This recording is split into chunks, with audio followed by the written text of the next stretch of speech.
Welcome to Fiction Audiobooks. If you enjoy the content, like and subscribing would be greatly appreciated. If you have any recommendations for novels, comment below. Please join my Patreon at https://www.patreon.com/fictionaudiobook. Chapter 513, Volume 8, Prologue, Esk of the Rain Clan, Part 2. Esk slowly came back to her senses and realized she was lying in a man's arms. Heat rose to her cheeks and ears, and she cupped her face with both hands, averting her gaze toward the broken ice floating on the lake's surface. Then the memories returned, what had happened, why she was here, and who this man was. He was the human who had been sealed inside the ice coffin. "Was it you who saved me?" Esk asked cautiously. "I opened my eyes and saw you fall into the lake, so I did my best to bring you back to shore," the man explained gently. "Fortunately, you're not hurt." His voice carried a note of relief, as though he himself had narrowly survived. Though Esk had nearly drowned, he seemed even more shaken than she was. "Thank you." Feeling the sincerity in his kindness, Esk couldn't help but smile as she expressed her gratitude. "Esk." Vivian came running anxiously along the riverbank. She had seen Esk fall into the lake, then watched as the men sank down with her, only to surface again with Esk in his arms. In an unbelievable manner, he had landed them on the floating ice and, with a few leaps, brought her back to shore. It was strange, but he didn't seem like a bad person. Vivian. Esk tried to sit up from the man's arms but found she had no strength. Her clothes were soaked through, already forming icicles. Vivian, huh? The man seemed surprised at the name, then shook his head and murmured softly, "What a coincidence." Lifting his gaze, he spoke calmly to her sister. "This girl is fine. You don't need to worry." "That's good." Vivian let out a breath of relief. "But she doesn't seem able to move just now. Do you live nearby?" "I'll take her back for you," the man offered. "That would be a great help," Vivian agreed with a nod. Esk felt the same. Whatever his origin, the man had saved her life and shown no malice. Both sisters believed he was someone they could trust. As for how the rest of the clan would react, that was another matter, but at the very least, the princess would accept him. Then. The man rose from the shore, still carrying Esk, and picked up her wand and hat. He returned the hat to her, which she held tightly to her chest, while he carried the wand for her. Vivian walked ahead to lead the way, with the men following behind, Esk still in his arms. She had expected to be carried on his back, but instead, being held like this left her completely flustered. It was the first time in her life that a strange man had carried her this way. Through the damp, cold fabric of her clothes, she could faintly feel his warmth. Her face must have been bright red, though the frigid weather made it easy to hide. Cold. Esk suddenly realized that, despite being drenched, she didn't feel cold at all. The man had cast a magecraft barrier around her, warding off both heat and chill, keeping her body warm. "You can use magecraft?" Esk asked in surprise. It wasn't unheard of for humans to wield magecraft, but their kind rarely lived beyond 30 years, and almost none could manipulate mana with such mastery. And even if such humans did exist, the Rain Clan, who seldom interacted with other tribes, would have little chance of ever meeting one. "Well, I know a little," the man said. "Right, we haven't even asked your name yet." Vivian turned back. "Esk, hurry and ask him. Otherwise, you won't even know who saved you." Esk blinked in realization. "Ah, right. Your name?" "Tenkei Shiomi," he introduced himself. "Tenkei Shiomi." Esk tilted her head, baffled. "That's such a difficult name." "I see." Shiomi couldn't help but laugh. "Just call me Tenkei. Or, if even that feels awkward, how about Sage?" Sage. Esk didn't really understand what he meant, but she remembered her manners. "Anyway, thank you for saving me today. My name is Esk," Shiomi finished for her. "Right. That's what Vivian called you earlier." Esk felt her heart skip a beat, her reply barely more than a whisper. He had only spoken her name, yet it felt as though even her soul trembled in response. When he said her name, his voice was calm and gentle, carrying a tenderness that felt as though it could endure for all eternity without fading. Then she remembered, last night's dream, the fragments of information preserved within the ice coffin's magecraft. That wasn't a dream. It was her future self conveying a truth to the past self standing here now. This man is Morgan's husband. True or not, no matter how strange the idea of a fairy and a human marrying might be, Esk knew this wasn't a mistake.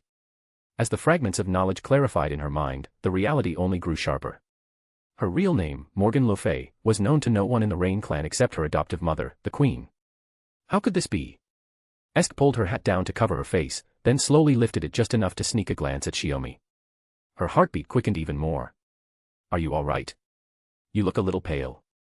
Shiomi noticed her gaze and lowered his head to ask. I am fine. Esk's eyes darted away, torn between avoiding his gaze and stealing another look. Whether among humans or fairies, Shiomi's appearance stood out. He was handsome, almost mesmerizing, just looking at him was pleasing to the eye. And yet. By the way, Tenkei Shiomi. Vivian still sounded a little uneasy saying his name. Earlier you told Esk to call you Sage. What did you mean by that? Oh, that. Shiomi's expression turned thoughtful. It was a title he had suddenly remembered, one he had picked up from a dream long ago. It's nothing complicated.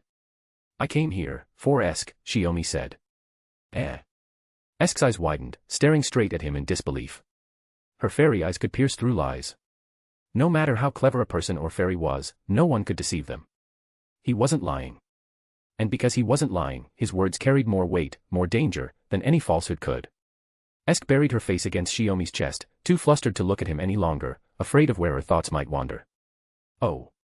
Vivian's voice took on a teasing lilt, prompting Esk to shoot her an angry glare, only for her sister to respond with an even more mischievous smile. Though they trudged through deep snow, Shiomi's arms held Esk with steady ease.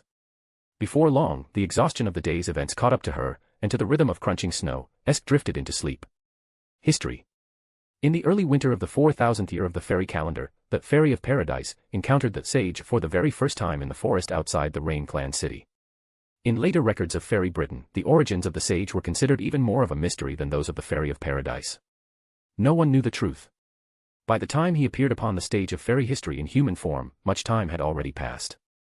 When the fairy calendar was replaced by the Queen's calendar, this tale became even more shrouded in obscurity, reduced to fragments of rumor, passed down by word of mouth and eventually recorded in books. Chapter 514, Chapter 514, Volume 8, Chapter 1, Let's Get Along. Standing before the mirror, Shiomi adjusted the new clothes he had just put on. The long robe, woven from pure black silk, was embroidered with silver lines that ran straight and clean, carrying an air of ancient dignity. The hooded cloak was joined to the shoulders by a bright metal chain, resting firmly in place. Looking at himself, he felt more like a medieval magus than a warrior. Yet, in this distant age of the Lost Belt, things couldn't be understood so simply. He walked to the bed and glanced at the clothes he had taken off. The battle with Kirei Kodomine and the others felt like it had only just happened, yet it was already beginning to seem far away, unreal, perhaps because of the effects of this unusual ray shift. His sense of time was growing strange. Though his old clothes were dusted with dirt and marked with tears from battle, they were still wearable. But when he had opened his eyes and seen Esk fall into the lake, he hadn't thought twice, his body had moved on its own. Feeling the damp fabric, Shiomi let out a sigh. In this era, it was best not to stand out. He dried the clothes with magecraft and folded them neatly. While tidying them away, his fingers brushed against something hard in the inner pocket. He pulled it out and found a ring. Ah. Shiomi froze. It was the ring he had given Morgan, back when she agreed to stay with him. They had married in Japan not long after that. There had been no friends or family present, not even a proper ceremony. In front of their 2 children, he had slipped the ring onto Morgan's finger. At some point, she had slipped his own ring back into his pocket, her meaning clear. This time, I'm not giving this ring to you as my servant, but to the real you. Unspoken, yet perfectly understood. He would honor that. Shiomi found a cord, threaded the ring through it, and hung it around his neck, tucking it beneath his collar. Through the cloth, he could still feel its hard weight pressing against him. Morgan. He whispered softly, a voice only he could hear. Just then, the door behind him opened. Esk entered the room. Seeing Shiomi turn sideways to the door, she called out, and he turned toward the sound. For some reason, she felt the dim winter light in the room grow brighter, filling it with a clear radiance. Realizing she was staring again, Esk quickly adjusted her glasses, trying to divert his attention and cover her slip. You've already changed clothes. Mother wishes to see you. If it's convenient, I'll take you to her now. Since I've already received your kindness, fine clothes and a place to stay, I was just about to thank her in person. Shiomi stepped closer, answering seriously. He stood more than 10 centimeters taller, and when he came near, Esk had no choice but to tilt her head up to look at him. Noticing this, Shiomi quietly stepped back 2 paces. Catching that small gesture, Esk couldn't help but smile. She moved forward herself and said, "Then let's go. The palace isn't that complicated, but since it's your first time here, you'll definitely get lost." "All right." Following behind her, Shiomi left the room. As they walked through the stone-built palace, Esk introduced herself properly. Although you already know my name, let me say it again. I am a witch, and also a fairy who grew up here in the land of rain. The name Esk was given to me by the queen, my mother. She hoped I would become a princess who protects the country, like the world tree. The world tree? Shiomi asked curiously. Esk stopped before a window in the corridor. It faced north, and from there, one could see a strange, towering giant tree. That is the world tree. They say it has stood there since the very beginning of Britannia, Esk explained to Shiomi. It must have been there for thousands of years. I see. Shiomi murmured thoughtfully. That must be the so-called tree of fantasy, the reason why a history that should have been pruned away by the universe long ago could reappear on this planet. But clearly, the fairies here, at least Esk, had no idea of its true nature. But that's only the story passed down in our clan. Mother told me the same thing. Esk drew back her gaze. You've never gone there yourself? Shiomi asked. No. They say the closer you get, the more dangerous it becomes. Esk trailed off, then suddenly leaned closer to him as though struck by a thought. Sage. Tenkei, you said you came to Orkney for me, didn't you? Why do you need to ask again? Shiomi smiled. If I decided to explore the world tree, would you agree to it? Shiomi was taken aback, not by the danger, but by the sheer intensity of her curiosity and thirst for knowledge. So, you had that kind of age too? After silently reflecting on it, he nodded with gravity. Of course. As long as we plan properly. We can't just rush in. Well, not that acting on impulse is entirely bad. I understand. I really do. Hee, then it's settled. Esk was amused by his overly serious tone and laughed, but then quickly caught herself and straightened up. Still, with mother's expectations, she's really set me quite the goal. No, I think it suits you perfectly, Shiomi answered without hesitation. Really? Esk clasped her hands together, secretly pleased. By the way, you're a Magus, right? And a rare human Magus, too. Having followed Esk and Vivian into the Rain Clan city, Shiomi had already guessed there weren't many humans in this lost belt. All the residents here were fairies. I guess you could say that, Shiomi replied, though the phrasing felt a little strange. You're a human Magus, and I'm a fairy Magus. Since we're both magi, let's get along well, all right? Esk said earnestly. This time, Shiomi couldn't help but laugh. What's so funny? Esk frowned, a little unhappy. She had spoken with all sincerity, only to be laughed at. No, I just think you're so serious. Shiomi raised his right hand and pressed his palm lightly against his chest. Didn't I already tell you? I came here for you. If I couldn't get along with you, even the act of staying here would lose its meaning. Once again, his words struck straight at her soul, resonating deep within her. Esk felt both happy and shy, realizing she had been worrying for nothing. Chapter 515, Volume 8, Chapter 2, Position. When the princess of the Rain Clan, a gentle and graceful fairy, was attending to clan affairs with Vivian, she noticed Esk leading Shiomi into the audience chamber. She promptly concluded her discussion, dismissed the attendants, and rose from her throne to receive them. You must be the sage who saved Esk. It is an honor to meet you today, the queen greeted Shiomi with elegance and courtesy. Though she was the highest-ranking fairy in the kingdom, she treated Shiomi, an outsider and a human, with notable politeness. He sensed there was more beneath the surface. It wasn't truly a rescue. Esk was the one who freed me from the ice coffin, Shiomi said, shaking his head as he stood at the foot of the throne. He spoke calmly and evenly. It was only that, when the ice coffin shattered, it disrupted Esk's mana flow, breaking the otherwise perfect levitation magecraft, which led to the accident. On the way back, he had learned from Vivian what happened before he woke, and quickly pieced it together. Most likely, Morgan had set a condition on the ice coffin, only the Morgan of this era, Esk, could release the seal by touching it. But to leave such a trap for her past self was reckless. A single misstep could have meant Esk drowning in the frozen mirror lake. Too rash, far too dangerous. That had been his first thought. Yet on reflection, it revealed Morgan's deep trust in him. Without even explaining, she was certain he would save her past self. Even so, you saved Esk's life, the queen said gravely. As clan chief and as Esk's mother, I must thank you. That's right. Sage, don't be so modest. We may not have a proper gift to offer, but we will ensure that all your needs are met while you remain in Orkney, Vivian added, following her mother's words. Shiomi glanced at Esk, saw the same sincerity in her eyes, and accepted with a nod. The queen then returned to her throne, her expression firm as she addressed him. I have heard from Vivian and Esk that you came here for her. Were you sent by the leader of another clan? Her tone had lost its gentleness, turning sharp and probing. No, I have no ties to any other clan. I came only to aid Esk and to protect her, Shiomi replied without surprise, answering evenly. Whatever mission she carries, it is my duty to support her. Original Rune 14, the Rune of Knowledge. One of the primal runes discovered by the great god Odin, and one of the few not tied to combat, but instead to intelligence. By invoking it, one could obtain knowledge of gods and fairies alike. In proper human history, the gods and fairies had long since retreated from the surface of the world to its hidden sides, leaving little need for Shiomi to ever use this rune. Here, however, he had activated it on a whim. At once, he grasped the broad state of the Isle of Britain. More precisely, he saw the distribution of its fairy clans. 6 clans were spread across the land, and the Rain clan was but one of them, dwelling on the northernmost isles of Orkney, where they had built the Land of Rain. The reason for the queen's caution lay in Esk herself. She was not a native fairy of the island, but a fairy of paradise from Avalon. And the fairies of paradise carried with them a mission unlike any other. At this point, the queen, who knew the truth, understood at once. She turned to Vivian. Go and rest now. What follows concerns only Esk and the sage. I understand. Though puzzled, Vivian obeyed her mother and left the audience hall. As she went, she cast a worried look back at Esk, clearly thinking her mother meant to scold her in private. Once Vivian had departed, Shiomi traced runes into the air. They shone brightly, expanding outward to form a barrier encircling the throne. A soundproof barrier?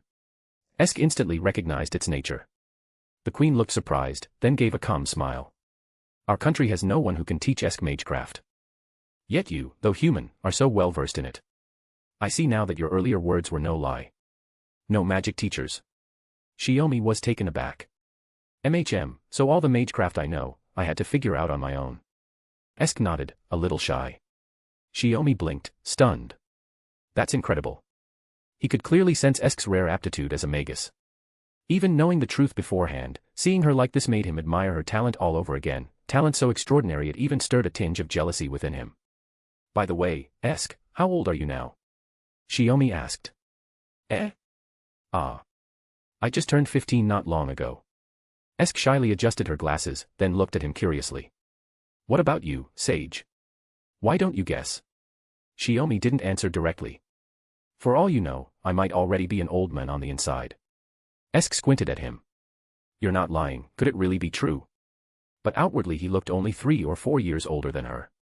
It's a little embarrassing to say it here. I'll tell you in private, Shiomi promised. To him, age was now little more than a number, his being had already undergone fixing. To Esk, his reaction was fascinating.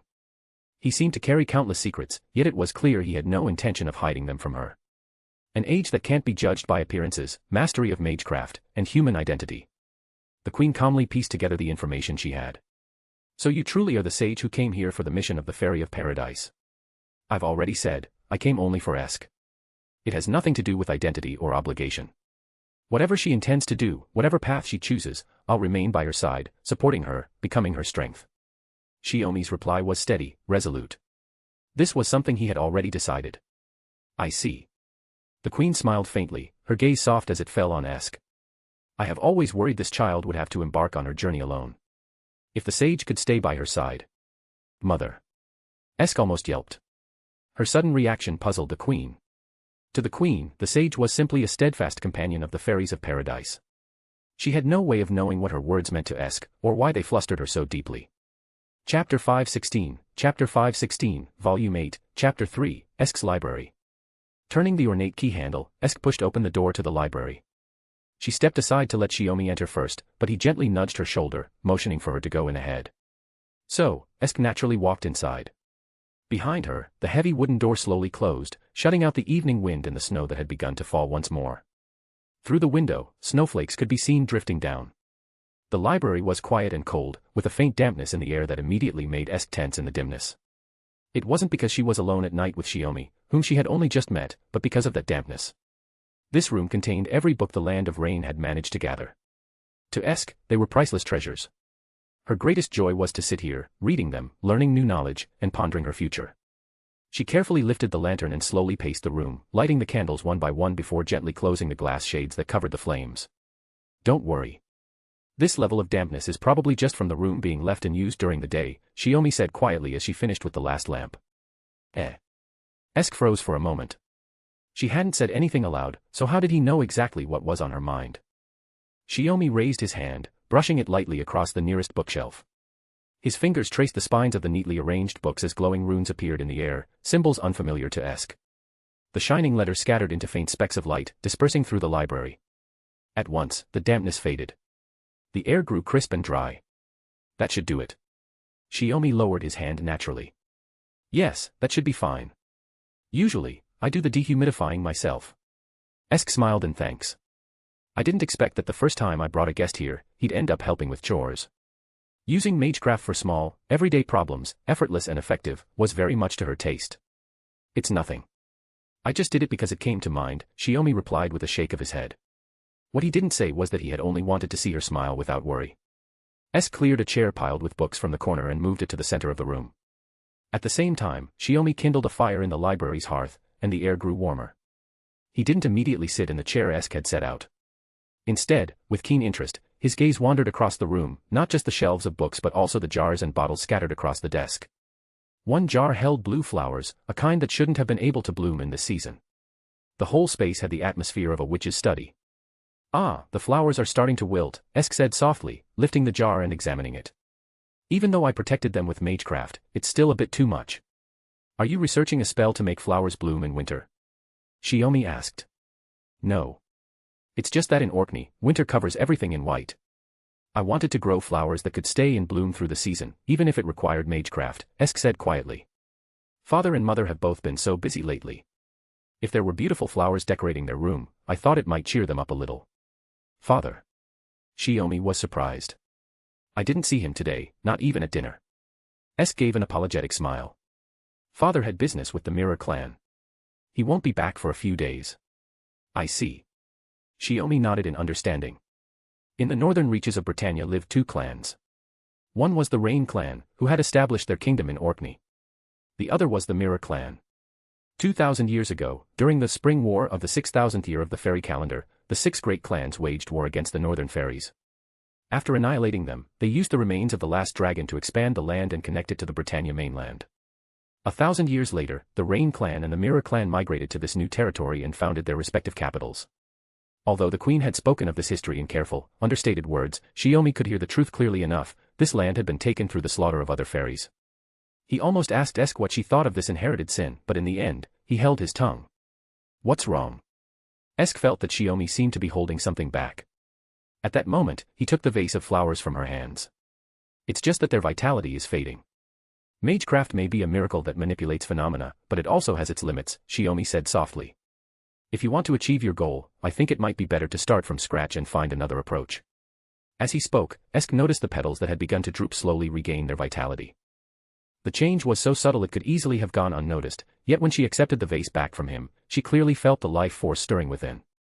What did you do? Esk asked in surprise, her curiosity piqued.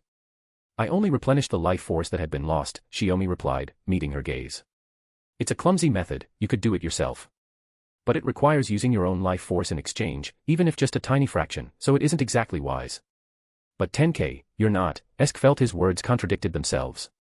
I am a sage. For me, this is nothing unusual. Shiomi shrugged. Just think of it as a little trick to please you, all right? Esk muttered, placing the vase back on the table. This man really had no reservations, he could say something like, to please you, without even flinching. She lowered her head, staring at the flowers in the vase. To be honest, I'm very interested in this little trick. Can you teach me? Esk asked. Teach you? Me? Are you serious? Shiomi reacted as if she had just said something incredible. I do have my own style of magecraft, but what you use is something entirely different. If you could teach me, it would help me refine my own magecraft. Esk expressed her interest openly. Whether it was the activation, the structure of the spells, or even the foundation itself, everything about his magecraft was fresh and fascinating to her. If you're that interested, of course I can teach you. Shiomi smiled. But rune magecraft comes naturally to me. It might not suit you. How would I know if I don't try? Esk's eyes shone with determination. Shiomi looked at her helplessly. No, what I mean is that your own style of magecraft is already remarkable. Even so. Chapter 517, Volume 8, Chapter 4, Common Language. I see. After gaining a basic understanding of runes magecraft, Esk let out a sound of realization. You pick things up quickly, Shiomi remarked with a quiet sigh. Maybe it was her innate talent, or maybe it was just her age. When he had taught Sakura runes magecraft, it hadn't been nearly this fast. Just grasping the connection between runes and magecraft, and learning to manipulate phenomena through them, had taken her quite some time. Even that had been considered impressive for a human. But now, just by watching Shiomi's demonstration and copying his example, Esk was already able to use the most basic spells.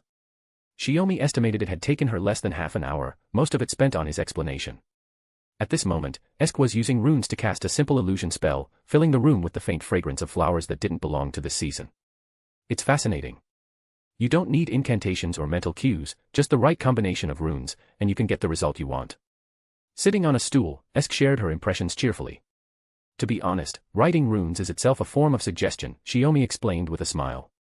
By channeling mana through them, you build a link between your inner world and external phenomena, which produces the effect you seek. Esk nodded lightly. But it still feels kind of inefficient. That's only true for you, Shiomi replied with a shrug, taking no offense. In fact, only Esk could say that so matter-of-factly. To her, magecraft was like a story, condensing the contents of a book and replaying them as phenomena. That way of working, which she had already mastered, suited her personality and habits perfectly. But Esk looked down at her hands. Even though it was just a small spell, after using it I felt tired for a moment, like I'd just sprinted at full speed. Of course. Your magic circuits, your nerves and muscles, even your surface and deeper layers of consciousness, all of them have been adapting over time to the magecraft you developed on your own. It's like someone good at running trying to swim for the first time. It might not be difficult, but because their body doesn't quite know what it's doing, they end up burning extra mana. Shiomi explained with a laugh. I see. Esk murmured, understanding. Without a teacher, she had pieced together every aspect of magecraft by herself, though she often showed her progress to Vivian, the queen, and the king. But they couldn't truly grasp the meaning behind her work and could only offer simple praise.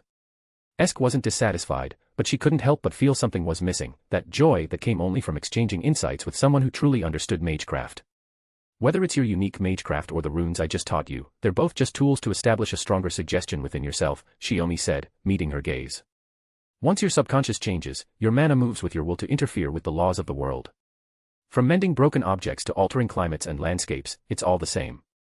In other words, in your view, magecraft isn't a means of seeking out the truth of the world, but a mirror that reflects the inner self. Esk adjusted her glasses, her eyes gleaming with insight. You could put it that way, Shiomi replied thoughtfully. Magecraft, as it stands, is already more than enough. But what I want is something more, effortless. Effortless. Esk blinked. From the way he carried himself, she'd thought Shiomi was so serious, yet here he was talking about cutting corners. Whether it's chants or runes, they're just methods to awaken the deeper layers of consciousness, Shiomi said. I can inscribe the formulas I need in an instant, but even then, it still requires the process, something to connect the inner mind to external reality. Skipping the process. Esk's eyes widened in surprise. She understood immediately. No short incantations, no written runes, just self-suggestion alone, powerful enough to manipulate vast phenomena. A kind of wish made reality. It was already beyond the realm of magecraft. Calling it divine would not have been an exaggeration. But for now, it's nothing more than an idea. Just wanting it doesn't make it possible. Shiomi shook his head, signaling for her not to take it too seriously. He knew full well the difficulty, and the implications, of such a goal. He was only sharing it in a light, casual tone with Esk. If he ever did manage to achieve it, it would be a power no different from his authority over life, yet something entirely separate, uniquely his own. Even so, that's still a bit much. There's no need to worry about losing control of your mana, achoo. Before Esk could finish, she sneezed. Winter really is cold here. Shiomi fetched a fluffy blanket from the sofa and draped it over her, wrapping her whole body. The mix of warmth and chill in the room eased the cold from her shoulders. She gave Shiomi a silent nod of thanks. Why don't you head back and rest? Shiomi suggested. No. I love weather like this, the snow and wind outside, while I sit in the library by the fire, reading. Esk shook her head, picked up an unfinished book, and settled onto a cushioned bench closer to the fireplace. If you want to rest, Tenkei, I can walk you back first. I don't know anyone else here. If you don't mind, I'd rather stay and read with you, Shiomi said, shaking his head. Or rather, he simply wanted to stay by her side. He had expected her to feel awkward, but instead her face lit up. She shifted over slightly, leaving half the bench open for him. Then, let's read together. Esk blinked and said softly. Shiomi sat beside her, glanced at the book she had opened, and was about to read when he noticed her eyes fixed on him instead. What is it? Maybe this sounds strange, but... Tenkei, you're not a human of this world, are you? Esk asked. Yes. Shiomi didn't deny it. Can you tell me about your world? Esk's eyes shimmered with curiosity, tinged with unease. She had glimpsed fragments of it from the knowledge sealed in the ice coffin, but the meaning eluded her. Of course. It's been a long time since I've told anyone a story. Shiomi rubbed his chin in thought, then said, let's begin with the tale of the primordial mother goddess, Tiamat, the mother of life. Outside, the snow fell thick and heavy, blanketing the land of rain in a quiet slumber. Inside the library, candle flames flickered gently with Shiomi's voice. It was a tranquil, comforting moment, one that felt as if it could last forever. Chapter 518, Volume 8, Chapter 5, Fairies and Humans. This lost belt, or rather, this island, carried many problems. Although Shiomi could use runes to gather information about the fairies, the primordial runes could not reveal the past and future as clearly as Solomon's clairvoyance. Even so, after arriving here and spending a month in the Rain clan's palace, he began to notice a growing sense of dissonance. The land of Rain was not a nation made up entirely of fairies, humans did exist here. Yet both their status and their relationship with the fairies felt strangely off. Take the present situation, for example. Esk had gone to consult her father and mother, the king and queen. Shiomi had intended to accompany her, but for once, Esk firmly stopped him. So Shiomi wandered outside, walking alone through the city streets. All along the way, he could clearly feel the fairies' eyes on him, accompanied by countless whispers. That must be the human the princess picked up from the forest. Yeah, I heard he's good at magecraft. The princess spends every day with him in the library. Lucky her. I want a human who can use magecraft too. Why don't we ask Esk? Maybe she'll lend him to us for a few days. Forget it. She picked him up herself. What if we break him? Shiomi heard exchanges like this no fewer than 10 times on his way from the palace to the city gate. The way they spoke of him as if he were a pet or toy, and the unabashed gleam of pure desire in their eyes, when Shiomi turned to meet their gaze, they didn't show the slightest hint of shame. If anything, their attitude was closer to people expecting a stray cat or dog to come trotting over, eager to be fed. The fairies of the Rain clan were clearly fascinated by Shiomi for being human, but since he was the human Esk liked, they refrained from acting on it. Of course, the like in their mouths was the kind reserved for objects. Though their intellect and appearance were very similar to humans, there was always something unmistakably non-human about them that made Shiomi feel a rare sense of unease. It wasn't like traveling to another country, nor like ray-shifting to another era. It was that in certain ways, including values, they were fundamentally different from humans. If he had to draw a comparison, the closest being he had ever encountered to these fairies was Lady Avalon, who once manifested in Uruk as a servant. But Merlin always balanced her non-human side when dealing with people. So in the end, neither in nature nor in essence could she be directly equated to these fairies. As these thoughts occupied him, Shiomi walked down a street where snow hadn't been fully cleared when a figure collapsed ahead of him. It was a human girl, about 13 or 14. Blood seeped through her clothing from her leg, quickly staining the snow crimson. The fairy girl beside her wore an expression of troubled puzzlement. Is your leg ruined? Maybe we should just cut it off. Frostbite like this won't heal no matter how you treat it. Keep dragging it around and you'll die, right, the fairy muttered. But if you lose a leg, you won't be able to walk. Her voice carried no trace of kindness, only a brutally rational evaluation of worth. As if she were saying, a cat with only 3 legs isn't worth keeping. Shiomi's hands, hidden in the wide sleeves of his robe, clenched unconsciously. To treat a human this way was something he could not accept. But remembering that this was a lost belt, a history utterly incompatible with his own, his hands slowly loosened. Rather than flaring up in anger here, it was far more important to uncover the full scope of this lost belt, to learn the history between fairies and humans. As for now, let me take a look. Shiomi walked over to the fairy girl. Huh. The fairy girl turned her head at the sound of his voice. You're that human Esk brought back. Though surprised, she didn't stop him, only watched as Shiomi lifted the girl's skirt to reveal a crudely bandaged wound. He untied the cloth, studied the injury in silence for a few seconds, then placed his hand above it. A faint green light flickered. When he withdrew his hand, the wound was gone. The human girl stared at him in shock, unable to speak. It's fine now. Shiomi released his hand and rose, moving away from her. Without so much as a glance at the fairy girl, he turned and continued down the road alone. Hey, you. You're a human who knows magecraft, right? Something of mine's broken, fix it for me, the fairy girl called after him. Shiomi paused only slightly, turned his head, and gave her a cold look. Fix it yourself. The fairy girl froze under his gaze and quickly urged the human girl to get up, no longer daring to address him. Shiomi was beginning to understand why this world had been pruned. If the prosperity of humanity was the uncut template of proper human history, then by comparison, this world, already developed to its current scale 6,000 years ago, where humans and fairies coexisted in such a twisted way, it was no surprise it had vanished. He stood on a hill outside the city, gazing north at the towering imaginary tree that pierced the clouds, the one the fairies called the World Tree. The wind and snow that had rarely ceased for the past month had finally cleared, yet what stretched above him was not a clear blue sky, but one perpetually dyed in the colors of dusk. Morgan had said nothing, given him no guidance. She wanted Shiomi to see it himself, to witness this world that should have been pruned away. But, if that was the case... The cold wind brushed against his face, his black robe whipping in the gusts, the hood nearly blown from his head. Tenkei. Esk's voice rang out from behind. Shiomi turned abruptly to see her, breathless, as if she had run all the way from the palace to find him. What's wrong? Why are you in such a rush? Did something happen? Shiomi reached out, straightening the hat that had nearly fallen from her head after her frantic run. No. Esk lowered her gaze. I just heard from the clan's fairies that you went outside the city. And she had also heard about what had happened on the street. Sensing the abnormality more sharply than the others, Esk had hurried after him, following his magical energy until she found him here. I thought. Her voice trembled with unease. I thought you were planning to leave the Land of Rain, to go to the mainland of Britannia. For more chapters, feel free to follow me on Patreon. 100 chapters ahead. patreon.com/pinksnake. Chapter 519, Volume 8, Chapter 6, Need. In fact, what Esk had just gone to discuss with her adoptive parents was directly related to Shiomi. Her adoptive mother had long said that one day Esk would set out on her journey as a paradise fairy. She had adopted her precisely because she knew Esk would inevitably feel confused about many things in Britannia once that journey began, and so she wanted to teach her all kinds of knowledge and give her memories to carry with her.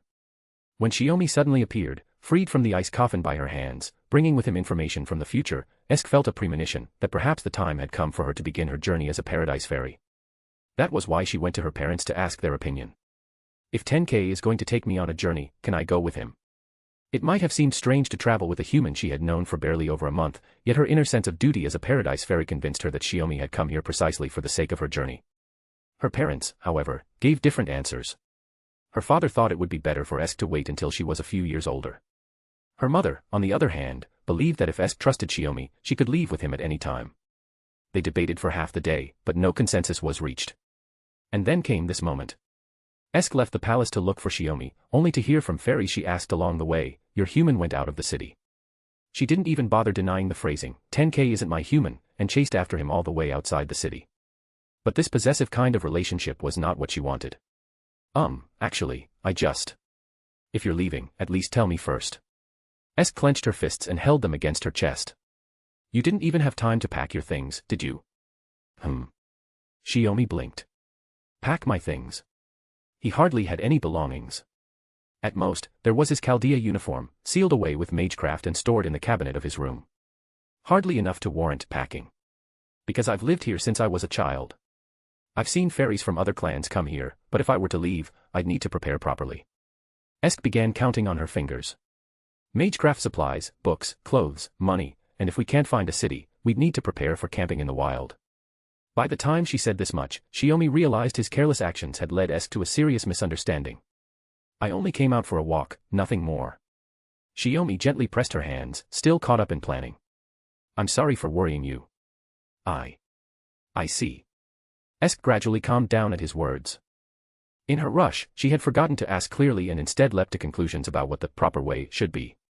Why did you think I was leaving? Shiomi asked. Esk faltered, her eyes dimming. I heard from the clan's fairies about what happened in the city. I just saw a human girl injured and couldn't help healing her, Shiomi said lightly. At least I didn't break any of this place's rules.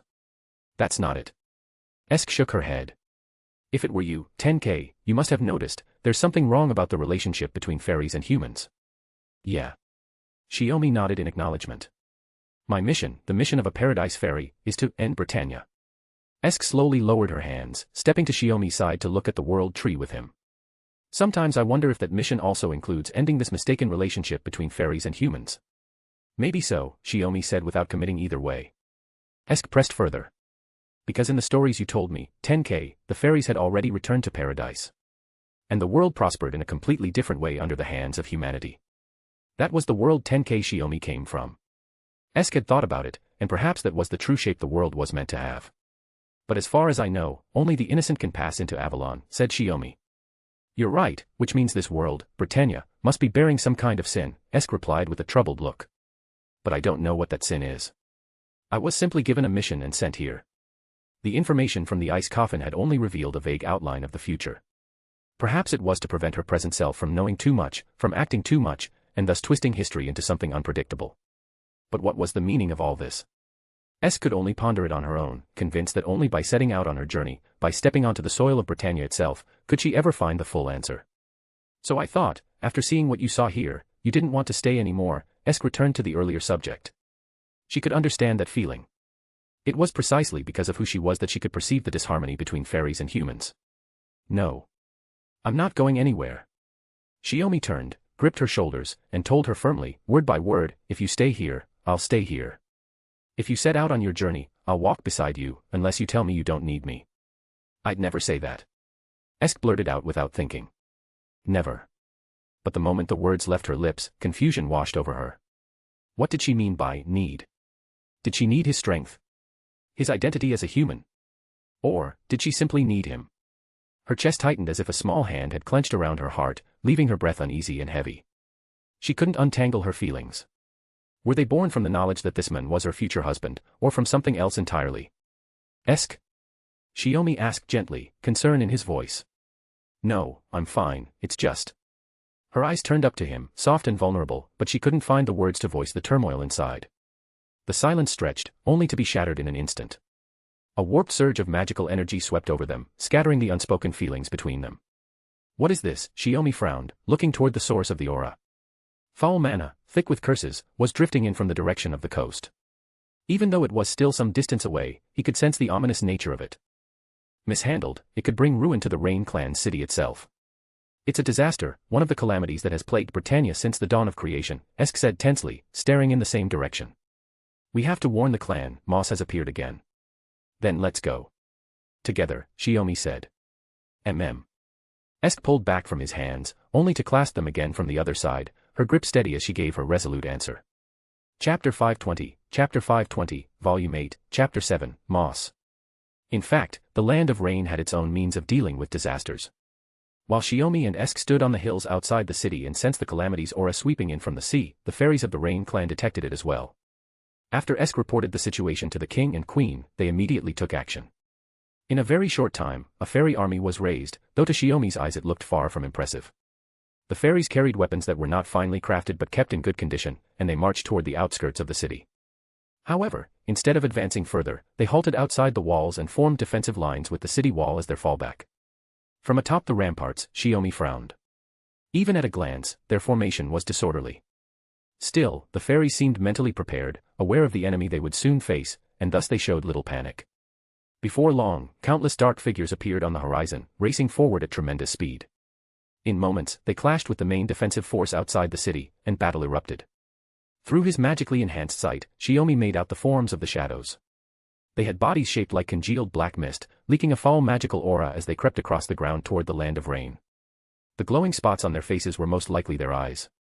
The monsters quickly collided with the Rain clan's army and began their assault on the fairies. What are those? Shiomi asked, turning to Esk. Moss. Esk gripped her wand tightly. They are one of the calamities that have existed in this Britain since the very beginning. Where did such calamities come from? Shiomi pressed. At that moment, the queen's voice came from behind them.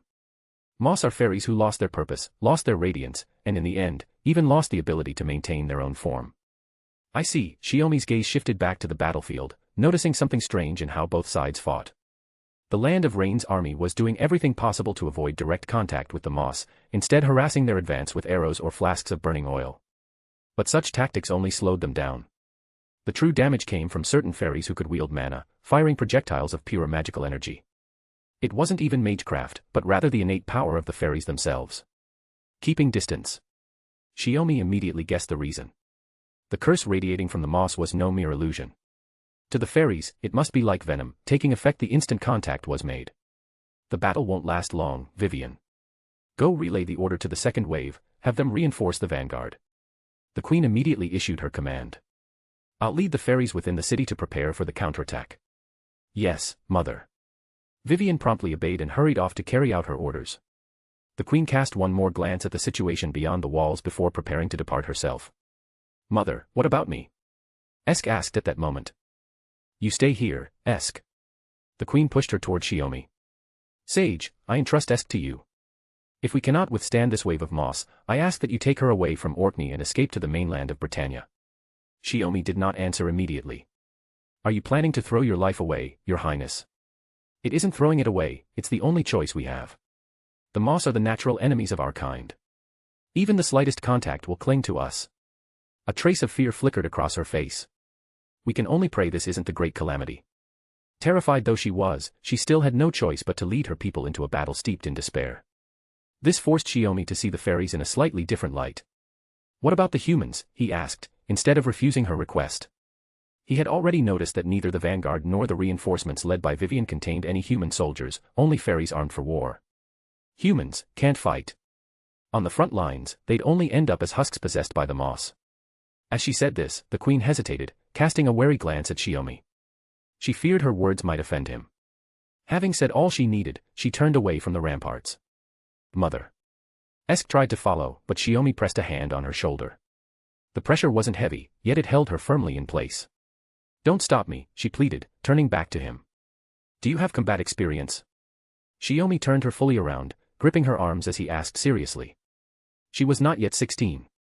Among fairies, there were those born with innate mana, but Esk was different. She could construct her own magecraft systems and thaumaturgical foundations, crafting unique techniques for manipulating phenomena.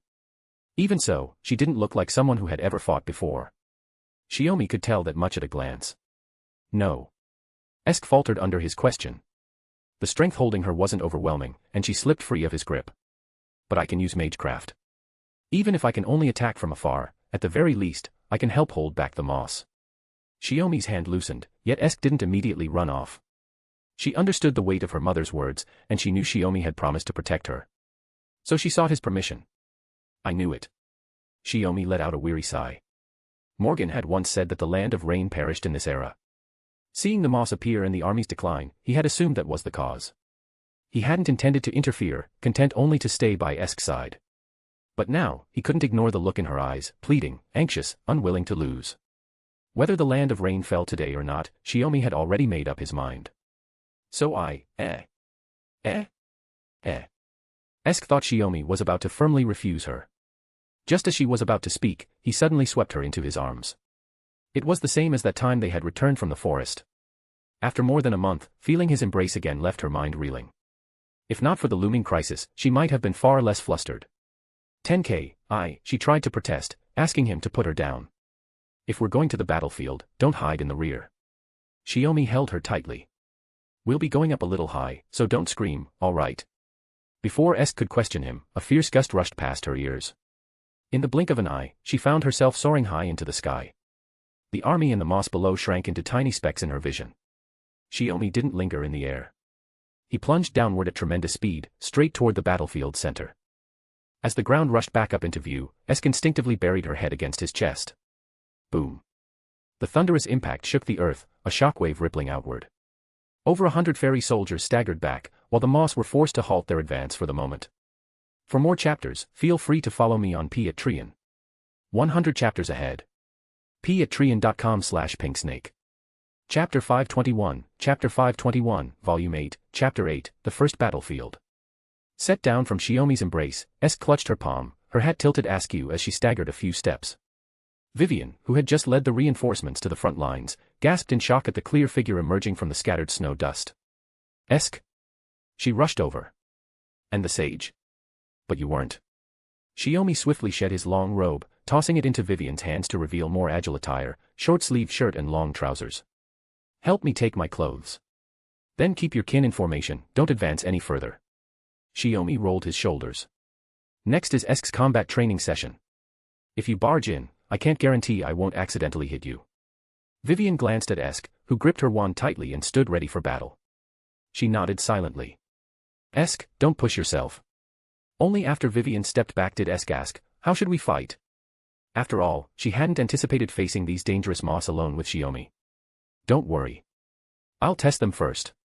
Shiomi extended his hand, and a vermilion magic spear materialized in his grasp. A spear. Esk froze. I'll explain later. Shiomi smiled, then shot forward like an arrow toward the moss within striking distance. A powerful magical energy radiated from him, undoubtedly drawing the moss's attention. As he entered their midst, they began to writhe, long, sharp claws suddenly sprouting from their bodies and pressing down from above. The attack was swift, but Shiomi merely sidestepped it. He then swung his spear in a downward strike, the crimson blade severed one claw, yet there was no satisfying impact. The moss attacking him seemed unaffected, extending a second claw to sweep in from the side. As he dodged the second strike, other moss continued to attack Shiomi in the same manner. Their bodies, composed of black mist, lacked substance, rendering weapons like bows ineffective. Instead, projectiles capable of producing flames or explosions proved effective in hindering them. Even the cursed crimson spear couldn't land a pure physical hit, instead, it risked missing entirely. Not only that, Shiomi confirmed something else: these calamities, once fairies, showed no fear of the spear's curse. After all, these creatures were curses incarnate themselves. Then, Shiomi flashed to the outer edge of the moss group, adjusting his grip on the spear. This was the distant past, 6,000 years ago, the Lost Belt. The true ether in the air had not dissipated, unchanged from the Age of Gods, greatly easing Shiomi's reservations about wielding magecraft. Piercing heaven and earth, a thunder that approaches steadily, wild thunder. A blue thunderbolt, starkly contrasted with the crimson spear, surged toward the moss. The moss, unwilling to sit and wait for death, instinctively gathered curse mana, shaping it into a colossal sphere of mana and hurling it as magecraft. The two forces were not on the same level. The lightning mercilessly tore through the mana sphere, pierced some of the moss, and shredded their bodies. Those struck fatally writhed and dissolved. At that moment, Shiomi retreated back near Esk. Magic attacks really are the only thing that works. He turned to Esk. This is your specialty. Ah, right. Esk quickly snapped back to her senses. Shiomi's flawless spear work, his fluid movement, and the magecraft that complemented it, when woven together into a single rhythm, his combat form was so natural and complete that Esk found herself entranced. She almost forgot this was supposed to be her very first battle. How I wish I could fight alongside someone like him, she thought to herself. No distractions, no distractions. Shaking her head, Esk raised her wand high. Above the moss, a vast water mirror took form, spreading across the battlefield and enveloping over 100 of the creatures at once. The surge of mana from the spell was instantly noticed. The moss all shifted their focus to her, launching a concentrated attack. Life barrier. A wall of runes flared into being, intercepting the curse-laden strikes before they could reach her. Just a single glance exchanged with Shiomi filled Esk with courage. The nervous tension she had carried into her first battle vanished in an instant, replaced only with the confidence of one who had completed grand magecraft. Rain of purification poured down upon the earth. An unseasonal downpour cascaded from the sky. Every drop fell sharp as a blade, each one infused with pure mana. The moss were pierced through, their bodies riddled and torn before they began to writhe and dissolve away. Seeing this, Esk's face lit up with delight, thinking the battle had ended. But the remnants of the moss suddenly drew together, fusing in an instant into a single massive creature, 3 or 4 times larger than the rest. Its orange-red eyes flared with a dreadful light. So that's how it is. Shiomi spoke calmly, spreading his hands as the structure of primordial runes settled into place. The moss were both a swarm and an individual. When facing annihilation, their instinct for survival had driven them to merge into a stronger form. Those burning eyes carried a curse that fell upon any living thing they could see. Primordial Rune 6, Rune of Curse Reversal. The moss, curses incarnate, had no reason to fear a curse turned back. Still, Shiomi used the rune to keep its power from falling on Esk and the fairies of the Rain clan. Hit it with purifying magecraft. Give it everything you've got. Shiomi maintained the rune and smiled as he urged her on. Esk nodded firmly. Standing at his side, mana surged through every circuit in her body, flowing into her wand. It was more magic than she had ever tried to control at once. Her hand trembled, but then Shiomi's own hand settled over hers, steadying her grip. Stay calm. Match my breathing. Adjust the flow of mana with my rhythm. His voice was quiet and steady, his mana radiating a warmth that soothed the burden straining her magic circuits. The giant moss's body suddenly split open, a dozen long tentacles lashing toward them. Yet they all fell short, the closest only scraping the ground near Esk's feet. Wrapped in the force of the runes, the tentacles had lost their aim. The division of its attacks clearly had a limit. The massive body wavered, the earth trembling beneath it, before it faltered and stopped altogether. Esk's spell pierced its body clean through. Unable to hold its form, the giant moss shuddered and slowly dissolved into the wind. Well done, Esk. You lived up to it. Shiomi caught her as her legs gave way. But I'm still nowhere near your level. So. Please, teach me how to fight. Esk smiled, proud yet shy, and whispered her wish. Chapter 522, Volume 8, Chapter 9, When the Witch Fights, None Can Stand in Her Way. For the fairies, fists were far more persuasive than reason. This was the conclusion Shiomi reached after working alongside Esk to avert the calamity rushing toward the land of rain. Before that, though he had called himself a sage and demonstrated magecraft before the queen, winning the Rain Clan chieftain's trust in his abilities, the fairies still regarded Shiomi merely as the human Esk had brought back, someone meant to serve her. The title of sage was nothing more than a fancy label. While quelling this not too small, not too large disaster, Shiomi had tried his best to let Esk take the spotlight at the decisive moments, letting her settle the battle with 2 different spells. But the fairies who fought weren't blind. They could tell how crucial Shiomi's role had been, especially when the remaining moss gathered and turned into a giant moss. Without his intervention, the Rain Clan on the battlefield would have suffered serious casualties. After that fight, the title of sage gained broad recognition within the Rain Clan. No fairy tried anything against Shiomi anymore, and even the ones he passed on the street treated him differently from other humans. Isn't that a good thing? Upon hearing Shiomi recount these events, that was Esk's first reaction. Yeah, it is a good thing. Shiomi still felt a bit strange about it, though he couldn't quite explain why. In all his life, he had never before coexisted with a race whose values diverged so sharply from his own. He knew very little about fairies, beings long confined to legend, with only a rare few manifesting as servants. Morgan rarely spoke on the subject and almost never asserted her identity as a fairy. Naturally, Shiomi had had no reason to dig deeper. A weakness. Catching the instant Shiomi's attention wandered, Esk suddenly lifted her wooden spear, shifting her aim from the dummy straight to Shiomi's chest. It should have been a clean hit, yet he knocked it aside without warning. Esk had used a touch too much force and pitched forward. If Shiomi hadn't caught her in passing, she would have face-planted into the snow. Your power application is off. It looks fast, but it won't hold, Shiomi said with a light laugh, pointing out the flaw. If you can't finish an enemy in one strike, you'll expose a fatal opening and won't even be able to respond to a counter. Dangling a little lazily from Shiomi's arm, Esk looked at the staff that had slipped from her hand onto the ground. Tenkei is just too strange. Even without focusing, you can still defend. Your intent to attack showed too early. I could have blocked it even with my back turned. What is that even?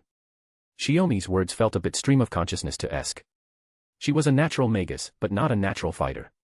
So after subduing the calamity that attacked the land of rain, Esk made up her mind. Not only would she study other schools of magecraft with Shiomi to broaden her understanding, she would also learn other combat skills. Now, she was asking Shiomi to teach her spear work. She had assumed he would be reluctant to share such a core skill, but when she asked, he was only briefly surprised. After that, he prepared everything with patience and care. For instance, he cleared a spacious, level area beside the library and set up several practice dummies around it. He also went into the forest to find sturdy timber and fashioned a well-balanced wooden spear. Compared to Esk, the one seeking instruction, Shiomi, the teacher, was clearly the more enthusiastic of the two. Don't think, feel. Shiomi smiled as he helped Esk steady herself, then picked up the wooden spear and handed it to her. Unlike a magus, warriors rely more on instinct. This is no easy task, Esk murmured, cradling the spear as she began practicing each move Shiomi had taught her. Did Tenkei go through the same? Shiomi let out a hollow laugh. Ahahaha. My master wasn't like that at all. Ah. Was he strict, Tenkei? Esk's interest piqued, and she pressed for more details without pausing her movements. Strict. He was downright deadly. Shiomi spread his hands. Who starts beginners with actual combat? Making them train until they vomit blood every single day. And saying things like, since you already have the basics, skip that part. Ugh. But Esk noticed something different. You're complaining, but you must have been really happy during his training days, right? Why do you say that? Shiomi was surprised Esk could see it. Because you're smiling. And it's a genuine smile. Esk paused her movements, studying his face. So mentioning the past in the land of shadows made him smile without realizing it. Shiomi touched his face in realization and nodded. Yeah. Back then, I didn't have to think about anything besides fighting. All I needed to focus on was getting stronger and avoiding unnecessary suffering. Esk's gaze flickered. He was always happy when he was with her too, but there was always something heavy beneath his smile. Esk could feel that Shiomi regarded her as far too important, to the point where he couldn't tolerate even the slightest slip-up. Tired. Maybe we should stop for today, Shiomi suggested. Even with reinforcement magecraft enhancing your body, this kind of training still needs to be done gradually. No, I'm fine, Esk shook her head, not particularly exhausted. I just find stabbing dummies a bit monotonous. Shiomi raised an eyebrow. So that's why you tried ambushing me earlier. Hee hee. Esk blushed and giggled. Honestly, half the reason was just to play a prank on him. The spearhead was magecraft treated to be blunt, so even if it hit, it couldn't hurt him. That's why Esk could attack with full force. You're hopeless, Shiomi said, holding the spear by its upper shaft with one hand, a knowing smile on his face. Practical combat really does improve technique faster than drills. Go ahead and strike. If you manage to pierce my body, I'll, well, grant you one wish. A wish. Esk's mind began to wander. In an instant, countless things she wanted flashed through her mind, but none of them truly qualified as wishes. She could probably get them just by asking. What kind of wish should she make? Seriously? You're already thinking about what to do after winning before we even start. Shiomi chuckled. You're awfully confident. Esk clenched her wooden spear in frustration. Don't underestimate me. I'll surpass you soon. I'm sure you will. Shiomi nodded earnestly. A competitive fire lit in Esk's eyes. With a textbook thrust, she lunged her spear toward him. Chapter 523, Chapter 523, Volume 8, Chapter 10, Approaching Hearts. Ouch. Ow, ow. Esk Shiomi kept her eyes shut as Shiomi carefully examined her hands. You should at least use magecraft for protection, Shiomi frowned. Aren't you skilled at body reinforcement? I just wanted to hit you quickly, so I didn't pay attention to controlling my mana, Esk said with an embarrassed smile. During their sparring earlier that day, her attacks had started out precise and disciplined. But even though Shiomi stood before her wide open, his stance with the spear practically giving up the weapon's advantage, she couldn't touch him at all. Before she knew it, impatience got the better of her, and she completely neglected her magecraft. The result was blisters forming on her hands from gripping the wooden spear. Those delicate hands, unmarked by even the faintest callus, now had reddened palms that stung faintly. You really? Shiomi pressed his lips together. Forget it, I'm partly responsible too. He had thought there was no harm in sparring with her all day as long as she enjoyed it, not realizing she'd forgotten to reinforce her untrained body with magecraft. Only when she could no longer grip the spear did Shiomi notice the blisters. Heh. Esk felt a strange mix of emotions, something between happiness and embarrassment. He studied her palms with gentle care, blowing warm breath over them to ease the sting. Different from the concern shown by her parents, Vivian, or her clan, his tenderness carried a completely different weight. Stop laughing and choose, Shiomi coaxed softly. You've got two options. One's quicker, the other slower, but still works. What do you mean? Esk asked in confusion. The quick way is I heal your palms right now. It'll be over in a blink. He looked at her. The slower way is I make a potion, apply it, and give you a massage. That'll take about half an hour. Esk's eyes widened, and she nodded quickly. Of course the second one. All right, wait a bit. Shiomi understood immediately. He gave her nose a playful flick, then went to the corner of the room and began using the tools in Esk's workshop. She watched his back as he caused plants for the potion to sprout from the soil in a flower pot, then harvested what he needed and deftly brewed them into a green potion. Potion making itself wasn't hard for Esk, what caught her attention was what he did before that. The soil was good for growing plants, but without any seeds, how had he produced the herbs? The only thing she was certain of was that it wasn't magecraft, but something far more mysterious. The brewing didn't take long. By the time Esk, lulled by a strange sense of comfort while watching him work, started to feel drowsy, he returned. Thanks for waiting, Shiomi said, sitting back down. No, it wasn't long at all.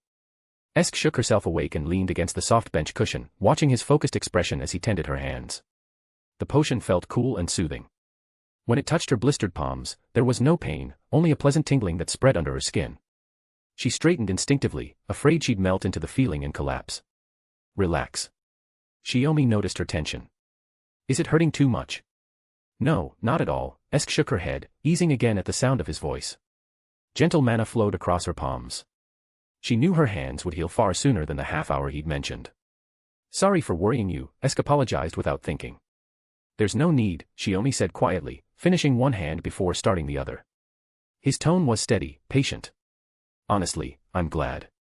It means when you practice spear techniques, you don't have to rely on magecraft to heal like I do. Esk blinked in surprise. Doesn't Tenkei's master help you with that? My master only let me rest my head on her lap while she healed me with magecraft, Shiomi said casually. She's also the one who taught me magecraft. Tenkei's master is a woman. Esk realized, pulling her hands back without thinking, interrupting his work. Ah, yeah. Shiomi hesitated, then nodded. She's the queen of the realm of the dead. He knew Esk might feel uneasy about that, and he had no way to explain it. If she got upset and chose to ignore him, that would be natural. No wonder you're so considerate, Esk muttered, opening her palms again. The gesture told him to continue. Maybe, Shiomi said. But I'm not as gentle or thoughtful as you think, and I don't really care much for the outside world. Really? Esk was surprised. But didn't you fight the calamity for the Rain clan? You wanted to fight, Shiomi said softly. I couldn't force you to run. From the start, the only one I cared about here has been you. It struck Esk then, if she had obeyed her mother's command back then, he truly would have taken her away from Orkney to the mainland of Britannia to escape the calamity. It sounded sly, but it wasn't wrong. In fact, it was precisely because it was him that she could believe it. The potion worked even better than I thought, Shiomi said, gently lifting her wrist for her to see. Does it hurt any more? Esk slowly closed her hand. It's like the blisters were never there. Then. But what about the massage? Esk asked seriously. Right now. Shiomi had expected her to push him away given the mood, maybe needing time to calm down. Are you going back on your word, Tenkei? The great sage really has no credibility, Esk teased, her eyes glimmering with warmth. Realizing her intent, Shiomi stopped hesitating. He cupped her hand and began massaging it carefully. Your hands are really strong, Tenkei, Esk remarked, taking his palm with her free hand.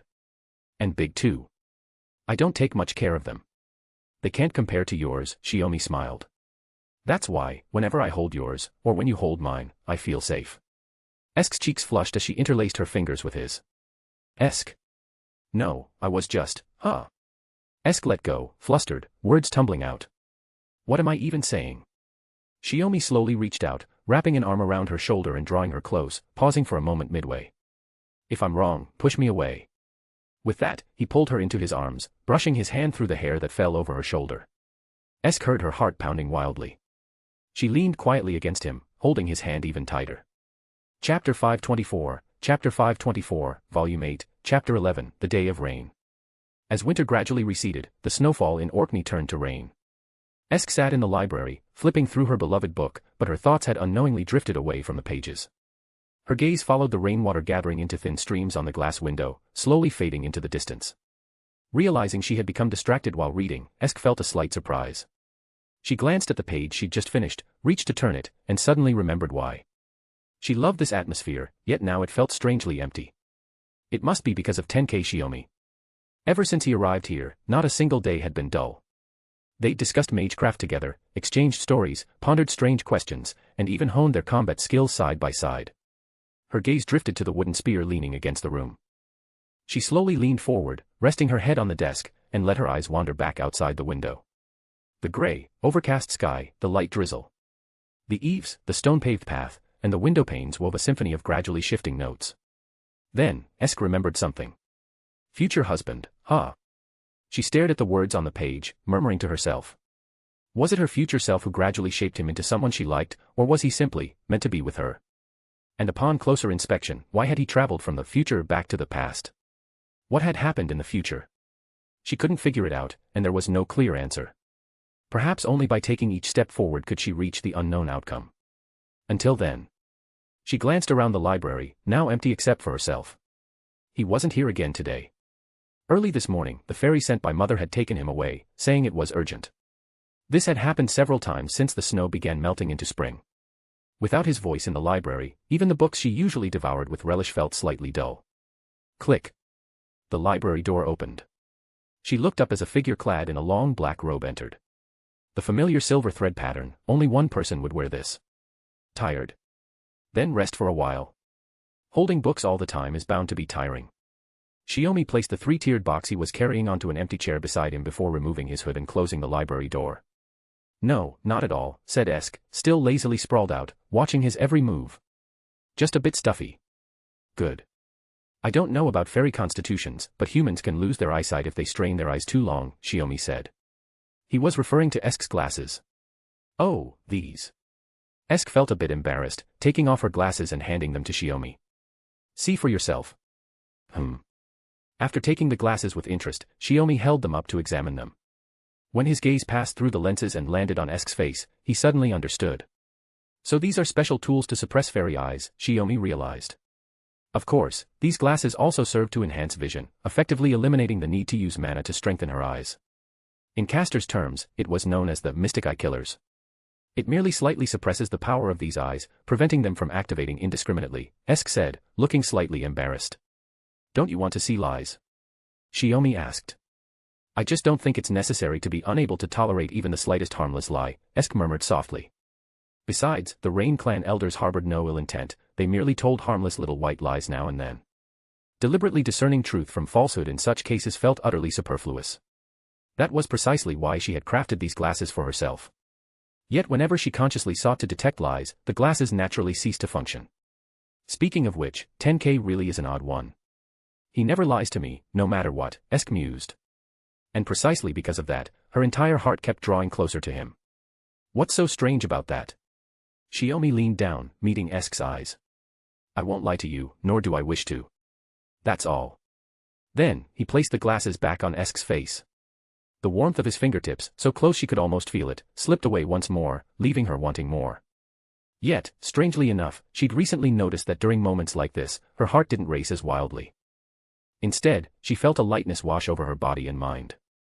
The once stifling air seemed to refresh itself, unnoticed yet undeniable. What did the clan elders ask you to do? Esk dangled her feet and looked up to ask, then watched as he turned and picked up the three-tiered box from the chair. Didn't you mention before that the clan's resources aren't particularly abundant? Compared to other local clans, they're rather meager, Shiomi said.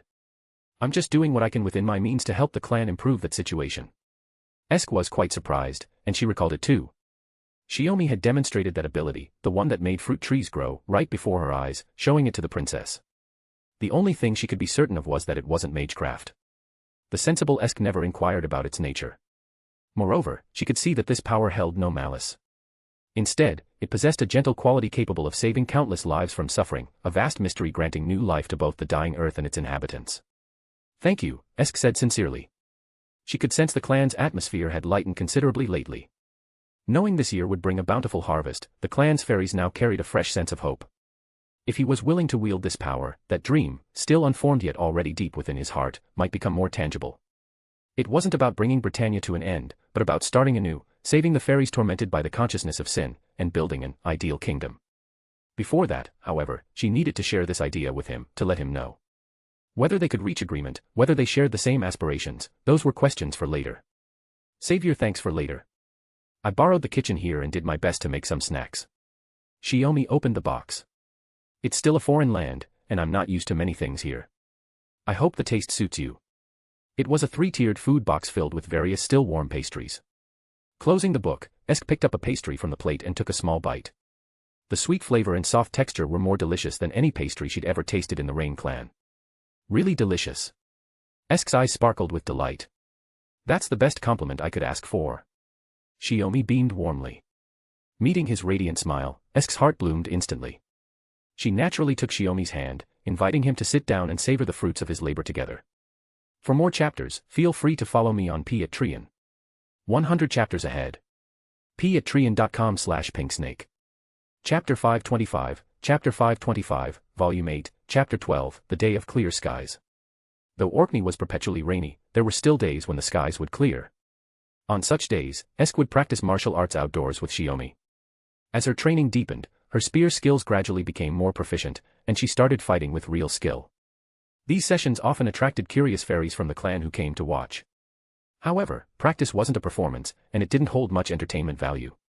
Even those who had initially been intrigued lost interest after watching a few times. Only Vivian still stopped by occasionally to check on Esk. After all, she, who had always quietly stayed in the library reading, had become more outgoing since Shiomi joined the Rain clan. She had even begun learning close-quarters combat techniques. Today was no different. Don't hold back. Just strike freely, Shiomi said, holding his spear with most of its length concealed behind him. Esk found herself somewhat baffled by his intentions. He had explained before that the hands were the two stars, the shoulders and chest represented distant mountains, and the elbows were peaks and valleys. When facing an armed opponent, one only needed to observe these 3 points. The slightest movement in these areas concealed almost all lethal intent. But now, Esk found herself unable to discern any signs of his movements from these 3 points. Especially after she had just boasted to Vivian that today she would definitely land a hit on Shiomi, fulfilling her own wish. Now Vivian was tense about the sparring match as well. That said, Esk narrowed her eyes. She didn't wear glasses during training, but while her fairy eyes could pierce through illusions and perceive the essence of magecraft, they couldn't predict pure skill. We could keep this stalemate going indefinitely, consider it a way to cultivate patience under pressure. But then, it would get dark, Shiomi said, slightly tilting his head and gazing at the sky with a touch of regret. I was planning to take you somewhere special. Hearing his words, Esk's thoughts shifted, and she saw the opening as his gaze briefly moved away from her. Then I won't hesitate. She flashed a confident smile and, before he could refocus, suddenly stepped back half a pace. It wasn't to create distance, but to step into the water mirror she had just instantly summoned. Throughout their standoff, she had been ready to deploy the water mirror but had hesitated, knowing Shiomi would surely detect it. Should she attack directly or use magecraft as support? Now, the opportunity had finally arrived. Oh! Shiomi exclaimed in surprise. The spear, still hidden behind her back, rotated with the movement of her hand and blocked the strike from Esk, who had appeared from behind.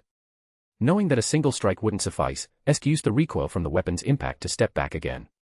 When Shiomi glanced back, she had already blended into the water mirror for the second time, reappearing directly above him. She swung her wooden spear with all her might. A crisp sound rang out, but the blow still missed her body, blocked by his spear. It's not over yet.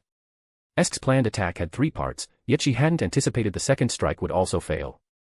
In a split second, Esk decisively chose to retreat again, using the momentum, intending to slip back into the water mirror. But her body didn't obey. Her foot was caught. Brilliant idea. That's exactly how it should be done, Shiomi said with a smile, watching her. The only flaw is the speed isn't fast enough. With that, Esk was pulled down from the air. Whoa! She let out a startled cry as her body tumbled downward, landing in Shiomi's arms. Let's start over, he said with a reassuring smile. Seriously, at least let me finish the third part. Esk had grown accustomed to being held like this, so she decided to act spoiled in his embrace. Can I ask about your approach for the third part? It was to bombard the area from behind you with a torrent of mana. Esk looked displeased. It wouldn't have hit anyway. It would have hit eventually. Shiomi was about to set her down when she suddenly wrapped her arms around his neck, clearly wanting to linger a little longer. Shiomi was naturally happy to oblige. Don't forget, we have a guest here. Then, a series of light applause rang out. Vivian laughed and said, all right. Don't mind me, the spectator. If you want to flirt, go ahead. I won't disturb you.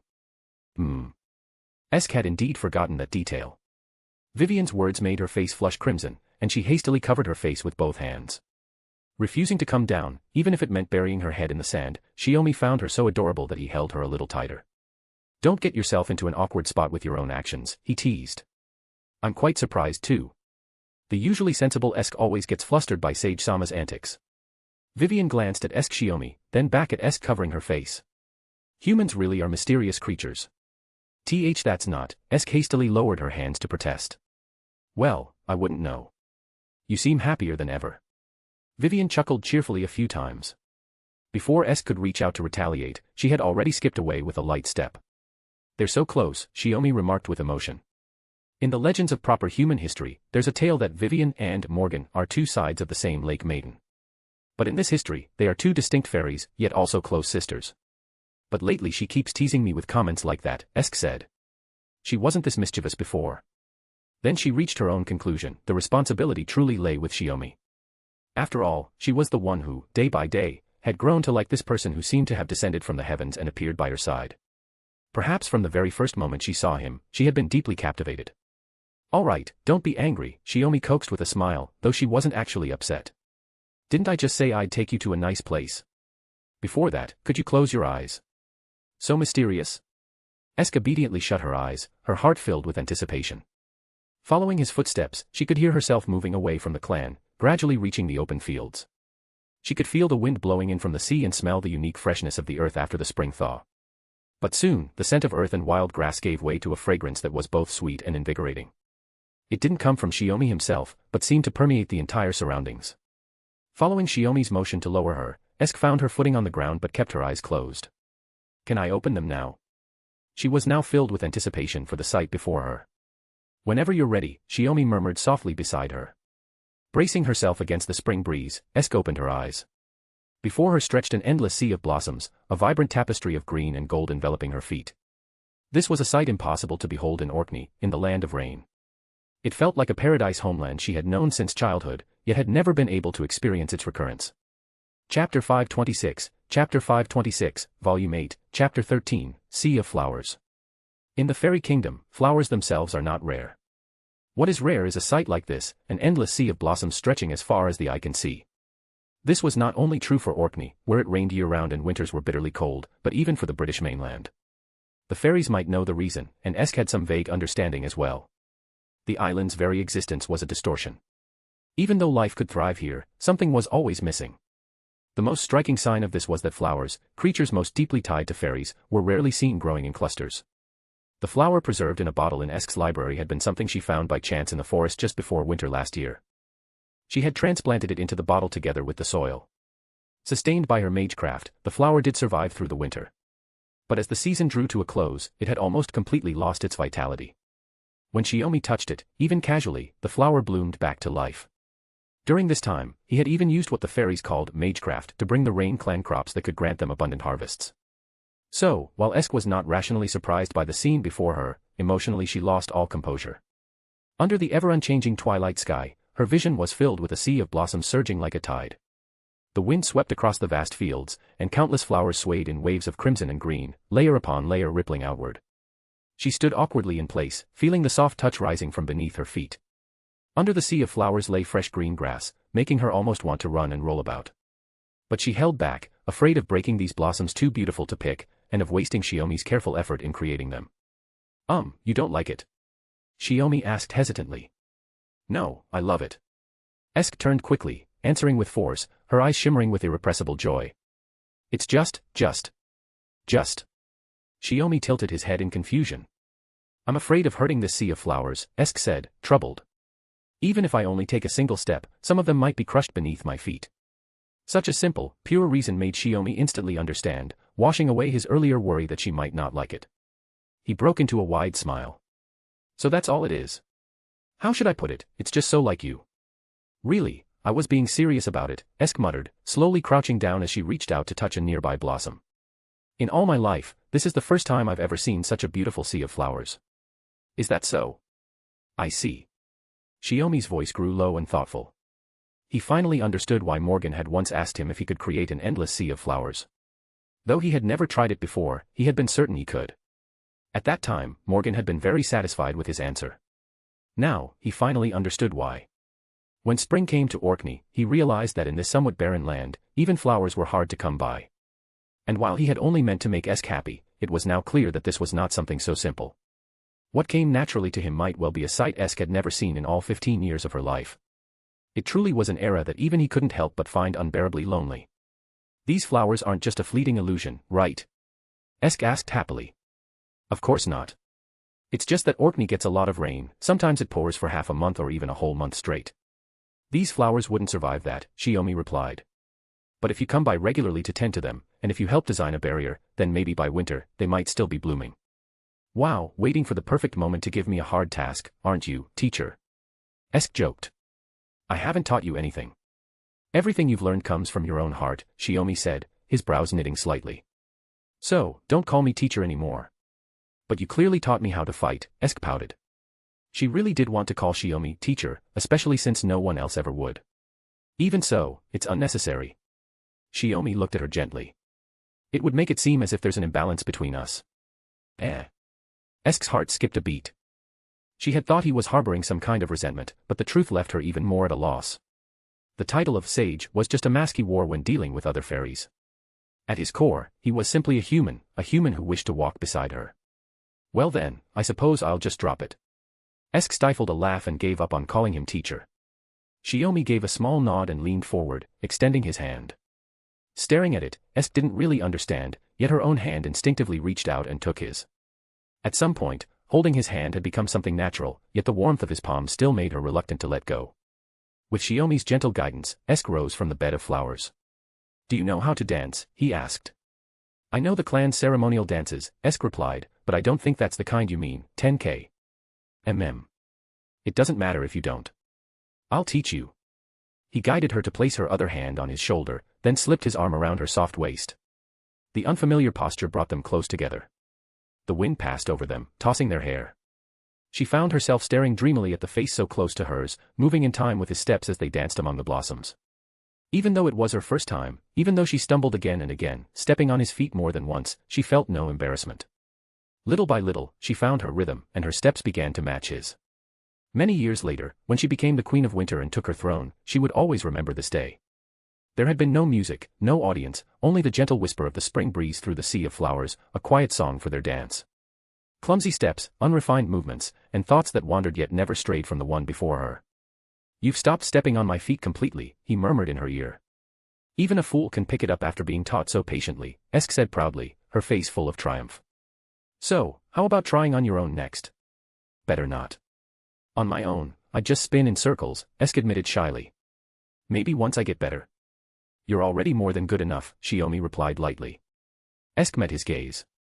"Keep flattering me like this and you'll get nothing in return, you know. Your smile is more than enough." His words made the fairy girl smile without meaning to. For more chapters, feel free to follow me on Patreon. 100 chapters ahead. patreon.com/pinksnake. Chapter 527, Volume 8, Chapter 14, Her Dream, Her Heart. Esk lay amidst the soft sea of flowers, stretching out her limbs. Blooms taller than her ankles surrounded her, their refreshing fragrance enveloping her body. Esk felt herself growing light and airy, the fatigue from the duet gradually fading away as she merged with this floral expanse. She finally understood that even if she stepped on them, these flowers wouldn't be crushed. As if possessed of their own consciousness, they would spring back upright even when pressed down. I don't even know how to express this to you," Esk Shiomi said to Shiomi, who sat beside her, a hint of distress in her voice. "We've only known each other for such a short time, yet you've done so much for me. Even the elders of the clan have benefited. No need for thanks. I did these things simply because I wanted to." "I'm glad I didn't make you feel uneasy," Shiomi said, cradling her hat. Esk lowered her eyelids, pondering briefly before suddenly rising from the flower bed. The witch's hat resting in Shiomi's hands was now adorned with a woven floral wreath atop its peak. "I took the liberty of decorating it a bit." He returned the hat to her. Taking it back and examining the beautiful wreath, Esk spoke in a steady voice, "Do you remember? Before that calamity struck the clan, I mentioned my mission. To end Britannia." Shiomi asked. "I'm not entirely sure of the reason," Esk said. "But this fairy island seems to bear some kind of sin, which is why it endures constant torment from calamities. Ever since I can remember, I've understood why I drifted from the garden to Britannia." "A mission born with you must be heavy," Shiomi acknowledged. In some ways, he resembled Esk. A human chosen by Mooncell, burdened from the start by a certain destiny. The only consolation was that when he learned these truths, he already possessed the mental fortitude to bear and process them. "No, I don't actually feel it's heavy. I understand this mission," Esk said, looking at his hat. "Unlike humans, all of us fairies essentially come into this world like phenomena suddenly appearing from nowhere. The purpose of our birth is something we possess from the very beginning, and thus, we receive names that correspond to it." She thought Shiomi might already know, but she still wanted to tell him herself, through her present self, "You know, Esk is the name Mother gave me. But as a fairy of the garden, I already had my own name before I came here." Esk Shiomi whispered to Shiomi, "My original name. Morgan Le Fay. That was the name I held as a fairy of the garden." Shiomi said little, only nodding solemnly. Purpose and name are the very essence of a fairy's existence. They are inextricably linked. Should a fairy lose its purpose for any reason, the only path awaiting it is a fate where even its existence cannot be sustained. She continued. Esk Shiomi understood why Morgana spoke these words. Unlike humans, she harbored no objections to the purpose bestowed upon her, nor did she feel burdened by it as humans often did during their growth.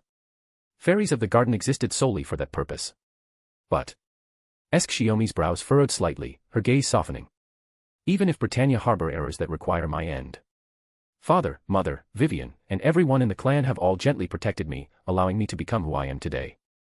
So you wish to alter your purpose, not to bring Britannia to an end, but to find another way to correct its mistakes?" Shiomi asked. Esk was quite surprised. "How did you guess? Do you have fairy eyes too?" "No, just simple experience," Shiomi replied. "Even without special eyes, humans can still perceive many things. Understanding the hearts of those close to us is just one part of that." "Close?" Esk was delighted. "That's why I want to start anew, to save the fairies tormented by sin and calamity, to build an ideal country where no fairy suffers again. I know it's difficult, but if. She understood better than anyone the hardship of this dream, but if Shiomi were by her side. His heart, his wisdom, his strength, everything about him. She knew full well how greedy this thought was. But she had indeed developed such a desire. Isn't that wonderful? Whether it's condemnation or redemption, as long as there's a way, keep searching, there will always be a path forward, Shiomi expressed his gentle agreement. If you're willing, I'd like to stay by your side and explore it with you. Whether or not they would ultimately face an ending like the King of Knights, whether that doomed future could be avoided.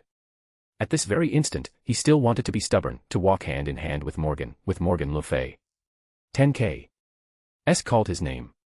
Only this time, it sounded exceptionally soft, like she was both crying and laughing, her surrendered heart trembling. I'm here, Shiomi replied. Lifted the wreath-adorned hat and placed it upon his head. The mismatched ensemble with his clothes made him smile. A soft, warm spring breeze swept over the two amidst the sea of flowers.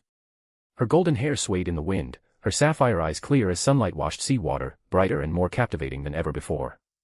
Like a kitten, she rose and crawled toward him, nervously yet determinedly studying his expression. This was her first time being so close to a member of the opposite sex, especially a human, a being utterly different from herself as a fairy. Didn't fully understand how humans expressed affection, but watching the humans in her clan and observing the other fairies, she felt she didn't need anyone to tell her. She already understood. The fairy girl spread her arms wide and wrapped them around Shiomi's neck. Only the last sliver of distance remained between them. Flustered yet earnest, she gazed into his eyes, seeking a definite response. A pair of firm, steady hands embraced her body, offering even greater reassurance than their previous embrace. For within that embrace lay the answer she sought. Esk's face drew slowly closer to Shiomi's, until they were so near she could almost count each other's eyelashes. Yet she could go no further, her movements inexplicably stiff as if bound by a restraining spell. She saw Shiomi close his eyes, the last fraction of distance erased, and felt the simple, supple touch of his lips against hers. A taste she had never known, a warmth she had never known. A suffocating sensation, like the moment of drowning. Only this time, the lake water had journeyed from beyond the heavens, laden with vibrant spring vitality, like the Orkney fields at this very second, suddenly bursting with an endless sea of blooming flowers. Do you like me? I do. I like you more than anything in this world. Chapter 528, Volume 8, Chapter 15, Speaking of Love. Holding Shiomi's hand as they walked through the forest, couldn't quite tell which part of it was more exhilarating. The only thing she knew for sure was that something important was changing between her and Shiomi. She knew what it was, but couldn't find the right words to describe it. Sweetness mixed with a faint tinge of bitterness, a feeling that even the word beautiful couldn't fully capture. Whenever they went out like this, she had already grown unaccustomed to walking without holding his hand. That kiss, for both of them, was never just a kiss. It was something like an exchanged vow. That didn't mean kissing had become a heavy burden. The sensation of their first kiss, even after more than half a month, still lingered in her heart, refusing to fade. And so she couldn't help but reach for him, or else wait for him to reach for her. Just like now. Though they were only strolling through the forest to relax while observing its ecology, she suddenly stopped, threw her arms around him, and stretched on tiptoe to kiss him. Guided gently by him, she steadied herself, waiting for him to lean down and return her affection. Leaves swayed, light and shadow spilling through the canopy. In Orkney's forest, there was hardly a sound of insects or birds. It felt as if the entire world contained only the two of them. At last, when she was satisfied, she gave him a slightly bashful smile. So, where were we just now? Leaned against him as if nothing unusual had happened, sitting with him in a clearing to continue their earlier conversation. You don't remember? Shiomi slipped an arm around her waist, his other hand catching and holding hers firmly. I think it was about how to build the ideal kingdom. She did remember, but his deliberate question had forced her to recall it in a rush. Are you sure it's all right? The fairies of paradise indulge in things like this. Shiomi cupped her face, asking with playful humor. It should be fine, right? It can't be a sin just because I've bonded with you, a human. Sounded unsure. After all, this had nothing to do with duty or the purpose she was born with. It was a desire and a feeling that had risen from her own self. The wish to be together, to become irreplaceable to each other.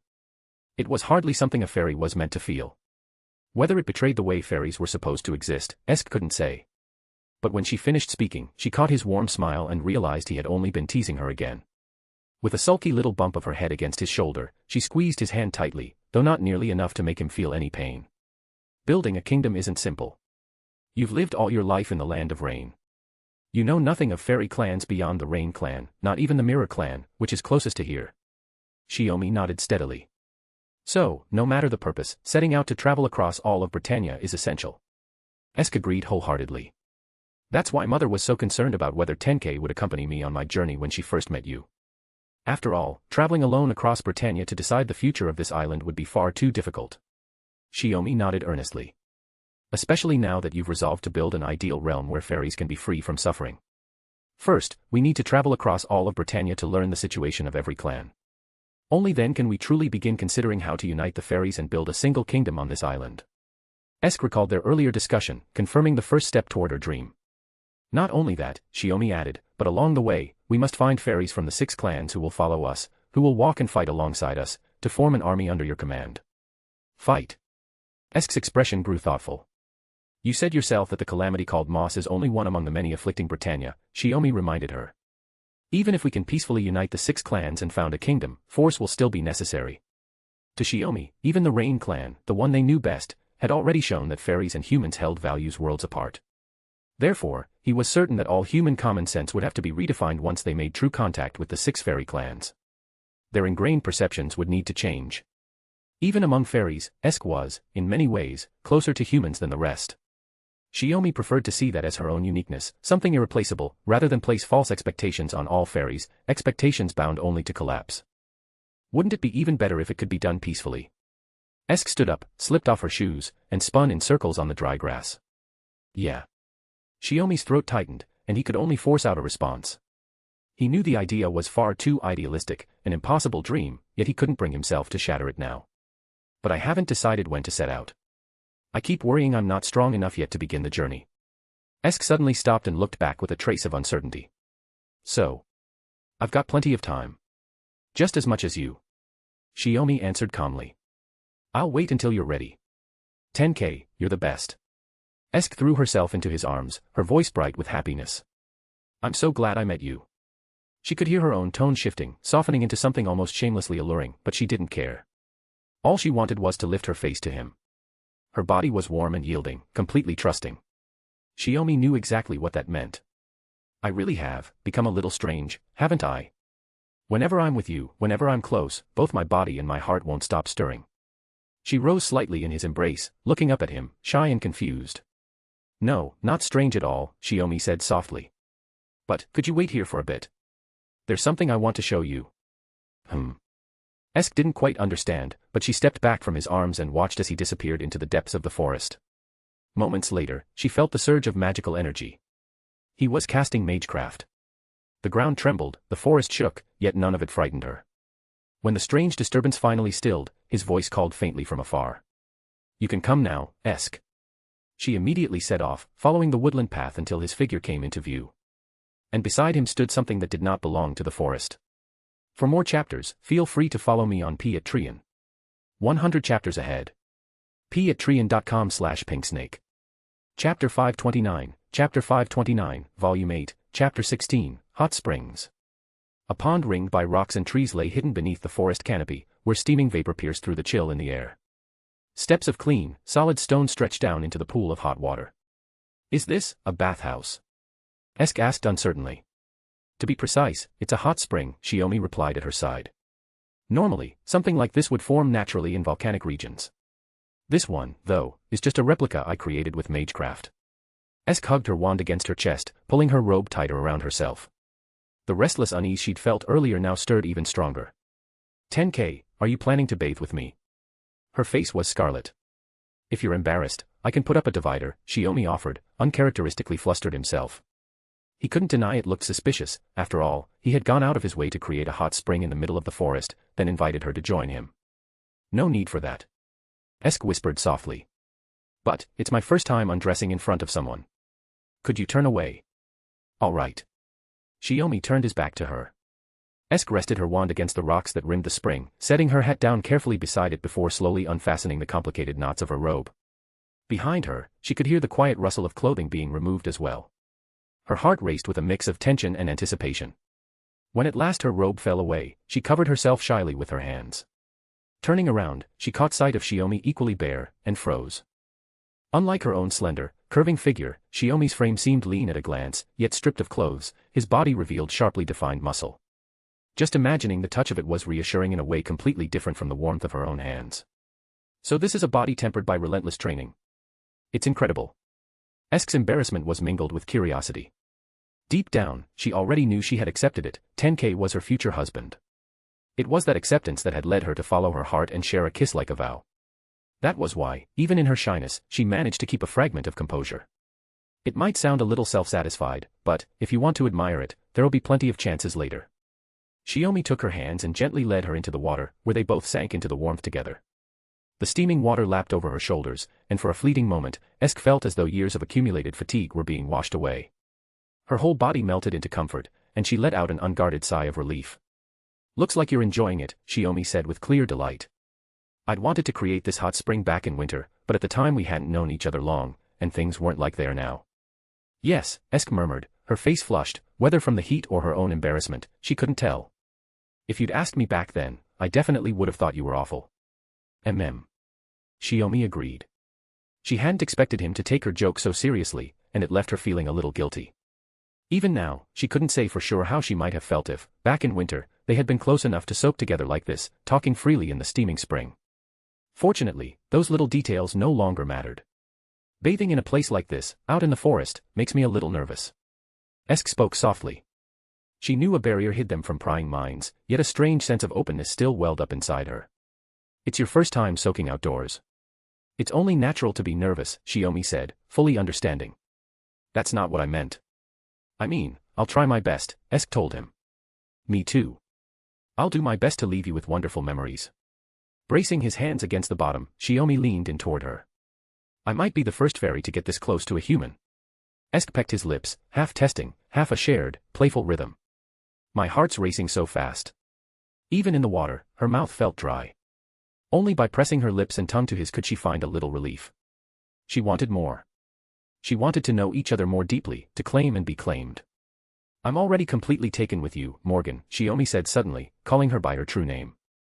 That one Morgan plucked the strings of Esk's soul.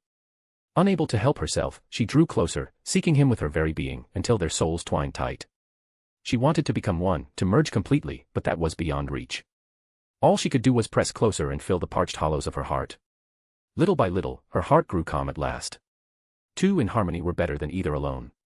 Fairy and human were fundamentally different, yet in so many ways so alike, perhaps for the sake of this very moment. "We might have stayed in the spring a bit too long. I wonder if people will start getting suspicious," Esk murmured, nervously smoothing the long hair gathered at her nape. They had come in the morning, and now night was drawing in. Her legs were weak, she needed his support the whole way back. "Then let's do our best to hide it," Shiomi said. "Or, with the Queen's permission, we could become husband and wife." "Husband and wife?" Esk blinked, stunned for a moment. "Is that not what you want?" Shiomi asked, serious. "Of course it is. I'm just so happy I don't know what to say." She shook her head. Such bonds were rare among fairies. In the Rain clan, even the king and queen among the few existing couples, each marriage was different. The king and queen's union came from the needs and wishes of leading the clan, while most fairies were essentially imitating humans. So Esk didn't fully understand it, but she was curious, and delighted that her other half was Shiomi. Then, he took out a ring, went down on one knee, and held it out to her. "Will you be my wife, Esk, or should I say, Morgan?" She pressed her smiling lips together and, following his cue, offered her left hand, watching the beautiful ring slip onto her ring finger. It felt unfamiliar and new, brimming with joy. Proposing to a girl not yet 16, fairy or not, made Shiomi feel a little wicked. But he didn't want to wait. Since she was willing, he would never let the moment pass. "So, does this mean I'm Tenkei's wife now?" Esk still felt it all a touch unreal. "We still need the wedding ceremony. I'll speak to your parents myself and do my best to win their consent. It doesn't matter if they don't agree. Between your soul and mine, these feelings are not the least bit false." Esk carefully stroked the ring on her finger. She extended that hand, laced her fingers with Shiomi's, and they walked on together. When they reached the edge of the forest, an unexpected sight awaited them. What's that? Hundreds of meters away on the main road, a small procession of 7 or 8 fairies was advancing under banners, looking quite official. Likely envoys from the Fawn clan, Earth clan, and Wind clan, Esk said, a little puzzled. How odd. It's been 3 years since anyone came over from the mainland. Is that so? Shiomi pondered it, thoughtful. Chapter 530, Volume 8, Chapter 17, In Days Like These. Though the land of Rain seemed closed off, it was not entirely inaccessible. Like the Rain clan, the Mirror clan dwelling in Orkney, northern Britannia, maintained contact with them, rarely, but regularly. Even so, the appearance of envoys composed of members from various mainland clans still stirred the Rain clan for a time. During this period, Shiomi gradually learned why such envoys had come. Under the guidance of the sage, the land of rain's resources had begun to flourish. The fairies of the Rain clan whispered and prophesied among themselves that this autumn would bring a plentiful harvest. Since the entire clan had not been ordered to keep this secret, the news was bound to spread and eventually reach the ears of other clans. What struck Shiomi as strange was that clans who had long ignored this place would now send envoys. When you're poor in the bustling city, no one cares. When you're rich deep in the mountains, distant relatives appear. When Shiomi shared his thoughts with Esk, she laughed brightly. Is that so? Humans can be cruel at times. She had listened to countless myths, legends, and heroic epics from Shiomi. To her, this unfamiliar history of another world was so vast and stirring that it set her very heart surging. Humans aren't made of pure good or pure evil. As they grow, they learn to tell the difference and choose. You can't simply divide people into good or evil, most are just ordinary. But when crisis comes, villains will cause chaos, and heroes will draw their swords, Shiomi explained with a hint of helplessness. So long as it doesn't hinder self-interest or opportunism, it exists everywhere. People will criticize it but can never erase it, because it's part of human nature. Then, what kind of person is Tenkei? Esk leaned back lazily on the cushioned bench, stretching her legs out across Shiomi's lap. His hand rested on her feet, absent-mindedly stroking them, while his other hand held a book, just like hers. Lately Esk had rarely gone out, so he kept her company instead. They spent whole days together in the library, reading, conversing, and discussing all sorts of topics. Sometimes it was magecraft, sometimes future plans, sometimes current affairs. No matter what the subject, Esk always spoke with enthusiasm, and she treasured those hours deeply. Compared to the nights spent holding each other as they slept, these moments carried a sweetness of their own. I don't know. Shiomi paused to think before answering. A good person. As a sealing designation enforcer, he had carried out countless dangerous missions, his hands stained with the blood of magi who were not entirely evil. He had killed enemy masters without hesitation during the Holy Grail War. A bad person. As a Magus, as a master of Chaldea, he had fought with everything he had to restore human history. He had done both good and evil. The only thing he could truly claim with a clear conscience was the sincerity of his feelings toward those close to him. If even Tenkei can't answer clearly, then it must really be complicated. Esk laughed joyfully, her bare feet swinging lightly, brushing against his hand. We've gone far off topic, Shiomi arched an eyebrow. We were talking about why the other clans suddenly sent envoys. How did that turn into a debate about my nature? At that, Esk snapped her book shut, drew back her legs, and rose to kneel on the bench, leaning close to him. Because more than the affairs of other clans, I want to know more about Tenkei, no, about my husband. She had been trying to change her wording lately, and she found that calling him my husband carried a special weight. After all, how one defined belonging was no simple matter. Only when she called him that did she feel the depth of what she had gained. Then, as your husband, may I ask something? Shiomi set down his book and looked into her eyes. When do you plan to tell the queen about this? After all, if you don't inform your parents. What happens if I don't? Asked Esk. Shiomi thought for a moment before deciding to give an example from proper human history. In our world, unless the relationship between parents and children is terrible, people generally hope for their parents' blessing in marriage. That makes it feel more complete. At least in my view, Esk, you would want the blessing of the king, the queen, and Vivian as well. After all, they're the family who raised you. I actually want to say it too. Esk ran her fingers through her hair. But mother had a fairy maid deliver a message, telling me not to show myself until the envoys have left the land of rain. Shiomi's heart stirred slightly. Why? Mother explained it to me during a similar time, Esk said after thinking. She told me that not all fairies can accept the existence of paradise fairies. Under father and mother's guidance, the Rain clan accepted me, though I wasn't of their kin. But to neighboring clans like the Mirror clan, or other mainland clans, I'm something to be feared. Shiomi didn't ask what fairies would do once fear took hold. He could already infer the most likely outcome from what he had seen in the Rain clan. It would escalate into war. Fairies who supported the Paradise Fairy and those who opposed her would inevitably clash in a battle without retreat. For fairies, reasons as simple as, I like the Paradise Fairy or, I hate the Paradise Fairy were more than enough. No further logic was needed. The Queen of the Rain clan must have feared that Esk would be caught up in such a war and perish. That was why she worked so hard to protect her and seal away her true identity.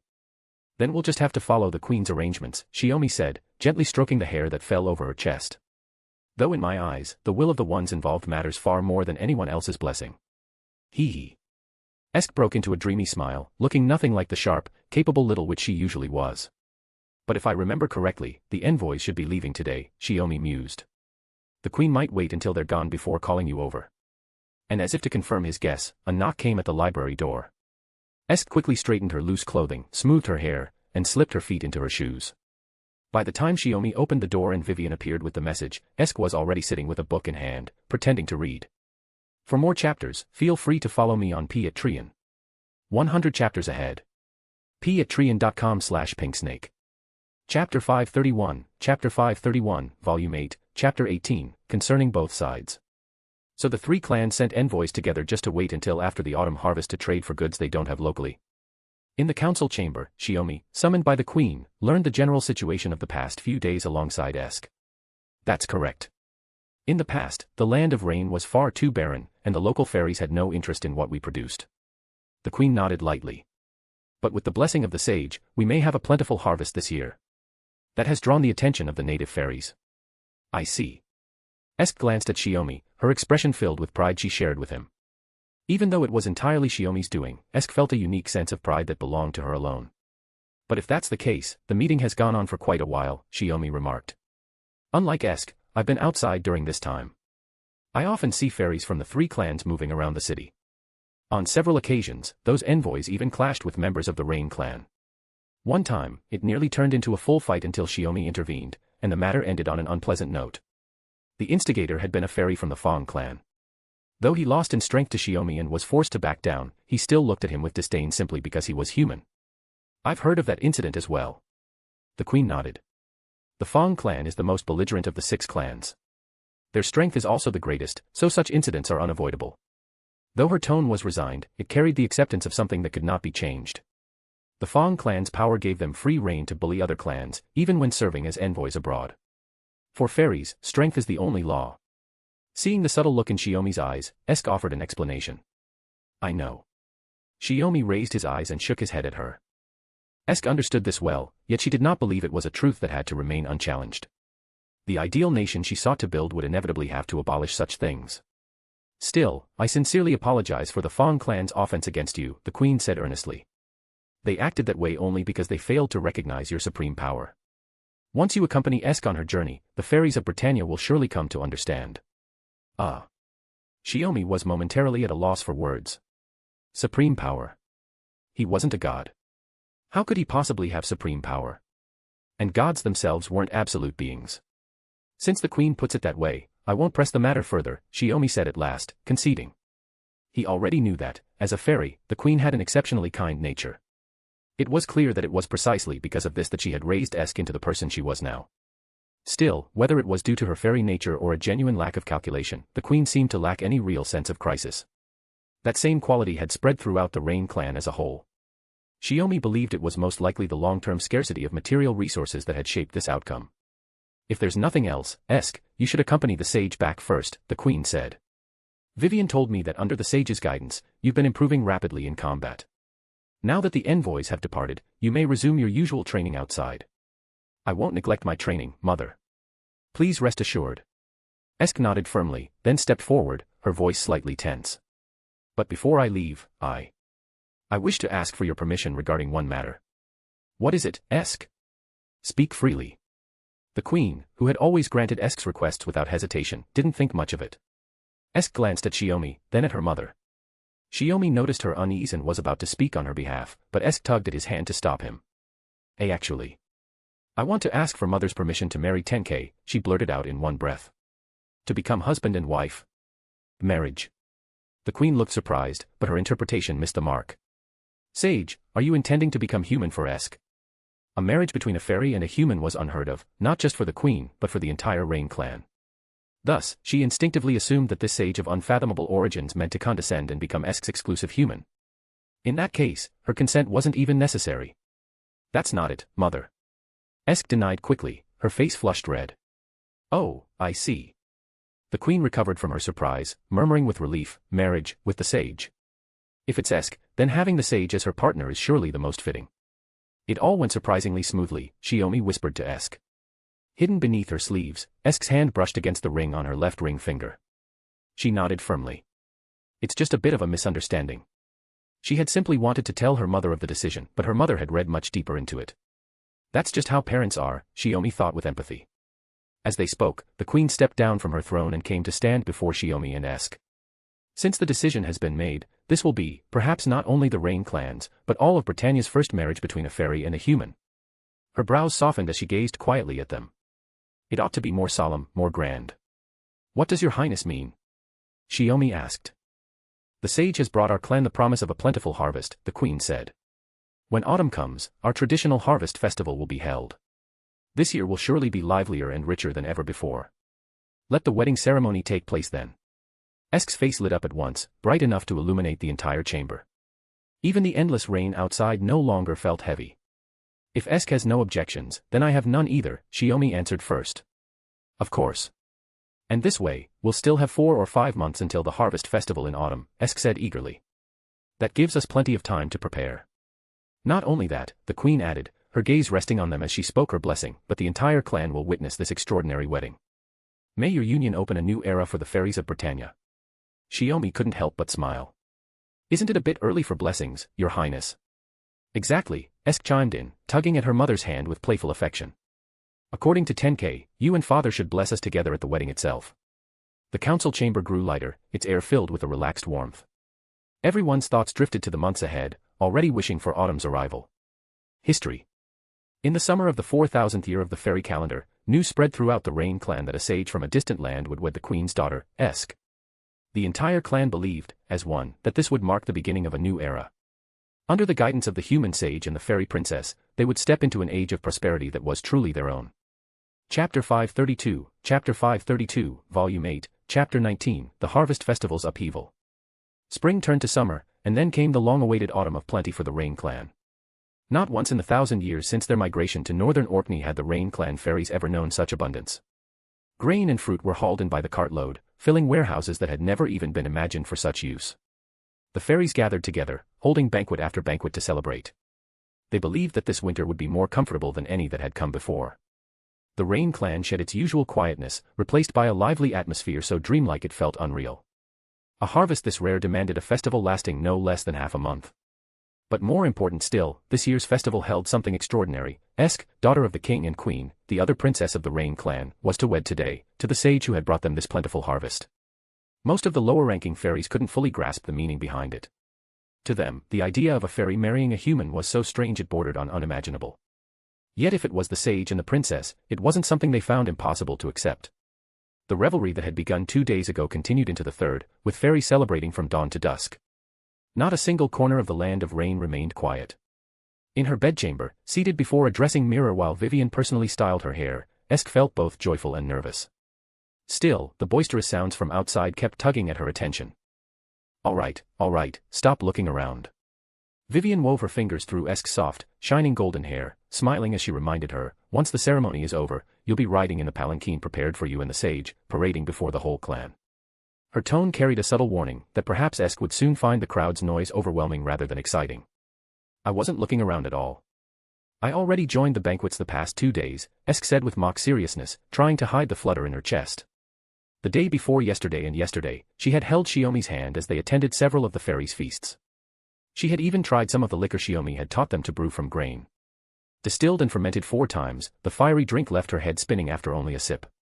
She had to rely on magecraft to keep herself from collapsing. It didn't taste harsh, but the after-effects were powerful. Many fairies had drunk too much in one go, only to collapse and sleep until the following day. I haven't been this happy in ages, Vivian admitted with a broad smile. And I never imagined you, Esk, would one day marry a human. Well, it's Tenkei after all, Esk answered simply. Vivian suddenly leaned down, peering at Esk's profile with a mischievous grin. Tell me honestly, did you fall for the sage the moment you met him? Well. Esk turned her gaze away in embarrassment. She hadn't decided in that instant that she would spend her whole life with Shiomi. But she couldn't deny that she had indeed fallen for him at first sight. The reason was simple, though she was the one being rescued, he seemed even more frightened than she was. Then, as if terrified something might happen, he had carried her all the way back to the clan. In a season when plunging into the icy lake was unthinkable, it hardly mattered whether he hesitated or not. Unless she truly was as wooden as the name her mother had given her suggested, like the world tree itself, there was no way her heart wouldn't have been moved. Mother told me that after the wedding, you'll be leaving the clan together, Vivian said, her expression carrying a trace of loneliness. It's not like we won't return. We'll just be traveling Britannia, discussing the future of the 6 great clans, Esk explained matter-of-factly. We'll come back every year or 2. That's not what I mean. Vivian sighed. It's just, we grew up together, and now, all of a sudden, you're leaving. I thought these days would never change. I thought so too. Esk nodded softly. Maybe in a few hundred years, by the time you return, I'll have already inherited the throne from father and taken on the duty of leading the Rain clan, Vivian said suddenly. When that time comes, I hope the fairies of paradise and the sage will look kindly on us. Esk burst out laughing at her words. No matter what role you take, no matter when it is, you'll always be my one and only little sister. Ah. I'm the elder sister. Vivian immediately protested. How could that be? Clearly, I'm the elder sister. Esk countered without hesitation. And look, I'm the one getting married first. The elder sister always walks ahead of the younger one, doesn't she? Vivian's hands continued weaving through Esk's hair, but her words remained sharp. That's only because the sage showed up. Otherwise, with how you bury yourself in the library all the time, you'd probably never find anyone you liked even after hundreds of years. She gave a sly laugh. Am I wrong? 10K is 10K. No matter what, he was destined to come to me, because we are each other's destiny. The words left Esk's lips before she realized it. Vivian covered her mouth, eyes wide with surprise and amusement. Esk herself froze for a moment, astonished she had come up with such a fitting word on the spot to describe their bond. So that's how it is. Vivian's tone was playful. But I still won't give up calling myself the elder sister. Of course. She gently wrapped her arms around Esk's shoulders. Whether I'm the elder or the younger, it doesn't matter. I just want you to be happy, Esk. Vivian. Esk felt warmth well up in her chest and wanted to thank her. Ah, enough of that. It's almost time. Let's check your wedding attire one last time, then I'll escort you to your... Before Vivian could finish, Esk, who had just risen from the cushioned seat, suddenly lost her balance as the ground shook violently. She fell back into the chair. Ah. What's going on? An earthquake. Vivian nearly stumbled herself, bewildered. She steadied her footing and ran to the window. Explosions were erupting across the city, pillars of flame rising one after another. Vivian stared in disbelief. The sound of hurried footsteps rushed closer, and a fairy maid burst into the room, breathless with urgency. Princess. A massive army of fairies is attacking the land of rain. His Majesty the King sent me, please, you must evacuate at once. What? An attack? Vivian cried, her face draining of color. By then, Esk had already sensed the mingling chaos of countless fairy mana, and her expression turned grim. For more chapters, feel free to follow me on Patreon. 100 chapters ahead. patreon.com/pinksnake. Chapter 533, Chapter 533, Volume 8, Chapter 20, Reign of Sin. Chapter 20, Reign of Sin. The attack on the Rain clan was clearly premeditated. An army of over 10,000 fairies, drawn from 4 clans, struck when the Rain clan was lost in the joy of their plentiful harvest festival, launching their assault at the moment of least defense. Many fairies, drunk and asleep from revelry, never even realized what was happening. They died in their dreams, cut down without understanding. It hurts, it hurts, it hurts. Please. Stop. Stop this. No. Don't burn our home. Don't bully us. Don't hurt us. It hurts so much, it hurts so much, it hurts. I'm dying, I'm dying, I'm dying. The cries of agony rang endlessly. Just 10 minutes earlier the Rain clan had been celebrating in bliss, and now they were plunged into calamity. Snatching up weapons in haste, they barely managed to hold back the combined assault of the 4 clans, slowing the advance of the invading host for only a short while. Inside the castle, Esk and Vivian had been told to flee, but the surprise attack had come from every direction. There was nowhere to run. With the maids escorting them, they made their way to the council chamber. Still clad in her ornate wedding gown, Esk gripped her wand, ready to rush into the fray, only to be stopped by Vivian's hand. Where are you going, Esk? Vivian cried, fear in her voice. I must protect you, Vivian. I must protect father, mother, and everyone in the Rain clan. Esk's eyes trembled wide, fear and determination warring inside her. She fought to stay calm, but her voice betrayed her struggle. Don't be reckless. Vivian begged. You'll die. But. Before they could argue further, the great doors of the council chamber slammed open with a violent kick. But it was not the enemy who entered, it was Tenkei Shiomi. The moment Esk saw him, she felt a rush of relief. But it lasted only a heartbeat. He was drenched in blood, cradling the unconscious queen in his arms. A gaping wound marred her chest, her robes soaked crimson. Mother. As Shiomi laid her down, both Esk and Vivian rushed to her side. Her life is safe for now, Shiomi said gravely. Only then did Esk notice, though Shiomi was covered in blood, there wasn't a wound on him. The blood was from the fairies who had fallen, both Rain Clan and their attackers. Take the queen and get her somewhere safe. Don't come out again, Shiomi ordered, handing her over before turning back toward the battlefield. But his hand was caught by the queen, who had just barely regained consciousness. Sage, Sama. Her voice was faint, broken. Please, take Esk away. Mother. Esk's voice trembled with confusion.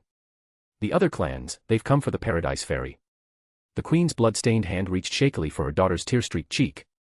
If they don't find Esk, they'll kill, and kill, they won't stop. So we're just to let the other clans slaughter you all, queen? Shiomi demanded, unable to accept it. You've seen it yourself. The queen's eyes were filled with pleading. The other fairies cannot match you, but the one leading them is a sub-bell. The sub-bell were the ancestors of the 6 great clans, beings of overwhelming power. Though the 6 sub-bells had perished one by one over the 1,000-year cycles of catastrophe, among the current clan leaders 3 were reborn sub-bells, their strength equal to the originals, far beyond that of ordinary fairies. The king of the Rain clan, not a reborn sub-bell, had fallen in a single blow. Shiomi knew the truth, even if he fought 2 reborn sub-bells at once, victory was uncertain. The queen's meaning was clear. Their power was too great, she did not want Shiomi to fight them, but instead to take Esk and escape. But even so, if they kill everyone in the Rain clan and don't find Esk, won't they just keep hunting her? Shiomi pressed. There would be no. Vivian suddenly lifted her head. They want the Paradise Fairy. Then give them one. The Paradise Fairy is right here. Her words froze both Shiomi and Esk. Vivian wasn't betraying her sister. As she spoke, she gestured to herself. She intended to take Esk's place, becoming the substitute Paradise Fairy, to meet the death that could not be avoided. Vivian. Esk seized her sister, but her grip slipped. Sage, please, take Esk away. Vivian's tears streamed down her cheeks. Shiomi reached to stop her, but his wrist was seized again, the queen clutching with the last of her strength. Please, take Esk away. You must live. You must correct Britannia's mistake. Her voice broke, tears and blood spilling together down her dress already soaked scarlet. I will not fail you. Shiomi's brow furrowed as he clenched his teeth and swore. He would protect Esk. Whether asked or not, he would. But to abandon the clan she loved, to let them die so she might live, such a path, one that would bring her only sorrow, was unbearable to him. And yet, both the queen and Vivian had staked their very lives on this plea, entrusting Esk's survival to him alone. Hearing his vow, the queen finally released her grip, slumping weakly against the throne, awaiting the end. Sage. Please, let her live happily, I beg you. As Shiomi lifted Esk into his arms, Vivian spoke these words before walking away. Unable to accept this outcome, yet powerless to ignore the will of the Rain clan, Esk wept in Shiomi's embrace, following his steps through the clan's streets and out toward the city gates. Cries and the clash of battle echoed unceasingly along the way. Smoke and the stench of death mingled in the air. The once peaceful land of Rain had already become a living hell. Shiomi moved as quickly as he could, yet still crossed paths with searching fairies. Wherever the crimson spear struck, the fairies blocking the way were torn apart, their bodies left scattered across the streets. Avoiding the gaze of most of the fairies, Shiomi carried Esk into the forest beyond the city. He turned back, looking at the Rain clan's homeland now engulfed in flames. A moment later, the crimson spear he had loosened in his grip was once more clenched tightly. Sensing the change in Shiomi's presence, Esk opened her tear-dimmed eyes. Wait here for me, he said gently. Tenkei. I can't accept the Rain clan's destruction without the fairies who caused it paying any price. Shiomi set up a barrier of concealment around her, his voice hardening. So wait a little. I'll deal with them and return. After speaking, he stroked her cheek. If I'm not back by dawn, go to safety on your own. Don't wait for me. Then Shiomi sprinted out of the forest, disappearing in an instant into the burning city. Esk didn't even have the chance to hold him back before the barrier stopped her. Breaking such a barrier would normally be no challenge for her. But in just the blink of an eye, the happiness that had seemed within reach had collapsed into hell. Her mind was in turmoil, unable to focus. She hugged herself, curling up behind a thicket within the barrier, weeping silently. She shut out the sounds of battle, mourning in her heart for her majesty, for Vivian, for the Rain clan, and prayed for Shiomi's safety. When night finally gave way to dawn, and the flames consuming the land of Rain faded, leaving only heavy smoke rising into the sky, Esk, who had waited the entire night, sensed a faint presence drawing near the forest. Shiomi returned, drenched in blood, covered in wounds, his left arm gone. Supporting himself on the crimson spear, he stumbled forward, limping heavily. No pursuers followed behind him. No sound came from anywhere else. When his eyes fell on Esk again, he forced a faint, reassuring smile before collapsing like a kite with its string cut, utterly spent.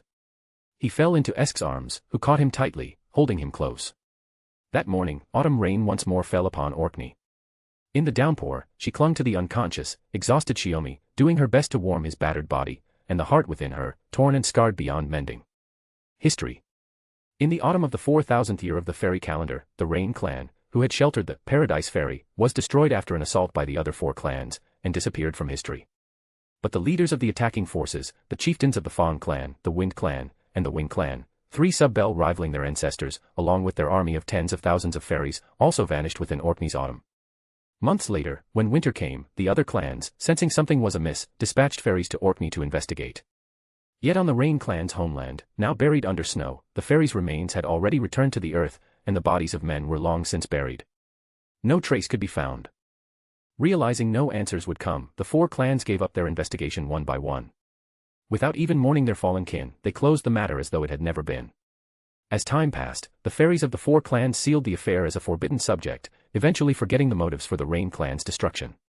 They forgot their own sins, and lived on in peace of mind. By the time the Rain Witch appeared in Britannia alongside the Sage, no fairy could still connect them to the Rain clan of old. And by then, centuries had already passed since the tragedy. Chapter 534, Volume 8, Chapter 21, The Witch and Her Sage.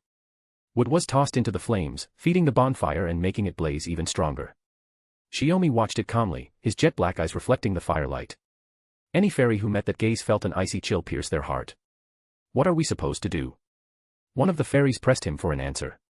In the forests along Britannia's northern border, the northern fairies' army had made camp, preparing for the decisive battle that would begin at dawn. The Fang clan has come from afar, their spirits are high, and their numbers surpass yours. Facing the most battle-hardened clan head-on would be reckless. You need to avoid their strength and draw them into an ambush. Shiomi picked up a branch and traced a rough map of the area into the muddy ground. Out on the plains, the Fang clan's mobility will be even greater. That's why we must pull them into the border forest. The woods and rivers here block their escape on 3 sides, east, west, and south, while leaving a battlefield open enough to fight on. The Fang clan's instincts won't tell them this terrain is a trap. Gasps of amazement spread among the fairies gathered around the fire. Shiomi, however, showed no reaction. His expression stayed calm as he looked at them. The original northern fairies had already been wiped out by the southern fairies. Yet, before their complete extinction, they pooled all of their life force into creating a single ultimate being. That being was Mab, now the chieftain of those called the northern fairies. The fairies gathered under her now were different, lower-ranking fairies from across Britannia who could no longer endure oppression from the high fairies. They fled north, pledged their loyalty to Mab, and thus formed a unique new clan. Through this, the northern fairies grew steadily stronger, drawing the attention and hostility of the southern clans, clashing with them one after another. Now, they stood on the brink of another hard battle. The main force of the northern fairies, strengthened by Mab's power, was locked in stalemate against the Fang clan on the northern plains. Meanwhile, this detachment had taken a wide route through the western forests of Britannia, aiming to strike the Fang clan's main force from behind, only to run into a Fang detachment attempting the very same maneuver. A second battlefield opened here, but without Mab, the northern fairies had little confidence in their ability to defeat the Fang clan's raiding squad. That was, until 2 days ago, when the Rain Witch and the Sage arrived. Unlike the Fang clan, these were fairies who traveled with humans, appearing suddenly in this place. Though their names were already known, their deeds, wandering across Britannia, quelling disasters, and resolving conflicts, had spread from fairy to fairy. Even the northern fairies had heard of them. At first, the northern fairies doubted their intentions. But when the sage revealed his skill in strategy and led them out of a situation where they were nearly wiped out by the Fang clan, they placed their trust in him for the time being and listened to Shiomi's plans. Some fairies even began to believe that their presence among the northern fairies was proof that the Fang clan was in the wrong. This season, the air is dry. With magic, it's easy to set the forest ablaze. But just burning the forest won't kill the Fang clan, will it? A fairy objected. Even with magical flames, ordinary fire couldn't possibly burn through the thick hide of the Fang clan. Use this. Shiomi reached into his cloak, pulled out a jar, and tossed it to the leader of the northern fairy soldiers. What is this? The leader asked. Hallucinogenic spores, Shiomi said flatly. Collected from the lands where the northern fairies live. They pose no real danger to you, but once the temperature rises, their potency increases. Inhaled, they rob you of the ability to fight. Even the Fang clan won't be able to withstand it. Another fairy frowned. That little amount. The Fang clan's raiding squad numbers over 100. You can try opening it now, Shiomi replied, his expression strict but his tone steady. But then I can't guarantee there'll be enough left after the fire is set to deal with the Fang clan. And until you're sure they've lost their strength, don't get close to the blast zone. Seeing how confident he was, the northern fairies found themselves unable to raise further objections. After all, he had provided a plan to break the enemy. If they refused, they could only wait to be wiped out by the Fang clan's raiding squad, leaving Mab's main force to be struck from behind, caught between front and rear. Once the war council ended, the northern fairies quickly began preparing to carry out Shiomi's strategy. When the fairies dispersed, only Shiomi remained by the fire. Leaning against a nearby tree, Shiomi, who had been feigning sleep while listening to everything, walked slowly over. The discussion's over, she said. The northern fairies have numbers on their side, but each of them is weaker than the Fang clan. Instead of a head-on assault, it's better to set a trap and let them walk into it, Shiomi explained. Lifted the edge of her cloak and sat down beside him on a log. That spore was fake, wasn't it? Couldn't hide it from your eyes, huh? He smiled. But since I didn't lie to you, you'll let it slide. That's not the point. Nudged him irritably. Why trick the northern fairies? It's not a trick. Just something that looks reasonable enough. Shiomi drew a circle in the dirt with a stick. When we scouted earlier today, I'd already placed runes. Once the forest burns, they'll automatically link into new runes, weaving a curse that robs fighting strength. Then why not just tell them from the start? Asked, still confused. Mushroom spores sound like something they can control. If it were runes, the fairies would only grow uneasy the moment they won, and then they'd turn to fear and hostility toward us, Shiomi said casually. They need to believe the situation is in their hands. Only then are they useful to us. He stretched his foot out and erased the map from the dirt. Besides, now they have the confidence to wipe out the Fang clan's raiding squad and complete the encirclement of their main force. Will that be enough to drive back the Fang clan's army? Pressed. No, Shiomi said. We'll still need a little push to truly weaken them. All that rises must fall. It's time the Fang clan learned that lesson, if they're even capable of understanding it. For more chapters, feel free to follow me on Patreon. 100 chapters ahead. patreon.com/pinksnake. Chapter 535, Chapter 535, Volume 8, Chapter 22, The Witch and Her Sage, 2. The northern fairies and the Fang clan's ambush troops clashed at dawn. The autumn forest caught fire with frightening ease. The Fang clan charged after the northern fairies, unaware they were being lured deeper into enemy territory. Advancing from the north into a clearing, the Fang clan fairies paid no attention to the carpet of dry branches and leaves underfoot. Each clan was composed of different kinds of fairies. True to their name, the Fang clan resembled beast-like creatures and were the most battle-hardened among all fairy clans. Back in the Rain clan's homeland, among the subbells who fought Shiomi to the death, it was a Fang subbell who, within the fairy domain created by the wing subbell, tore off Shiomi's right arm and managed to wound him. But Shiomi seized the chance to destroy the Fang subbell's unique star lungs. Unable to heal her injuries, she was ultimately slain by the Crimson Spear, becoming the first subbell to fall. The Fang clan had the strongest physiques, even showing some resistance to Moors. Unlike other fairies, mere contact would not immediately corrupt them.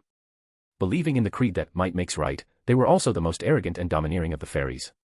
Now they had drawn the Wind clan and Wing clan to their side, wielding weapons forged by the Earth clan, and formed an allied army to strike the northern fairies. As the vanguard and main force, the Fang clan threw themselves into this war with unmatched zeal. Suddenly, flames erupted across the forest, swiftly encircling the Fang fairies. Fire clung even to their furred bodies. Ordinary fire they could easily extinguish, but these flames were reinforced with primordial runes by Shiomi. Once ignited, they would burn endlessly unless quenched by magecraft, and only a top-tier magus like could manage that. The fairies' death cries rang out like beasts' last howls, echoing through the morning forest. From atop a mountain overlooking the battlefield, Shiomi slowly drew back his gaze. Victory is certain. Won't you use the mirror to see for yourself? He asked the behind him. Sitting on a rock, refused indifferently. No interest. If the northern fairies have already won, then shouldn't we be leaving? We can leave whenever. Shiomi frowned slightly, a touch of melancholy flickering in his eyes as he answered softly. Since the destruction of the Rain clan, had been this way. Her wish was to make Britannia a land free of strife, a wish entrusted to her by the Rain clan as well. Carrying it, she took Shiomi's hand and set foot on the Britannian mainland, just as they had originally planned. Yet no matter how hard she suppressed it, the hatred and grief never disappeared. She loathed all fairies outside the Rain clan. Though she still fought for Britannia's peace, she cared nothing for the happiness of the fairies. Shiomi understood this, accepted it, and even believed it to be the truest feeling. But You should rest a little longer, he said gently. It's still early, and you didn't sleep at all last night. There's no need to hurry. Then, let me rest for a while. Esk leaned into Shiomi's arms, turning her head against his chest. Warmth wrapped around her. She felt his right arm holding her close, his body's heat warding off the morning chill. She remembered the time she had seen him sacrifice an arm and a leg, draining every last drop of life force to annihilate an army of tens of thousands from several clans, along with 3 sub-bells. When she carried him back unconscious, she had been terrified he would never survive such devastating injuries. Yet before long, Shiomi recovered. His broken leg healed, his severed arm regrew, and every wound vanished. His regeneration and vitality, so immense that even Esk could not comprehend, brought her deep reassurance. Overnight, she had lost everything she once held dear. Now, all she had left was him, her husband. Why, whenever I'm near Tenkei, whenever I'm by your side, I feel my exhaustion fading away. Esk spoke without much thought. It's probably psychological. If my wife still felt tired in my presence, then I'd be failing as a husband. Shiomi replied with a smile. Esk closed her eyes and rubbed her cheek against his chest. But in those moments, I really am exhausted. That's different, Shiomi argued in a rougher tone. Hee, Esk let out a soft laugh. The pain and sorrow hadn't left her yet, but so long as he held her close, she believed the wounds in her heart would eventually heal, and the ache would fade away. But if I have to be honest, Shiomi added gently, it's actually intentional. Intentional? Were you trying to please me? Esk asked. Shiomi looked a little embarrassed. I meant the part where your fatigue disappears. That isn't magecraft, is it? Esk had already begun to suspect the truth. It interfered with magical energy, yet followed laws and paths entirely different from magecraft. Even the most refined fairy eyes could not see its essence. Its authority, a power that belongs to the gods, Shiomi explained softly. I never knew how to tell you, and since you never asked, I couldn't find the right chance. Tenkei, are you a god? Esk's eyes flew open in surprise as she lifted her head to look at him. From beginning to end, he was unmistakably human, just different from the humans that currently lived in Britannia. No, only a child of the gods. Shiomi closed one eye, speaking with a faint hint of pride. In the myths I told you before, the goddess Tiamat, she is my mother. What I have now is only the faintest fragment of her authority. That's still remarkable, Esk thought, understanding dawning on her. That was why all her exhaustion and pain from battle and travel melted away, the endless vitality flowed from him into her. Yet Shiomi suddenly grew silent, his gaze fixed on her eyes as though studying something. What is it? Esk grew tense, thinking he might attempt something like that here. Not that it was impossible, but it would be difficult. The flow of mana in your eyes is a bit clouded, Shiomi said, lifting his left hand to cup her face. I'll have to take care of it. He leaned forward until their foreheads pressed together. In the gentle contact, Esk felt something murky being drawn out of her, his usual way of purifying her fairy eyes. You're doing this again. Don't try to shoulder everything on your own, Esk wanted to resist. Forgive me for saying so, but you're strong, Esk, just not stable. At least for now, let me interfere a little longer. Shiomi's voice was soft, his smile carrying an apologetic warmth. Your eyes are far more beautiful when they're pure and untainted. Esk gripped his hand, a defeated look crossing her face. Fine. Since you like it, I suppose I'll give in. Good. Now, rest easy. I'll still need your eyes to help me see through the fairy's lies, Shiomi teased. Then I'll just close my eyes and pretend I can't see. Amid their light-hearted banter, Esk drifted into a peaceful sleep beneath the warmth of the autumn sun. Chapter 536, Volume 8, Chapter 23, Prisoner's Dilemma. As the Fong clan's rear base, south of the northern plains in the basin of central western Britannia, stood a town founded by a handful of lower-ranking fairies, Manchester. After the Fong clan instigated war against the northern clans, not only they but also the armies of the Wind clan, Wing clan, and Earth clan, dragged into alliance, had successively stationed themselves in this town. Even so, Manchester, though serving as the coalition army's rear headquarters, lacked the feel of a military stronghold. Any human or fairy could come and go freely. In fact, the war had brought an unprecedented density of fairies into the city, giving it an unsettling air of prosperity. Is there really a war going on here? Supporting Esk's hand, Shiomi glanced around the streets, weaving between passing fairies as he muttered softly. Perhaps. Esk swept her gaze over the street with little interest. Tightening her grip on Shiomi's hand, she urged in a low voice, we should move quickly. Though their attire wasn't eye-catching, the pairing of human and fairy still drew the stares of some fairies. Yet an instinctive sense of danger kept those onlookers from approaching. You're the one who looks pale. Should we find a place to rest? Shiomi frowned. No. I'm just in a foul mood. Esk shook her head. Let's finish our business quickly and leave. Shiomi agreed softly. But looking at Manchester, then at the battlefield on the northern plains, if the Fong clan learns that while they're fighting, the other fairies are here idling about as if none of this concerns them. Esk gave him a startled look. You plan to use that angle to push the alliance of clans toward collapse. To be honest, I don't think the other 3 clans are particularly eager to fight. Shiomi's expression turned thoughtful. Of course, it's not that they're peace-loving. Otherwise, they wouldn't have accepted being dragged in so obediently. From the very beginning, this alliance had been fragile. The war with the northern fairies had already dragged on for over a month. The Fong clan clearly didn't see it as a hard-fought struggle, the northern fairies were simply proving a tough opponent. For those warlike fairies, a battle that ended too quickly would only feel dull. What does Tenkei plan to do? Compared to the fairies bustling about Manchester, Esk was more interested in Shiomi's intentions. The first question is this: if they don't want to fight, why don't they rise up against the Fong clan and pull out of the war? Shiomi countered. Because they don't trust one another. Esk thought for a moment before answering. Exactly. None of them know if, once they rise up, the other 2 clans will take the chance to strike them down. Shiomi spoke with a smile that carried a dangerous undertone. It's what you could call a prisoner's dilemma in reverse. A prisoner's dilemma. Esk blinked. Explain it. It's simple. The original idea is about 2 suspects jailed for a crime. They can't communicate. If neither betrays the other, both serve time. But if one informs on the other, the informant is released, while the silent one suffers a harsher punishment for not cooperating. Shiomi explained. Esk nodded thoughtfully. And if they both inform? Then both receive lighter sentences. Shiomi's eyes turned toward the Wind Clan's encampment coming into view. Doesn't it perfectly describe this alliance built on shallow unity? You want to turn that around, make them realize that if they unite against it, they can withdraw from this meaningless war. Esk guessed. No. I just want them to believe that stepping back benefits them more, Shiomi corrected. And that even if they act alone, the other 2 clans won't move against them. So that's why we came here. Esk slowly pieced it together. And why you chose the Wind Clan as the first stop. Among the 3, the Wind Clan is easier to approach and less passive, Shiomi said. But that's only in comparison. We'll see how they actually respond. Though he didn't show his emotions as openly as Esk, Shiomi didn't harbor the slightest trust toward these fairies. Or rather, the trust that had once been painstakingly built had vanished completely with the Rain Clan's downfall, washed away along with that night's rain. What if words don't work? What if the Wind Clan sees us as a threat and decides to eliminate us while they can? Esk asked cautiously. Nearly 400 years had passed since then, and by now she understood Shiomi's ways well. He never acted without careful planning. Then we'll just have to fight our way out, Shiomi said, raising a finger. Remember the celestial magecraft I mentioned before? If these clans refuse to behave, we'll simply let them taste what it feels like to be struck by a meteor. You really don't hold back. Esk understood immediately, giving a helpless smile. By nature, she wanted to pity the fairies, yet reason never allowed her to.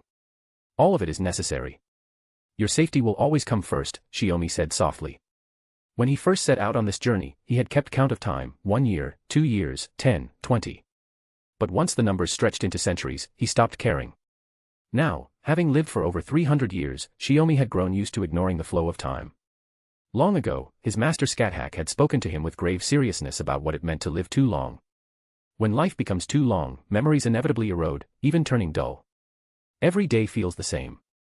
A life that stretches endlessly, with no end in sight, is a completely different thing from a life where the end is clear. Or rather, the trust that had once been painstakingly built had vanished completely with the Rain Clan's downfall, washed away along with that night's rain. What if words don't work? What if the Wind Clan sees us as a threat and decides to eliminate us while they can? Esk asked cautiously. Nearly 400 years had passed since then, and by now she understood Shiomi's ways well. He never acted without careful planning. Then we'll just have to fight our way out, Shiomi said, raising a finger. Remember the celestial magecraft I mentioned before? If these clans refuse to behave, we'll simply let them taste what it feels like to be struck by a meteor. You really don't hold back. Esk understood immediately, giving a helpless smile. By nature, she wanted to pity the fairies, yet reason never allowed her to. All of it is necessary. Your safety will always come first, Shiomi said softly. When he first set out on this journey, he had kept count of time, 1 year, 2 years, 10, 20. But once the numbers stretched into centuries, he stopped caring. Now, having lived for over 300 years, Shiomi had grown used to ignoring the flow of time. Long ago, his master Scáthach had spoken to him with grave seriousness about what it meant to live too long. When life becomes too long, memories inevitably erode, even turning dull. Every day feels the same. A life that stretches endlessly, with no end in sight, is a completely different thing from a life where the end is clear. And in this Lost Belt's distant past, the 300 years he and Esk had lived together had indeed been just like that. Shiomi was beginning to grasp the true weight of those words. Endless travels, suppressing disasters, quelling conflicts, and when he tired of it all, retreating to the forest for 50 years of seclusion. Yet even after re-emerging, he still never found anything new or refreshing. In the end, the only one who truly remained in his eyes was Esk. And for Esk, it was the same. Britannia, fairies, all of it was nothing more than fleeting illusions, repeating over and over. Talking and walking, and here we are. They had reached the gate of the Wind Clan's camp. After presenting their identities to the guards, one immediately hurried inside to report. Chapter 537, Volume 8, Chapter 24, Betrayal. The witch and the sage, so well known across Britannia, have you come once again as envoys for the northern fairies? The chieftain of the Wind Clan was a fairy woman of refined beauty and gentle grace, yet she exuded a sharp, calculating air. Her name was Minerva. At this moment, Minerva received Esk and Shiomi and raised her question. Inside the main command tent, luxuries far too extravagant for a battlefield gave away the nature of this Wind Clan fairy. Even when leading troops to the front, she refused to abandon her sense of elegance and taste. No, Esk answered softly, meeting Minerva's eyes. We've come only to put an end to this meaningless war. Meaningless. Minerva reclined on a fur-draped chaise, her gaze languid. The northern fairies grow stronger by the day. Sooner or later, their lands will spread south. Better to resolve that threat now than wait until the conflict forces itself upon us. Shiomi sneered inwardly. That was the way with the wind fairies.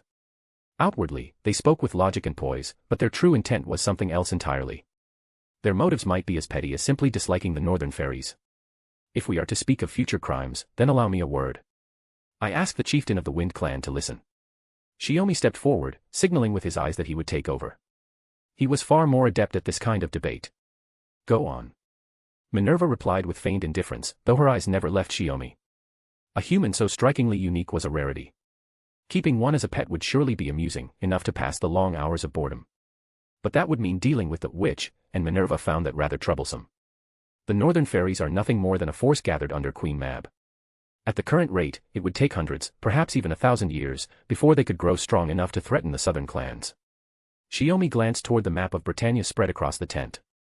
If such an outcome isn't even certain, yet they must be suppressed so urgently, then what of the Fang clan? The Fang clan? Minerva mused. Have they done something? Not yet. But they could do anything, and Lady Minerva understands that better than I. Shiomi smiled calmly. This war against the northern fairies was led by the Fang clan. They are the ones locked in stalemate with Mab's forces on the front lines. The northern fairies are more stubborn than expected. Their leader Mab has ability enough to hold even the Fang clan at bay. Minerva was aware of the situation. But we traveled south through the battlefields and saw their condition ourselves, Shiomi continued. The current stalemate is only temporary. Even if the three clans, Wind included, hold back their support, the Fang clan still has the advantage. Within a month at most, the war will be over. That matched the reports Minerva had received, victory after victory claimed by the Fang clan, followed each time by demands for supplies and reinforcements. Another month, then. Minerva chuckled. Perhaps we're already too late, Sage. Did you come after the time had passed? No. We came in time. Shiomi no longer looked at her but fixed his gaze on the map. If the Fang clan wins this war and, carried by that momentum, turns to question your lack of supplies and reinforcements, how will the leader of the Wind clan respond? Clink. The gem Minerva had been toying with slipped from her hand and fell onto the carpet. That was exactly her fear. Yet neither the Wind clan nor the Earth clan had shown any intention of withdrawing, leaving the Wind clan no choice but to remain bogged down in Manchester. If the Fang clan's chances are that high, then even if the Wind clan withdraws, won't things stay the same with the other two clans still supporting them? Minerva asked. As long as the Wind clan shows the intention to withdraw, I can persuade the other two clans on your behalf. Shiomi stepped forward, picked up the gem that had fallen to the ground, and handed it back to her. The Fang clan tried to send a squad to circle behind for a surprise attack, but they ran into the northern fairies' ambush force instead. They were drawn into a trap and wiped out. Even as we speak, the northern fairies are closing in on the Fang clan from both front and rear. By this point, Shiomi was certain Minerva understood.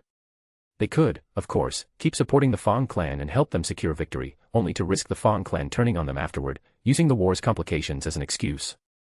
Or they could stop supporting now, let the Fang clan suffer a crushing defeat, and watch their overall strength collapse.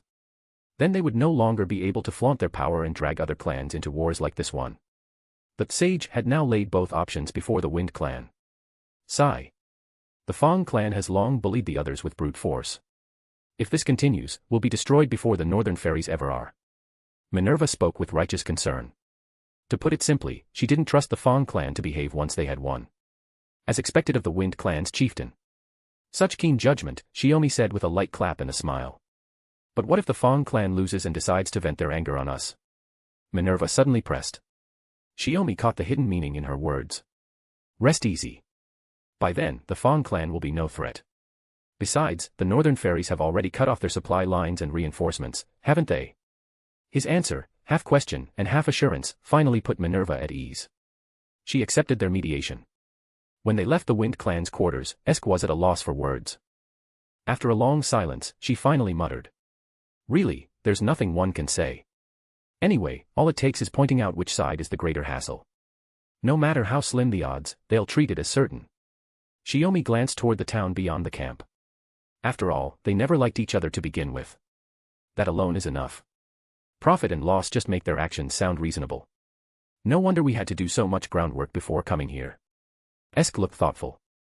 But the Fang clan's ambush unit? It doesn't matter. The northern fairies won't let us take the credit, Shiomi replied. Besides, the Earth clan and Wind clan fairies have already seen us. Let's hope we're done before nightfall. I'd hate to spend the night in this town. Esk's disdainful tone carried a faint hint of petulance. Shiomi, however, lit up with joy, as if seeing a long-lost treasure. It had been so long since she'd shown that kind of emotion. Yeah. I'll make it quick. He agreed gladly. Chapter 538, Chapter 538, Volume 8, Chapter 25, The Wasteland. Swoosh. Shiomi yanked the crimson spear free. The Fang fairy, already dead the instant its heart was pierced, collapsed to the ground. What a hassle, having to personally deal with the messenger fairy. Esk carefully avoided the blood-soaked dirt as she approached the battlefield. The three clans need time to withdraw their forces from Manchester, Shiomi said as he put away the crimson spear. If these Fang fairies, tasked with summoning reinforcements, made it back to Manchester, it would ruin my plans. Around him lay the scattered bodies of Fang fairies, blood spreading in uneven pools along the dirt road. Fairies were unlike humans. They were beings who coexisted with nature, fragments of the planet itself, or self-aware terminal-like entities. Their bodies were closer in nature to servants, magical constructs formed around a spirit origin. Because of this, fairies did not decay after death but instead crumbled away, returning to the earth. Soon, the ones Shiomi had slain would vanish entirely, blending into the road beneath them. But you went through all that trouble, using 3 different methods to persuade the clans to cut their losses. They shouldn't change their minds so easily. Hard to say. Better safe than sorry. Shiomi extended his hand. Careful not to get blood on your clothes. Magecraft can clean it off anyway. Though she spoke lightly, Esk still took Shiomi's hand and leapt across a wider pool of blood with a long stride. The two left the main road behind. After persuading Manchester's 3 clans, Shiomi had immediately departed the town with Esk. Best to keep things simple when we can, Shiomi said with a smile. Since we made it into town, I thought we might at least get to sleep indoors tonight. Do you regret it, Tenkei? Esk asked, a little uneasy. Regret it or not, if we can't sleep comfortably, we'll hardly get any rest at all, Shiomi said, brushing his hand over her hair. Esk noticed again that not a drop of blood had stained him. Even though his black robe was embroidered with flowing silver patterns and wasn't easily dirted, he remained meticulously cautious. Tenkei seems stronger than before, Esk whispered. Since I'm traveling across Britannia with you, and will run into those troublesome fairies from time to time, Shiomi replied matter-of-factly, how could I protect you if I didn't get stronger? It's been so long since I last fought. My hands feel rusty. Esk pouted slightly. Shiomi raised an eyebrow. But you can't bring yourself to kill, can you? Even if you dislike the fairies, taking a life isn't something you can easily cross. Though she always kept a cold face before the fairies, showing no interest in anything and smiling only at him, Shiomi knew well, Esk was still the kind-hearted little witch inside. When the time they had spent together grew long enough that their initial age difference no longer mattered, he came to understand Esk more deeply. Maybe that's right. I could just strip away their combat ability, and leave the rest. Esk stopped mid-sentence, realizing the words felt wrong. No, I can't do that. It feels irresponsible, like dumping all the dirty work on you. Shiomi suddenly released her hand and stepped forward to block her path. Then let's settle it this way. Because I take pleasure in killing those fairies, and are kind as the rain which cannot stop the sage's atrocities, only silently lamenting in her heart. How does this arrangement sound? Enjoyed it. Esk froze. She recalled how, when facing the Fang fairies, Shiomi had worn a provocative smile before striking, yet his expression had turned utterly cold the moment he acted, transforming into a pure killing machine, precise and efficient. Don't believe me. Shiomi raised an eyebrow innocently. No, it just feels like something straight out of a storybook definition. Esk tugged at her cloak, smiling absently. And a really cheesy one at that. Is that so? Shiomi took her hand again, lost in thought. And Tenkei isn't happy either. Esk drew closer, wrapping her arm around his as they walked. After nightfall, the temperature on the plains dropped further, making the closeness of their bodies a more tangible warmth. He couldn't be happy anyway, Shiomi replied lightly. Britannia's daytime skies were perpetually dusky, yet clear nights always brought a sky full of stars. Strolling across the fields on such a night, their hearts felt open and spacious, less inclined to dwell on complicated matters. So, where should we camp tonight? Should we find a higher spot? Esk asked. What do you think? I'd rather camp in the forest, Esk admitted, a hint of shyness in her voice. After all, holding Tenkei under the stars feels unsettling. Even knowing no humans or fairies were nearby, she still felt as if someone might see them. Then let's stick to the old routine, camp once we reach the forest, Shiomi smiled understandingly. Esk tilted her head, leaning her body against his shoulder as they continued walking side by side at a leisurely pace. With their supply lines and reinforcements cut off, the frontline Fang clan should collapse soon. After suffering defeat and having their strength severely weakened, the Fang clan should stay quiet for decades. The only threats to Britannia now will be those recurring calamities, Shiomi added. We just suppressed the once-in-a-century calamity not long ago. Perhaps we can finally go back and rest for a while, Esk continued. She was referring to the forest cabin hidden by a barrier on a remote island off Britannia's western coast. It was the new home they had built with their own hands after leaving Orkney, choosing that isolated island and settling there. For the first 50 years, she had spent her days there slowly, accompanied by him, gradually gathering her thoughts until she was ready to begin her travels across Britannia. For Esk now, that place was her home. After decades away, it was only natural to yearn for a return. After all, it wasn't a once-in-a-century calamity. The scale of ordinary disasters was manageable enough for the fairies to handle themselves. It is time to go back, Shiomi nodded. But before that, there's a place I want to visit. Where? Esk asked, slightly curious. Edinburgh, Shiomi pointed north. Beyond the horizon, invisible across the vast plains, lay the city where the northern fairies lived.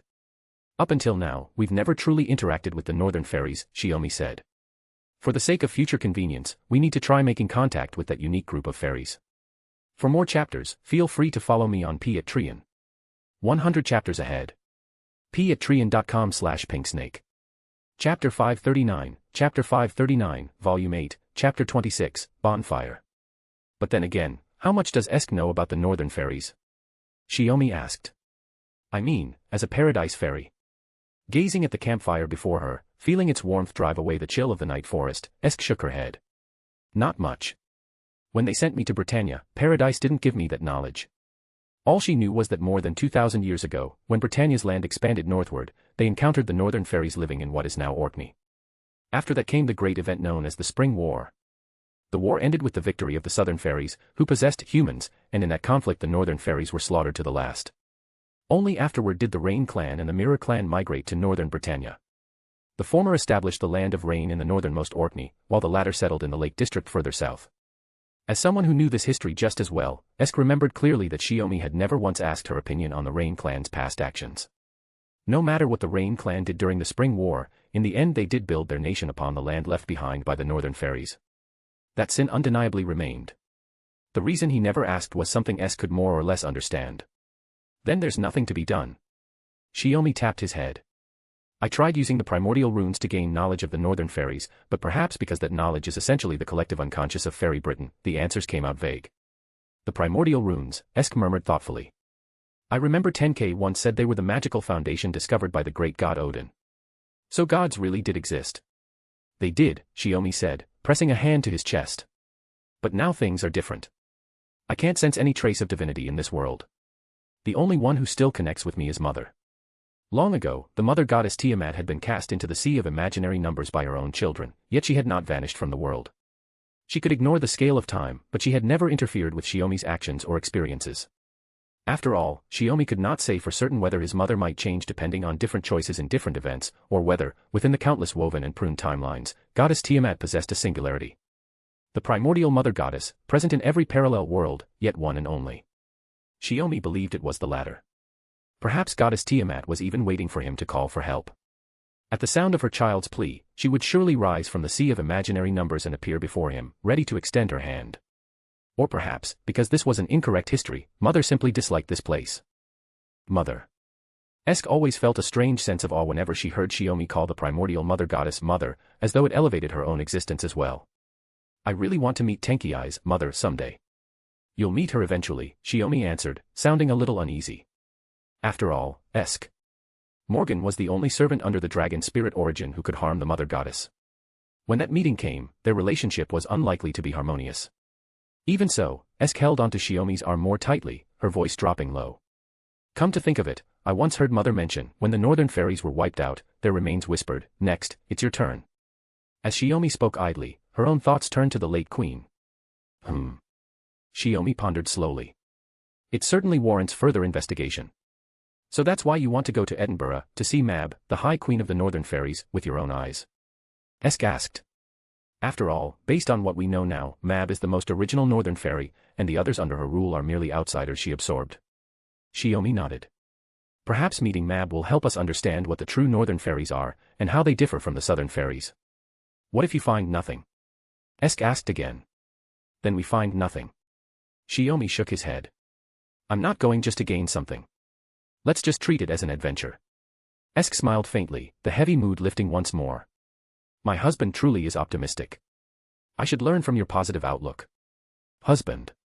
Shiomi couldn't help but sigh softly in his heart. She would occasionally call him that so plainly in private.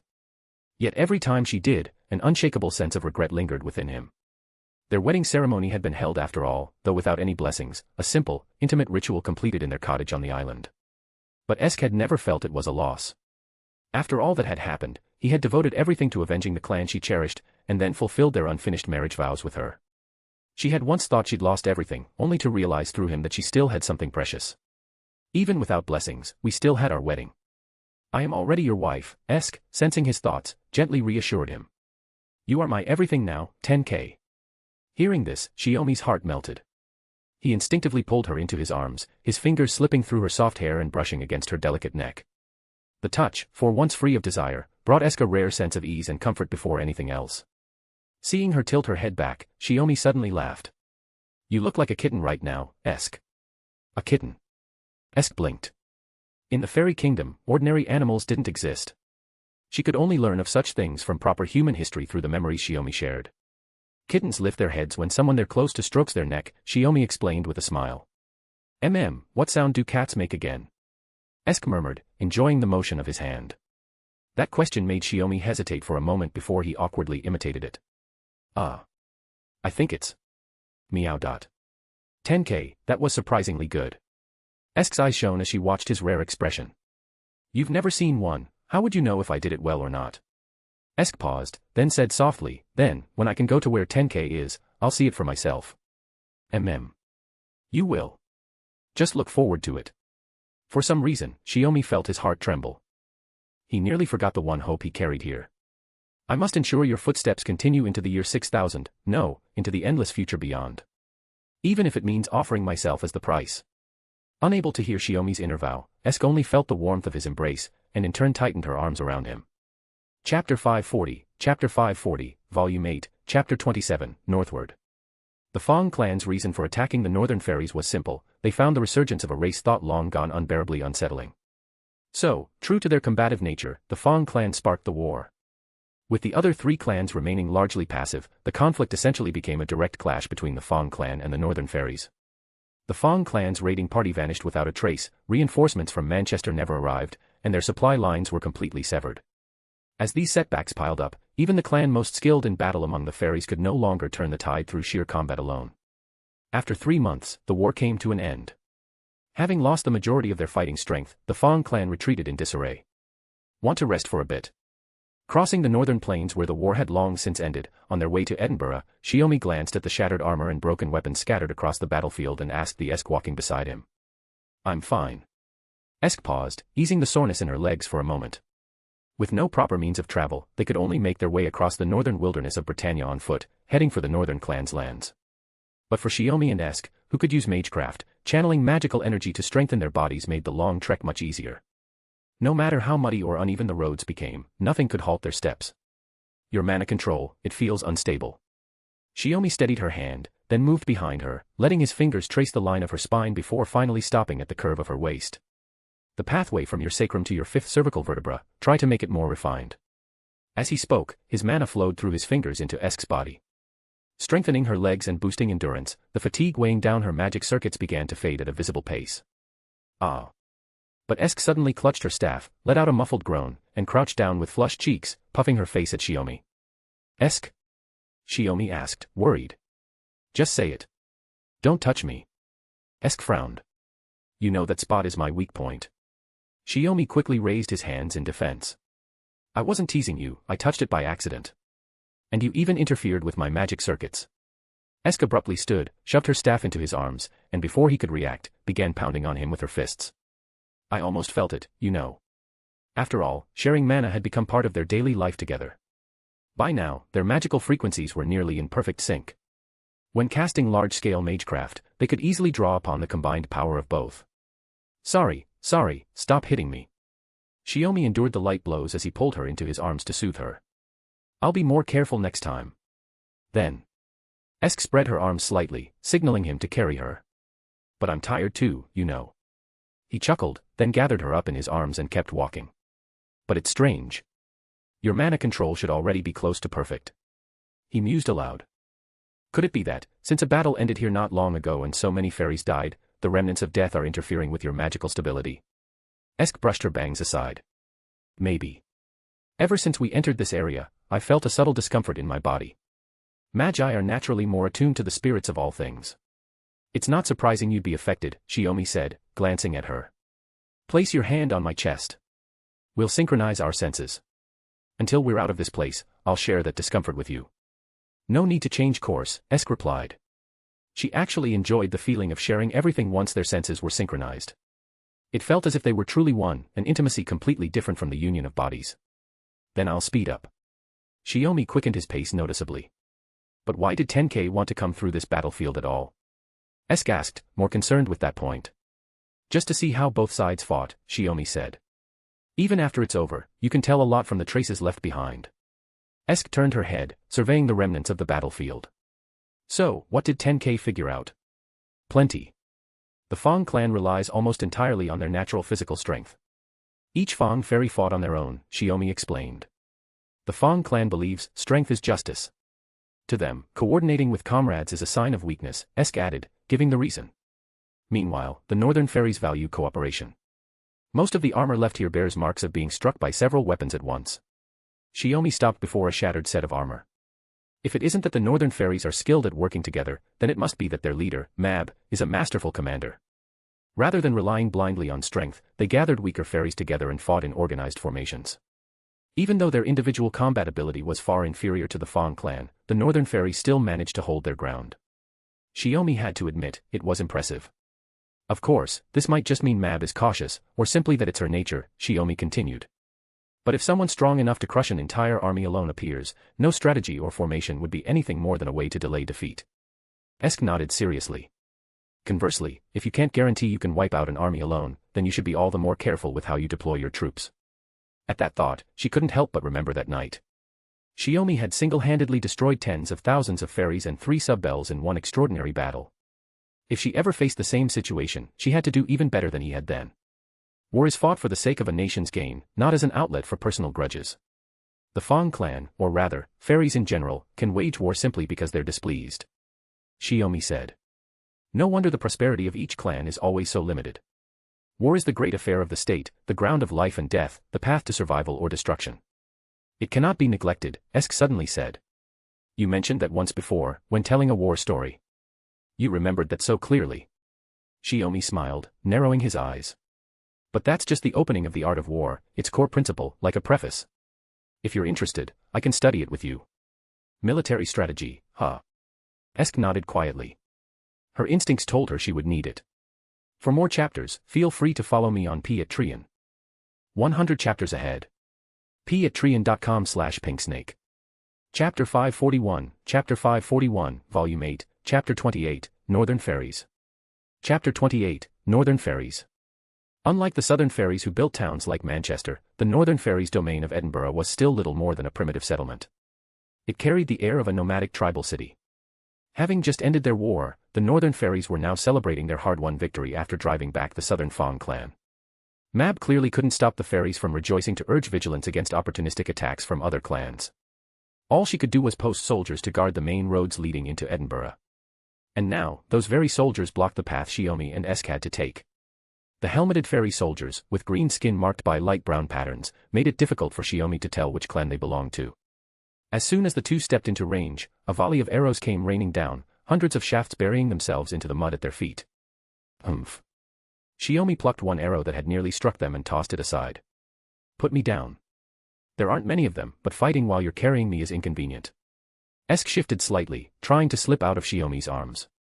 The Northern Fairies were clearly far less welcoming than expected, loosing a rain of arrows without even a word. Don't move.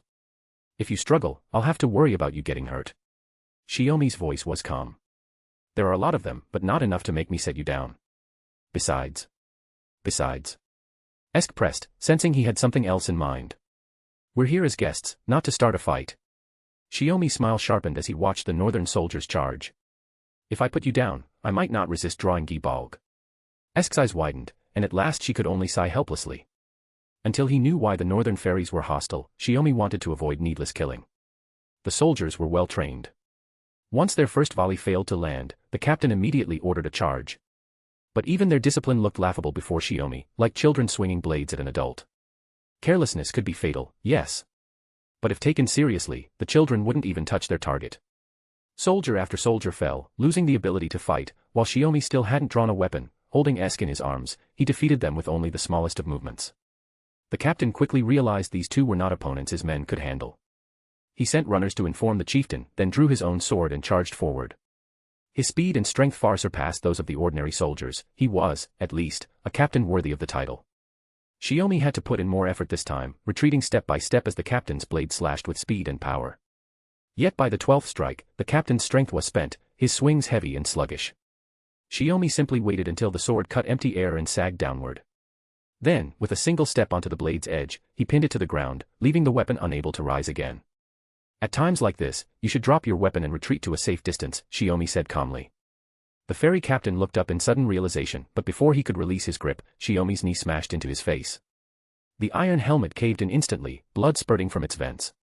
Only then did Shiomi set Esk down, turning his gaze to the soldiers still standing in formation at the end of the road. Their comrades had been defeated in the blink of an eye, and the fear that gripped them was different from what they had felt facing the Fong clan's armies. Shiomi picked up the fallen captain's longsword, examining it with interest. This looks like the craftsmanship of the Earth clan, he remarked in surprise. I thought the Northern Fairies forged their own weapons. And it doesn't seem like spoils of war. More like, could it be? Esk immediately reached the same conclusion. At that moment, a soft but confident voice rang out from above. Got you. Seizing the moment, Mab descended from the sky, both hands gripping her weapon as she launched a strike filled with absolute confidence. Yet her mana-charged blade was caught bare-handed by Shiomi, who simply raised his arm to block it. I see. You must be the chieftain of the Northern Fairies. Impressive. With this power, it's no wonder you were able to lead them against the Fong clan's armies. Mana surged through Shiomi's arm, and with a single push, he sent Mab, along with her weapon, flying backward. Flipping to land on her feet, Mab didn't rush to attack again. Instead, she eyed the two cautiously. Even if that strike hadn't been her full strength, for it to be stopped so easily demanded vigilance. You're not from the southern clans, she asked. Then why attack my soldiers? Attack. Now that's a serious misunderstanding. Shiomi dropped the long sword and clapped his hands as though brushing off dust. Your soldiers attacked the witch without warning. Naturally, we weren't about to stand here and take it. Mab's eyes widened. The witch? Then you're the witch and the sage. It seems the reports from the border forest were true. With the sage and the witch's aid, the ambush squad had successfully annihilated the Fong clan's raiding force in a narrow pass, clearing the way so the flanking army could circle around and strike from behind. Mab had known of the incident, but since the witch and the sage had vanished after offering their strategy, she had remained doubtful. That she now believed the moment Shiomi named himself had an even simpler reason. A human who could so casually block her strike could only be the sage whose name was known across all Britannia. And the woman beside him could only be the witch. Sharp judgment, Shiomi said with a smile. Though Mab looked exactly like Queen Meb from proper human history, her demeanor and mannerisms were clearly different. She was not to be mistaken as merely a parallel counterpart. Still, treating guests from afar like this. I can't say it's the most impressive display of Northern Fairy hospitality, Esk said lightly, twirling an arrow between her fingers as she mocked. Knowing she was in the wrong, Mab sheathed her weapon with a troubled expression. I had no choice. We just finished a war. Who knew if the southern clans would strike while we celebrated? I never imagined I'd end up wounding allies. In just a few words, Mab made her stance clear. If you're guests, then come with me. Guests must be treated as such. With that, she turned and began walking toward the city, her figure wordlessly making it clear she would lead the way. Shiomi and Esk exchanged glances, both shrugging helplessly with the same wry smile, then followed after Mab. Chapter 542, Volume 8, Chapter 29, Land of the Northern Fairies. Hey! This wine doesn't taste right. You watered it down, didn't you? You're broke, and you still expect good wine. By a roadside bonfire, a green-skinned low-ranking fairy waved a wooden cup at the tavern owner. The short innkeeper snapped back without holding back. This weapon belongs to the Fong clan, doesn't it? Looks like it was made by the Earth Fairies. The blade's still intact. 50 gold coins. 50. That's too expensive. The one over there with the chipped edge is just 25. Take it home, sharpen it, and it'll be the same. Under the canopy in front of a wooden hut, a fairy who seemed to be from the Wing clan haggled with a shopkeeper who looked strikingly like a Fong fairy, arguing over the price of a weapon. Every few steps along Edinburgh's main street, fairies of different clans could be seen mingling, trading, chatting, drinking. Despite occasional friction, the sense of harmony underneath was unmistakable. It's surprising. I didn't think I'd see fairies from different clans getting along as if they were the same, Shiomi remarked. Mab, leading him and Esk, glanced back with a touch of pride. I don't know how it is elsewhere, but in my city, if you want to live here, you have to cast aside your old prejudices and swear loyalty to me. That's all. Why must they do that? Esk also noticed Edinburgh's unusual state. It was a stark contrast to Manchester, where clans were divided sharply, living in the same city, yet separated like oil and water. Northern fairies are just a broad concept. Without this, they'd only be a miniature version of a clan alliance, Shiomi added naturally, giving his own interpretation. Mab gave a playful snort. For a human, you're awfully well informed. Which sage are you? What? Esk was still watching how the northern fairies lived and didn't catch on immediately. The sage, like the witch, has always been the same, Shiomi explained helplessly. There's no such thing as different incarnations. Even after seeing his power for herself, Mab still couldn't break free from the human notion of lifespan.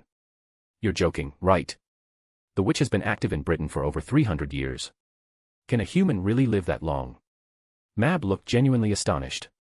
Northern fairies also had humans among them. Some were captured in battles with the southern fairies, others came over willingly. They can live that long, Shiomi said simply. Mab froze, clearly trying to process it. It wasn't until she had led them to the chieftain's great tent that Mab finally wore an expression of resignation. Unlike the somewhat nomadic style of the city, Mab's own dwelling was a small castle built of wood and stone, with a courtyard large enough to hold thousands. At the entrance and along the walls, Edinburgh's soldiers patrolled on guard. So, why would the witch and the sage, famous across all of Britannia, come to my city? After following Mab into the castle, plain and without lavish decoration, they sat in her reception hall. As a servant fairy poured wine, Mab asked the question with a sharp, calculating smile, her eyes appraising both Esk and Shiomi.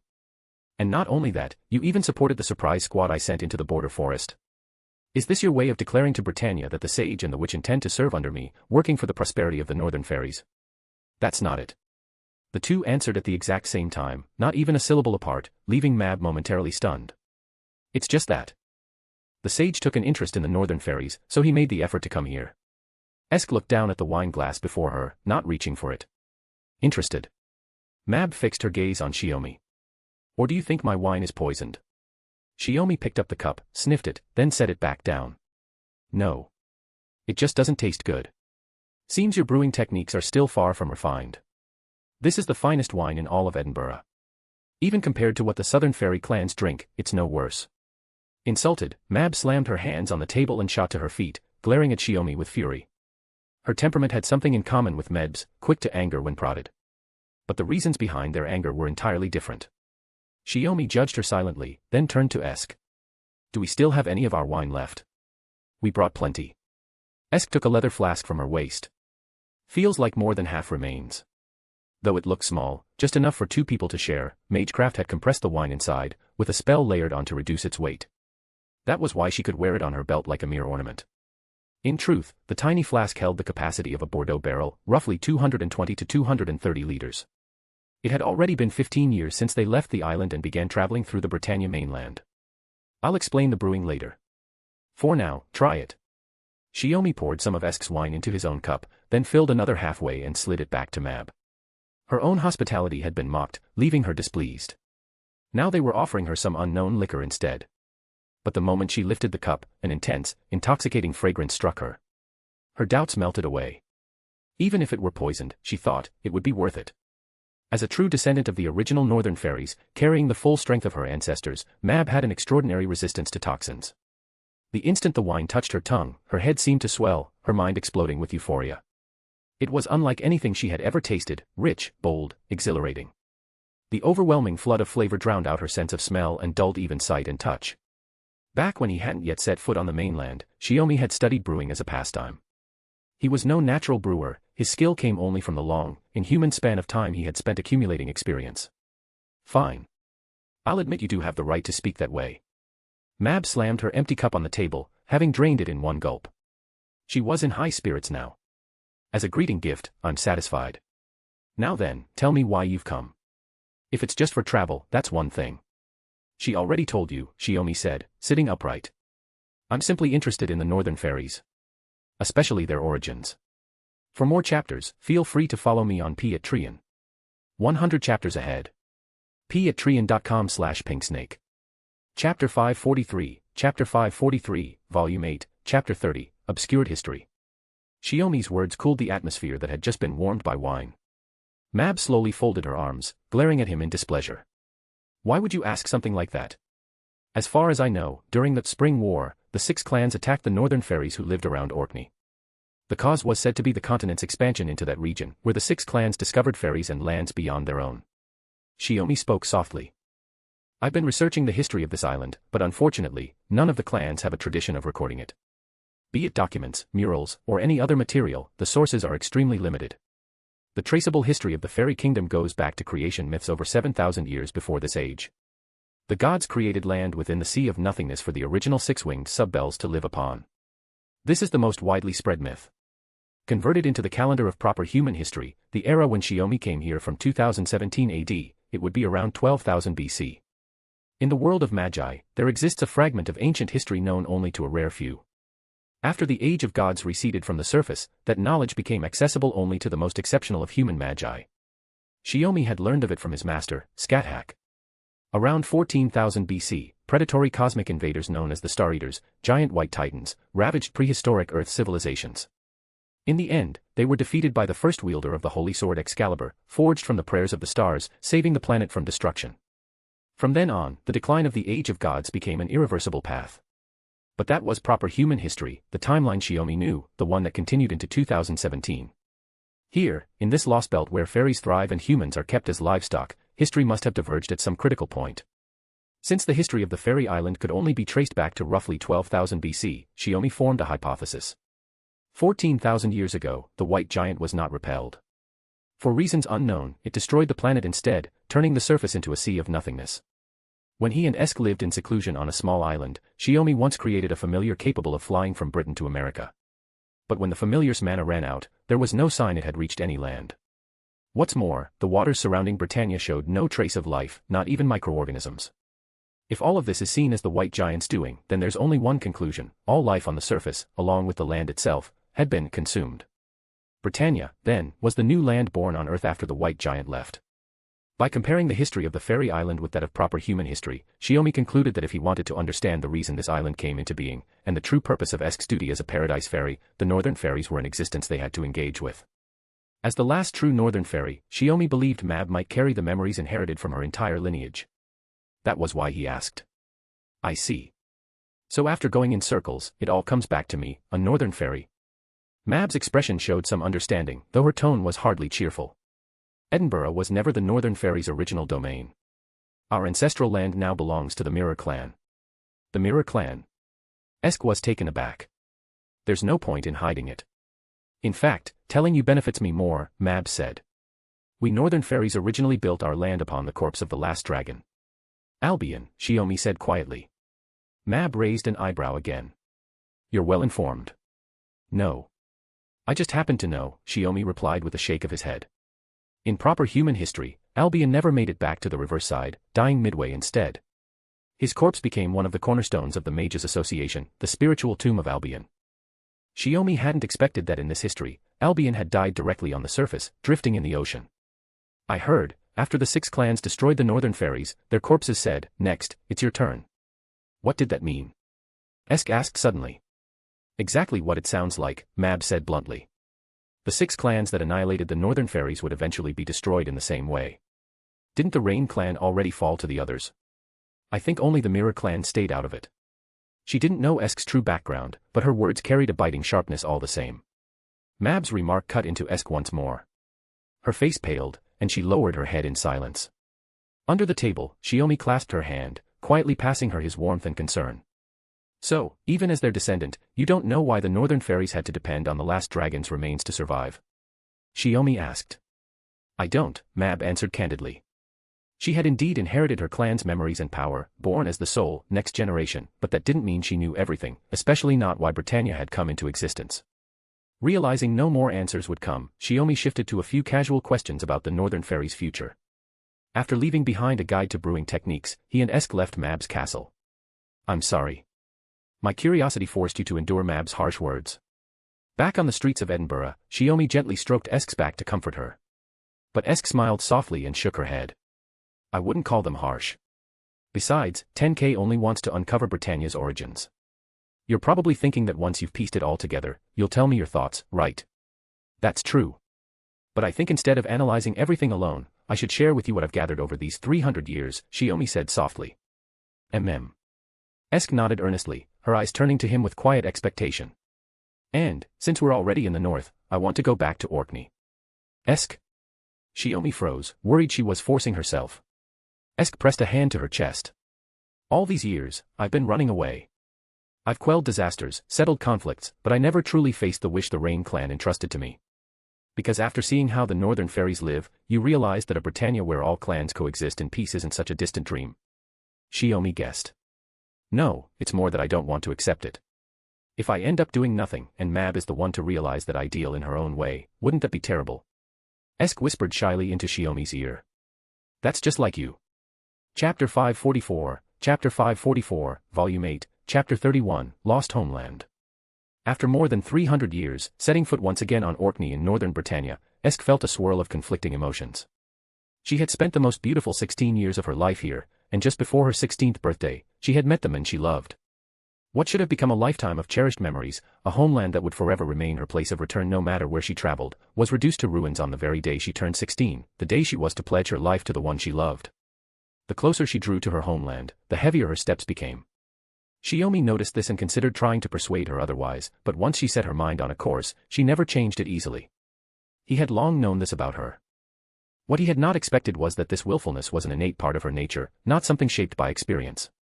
Don't worry about me, I'm just a little nervous, Esk suddenly said to Shiomi. At the same time, she could see the concern and worry he wore so clearly, though he said nothing. Worrying is still necessary, Shiomi replied with a smile. But I won't stop your steps.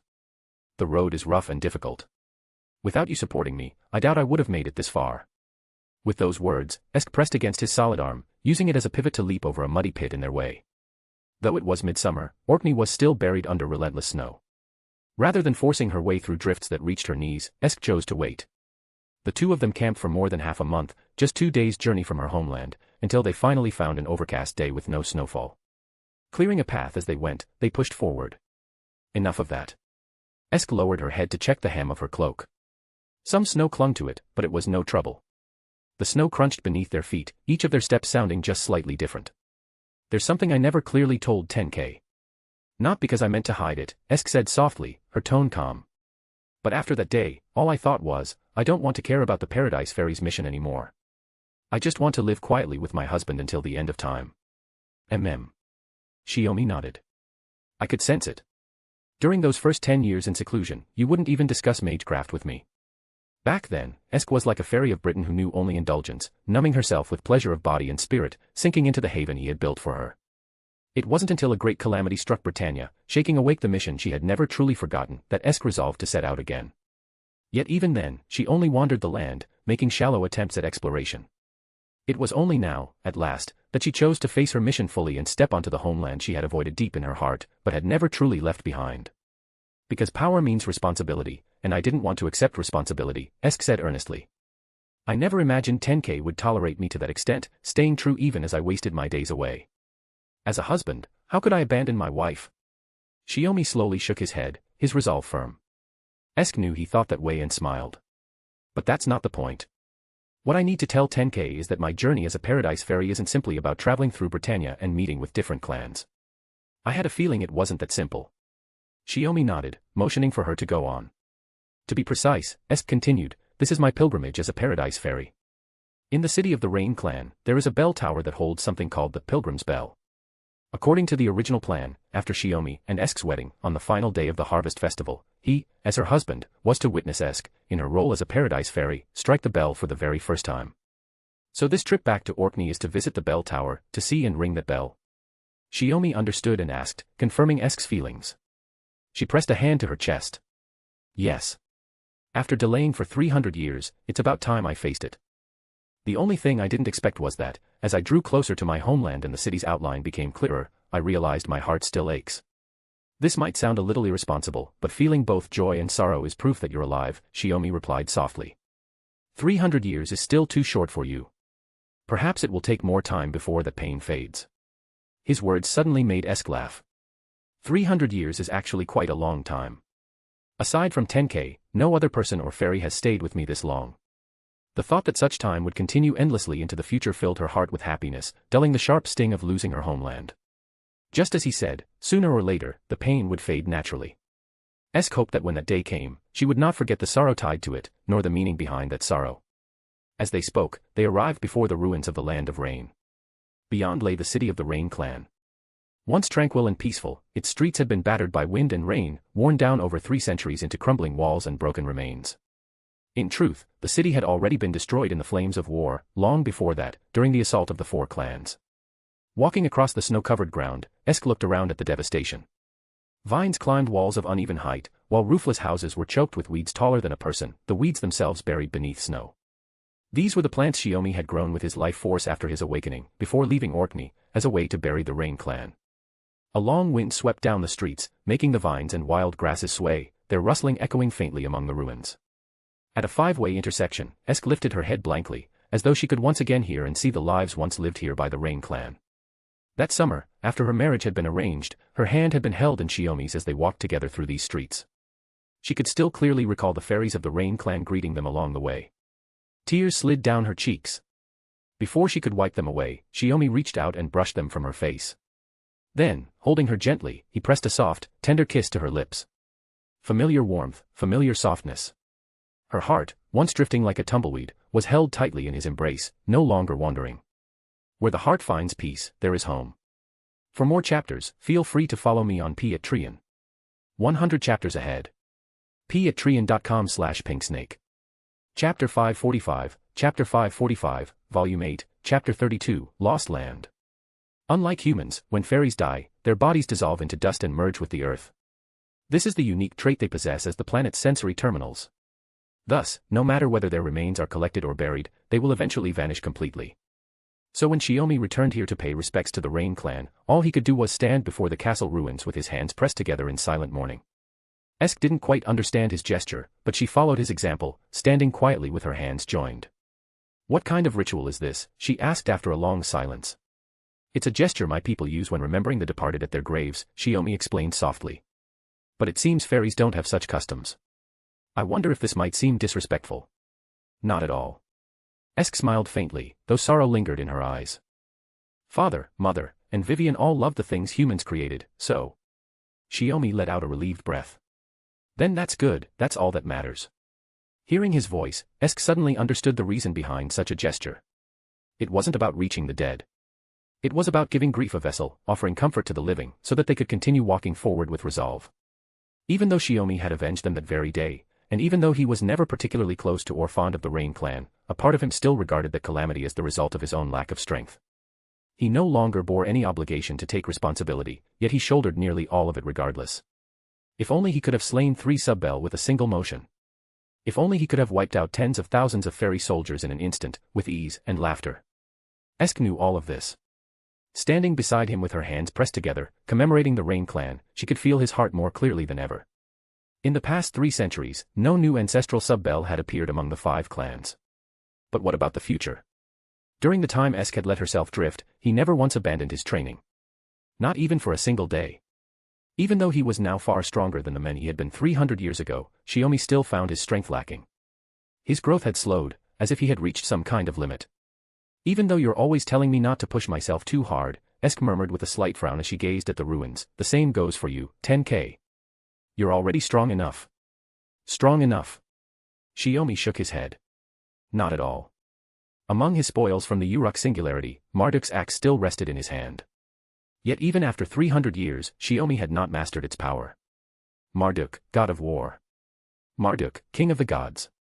At the very least, his strength had to reach the realm of that god, only then would the axe of Marduk acknowledge him, becoming his true noble phantasm, like Gungnir. Clap. Shiomi brought his hands together softly, signaling the end of the memorial. Snow began to fall once more. Though it was midsummer, Orkney felt as cold as winter. This was no ordinary snow. It was the tears of the Rain clan, the remnants of their destruction. A warning to the other clans. A poem of sorrow. And also tears of apology to the Paradise Fairies. For this reason, Orkney remained locked in winter year-round. Neither the resurgent northern fairies nor the southern clans dared approach this harsh and sorrowful land. In a way, Orkney had become a sanctuary untouched by the outside world. It's snowing again. Before we head to the bell tower, let's find a place to rest. Shiomi reached out to help Esk pull her hood up. But everywhere is. Esk was momentarily confused. There's a place we can rest. I hope you won't be too surprised when you see it, Shiomi said after a moment's thought. Not quite grasping why he hesitated, Esk unhesitatingly took his hand.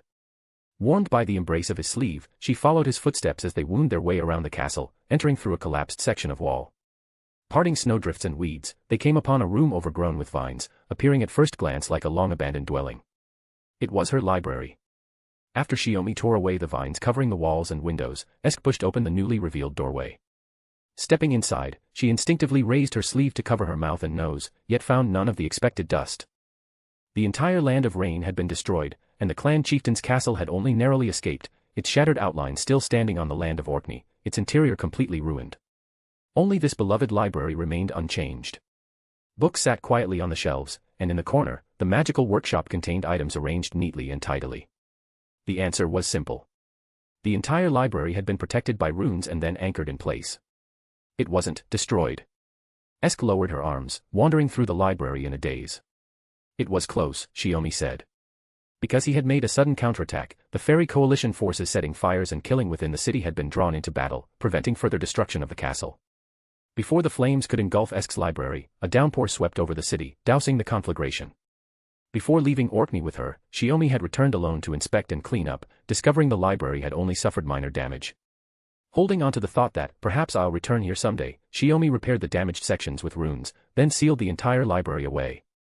It would never accumulate dust over time, nor would it weather or fade, forever preserving its original form. In the end, it was able to welcome its rightful owner back, just as it stands now. Is that so? I see. I understand. Esk collapsed onto her favorite cushioned bench, burying her face deep within her hood. Her expression, whether sorrow or joy, remained hidden. I'm sorry. Did I overstep? Shiomi sat beside her, his voice tinged with unease as he tried to comfort her. He wasn't sure if showing this place to Esk was for the best or the worst, so after entering, he had been anxious about her reaction. No, I'm grateful to Tenkei for letting me see this place that once belonged to me. Esk threw herself into his embrace, her hood slipping down. Let's stay here. Shiomi stroked her hair. The blizzard is picking up outside. Rest well here first. Once we're prepared, we'll head to the Bell Temple. The weariness from 2 days of travel gradually washed over her. Esk curled quietly in his embrace, her eyes gently closing as she rested.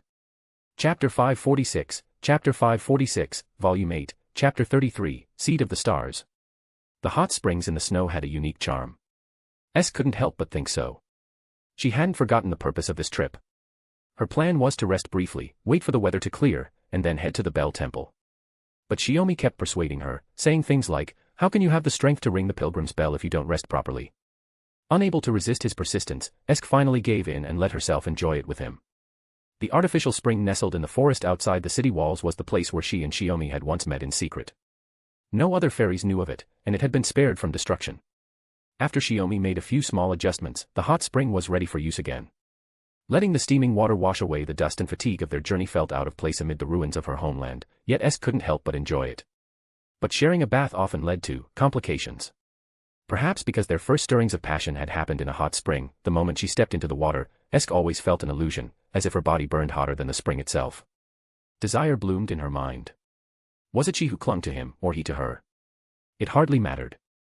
What mattered was that, in this frozen land, they could hold each other close, warming one another with their bodies, until one of them was completely exhausted. Though it was always her who ran out of strength first. Still, Esk couldn't help but feel a little guilty about using the displacement mirror just to travel between the hot spring and the library. In the library she cherished so much, Shiomi had cleared a corner and set up a bed just big enough for the two of them to sleep in each other's arms. Now, recalling the hot spring, she lay sprawled on that bed in thin underclothes, completely at ease. Shiomi sat astride her back, pressing down with steady hands. "Ah, that feels so good," Esk murmured lazily, then turned her face with a teasing smile. "Can't you press a little harder? Is my husband getting tired? I'm just worried I might hurt you if I press too hard." Shiomi sighed helplessly, but then suddenly applied more pressure. Esk cried out at once. "Ugh. See." Shiomi went back to his earlier gentleness. "No, that doesn't seem right," Esk said thoughtfully. "My husband, try that again." Again. Shiomi thought she was just being stubborn.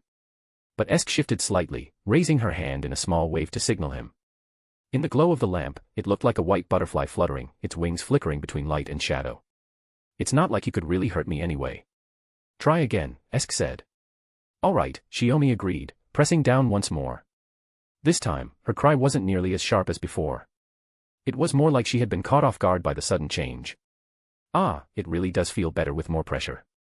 Let's keep it this way from now on, my husband." Esk's face was flushed, her expression full of bliss. Her bare shoulder, half revealed as she leaned back, had also taken on a soft pink hue. "Looks like you've gotten tougher. When I first massaged you, even a little extra force made you cry out in pain."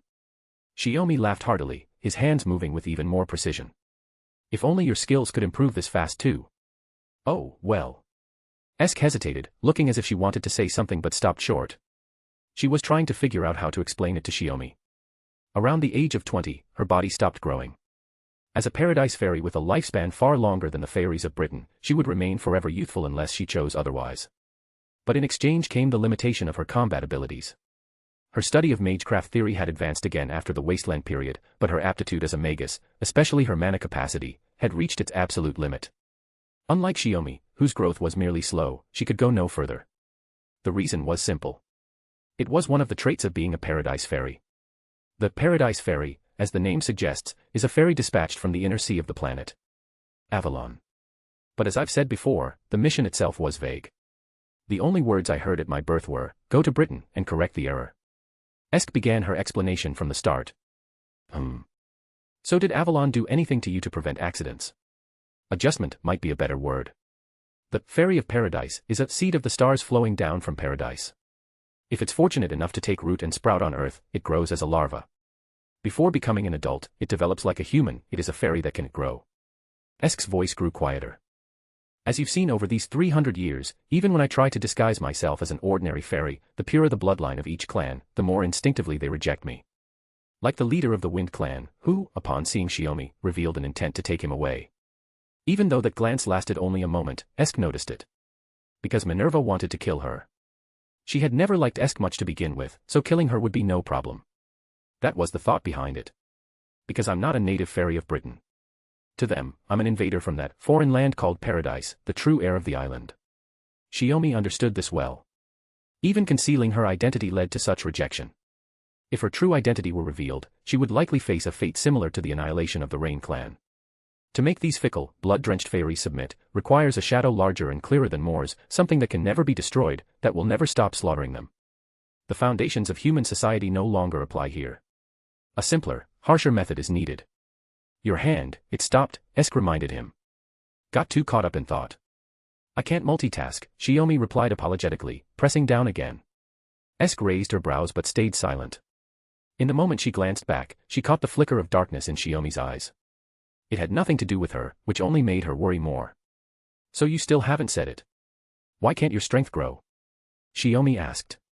It's because before I ring the pilgrim's bells, my individual power is greatly restricted. The 6 clans correspond to 6 bells, and those mean 6 restrictions, Esk said. Then that makes it all the more important. Shiomi smiled. Once you ring all the pilgrim's bells, you'll be stronger than I am now, won't you? Esk blinked, then suddenly sat up, pulling Shiomi's hand onto her lap. Then I'll be the one to protect you. No. We'll protect each other. Shiomi stroked her face. Esk nodded firmly in response. For more chapters, feel free to follow me on Patreon. 100 chapters ahead. patreon.com/pinksnake. Chapter 547, Chapter 547, Volume 8, Chapter 34, Pilgrim's Bell. Perhaps sensing that Esk was about to ring the pilgrim's bell as the Fairy of Paradise, the snow in Orkney had grown lighter by the next morning, when she awoke rested and full of spirit. The path to the bell tower had long been buried beneath ruins and overgrowth, making the climb anything but easy. Yet Esk's resolve did not waver. This time, she didn't ask Shiomi to clear the way. Instead, she took the lead, stepping over shattered bricks, broken beams, and tangled vines, drawing closer to the bell tower she had known of for so long, but had never managed to ring. It never stood out much before, but now it looks even more ruined, Shiomi murmured.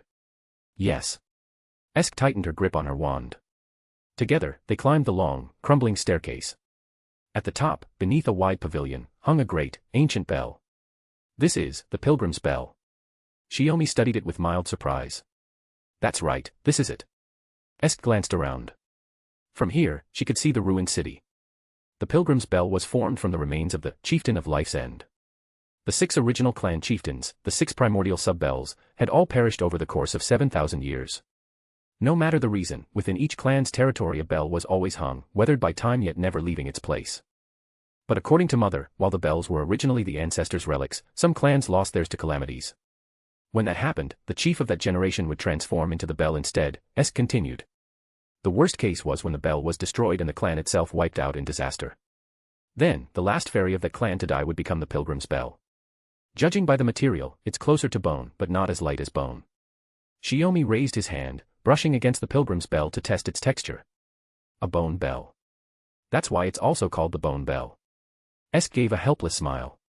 But ringing all 6 pilgrim's bells is far from simple. Why? Because ringing a pilgrim's bell means gaining the recognition of the clan. It means submitting to the Fairy of Paradise, agreeing to open Britain. That's what it signifies. Esk nodded to herself. Her understanding came partly from the knowledge she carried as the Fairy of Paradise, and partly from the ice coffin that had sealed Shiomi. Even then, it was not entirely clear. It seemed her future self hadn't wanted her present self to know too much, instead hoping she would unravel Britain's mystery step by step alongside Tenkei. Confusing as it was, Esk understood well enough. If anyone were to tell her the answer directly, she wanted it to be Tenkei Shiomi, and no one else. This might make you angry, but in our history, among magi, there's a saying that bells were used to drive away fairies. Shiomi stroked his chin. I worry it might be the same here. That when the bell tolls, it'll drive you off, ow. His teasing words earned him Esk's annoyance. This time, she lifted her wand and gave his shoulder a light tap. The result was the two of them making a ridiculous fuss in the otherwise solemn bell tower. Only after Shiomi's pleas and reminders did Esk snap out of it. She shot him a sharp glare before marching toward the pilgrim's bell in irritation. Begin. Shiomi's voice came softly from behind her. Esk tightened her grip on her wand and raised it high toward the pilgrim's bell. Mana surged from within her body, flowing outward and filling the air around them. A sudden gust swept through the open bell chamber. Their robes whipped in the wind, yet the two of them stood firm, eyes fixed on the bell. To ring the pilgrim's bell, no physical strike was needed. It was awakened by the Fairy of Paradise's mana, compelled to respond to her call. The method was etched into Esk's soul, or rather, into Morgan Le Fay's soul. She needed no teacher to know what to do. Song of Paradise, voice of the inner sea. To the one born for selection, judgment, and correction, the bone bell of origin points the way home for the lost child. Forgive its sins. As Esk whispered the chant, mana gathered at the tip of her wand until it reached its limit, then burst forth in a flash. Nothing was destroyed, yet the bone bell before them resounded suddenly. The peal was louder than expected, its echo rolling across Orkney's skies. Reflexively, Shiomi turned his gaze south. The ringing carried a force that pierced straight through. Even as a human, he could feel the shock of it tearing across the barriers of time and space. That sound, could it be? He murmured. But what caught his attention even more was the change happening in Esk. As the bell tolled, the aura of her mana flared violently. Her fairy body renewed itself in an instant. The restraints on her power were broken. Whether as a magus or as a fairy, Esk's strength had leapt to another level. The knowledge and experience she had accumulated over centuries could now be wielded with far greater mastery. Tenkei, my husband, did you see? Esk's face was full of astonishment, tinged with excitement. My power has grown stronger. Yes, I see it clearly. Shiomi was surprised by her reaction, but he nodded with sincerity. To become stronger so directly. I almost envy you. Esk's smile blossomed. If anyone deserves envy, it's you, Tenkei.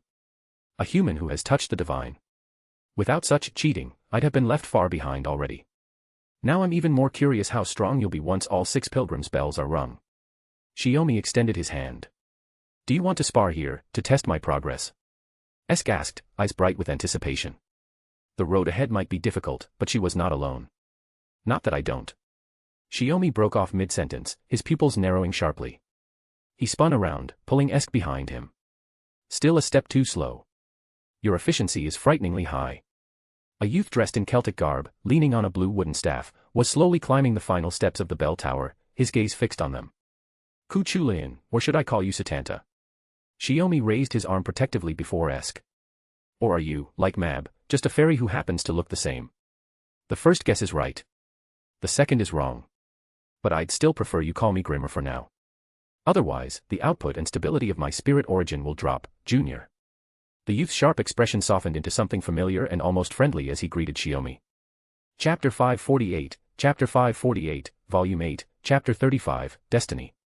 Before she even understood what was happening, Esk Shiomi, standing shielded behind Shiomi, watched the youth calling himself Grimmer ascend the bell tower. Human. No, his magical energy is incredibly strong. She whispered to Shiomi. Who exactly is this person? Not only that, the youth even addressed Shiomi as his junior disciple. Yet Shiomi was clearly much older than Grimmer. A servant, Shiomi realized. This fairy isle had ley lines capable of summoning servants, and the magical energy in the air was at the level of the age of gods. But this was a lost belt. With no proper human history, the basic conditions for servant summoning couldn't exist. Without human history, the very idea of heroic spirits was meaningless. On the night the Rain clan was destroyed, he had tried to summon a servant to aid in battle, but no heroic spirit had answered. A sealed world, a severed history, that was the nature of this lost belt. It was also the part that had always weighed most heavily on Shiomi's mind. Servants, what are they? Esk asked, slightly confused. Are they like familiars for magi? Exactly right, Grimmer answered casually. You've guessed it, miss. A servant is essentially the highest grade familiar, an aspect of a hero engraved in human history, a reflection projected into the world. What we call the record of the realm. Shiomi, however, pressed him. That's not the point, is it, Satanta? This world can't summon heroic spirits from proper human history. So how did your summoning even work? I told you not to call me that. Here, I'm Grimmer, the youth grumbled irritably at Shiomi. But there was no hostility in him. Confirming Grimmer's attitude, Shiomi slowly lowered his guard, and Esk behind him relaxed as well. Grimmer. If I'm not mistaken, that's one of the names of Odin, the chief god of Norse mythology. Shiomi fixed his gaze on Grimmer's face, then suddenly realized. Don't tell me. Hey, quick on the uptake, aren't you? Grimmer looked genuinely surprised, his eyes sharpening. Should I say, as expected of Scáthach's disciple? Or perhaps, the one favored by that great god? At that point, the answer was obvious. For Grimmer to manifest as a servant in this age, around 3700 BC, in this Britain lost belt, it could only have been through Odin's influence. And if that was the case, Shiomi wasn't especially surprised. This wasn't Odin's first indirect contact with him through Kuchulayan. The only surprising part was that this time, he'd chosen Kuchulayan's youth, before he took that name, back when he was still Satanta. Last time, he entrusted Gungnir to me. What is it this time? Shiomi asked with a hint of jest. Or is he here to take the spear back? Not at all. That god has no intention of reclaiming it now. Grimmer waved his hands quickly. I'm here as Odin's representative, a saber-class servant. In a sense, I've come as a messenger. A messenger? Esk repeated softly, a little taken aback. She already knew this world and this age were both prune phenomena, things cut away by the cosmos, never meant to exist. By contrast, Shiomi belonged to proper human history, to the compiled events that were meant to be. If Grimmer and Shiomi were connected as fellow disciples, then was Grimmer here to deliver a message to Shiomi, to tell him to return to his birthplace, back to proper human history? The thought made Esk quietly tug at Shiomi's sleeve. Was it because she didn't want him to go, or because she wanted him to take her with him? Esk herself didn't know the answer. Who am I delivering a message for? The great Odin. Shiomi retorted. That deity is merely one among many. Grimmer raised his arm as he explained. Before you came here, you should already have known what happened to the world, right? You've lived in this world for over 300 years now, longer than the time you spent in proper human history. What happens if I do? Will I lose my status as a resident of proper human history, unable to return there? Shiomi's tone was strikingly calm, as though becoming part of a prune phenomenon was no big deal. It won't come to that. You weren't born of a pruned event. As long as a compiled event recurs, your existence will remain secure, Grimmer replied. But that's only one side of it. The real issue is this: you had already slipped free of the alien god's designs, no longer bound to become a cryptor. Yet you chose to enter this lost belt of your own accord. You know full well what it means to remain here. His voice grew increasingly detached, his words cutting like a judge prying into Shiomi's very soul. So the gods want me to go back, obey their orders, and shoulder the burden of saving the world. Shiomi frowned. How convenient. What an honor. So not only Mooncell, but even the gods who've long since gone beyond the world all know about me. Then where were those gods when Yahweh blocked my path, when divine punishment tormented me? Grimmer's expression didn't change. Stopping him from erasing you, of course. Oh. Shiomi raised an eyebrow. Then what exactly am I? Why am I so special? Since you're Odin's representative, surely he told you before sending you here. Sorry. I can't say.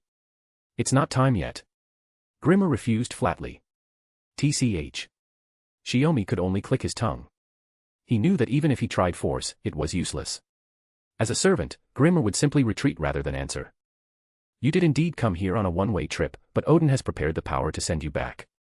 Grimmer extended his hand toward Shiomi. I had hoped to reach you before the fairies of paradise rang the pilgrim's bell, but without being able to track your movements precisely, I was still a step too late. Shiomi stayed silent. Esk waited nervously for his answer. Grimmer furrowed his brows, a faint edge in his tone as he pressed, so you refuse to accept your destined role as a savior. Don't be ridiculous. Shiomi's voice steadied into calmness. Destiny. I don't even have memories from before the land of shadows. From the very beginning, I've never known what my destiny was. He turned, taking hold of the hand clutching at his sleeve. My destiny is right here, Esk. Morgan is my destiny. For a brief moment Esk froze, then she gave a silent smile and gripped his hand even tighter. Chapter 549, Volume 8, Chapter 36, Mural. Grimmer immediately pulled a troubled face, scratching his head in irritation. I didn't come here to listen to you two flirting. So this is the kind of apprentice master's taken on now. He began pacing in place, muttering to himself. But Odin said breaking the death loop is basically impossible. I thought I could finish up quickly and head back. Death loop? Shiomi asked in surprise. Grimmer looked as though he had let something slip. He shot a glance at Esk before saying, that's for later. You'll find out when the time comes. You can't say this, you can't say that, then what good are you here for? Shiomi shot back. Just to tell me to go home. Quit complaining. I'm acting as a god's proxy right now. Your magecraft and your spear both came from Odin. And besides, I'm your senior disciple. Show some respect. Grimmer puffed himself up with authority. Shiomi's forehead veins bulged with anger, but there was no denying the truth in Grimmer's words. You're the one with the attitude problem, brat. Shiomi let go of Esk's hand and stepped right up to him. I may have only lived 300 years, nothing compared to the divine spirits, but that's still longer than every one of Master's other disciples put together. Then you're just a stinking old man. A perfect match for Master. Grimmer sneered. What was that? Shiomi leaned down, glaring directly at him. Dare to take this outside? Magecraft or spear play, I'll make you yield. Fine by me. I've been wanting to test myself. Even without Gibalg, I'll show you what your senior apprentice can do. Grimmer bared his teeth like a fierce dog, all trace of divine composure gone. If you're missing gi bulg, I'll lend you one. Master gave me two, didn't expect that, did you? Shiomi pressed on, still provoking him. Standing by the pilgrim's bell, Shiomi watched the exchange in silence. This was the first time she'd ever seen Shiomi argue with someone, let alone to the point of nearly fighting. Strangely enough, they seemed to get along rather well. If they actually came to blows, it probably wouldn't be a big deal. Maybe this really was what people meant by men's issues. Like little children, thought to herself with a sigh. She decided to wander for a bit, leaving them to their quarrel and only deciding the next step afterward. With that thought, she began circling the bell chamber, checking carefully if there was anything else worth noting. Suddenly, she spotted several bricks in the stone floor directly beneath the pilgrim's bell that didn't fit together quite perfectly. Though the gaps were filled with dust and snow, the misalignment was still visible. Frowned in curiosity, crouched down, and tapped the spot with her wand. It gave the same heavy sound of stone but with a subtle difference. Hollow underneath. Tenkei. Could you come take a look, she called, glancing at Shiomi, who was still bickering with Grimmer. Shiomi was about to escalate when he immediately dropped the quarrel and jogged over. What is it? Did you find something? The difference was obvious enough that Esk's face lit up with excitement. She pointed beneath the pilgrim's bell. These bricks look like they can be moved. Shiomi narrowed his eyes, noticing it as well. Seems they put in some effort to cover it up. Normally no one would notice. At that moment, Grimmer came over too. Is there still a hidden chamber here? I thought this place was already a ruin, Grimmer remarked. Instead of wasting time with sarcasm, why not lend a hand, senior apprentice? Shiomi shot back with a sly edge. He tested the stonework. The gaps between the bricks were too narrow to force open directly, it would take magecraft to move them. Grimmer let out a long sigh. Then, working together, the two used magecraft to shift the bricks aside. Soon, a chamber just large enough for a person to enter opened before them. Without hesitation, Shiomi jumped down first, landing on the stone-paved floor. The space was 3 or 4 meters deep, surprisingly wide and empty. Not even dust lingered in the air, likely because Orkney's dampness prevented it from settling. How is it, Tenkei? Esk's voice called from above. Shiomi casually released runes, which floated in the air and became a light to illuminate the chamber. It's fine. You can come down. No sooner had he spoken than Esk suddenly leapt down, landing straight into Shiomi's quick arms. At least say something first. If I hadn't reacted in time, you'd have split your butt in two. Shiomi complained. But isn't a butt already in 2 pieces? Esk laughed brightly. Besides, I knew Tenkei would catch me. Fair enough. As Shiomi set her down, Grimmer also dropped into the chamber, landing with ease. Bathed in magical light, the walls were clearly visible, and one wall in particular stood out at once. What's this? Esk murmured as she walked closer. A mural. Shiomi narrowed his eyes. The mural, drawn in simple and bold patterns, depicted 6 fairies alongside a massive beast, as if in the midst of a festival. Beasts did exist in Britannia, but unlike those of proper human history, they were lesser fantasy species adapted to the age of God's environment. In truth, they were no different from natural animals, serving as a food source for fairies. Never seen a beast like this, Esk muttered, examining the mural closely. Placed beneath the bell chamber, the mural must have been meant for the fairies of paradise to view after the pilgrim's bell was struck. The image itself was plain, marked only in the corner with a single word written in fairy script. That's. Shiomi pointed at the spot just as Esk noticed it too. Doesn't look like fairy language, she whispered. That's ancient Celtic script, Sir Nunnos, Grimmer explained suddenly. In Celtic mythology, he's the antlered god of the hunt, festivals, fertility, and more. But in proper human history, he's not particularly well known. Why would a mural like this be hidden beneath the bell chamber? Shiomi folded his arms. Is it tied to the fairies' duty in the garden? Or to Britannia's mistake? Who knows? Either way, I was given another order when I was sent here. If you refuse to return to proper human history, I'm to remain and support all your actions, Junior. Grimmer spoke in the weary tone of someone stuck with overtime, tapping Shiomi's shoulder with his staff. Shiomi was once again caught off guard, his surprise only deepening. Chapter 550, Volume 8, Chapter 37, Trustworthy Companion. What exactly do you mean? And what's this about support? With his back to the mural, Shiomi pressed Grimmer. He had just said he was a messenger, here only to tell Shiomi to leave the Lost Belt, return to proper human history, and take up the so-called saver role. Now Grimmer suddenly claimed his second mission was to stay and support Shiomi. Didn't I already explain? I originally came as Odin's messenger, manifesting as a servant, to warn you not to linger here. Grimmer spread his hands. But the god also said your personality guaranteed you'd refuse. When that happened, I was to act as Odin's proxy and help you deal with Britannia. Esk considered this. So, that great god Odin foresaw this from the beginning and made two arrangements. The boy hadn't revealed his second purpose right away. Clearly, even if the chance was slim, he had to follow procedure. That's right. Grimmer pointed to his own eyes. That god possesses eyes that see across dimensions, and he had a rough idea how his junior disciple would react. Shiomi could understand. Back at Singularity F, when the caster class Ku Chulayan entrusted Gungnir to him, it was probably because Odin had foreseen the coming restoration of human history. Knowing Shiomi lacked a powerful enough noble phantasm, he gave him the spear as support. At the time, Shiomi hadn't fully realized his authority, so Gungnir had been disguised as a wand of the same material. Now, letting Grimmer provide this so-called support was likely for a similar reason. So, everything is still within the god's plan. Shiomi was dissatisfied, but powerless. Grimmer smirked. Don't look at it that way. I can't speak for other deities, but Odin genuinely cares about the future of humanity and the planet.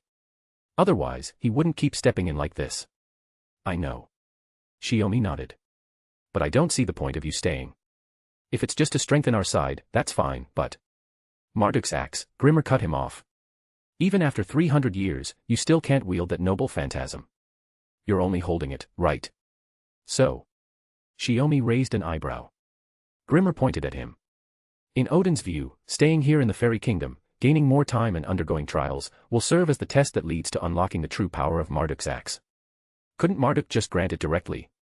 Shiomi already understood Grimmer's role, to witness this trial with no clear rules or path, but he still complained aloud. That's the power of the King of Gods. Even if you're allowed to use it, without the right qualifications it would only bring ruin. Grimmer tilted his chin. You've already learned what happens when you act recklessly, haven't you? Then there's no helping it. Shiomi turned slightly toward Esk, who had been listening the whole time. Personally, I trust Grimmer, no, Satanta. And of course, Odin. From here on, our actions in Britannia will require more reliable allies like this. What do you think, Esk? Esk thought for a moment. If Tenkei believes he can be trusted, then I'll trust him too. No, the point is, do you yourself trust him right now? Shiomi smiled. Probably. Esk's tone was cautious. Grimmer pulled a face. TCH, I knew this would be troublesome. Whatever. After scanning the room one last time, he jumped out ahead of them, returning to the bell hall outside. The murals beneath the bell hall contained little of value. Once they confirmed the empty chamber held nothing beyond the murals, Shiomi and Esk also stepped outside. How much do you know about the situation in Britannia right now? Grimmer, the first to step out, sat on the broken half-wall beside the bell hall and asked Shiomi bluntly. Well, that depends on which part you're asking about, Shiomi replied. How this world came into being, Grimmer clarified. The gods created land within the Sea of Nothingness for the original six-winged sub-bells to live on. Shiomi gave a brief summary of what he had pieced together so far. In these 300 years, we've traveled across Britannia and had contact with all 5 existing clans, but our understanding is still very limited. It wasn't that every clan was hostile. Rather, Shiomi didn't trust them, so he had always dealt with them cautiously. Apart from suppressing disasters and mediating conflicts, he avoided deep involvement with the fairy clans. After all, if Esk's identity as a fairy of paradise were exposed, it would inevitably bring a host of trouble. So, this world really did once have gods. Grimmer nodded knowingly. Shiomi then reviewed the historical information he had compiled so far and explained it again for Grimmer. The phenomenon of a Star Eater successfully destroying a planet. Grimmer rubbed his chin. That's quite a bold hypothesis. But judging from the result, it must mean they never encountered the wielder of the Holy Sword. For now, that seems to be the case. But what really happened? Shiomi looked at Grimmer. After all, I don't have clairvoyance to see through past and future. He was clearly alluding to Odin's eyes, but Grimmer shook his head. Unfortunately, I don't have that piece of information either, Grimmer admitted. I imagine Odin has his own reasons. So you mean uncovering the full scope of the past is also part of Tenkei's trial? Esk asked with concern. Grimmer nodded repeatedly. That's probably the case. Ah. Shiomi let out a long breath. Today was supposed to be just about witnessing Esk ring the first pilgrim's bell, but it had already turned into something far more complicated. Don't overthink it. Haven't you always pushed forward step by step in the dark and still ended up saving the world? Grimmer grinned. I believe in you, junior brother.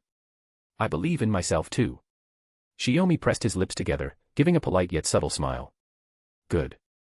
Warriors from the land of shadows should carry that kind of confidence. Grimmer burst out laughing. I'm liking you more and more, Junior. We should spar sometime. A battle maniac?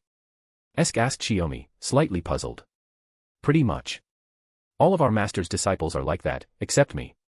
Really? Even knowing he wasn't lying, Esk still looked doubtful as she asked. For more chapters, feel free to follow me on Patreon. 100 chapters ahead. patreon.com/pinksnake. Chapter 551, Volume 8, Chapter 38, Splitting Up.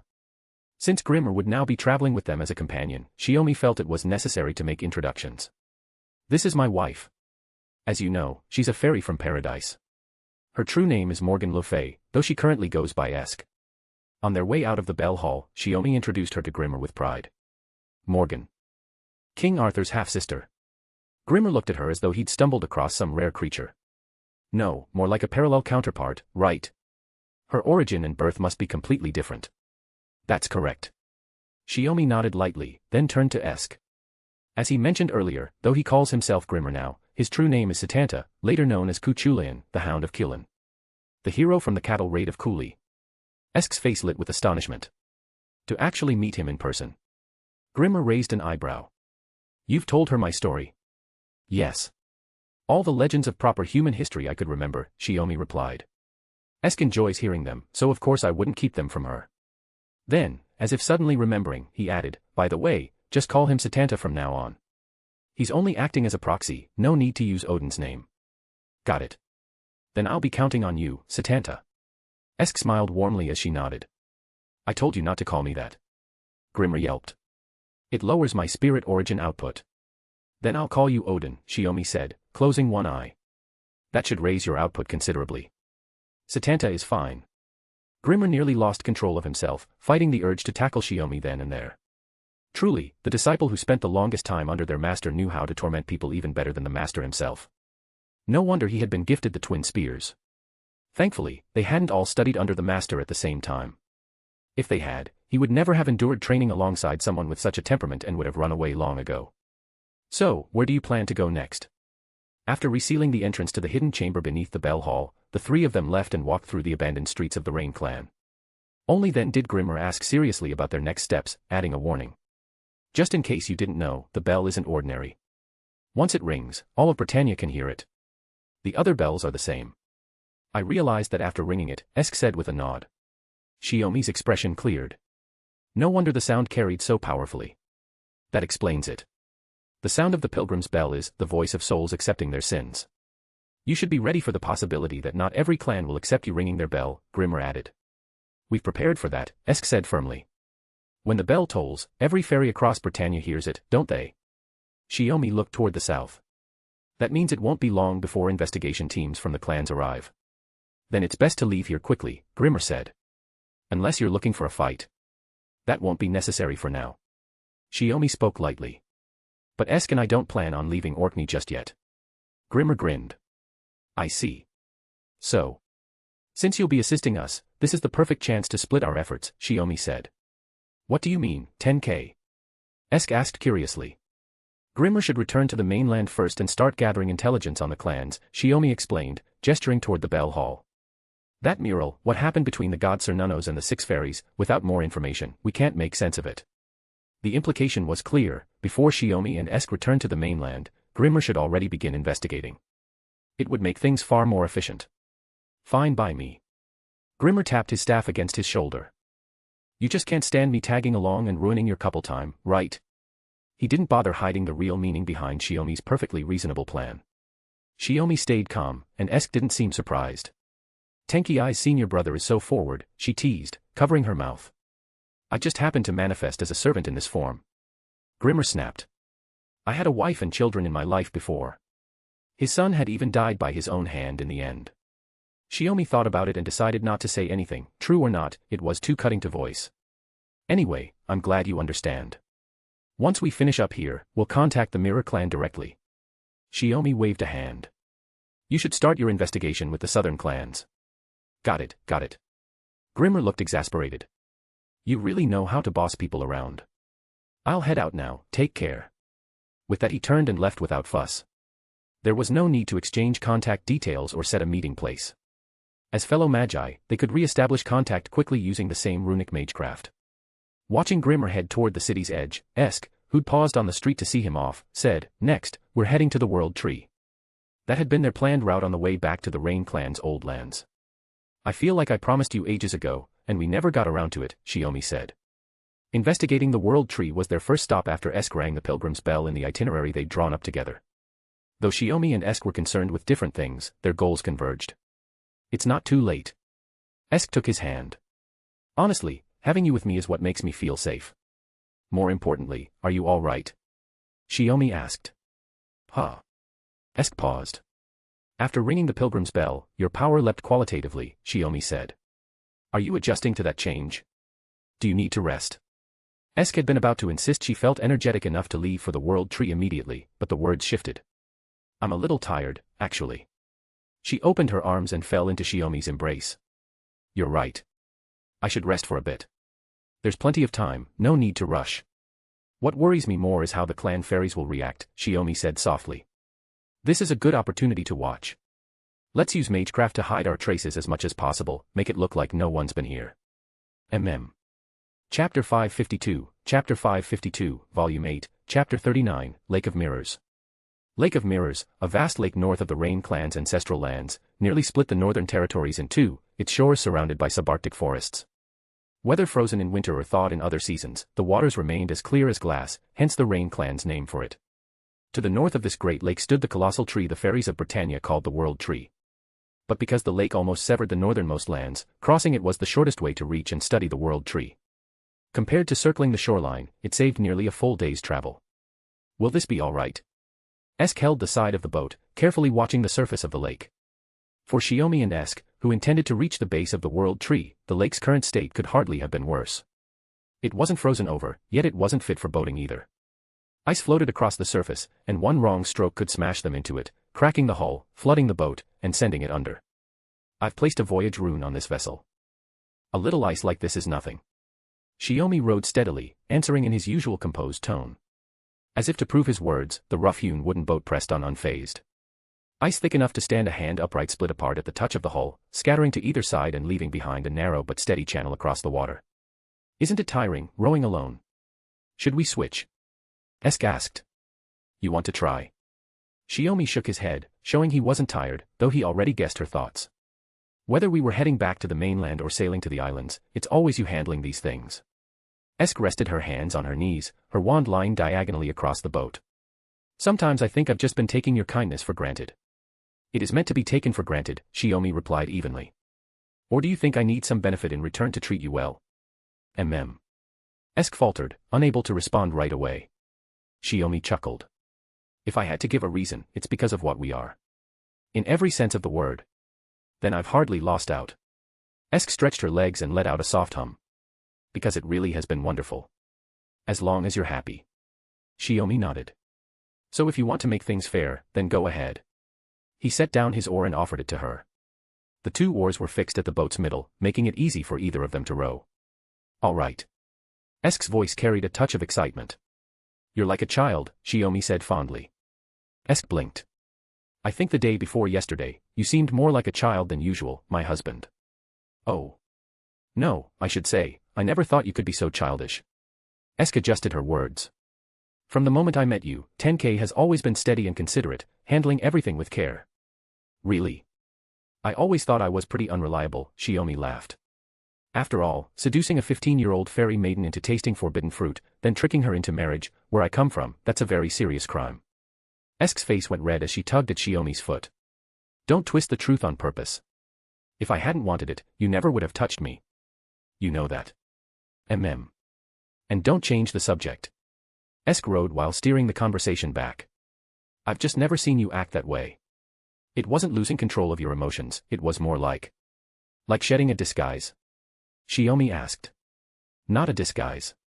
More like throwing caution to the wind," Esk corrected. She could see it clearly. He had always been genuine, never false. "Because there's nothing to hold back," Shiomi thought aloud. "We're not particularly close. We're only together because we share the same teacher and because of Odin." So throwing out a few unfriendly remarks doesn't really matter. I'd say it's more friendly than unfriendly, Esk shook her head. Like a bad friend, Shiomi supplied. I have to admit, even though we've only met a few times, Satanta and I actually get along pretty well. Seems that way. Esk suddenly stopped rowing. Shiomi also stopped, so the boat wouldn't veer off course. Tired? No. I was just thinking, 10K, you could be like this with me too sometimes. Esk pouted slightly. Seeing you show a side to others that I've never seen, it makes me a little jealous. You're even jealous of a man? Shiomi muttered, though he wasn't particularly surprised. Morgan was always the possessive type. So, can you? Esk pressed. Men, when facing the women they love, can't help but put on a bit of a show, Shiomi explained helplessly. I want you to see me at my best, as perfect as possible, so. Everything about you is good, Esk said, enunciating every word. Shiomi scratched his head. It's not that I can't, but I just can't bring myself to talk to you that way. It's not about tone or words, it's something deeper, Esk corrected. I feel like I've already shown enough of my true self, Shiomi sighed, propping his chin on his hands against his knees, looking like he was begging for mercy. He really couldn't grasp exactly what Esk wanted.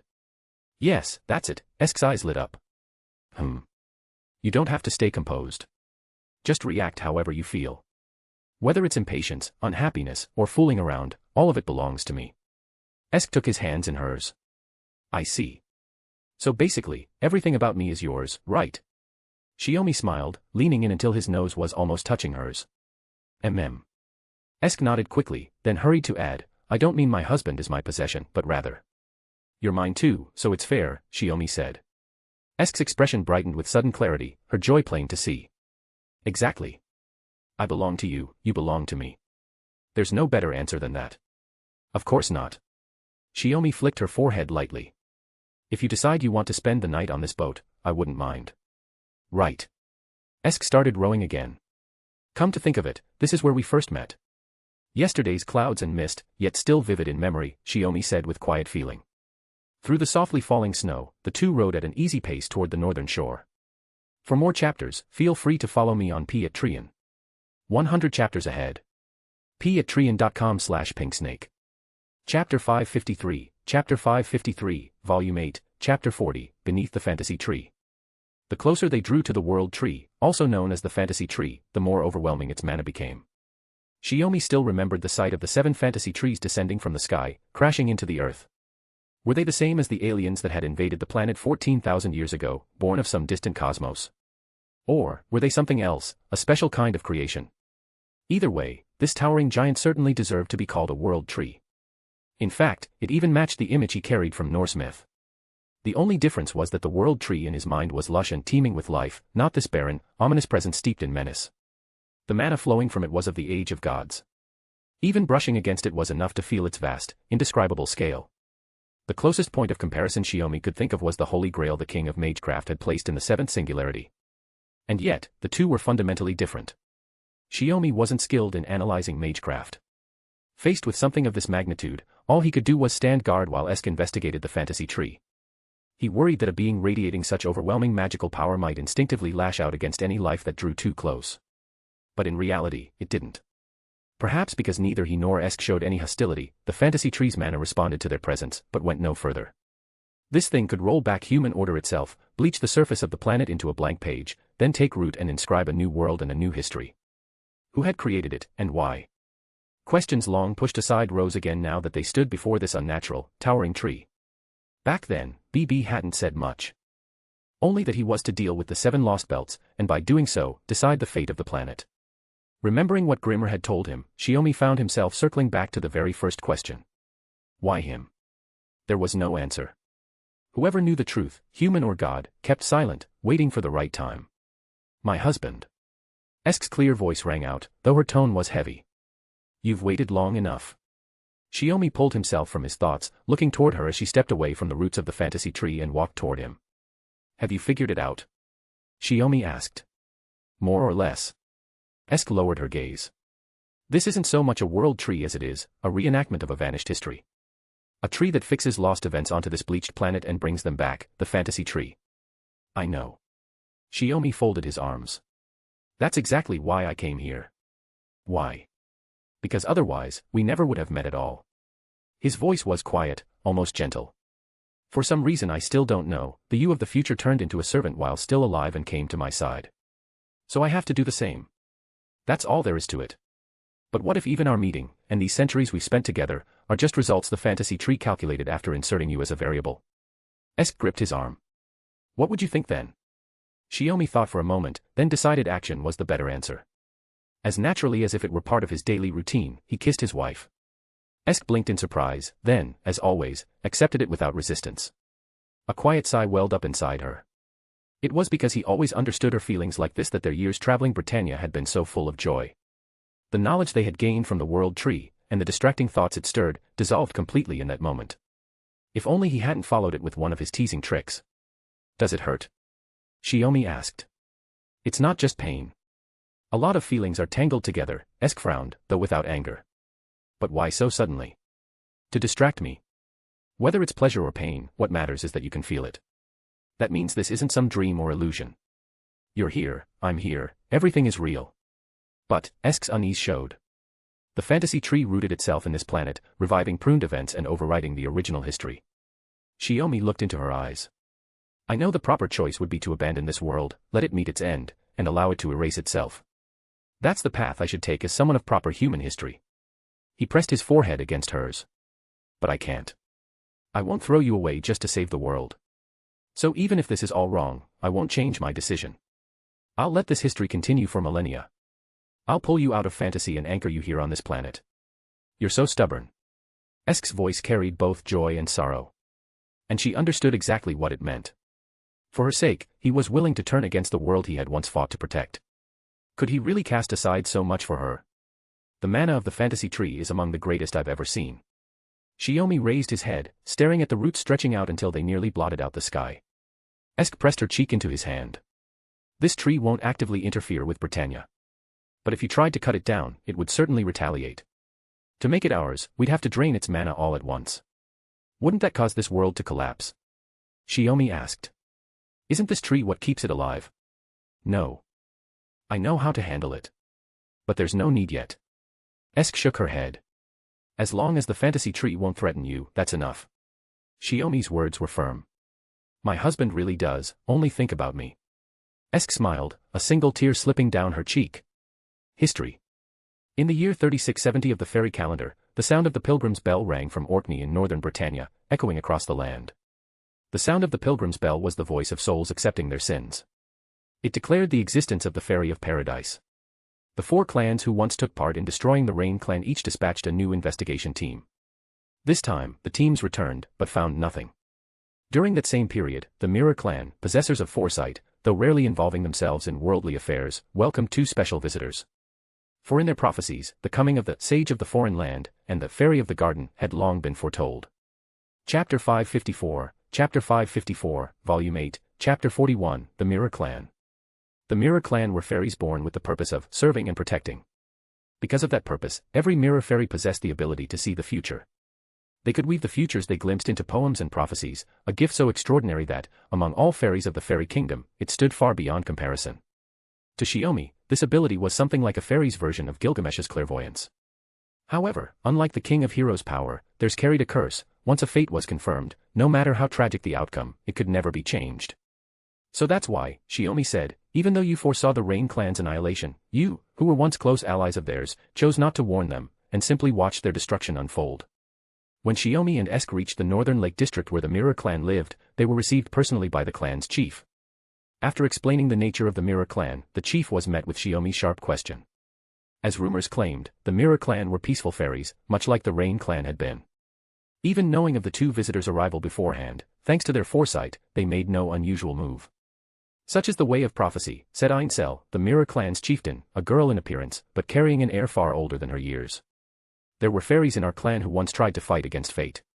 But even the previous chieftain, who wielded power on par with Subbell, could not resist destiny. To survive the great calamity that strikes once every 1,000 years, that alone was the limit of what we could do. Her tone sounded calm and detached, yet beneath it lingered a quiet helplessness. The Mirror clan had witnessed countless tragedies and wars between the fairies of Britain, powerless to intervene. They had long since abandoned feudal struggles. How convenient, Shiomi said with a sneer. In truth, sage from foreign lands, you have already experienced this for yourself, Ainsel replied as they walked. Even after giving your all you achieved was ensuring that the united armies of the four clans perished alongside the Rain clan. That, too, is an unchangeable fate. Shiomi suddenly stopped. From the way you speak, you clearly know who Esk is, and that we are deeply connected to the Rain clan, don't you? More than that, Ainsel said calmly, we also know that the fairies from the Garden of Paradise have come here, intending to ring the pilgrim's bell.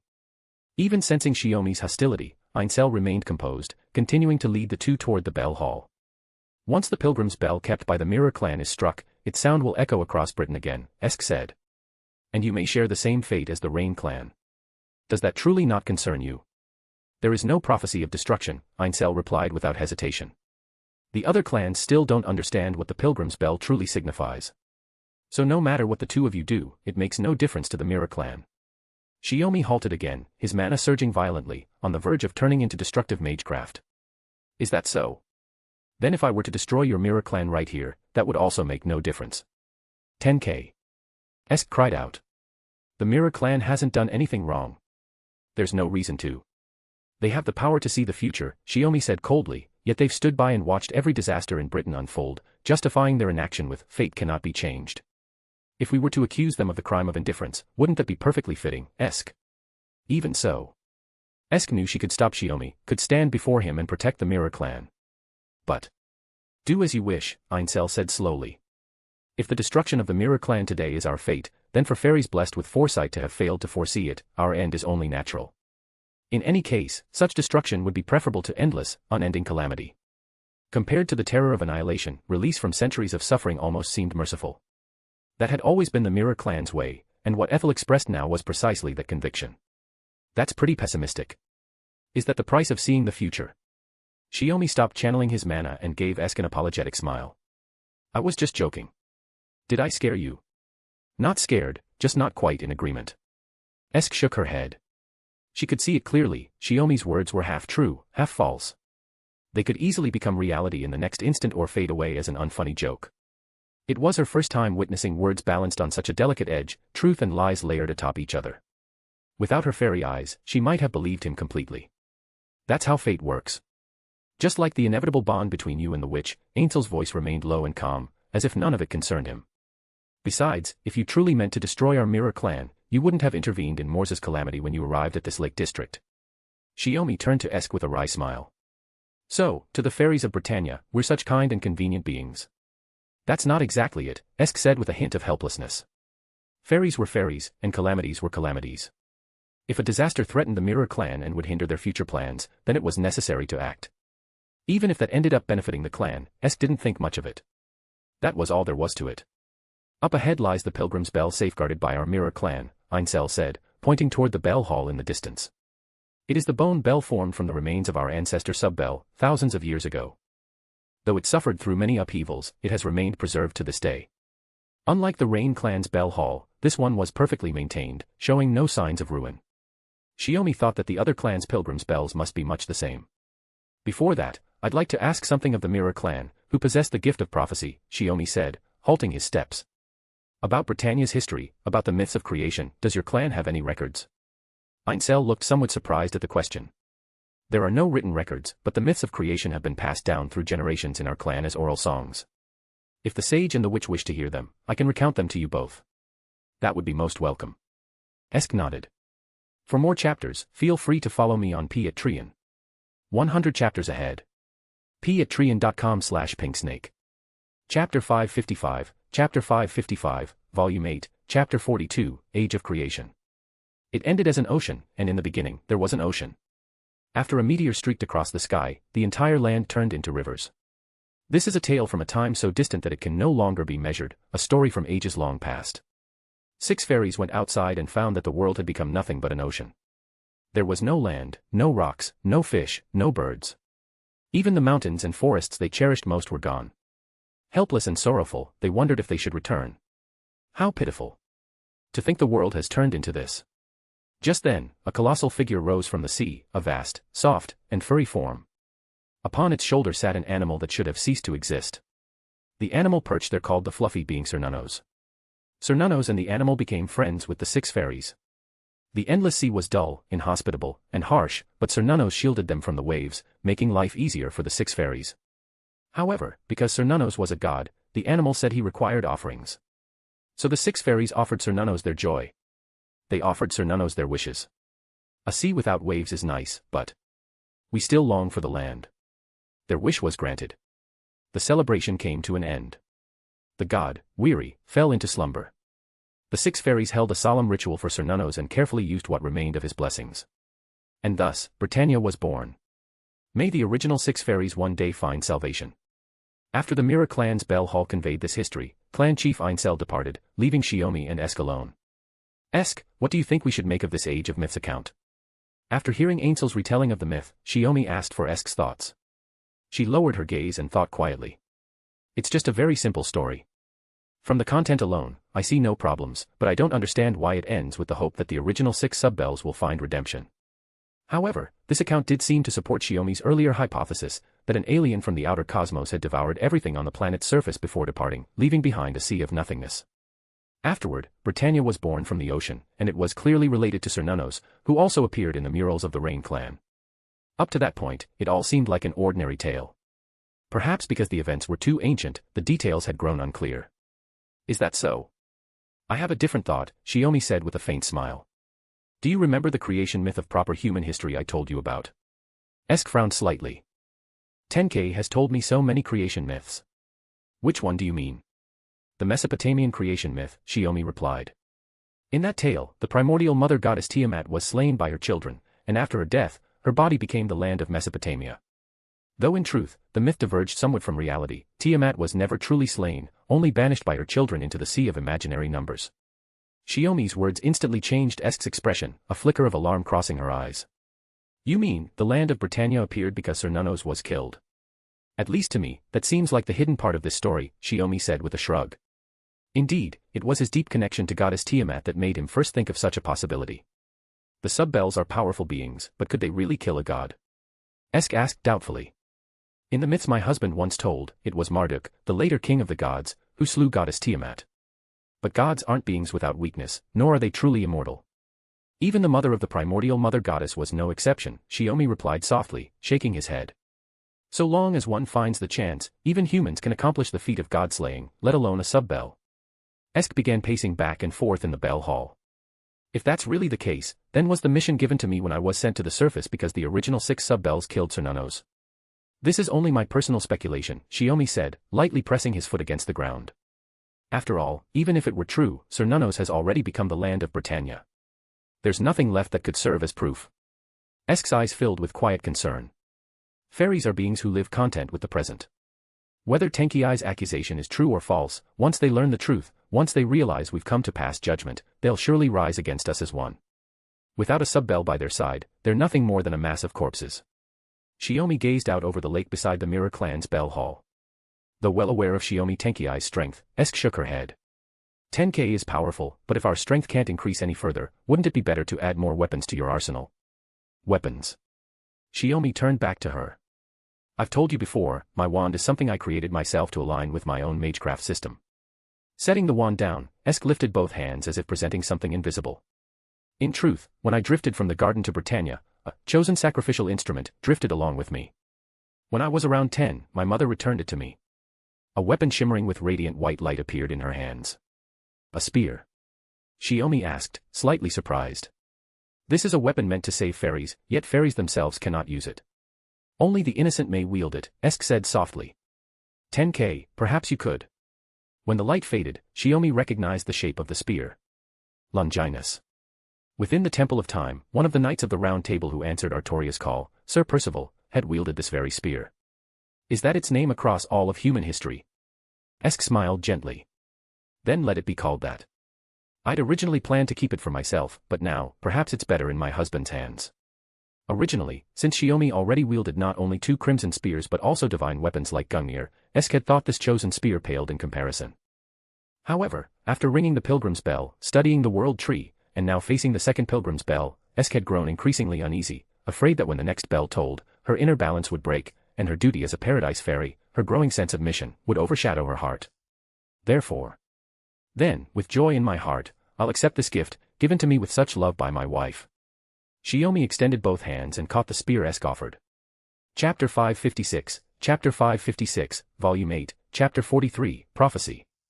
Gripping the spear Esk had given him, Shiomi could feel the power coursing within it. With his considerable knowledge of noble phantasms, he judged that this weapon was likely of EX rank, perhaps even surpassing the spear once wielded by Percival, the knight of proper human history. He raised his hand toward the sky above the bell tower and gave a light swing. A sharp air blade tore through the silence, cleanly slicing off the treetops in the distance. What a fine spear, Shiomi said with a smile to Esk. Only the innocent may wield it. Am I truly innocent? I really can't make sense of the standards by which the inner sea of the planet passes judgment anymore. At the very least, this spear, or rather, the paradise that sent it with me from the inner sea of the planet to the surface, believes you are, Esk replied with a small shake of her head. She was genuinely glad to see the spear display its true might in Shiomi's hands. Then I'll have to work even harder, Shiomi said naturally, resting the spear at his side. I can't betray the trust of the one who entrusted this weapon to me. As she watched him, Esk felt her thoughts drift. As a seasoned warrior and master spearman, he truly looked the part. She couldn't help but admire him in silence. I see.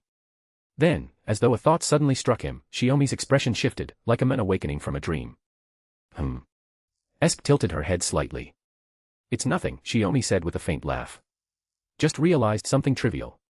He recalled the Fourth Holy Grail War, that fatal duel against Diarmuid. Back then, Morgan had told him not to rely too heavily on Gi Balg. And now, even after all this time, Morgan had given him another spear. You're remembering the past, aren't you? Esk said, not at all surprised.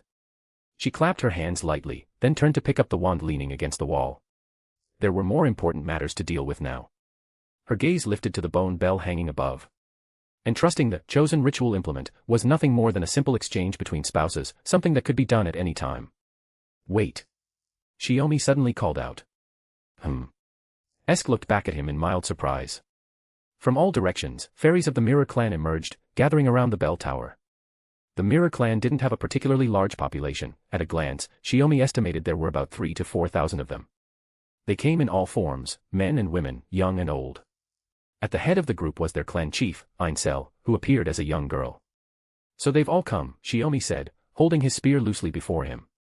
Did I just receive your gift, only to stain it with fairy blood moments later? The idea of using a weapon meant to save the fairies to slaughter them instead struck him as bitterly ironic. Unless his theory about the creation myth was correct, unless the fairies truly bore an unspoken original sin, then killing them might be their redemption. Wait, Esk said, gripping his arm. The mirror fairies don't seem hostile. And indeed, as she said, the fairies merely gathered beneath the bell hall. None of them even set foot on the steps.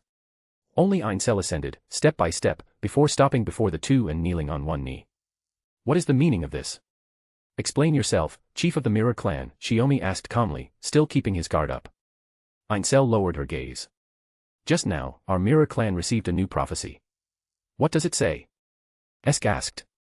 The human granted the pure white spear by the Fairy of Paradise shall become the king of men who brings both governance and destruction to Britannia, Ainsel recited in an even tone. This prophecy, it's about Tenkei, isn't it? Esk said, looking at him in surprise. Shiomi, however, remained impassive. Governance and destruction, quite the two-edged prophecy. His gaze swept over the kneeling mirror fairies. Their expressions were calm, serene, as though they already knew the truth and were merely waiting for judgment to be passed.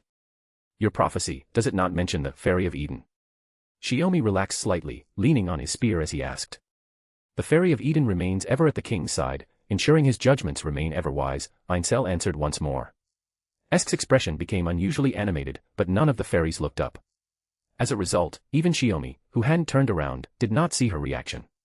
Does that mean I'm Tenkei's queen?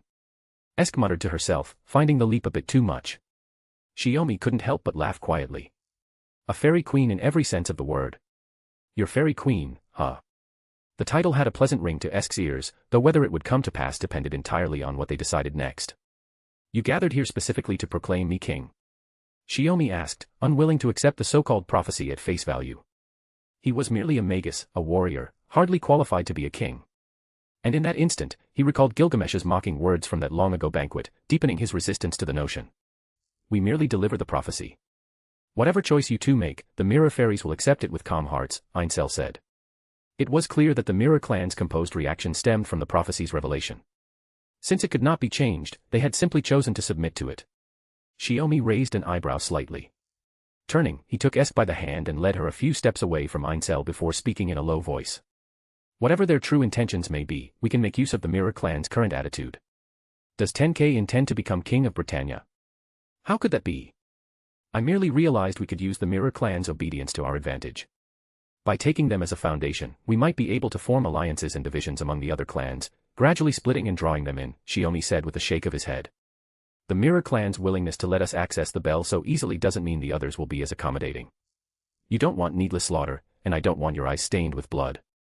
You intend to use the Mirror Clan as one of my future bases of operation, to make it easier for me to reach the pilgrim's bells of the other 4 clans.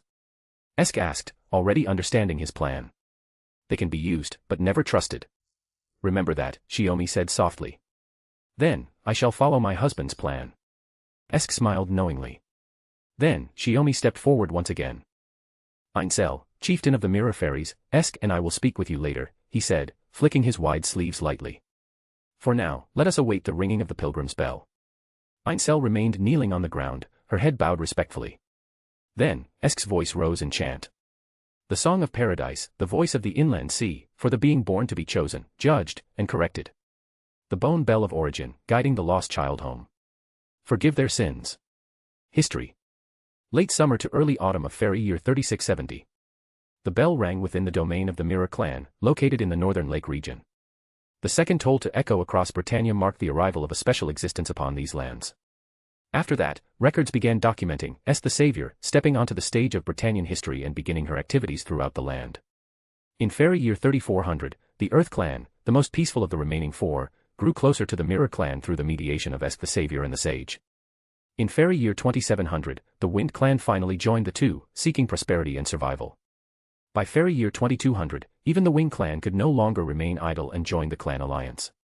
When time reached fairy year 2000, after 17 centuries of flux, only the Fawn Clan remained apart. Yet the Northern Fairies, dormant for 1,700 years, were finally ready to take revenge for past humiliations. What followed was the Great War between the Northern and Southern Fairies, later known as the Summer War, a conflict that would sweep across all of Britannia.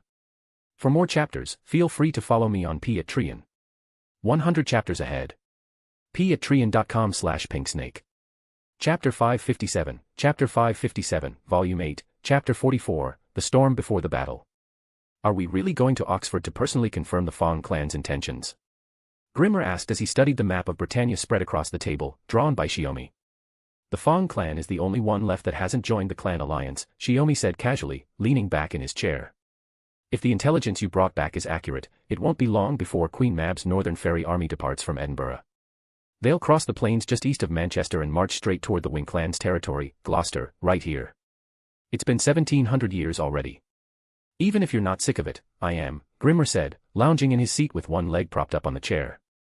These fairies can't stay consistent for long. It takes centuries just to stabilize relations within a single clan. That doesn't sound like something you'd say, Satanta, Shiomi replied with a smile. I'm not being pessimistic. I'm worried about your mental state, little brother. Grimmer had long since given up trying to stop him from using that name. You really plan to keep dragging this out? How can you call it dragging? The Fairy Alliance is progressing smoothly. Once we deal with the Fawn Clan and settle the conflict between the Northern and Southern Fairies, a united nation spanning all of Britannia will finally emerge. Shiomi smiled lightly, as if it were the most natural thing in the world. Grimmer still didn't get it. What's the point of uniting all the fairies? Just to fight the calamity. You've forgotten, back in proper human history, this kind of state was called the Commonwealth, Shiomi said, narrowing his eyes. It's essentially a loose union of nations that all recognize a single king as their nominal ruler. So what's the point of that? Grimmer pressed again. At that moment, the conference room door opened, and a figure stepped inside. It was Esk, freshly changed. When all the clans are united and maintain balanced diplomatic ties, if one clan attacks another, the rest can respond effectively, Esk said, approaching the table and glancing at the map. That way, we might be able to prevent the tragedy of the Rain clan from happening again. The current state of Britannia was the result of Esk's efforts, steadily guiding the clans forward one step at a time under Shiomi's advice. The process had been filled with setbacks and reversals. Both the Wind Clan and the Wing Clan had once hesitated, but in the face of a calamity they could not defeat alone, they had bowed their heads. Only by joining the clan alliance can you receive the help of the Savior and the Sage. The reason was simple. That was also the policy Shiomi had set. Any clan that refused to join the alliance would be left to face the calamity alone, no matter how great the disaster. During the Great Calamity of Fairy Year 3000, the Mirror Clan and Earth Clan had been protected and spared from devastation, while the Wind Clan and Wing Clan once again suffered its wrath. That was one of the reasons why Britannia's current political landscape had begun to take shape. Then it's the same old arrangement, Grimmer said, sitting cross-legged on his chair. He drew a dagger and pointed at the map. I'll stay here in Manchester and monitor the movements of the northern fairies. You two will head for Oxford, the Fong clan's domain. The Fong clan has always looked down on the clan alliance, Esk said with a weary smile. They see uniting for safety and seeking our protection as the behavior of the weak. They've got some nerve, Shiomi said, eyes fixed on Oxford. They were the same warmongers who once joined the assault on the Rain clan and provoked war against the northern fairies. I'd like to see just what they're capable of. Hey, Grimmer grinned mischievously. Try not to go overboard, little brother. I'll do my best, Shiomi replied. Grimmer hopped off his chair and strode toward the door. Anyway, if the Northern Fairy army starts moving, I'll send Hugin and Mun in to deliver the message to you. Just a warning, Shiomi said, feigning concern. Queen Mab of the Northern Fairies looks exactly like Meb. You'd better watch yourself. Even with the spirit origin, I know that kind of thing better than you do. Throwing that back over his shoulder, Grimmer vanished beyond the door, his presence fading completely a moment later. He hasn't changed one bit, Satanta, Esk said with a sigh. Servants are fundamentally like fairies, Shiomi said, shaking his head with a helpless smile. They're beings that don't grow or change. After all these years, haven't you gotten used to that? As he spoke, he reached out and gently pulled Esk onto his lap. Whether among the fairies or companions like Grimmer, they avoided showing too much affection, lest they be seen as unreliable. Though the island fairies of Britannia hardly have the right to judge others, they still must maintain appearances. When no one else is around, however, such concerns no longer matter. Because my husband keeps growing stronger. Even though I've surpassed my past self, 5 bells have already tolled for me. Esk leaned against his shoulder, gazing at his face from the side and tracing his sharp features with her fingers. Are you disappointed, Shiomi asked with a teasing smile, that you've unknowingly become weaker than me? I told you, that was cheating. It's simply the innate power granted to me as a fairy of paradise. And I'm not confident I'd actually win because of it, Esk said, wrapping her arms around his neck and laughing softly. If anything, I've only grown more curious, just who exactly is my husband? Isn't it already obvious? Shiomi arched a brow. I only know as much as you do, Esk said lightly. But there must be things even you don't know, right? Not that there's much we could do to find out. Shiomi reached up and straightened her clothes for her. To help her act more freely as the savior of Britannia, he had redesigned Esk's outfit himself, one better suited for battle, yet elegant and fluid in motion. There's still that old question. Esk said quietly. Do you really have no intention of becoming the king of Britannia, my husband? I have no interest, Shiomi replied, looking at her. Becoming a king means taking on countless burdens, and that would only steal away the time I could spend with you. A perfectly good reason, Esk said happily, pressing her cheek against his. But if you ever change your mind, I'll still support you. Shiomi paused for a moment before replying. I told you before, back in proper human history, Morgan, who inherited Britannia's mystery as its king, stood as an enemy to the one chosen by its people. It's not exactly a good omen. But if you became king, I'd be your fairy consort, not the queen, Esk said with a playful blink. Fairy consort, huh? Something stirred faintly in Shiomi's heart. Suddenly, he wrapped his arms around Esk and lifted her up, carrying her toward the bedroom. Esk gasped in surprise. We're leaving tomorrow, and there's still plenty of time left today, Shiomi said with a grin. Let's spend it in the best way we can. I wouldn't mind that at all. As she said it, warmth began to rise unbidden through her body.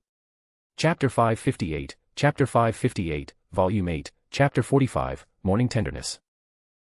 Is it raining outside? Before opening her eyes, Esk heard the soft patter of rain against the window. For a fleeting moment, she thought she was back in northern Orkney, but clear reality soon returned. She sat up, wrapping her pale arms around the quilt. Yes. It started before dawn. According to the familiar's observations, the rain this time covers all of Britannia north of Manchester. Shiomi crossed the room slowly toward her. I suppose the northern fairies' march will be delayed. That was certain. It was said that Mab had raised an army of humans, but she hadn't abandoned the power of the fairies. And a fairy army, more than a human one, would be easily hindered by the weather. I see. Then our own departure will be delayed as well, said Esk. My guess is the rain will stop sometime after noon. Shiomi handed her the cup in his hand. Setting out then won't be too late. Esk reached out and accepted it. Inside was something called hot cocoa, one of the plants Shiomi had introduced to Britannia through his power. It had become a beloved delicacy among the island's fairies. Such simple pleasures were key to winning over the Wing clan and the Wind clan to join the clan alliance. Of equal importance was the strong liquor Shiomi had created, brewed and distilled 4 times. Each of these things offered the fairies a fresh experience, effectively drawing them closer. Even the naturally capricious fairies could be guided in their preferences through controlled production and trade. On a slightly chilly afternoon after rain, Esk loved a warm drink like this. But when she took the cup, the quilt slipped from her arms, and her flawless, pale body was exposed to the room's air. The dim light from the candles seemed to grow brighter. The great savior, sitting there half-naked, that's hardly proper, Shiomi teased from the bedside. Esk held the cup calmly and replied, if you put it that way, then the great sage wandering around the room completely naked isn't proper either. They both laughed. The bathwater's ready. Once you finish that, take a bath. You're all sweaty and sticky, getting dressed like that won't feel good, Shiomi said. How considerate. Esk nodded. After finishing the hot cocoa, Shiomi carried her into the bathroom, and they soaked together in the tub. After washing away the sweat, he reached out and lifted a strand of her long hair floating on the warm water. Esk's hair was golden. When they had first met in the Land of Rain, she had looked almost identical to Artoria Pendragon.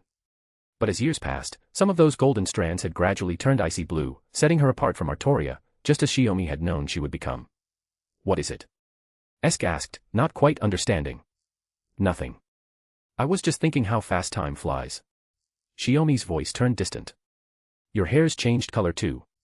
Probably the result of ringing the pilgrim's bell, Esk replied, unconcerned.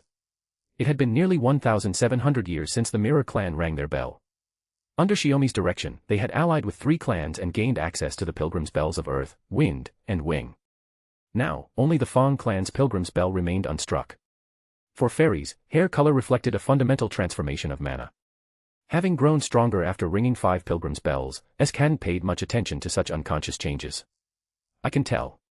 Shiomi gazed at her eyes from the side, his voice soft as silk. 2,000 years have passed, and yet your eyes are still as clear as ever.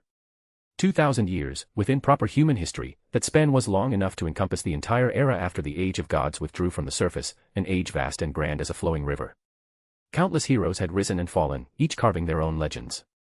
But here, on this fairy-inhabited island of Britannia, Shiomi had only come to understand the true nature of the fairies, how to control them, not how to befriend them. Fairies worthy of trust were few indeed. Compared to that, your eyes seem to carry far more weariness now, Esk said, scooping a handful of hot water and letting it run down along her collarbone. Though the air between us hasn't changed since the day we first met. As long as I look at you, I feel I haven't aged at all, Shiomi said, slipping an arm around her waist with playful affection. That's rather nice, then. Esk smiled faintly and stroked her belly. But after all these years, maybe it's time we had a child. Fairies and humans rarely conceived naturally. Many fairies kept humans merely as playthings for their amusement, imitations of human indulgence, nothing more. To truly bear a child would require magical assistance.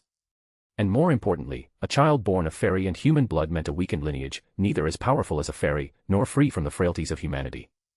In this Britannia, such a being would undoubtedly be shunned by all sides. Why bring that up all of a sudden? Shiomi asked, his tone revealing genuine curiosity. I heard that Queen Mab seems to have a human lover, Esk explained. If she ends up having a child before us, it'd feel like losing. Really now? Shiomi sighed helplessly. Over the past 17 centuries, he and Esk had visited Edinburgh many times, though their last visit had been 200 years ago. Since then, Mab and Esk had grown closer, but their competitive natures made them rivals more than friends. Their rivalry extended beyond the creation of an ideal Britannia to even matters of love. Mab had once boasted that she would find a human lover better than Esk's husband. But that's all talk. Britannia still isn't ready to accept children born of humans and fairies, even if the human happens to be you. Esk knew this well, so she wasn't in any hurry. After all, they had time, plenty of it. There was no need to rush. Suddenly, noise erupted from the streets outside, like an argument breaking out, loud enough to reach even the bath. And that's exactly why Manchester is such a headache. Shiomi muttered. With all the clans active here, conflicts are bound to happen, Esk said as she rose from the tub. As my husband would say, this city is quite diverse. After dressing quickly, Esk took on the calm authority of a savior resolving disputes and headed out with Shiomi to the street. There, they found Grimmer, who was supposed to remain in Manchester, arguing with a small fairy. Barely 50 or 60 centimeters tall, the creature was quick, powerful, and astonishingly short-tempered. For more chapters, feel free to follow me on Patreon. 100 chapters ahead. p@trian.com/pinksnake. Chapter 559, Chapter 559, Volume 8, Chapter 46, Todorot. Shut up. Keep yapping and I'll take you down too. The tiny fairy shouted and lunged forward. In an instant, she spun glowing threads around Grimmer with the spinning wheel she rode. Ugh. Grimmer groaned in frustration, dodging aside just before the wheel's magic cannon fired. The explosion tore a crater into the muddy street, splattering mud onto the fairies gathered to watch. Some of them grew annoyed, but not because of the mess. Boring. We want blood. Rivers of it. Even with a major war approaching, the fairies' bloodthirst couldn't be suppressed. Their craving for violence was on full display. That one's a fairy from the Wing clan, isn't she? Shiomi ignored the jeering crowd and focused on the small figure. She's got skill. Even Grimmer finds her troublesome. Landing nearby, Grimmer turned his head at the comment. She's only troublesome because she's a girl. I don't want to hit her, he argued. Oh, I see. So you started it, Shiomi said knowingly. It was kind of an accident, Grimmer admitted, losing confidence. Unbothered by the exchange, the tiny fairy hefted her spinning wheel and hurled it straight at the distracted Grimmer. Honestly, Esk said lightly. Boom. Though made of wood, the spinning wheel struck with the force of a battering ram. Even if Grimmer had raised his staff to block, he'd have been overwhelmed. But Esk stepped into the fray at that moment, raising her hand and forming a barrier to catch the blow. The little fairy froze. Seizing the chance, Grimmer jumped out of the combat zone. Tag out. I'll leave this one to you. You really are. Shiomi sighed. Still, this was indeed better handled by Esk. If he had stepped in, he might have killed the little one by accident. Shiomi never felt any guilt about killing a fairy of Fairy Britain, but he could tell this girl's outburst came from something deeper, some frustration that had nowhere else to go. It was better to calm her than to feed the crowd's bloodlust. My name is Esk. What's yours? Esk lowered her hand, watching the small fairy retreat a few steps after a failed attack, and asked gently. The fairy blinked, then puffed herself up. So you're the savior, huh? Stay out of my way, or Todorot will deal with you too. The fairies around them erupted in excitement. A duel between Esk the savior and a rowdy fairy from the Wing clan was far more entertaining than her fight with Grimmer. I see. Then I'll just have to teach you some manners, Esk said with a sudden, radiant smile. Shiomi felt a chill down his spine. He could already tell the little one was doomed. Sure enough, Esk took her down in a matter of moments. Todorot spun dizzily, then collapsed onto the street with a pitiful meow, meow, meow. It was over faster than anyone expected. As the excitement faded, the disappointed fairies quickly dispersed, pretending as if nothing had happened. The streets returned to their usual rhythm, with passers-by giving the group a wide berth. Following Esk's lead, Shiomi grabbed Todorot by the scruff while Grimmer carried the spinning wheel, and they made their way back to their lodgings. Esk hadn't hit her hard, so though Todorot had fainted, she soon came to, much quieter and far more obedient than before. As she lifted the wooden cup, hardly smaller than herself, to drink, Shiomi smiled and asked, So, what exactly happened? What else? I just said, it's no big deal, and she started swinging at me. Grimmer leaned against the wall, clearly not having meant to start a fight. What do you mean, no big deal? Shiomi asked, confused. Todorot glared at him. For a fairy, losing our purpose for living is dangerous enough. I was already frustrated, and this guy had to make a smug comment on top of it.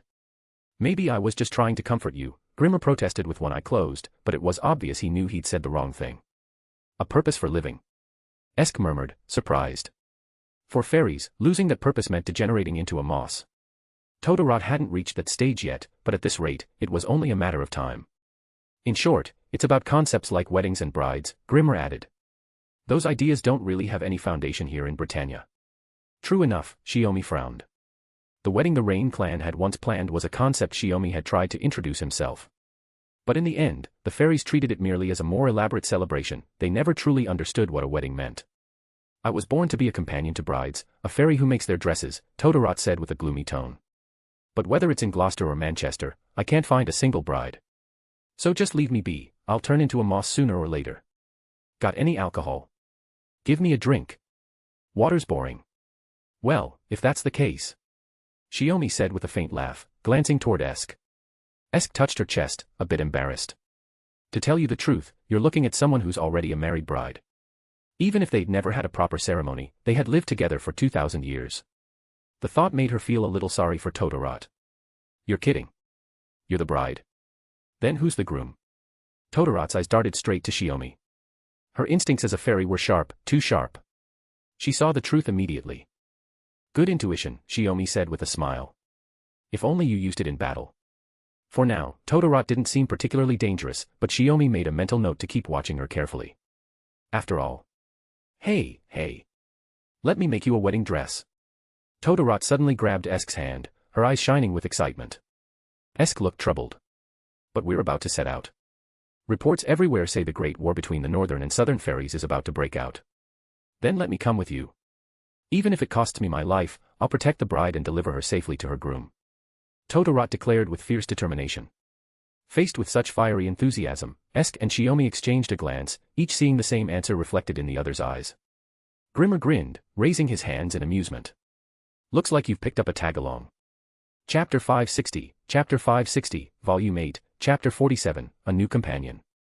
Are we really taking her with us? After parting ways with Grimmer and leaving Manchester behind, Shiomi and Esk began their journey toward Oxford, the territory of the Fong clan. On the road, Shiomi posed the question. Are you worried, my husband? Esk asked in return. She could understand his concern. Trustworthy fairies were few and far between. The only reason the Mirror Clan's Lake District had become one of their secure rear bases was that those fairies were naturally averse to conflict, a peaceful clan that allowed Shiomi to rest easier than most. A little, maybe. Shiomi shrugged. He glanced ahead at Todorot, walking briskly down the road. Though she had a weaving wool she could ride, she insisted on walking before them with her tiny steps. Her reason was simple, as a fairy of the Wing clan, she knew the route to Gloucester best. But her bouncy, excited pace gave her away completely, the little fairy's enthusiasm was written all over her. Then keep that bit of worry, Esk said with a small laugh. I'm not exactly the cautious one, so I'll rely on you to cover that part for me. That's not what I meant, Shiomi sighed. It wasn't that he feared Todorot would suddenly turn on them or betray them. Then what is it? Esk offered her thoughts. Todorot says she's a fairy born to care for and support brides. I may already be married, but her sincerity doesn't feel like a lie. I think she can be trusted. Shiomi, however, looked displeased. That's easy for you to say when she keeps calling you our bride. Talking about the bride, are we? Todorot, with her uncanny sense for anything involving brides, perked up immediately. Even if the topic wasn't directly about one, she'd still catch the word the moment it drifted her way. Shiomi fell silent. Esk couldn't help smiling. She knew perfectly well what was bothering him, it was the way Todorot addressed her. No, we were just talking casually, Esk said. But I am already married. Calling me our bride, don't you think that's a bit odd? What's wrong with it? Todorot tilted her head. To us, a bride is the most precious treasure in the world. Because we can never grow up enough to become one ourselves. Oh. Shiomi raised an eyebrow. So you mean? Since I can't become a bride, I'll give everything I have to protect the futures of the beautiful girls I fall in love with at first sight. Todorot declared proudly, puffing out her chest. Unfortunately, she was so small that both Shiomi and Esk had to look down to meet her eyes, and any sense of grandeur she was going for instantly vanished. So it's a case of compensation, then, Shiomi said, stepping ahead of them before pausing as a thought struck him. Though I'm not sure if you two are counterparts from parallel worlds. What now? Todorot asked, realizing she couldn't keep pace if Shiomi led the way, and quickly mounted her spinning wheel. There's a fairy in the legends of my homeland called Habitrot, with the same traits as you, Shiomi explained. It was something Morgan had once told him, though he hadn't expected he'd one day be the one passing that knowledge on. Habitrot. Todorot's eyes sparkled. Tell me. What kind of fairy is she? Even if you ask, I don't really know, Shiomi admitted, glancing at Esk, who looked just as curious. I've never seen one myself, only read a few records. He tapped a finger against his temple. But my primordial runes tell me that you and she are the same kind of being. The more I hear, the less I get it. Different histories. What's that supposed to mean? Todorot asked, utterly puzzled. Esk shook her head. Don't worry about it. It's just a private matter between us. Well, can't be helped then. A bride's most important secrets have to be shared with her groom, after all, Todorot said with a carefree laugh. Different versions of me, huh? Maybe I should try living up to that idea too. According to the legend, Shiomi said, raising a finger with a teasing tone, Habitrot would marry off one bride and immediately go looking for the next. Even with a bride already by her side, the moment she found another lovely girl, she'd fall head over heels again. You could say she had quite the wandering heart. Todorot, so that's the kind of fairy you are. Esk looked a little melancholic.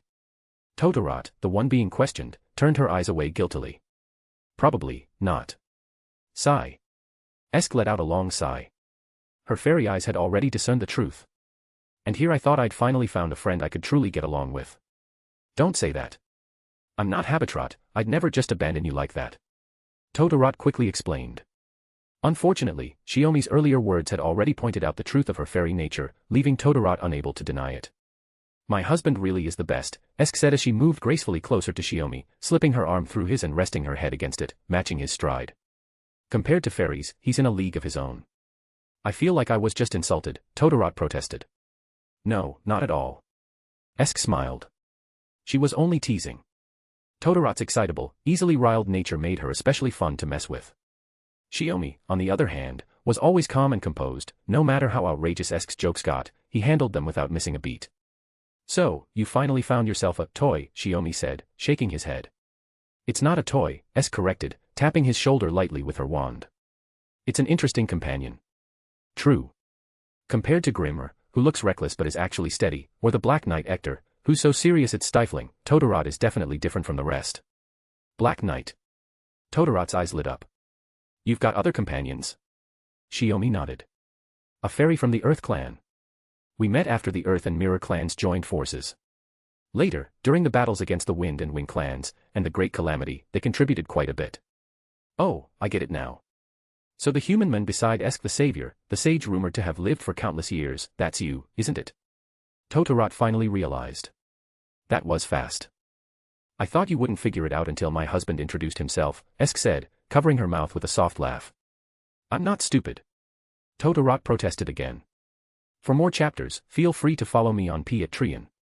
100 chapters ahead. patreon.com/pinksnake. Chapter 561, Volume 8, Chapter 48, Bullying. The Wing clan's domain of Gloucester was a bit more prosperous than the Mirror clan's territory or Manchester. It could rival Edinburgh, home of the Northern Fairies, though it lacked a certain indescribable charm. Walking through Gloucester's streets, Shiomi felt as if he were seeing the Paris or London of the 18th century as described in books. The roads, still damp from rain a few days ago, were no longer muddy, but the earth beneath his feet was soft and unpleasant to step on.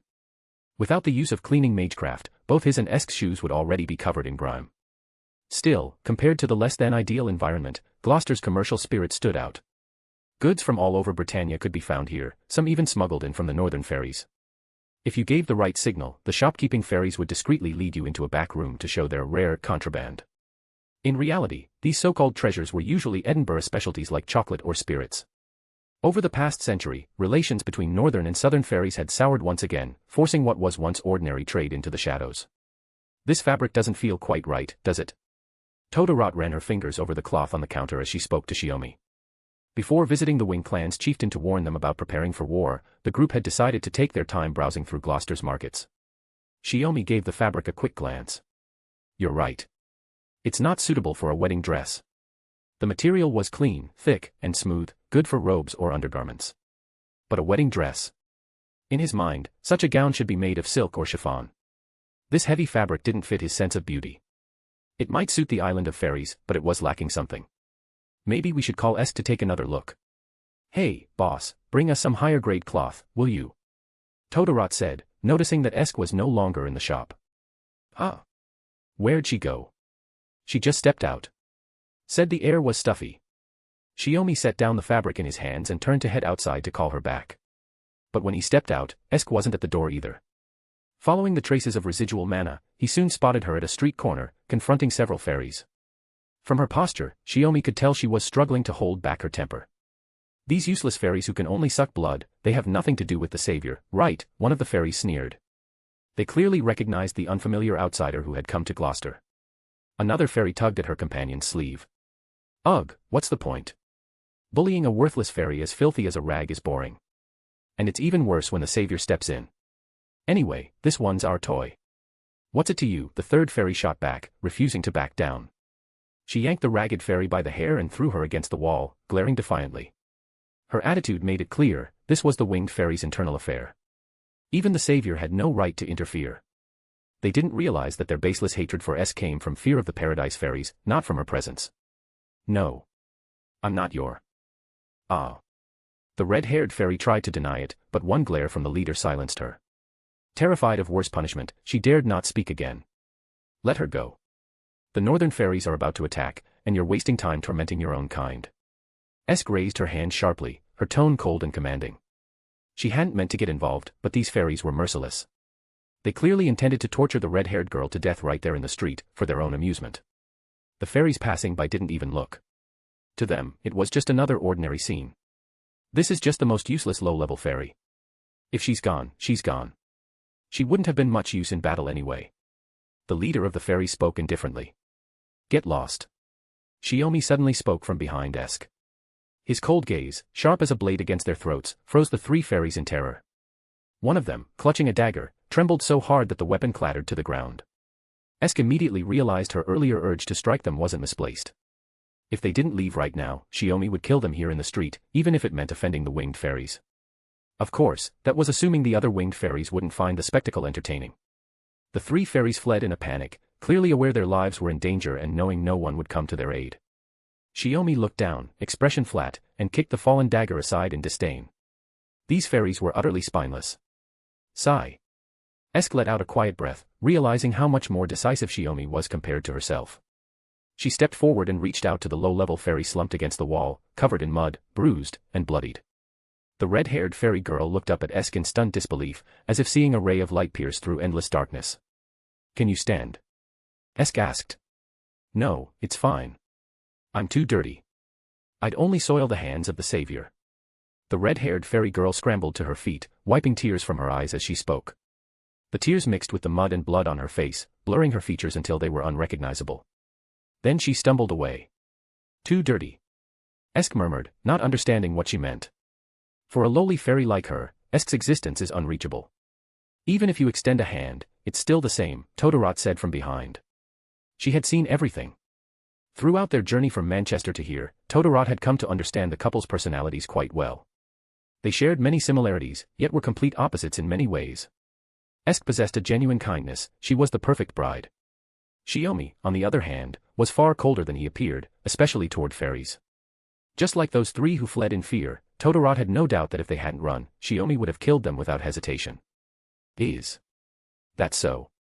Esk murmured, still uncertain. She could sense the hostility and hatred most fairies held toward her, but the red-haired fairy girl hadn't shown any of that. Like Todorot and the Black Knight Ector, she hadn't instinctively rejected Esk. Who knows?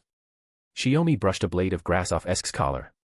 It's about time we went to find the local chieftain. Not buying anything. Then let's go. Esk nodded in understanding. After all that commotion, none of them were in the mood to shop anymore. Chapter 562, Volume 8, Chapter 49, The Situation. On the second day after Shiomi and Esk arrived in Gloucester, the Wing clan's army began to mobilize. 5,000 fairies marched north toward Manchester. The Wing clan had no desire to turn their own city into a battlefield. Since war was inevitable, it was better to keep the fighting confined to the northern plains. Speaking of which, I have a question for you, my husband. Standing by the river within Gloucester's walls, Esk Shiomi looked toward Shiomi beside her. Go ahead. Shiomi sighed softly, helpless at her earnest tone. Naturally, Esk's question wasn't about personal matters, it was about the war. The Mirror clan's Lake District is the closest to the northern fairies' Edinburgh, Esk said. Why are you so sure the northern fairies will ignore the Mirror clan and march straight south to attack the other southern clans? Shiomi picked up a smooth pebble from the riverbank and flicked it hard into the water, sending it skipping across the surface again and again. In the past, the northern fairies clashed with the Mirror clan several times, Shiomi said. But as you've seen, the Mirror clan lacks any will to fight. They simply accept whatever happens. If they weren't effectively under our protection, they would have been absorbed by the northern clans long ago. That was why, once Queen Mab recognized the Mirror clan's nature, she would likely leave behind a small force to keep them under watch and march her main army south, focusing her attacks on the other clans. Once the stronger enemies were destroyed, the weakest would pose no threat. Whether they surrendered immediately or resisted to the end made no difference. East of the northern plains lies forest and mountain terrain, difficult for an army to march through. Esk bent down to pick up a stone, imitating Shiomi's movement as she threw it toward the water. But without the proper technique, her stone skipped only twice before sinking. No, your stance is off. Shiomi chuckled, letting the topic of war fade for the moment. He walked over and placed another stone in her hand. Breathe steadily. Don't use your whole body, focus the power in your arm. Let your wrist do the work. Following Shiomi's guidance, Esk raised her arm slightly and threw the stone again. This time, it skipped 6 times before finally losing momentum and sinking beneath the surface. I did it. Esk clapped her hands happily. Shiomi smiled. It's not that hard. A few more tries and you'll get it. Esk lowered her head, searching along the bank for more good stones. Back to what we were discussing, Shiomi said as he gazed out across the river. Mab's army has only one viable route. She's prepared for this for a long time, she intends to take all of Britannia. But we have to stop her. Esk's expression grew thoughtful. If she only meant to subjugate the other clans, that would be one thing. But if she plans to destroy them entirely, I can't agree with that. Besides, with the Wing clan on the move, the Wind clan and Earth clan will soon hear the news. They'll also send troops toward Manchester, Shiomi added. Esk lifted her gaze to the northern sky. This feels just like the last time I stepped in to mediate the war between the southern and northern fairies. Only now, the balance of power is completely different. Do you regret helping the northern fairies back then? Shiomi asked. Rather, I should ask you, my husband, do you regret it? Esk shook her head gently. You handled everything back then. I only watched from the sidelines. Of course not, Shiomi replied with a small laugh. We did what needed to be done. Beyond the 5 great clans, the northern fairies deserved the right to exist too. That was why he had intervened in that ancient conflict, persuading the other clans to abandon their campaign against the north. It had matched Esk's ideals, otherwise, she would have opposed him in secret. But strength shifts with time. After 1700 years of growth, the northern fairies now possessed enough power to conquer all of Britannia. I haven't fought Mab since then, so I don't know what her current strength is, Esk mused. Or maybe, she didn't use her full power back then. The misunderstanding had been resolved quickly at the time, and Mab had only shown a glimpse of her strength. She hadn't injured Shiomi, nor had Shiomi managed to drive her back easily. They had appeared evenly matched, but that impression might have led both sides to misjudge each other's true power. A great war is inevitable. Once we meet her on the battlefield, we'll know for sure, Shiomi said. We should be able to depart by tomorrow, Esk replied. Time waits for no one. Shiomi added quietly, the recent silence from the Fong clan bothers me. Hey, Esk. Shiomi. Todorot's voice rang out from the bridge. You're finally back. I thought you were planning to visit every dress shop in Gloucester, Esk said with a smile. Heh, almost did, Todorot admitted with a sheepish grin. But the fabrics here aren't good enough. I couldn't find anything suitable for Esk's wedding dress. Esk already knew about Todorot's plan to make her a wedding dress. She was happy about it, but still felt she had to remind her, with the clouds of war hanging over Britannia, even if we found the right fabric, you wouldn't have time to make it. Not necessarily, Shiomi said. War must be faced, but that doesn't mean we should give up the things we care about. Esk sighed softly. As expected of my husband, always so calm. With fabric this hard to find, maybe we should start with a design instead, Todorot said, pulling a small notebook from her bag. I bought this sketchbook and a charcoal pencil. Perfect for drawing. You can draw. That's impressive, Shiomi said, though he didn't sound surprised. Being a fairy, it made sense that she'd have a talent suited to her craft. But since this wedding dress is for Esk, I'll have to ask both the bride and groom for their opinions, Todorot said cheerfully. I'm completely objective, you know, I won't design it all on my own. Here. You're going to draw here? Esk asked. Of course not, Todorot laughed. Let's go back to the inn first. I'll show you my drawing skills so you won't doubt me. Shiomi and Esk exchanged a glance. That's not necessary, we believe you, Shiomi said. You're that kind of fairy, after all. Todorot hopped over to Esk's side, gently pushing her toward the street while waving for Shiomi to follow. Hee, come on, let's head back. I can't wait to start sketching. As the two walked up the embankment, Shiomi turned and looked at the calm river. Britannia was like that river, peaceful on the surface, but with dark currents flowing beneath. With that thought, he followed after them. For more chapters, feel free to follow me on Patreon. 100 chapters ahead. patreon.com/pinksnake. Chapter 563, Volume 8, Chapter 50, A Bouquet Offered with Kindness and Gratitude. Someone was watching them. The next day, as they set out from Gloucester, both Esk and Shiomi could feel that gaze upon them. They were already conspicuous enough, within the Wing clan's territory, both fairies and humans knew that Esk the Savior and her sage had come to the city. And now, they had even managed to win over Todorot, one of the most notoriously hot-tempered fairies among the Wing clan. So, it wasn't strange that they drew attention as they left the city. The problem was that this gaze wasn't hostile, it carried a strange, almost fervent warmth. Amid the fairies' usual mix of wary and calculating stares, it was hard to single out It was only because it felt distinct that the two of them noticed it at all. Not intending to track down its source, the savior and her companion simply continued on their way out of Gloucester. Yet, even after leaving the city, the gaze did not fade. Without the distraction of other onlookers, it became even easier to feel. They've followed us all the way out here, Shiomi murmured quietly, stepping closer to Esk. I felt it too. Esk was about to look back when Shiomi rested a hand on her back. Don't turn around. There's a forest ahead, Shiomi said with an amused look. Since he didn't sense any malice, he assumed it was just a curious fairy, or perhaps one meaning no harm. Once they entered the woods along the main road, the group quietly vanished from sight. The fairy who had been following their tracks was startled when they disappeared. She ran a few confused steps forward, then stopped, her face clouded with sorrow. Looking for us? Shiomi's voice came from behind her. Startled, the fairy spun around, and all of them froze in surprise. You're that low-ranked fairy from the day before yesterday. Totoro recognized her first. Esk didn't quite understand. The girl had fled the other day, and now she had followed them all the way outside the city. The red-haired fairy girl was still covered in filth, wearing the same tattered dress. Bruises and traces of blood still marked her face from the beating she had taken. When she saw Esk's expression darken, she panicked, trembling and near tears. I am sorry. Savior. I didn't mean to make you angry. Then she broke down crying, wiping at her face with muddy hands. I'm not angry, Esk said softly, shaking her head. I just don't understand. Why did you follow me? Were you bullied again? I'm not your protector. The fairy girl quickly shook her head. She raised the small bouquet of wildflowers she had been clutching and held it out toward Esk. There weren't many flowers in or around Gloucester, those that grew were usually reserved for high-ranking fairies or even the clan chief. Shiomi guessed that the girl must have spent days searching outside the city to gather this humble little bouquet. Esk froze in surprise. Thank you for helping me, savior, the fairy girl stammered. I have nothing of value to give you, so I found these flowers.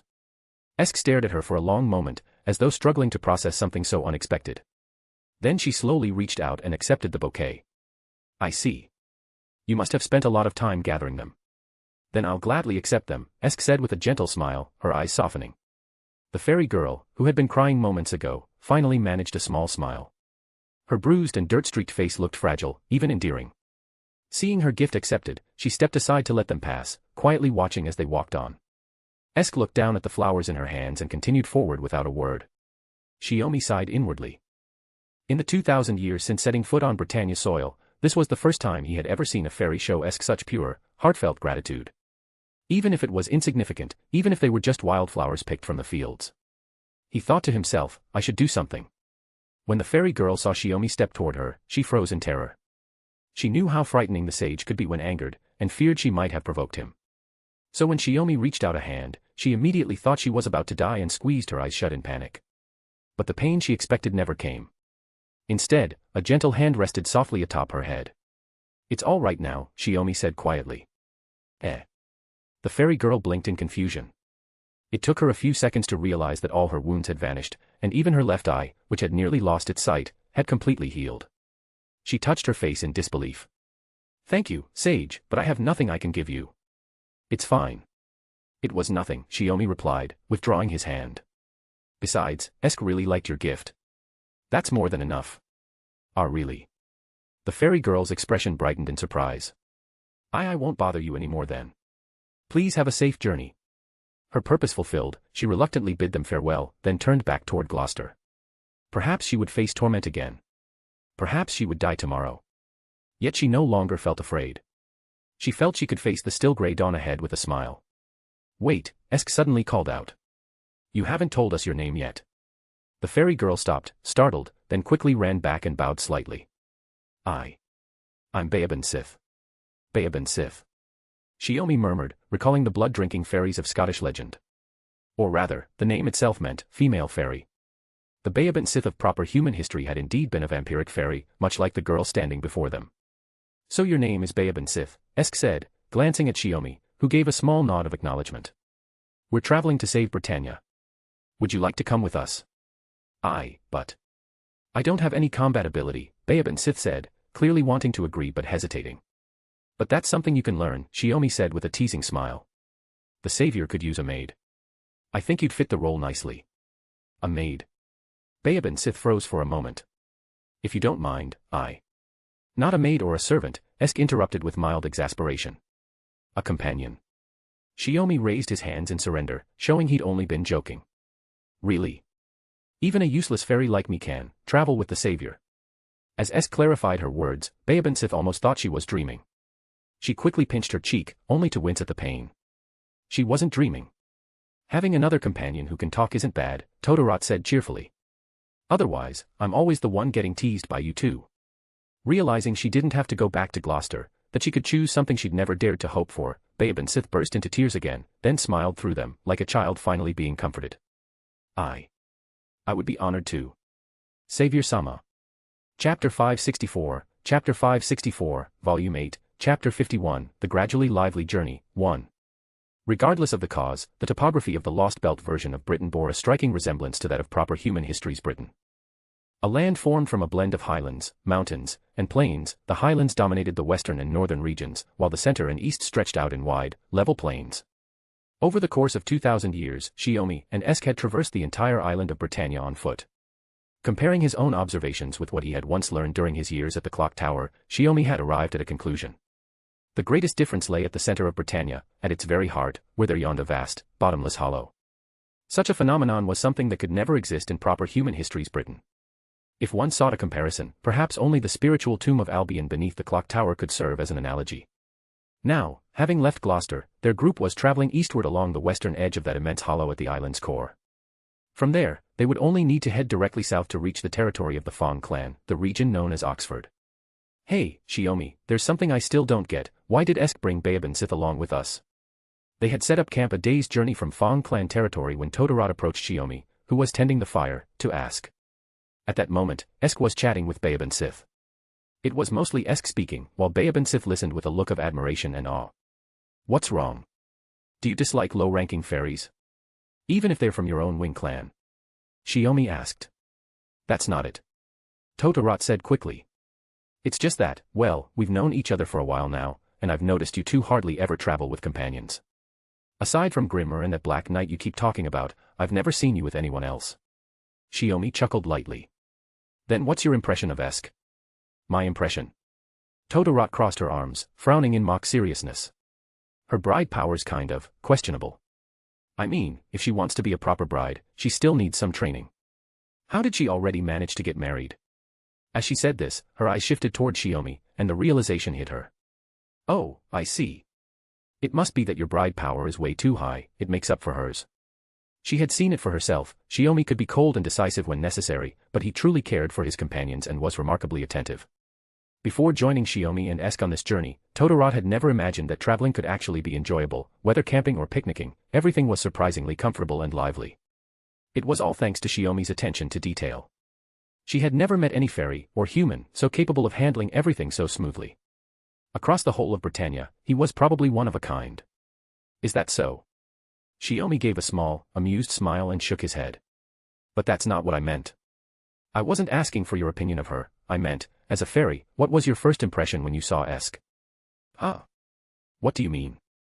Todorot tilted her head, still unaware of Esk's true identity as a fairy of the garden. Your first impression, the instinctive feeling you had when you first saw her. As the fire grew brighter, Shiomi pulled out an iron pot, set it over the flames, and filled it halfway with water. Honestly, not much, Todorot admitted, scratching her cheek. If she hadn't stepped in to stop that fight, I probably wouldn't have acted so rude back then. I see. Shiomi raised an eyebrow slightly. So, it didn't really matter, you neither liked nor disliked her. Something like that, Todorot said, a little exasperated. Sometimes Shiomi's vague way of talking really gave her a headache. He sat down on a nearby stump, his gaze drifting toward Esk and Bayabansith as he spoke quietly, almost to himself. To tell the truth, Esk isn't exactly well liked by the fairies. They hold an unexplainable hostility toward her, one they can't even understand themselves.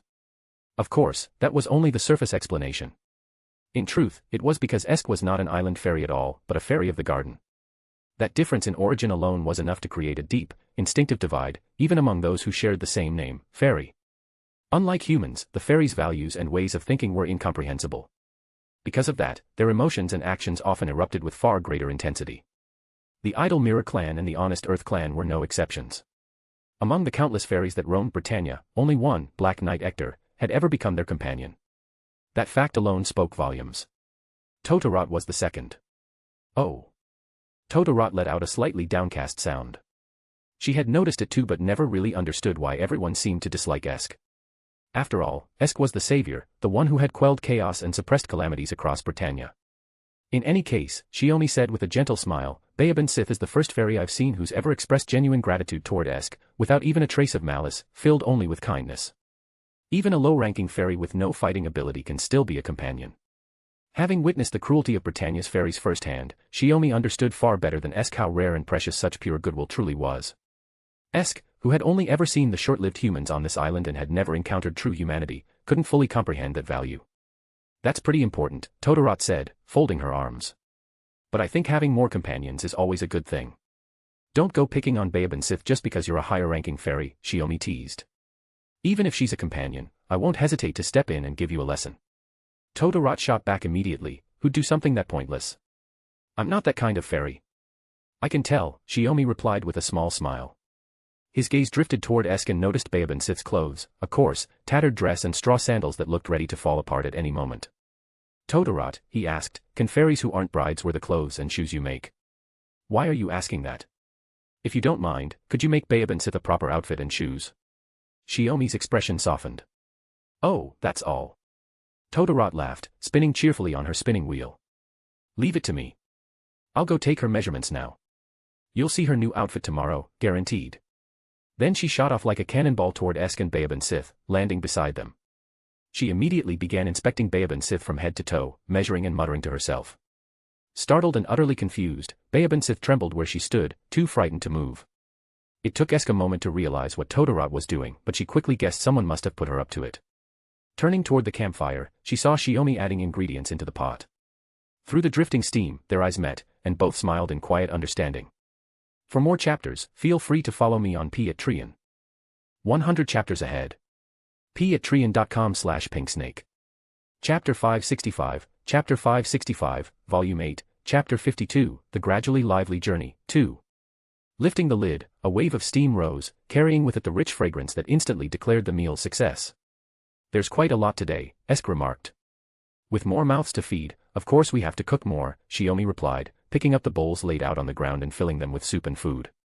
Besides, this way, the meal can be a little more varied. Yeah.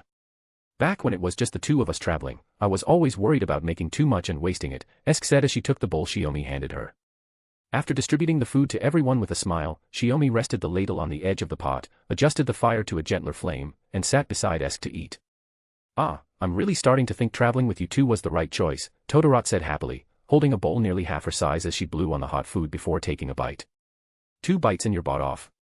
You're pretty cheap, Shiomi teased. This is a meal even the chieftain couldn't eat. If this counts as cheap, then what isn't cheap? Totoro shot back defensively. Esk closed her eyes, smiling faintly. Honestly, I've been living like this for 2,000 years now, and I've never grown tired of it.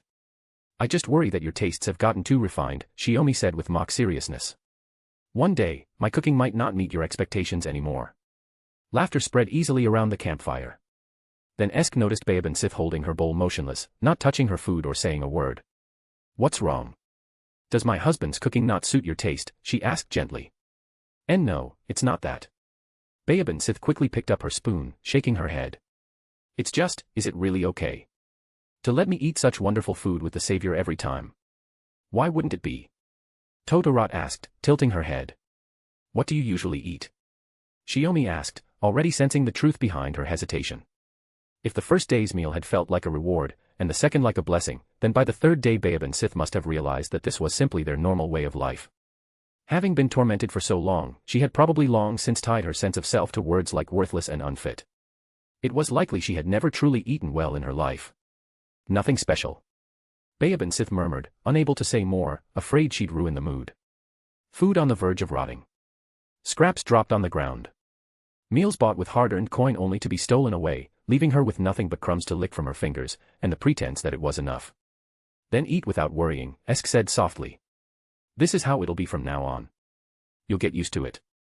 Baobin Sith quietly brought a spoonful to her mouth. The food was warm but not scalding, the broth gentle as it slid down her throat. The early summer forest wasn't cold, yet somehow warmth filled her entire being. Ah, she's crying, Esk said suddenly, feigning indignation. It must be because your cooking's so terrible it made her cry. If my food's bad enough to make someone cry, that's quite a talent in itself, Shiomi replied, sniffing proudly. Bayaban Sith, not realizing it was a joke, shook her head frantically. No, it's just. I didn't expect it to taste so good. Thank you, Sage. And thank you, Savior. Watching her eat through her tears, Esk felt a pang in her chest. If the suffering of other low-ranking fairies was something they brought upon themselves, then what of Bayaban Sith, who knew gratitude, who carried pure kindness, and yet had lived an even harsher life? Perhaps there were still fairies like her, ones Esk had never saved. And if so, could she still truly call herself a savior? Bayaban Sith, Esk said, looking at her. You don't need to call me savior. Just use my name, Esk. Like Totoro does. At the very least, she felt she couldn't accept being called savior by Bayaban Sith. But. Bayaban Sith froze. I couldn't possibly call the savior by name. Then let's compromise, Shiomi said, stirring the pot. Call her Witch-sama. He had already finished one bowl and was helping himself to a second. Witch-sama. Bayaban Sith murmured. She had heard that title before, stories that said Esk the Savior had once been the Rain Witch of legend. That's right, Shiomi said with a grin, wrapping an arm around Esk's shoulder. Why do you think I'm called the Sage?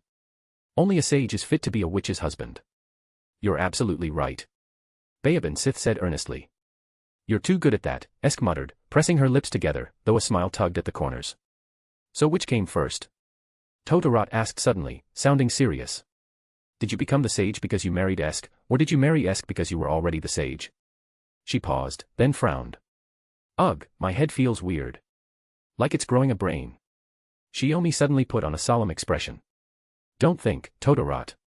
Feel. Feel. Can I really get the answer by feeling? Totoro asked, half convinced. With the time you waste letting my husband confuse you, you might as well spend it eating 2 more bowls, Esk sighed, shaking her head in sympathy. That was Shiomi's specialty. Because he always sounded so convincing, even his nonsense sometimes worked like magic. Once someone got caught in his rhythm, it was hard to tell where the truth ended and the teasing began. So basically, Bayaban Sith said, as if enlightened, the sage loves the witch, and the witch loves the sage, right? Her statement wasn't wrong, but Esk couldn't help feeling a strange sort of pity for her. From now on, Bayaban Sith would probably treat Shiomi's every word like divine revelation. Don't look at me like that, Shiomi said, noticing Esk's gaze. You make me sound like some kind of demon. Esk calmly took another bite. Aren't you? Shiomi mused. Maybe I should call myself the Demon King instead. A Demon King and a witch, now that's a fitting pair. Sounds like trouble waiting to happen, Esk murmured, giving his leg a light kick under the table. Don't you two think so? Yeah, Totoro said with a laugh. That sounds like the kind of duo that'd make sure Britannia never sees peace again. But Bayaban Sith shook her head seriously. And no. If the sage became a demon king, it would only be because of wisdom beyond our understanding. Aha. Esk didn't know whether to agree or deny that. She even caught herself wondering, if Shiomi truly did become a demon king, what goal would drive him? Wait, why are you all thinking so hard about this? You're acting like I already am one. Shiomi protested, clearly dissatisfied, and filled himself a 3rd bowl. That finally caught Totoro's attention. You eat so fast, she exclaimed. Chapter 566, Chapter 566, Volume 8, Chapter 53, Welcome. Esk and Shiomi, you've been traveling across Britannia for 2,000 years, right? After journeying from the western edge of the Great Hollow to its eastern side, the group continued south along the road toward Oxford. As they crossed a small hill, Totoro glanced back at the distant rim of the hollow, barely visible on the horizon, and asked. It's not like we've been traveling non-stop for all 2,000 years, Esk said, reaching out to pull up the lagging Bayaban Sith. Whenever there's no war or calamity, my husband and I live in seclusion. That's not what I meant, don't use every chance to show off your love.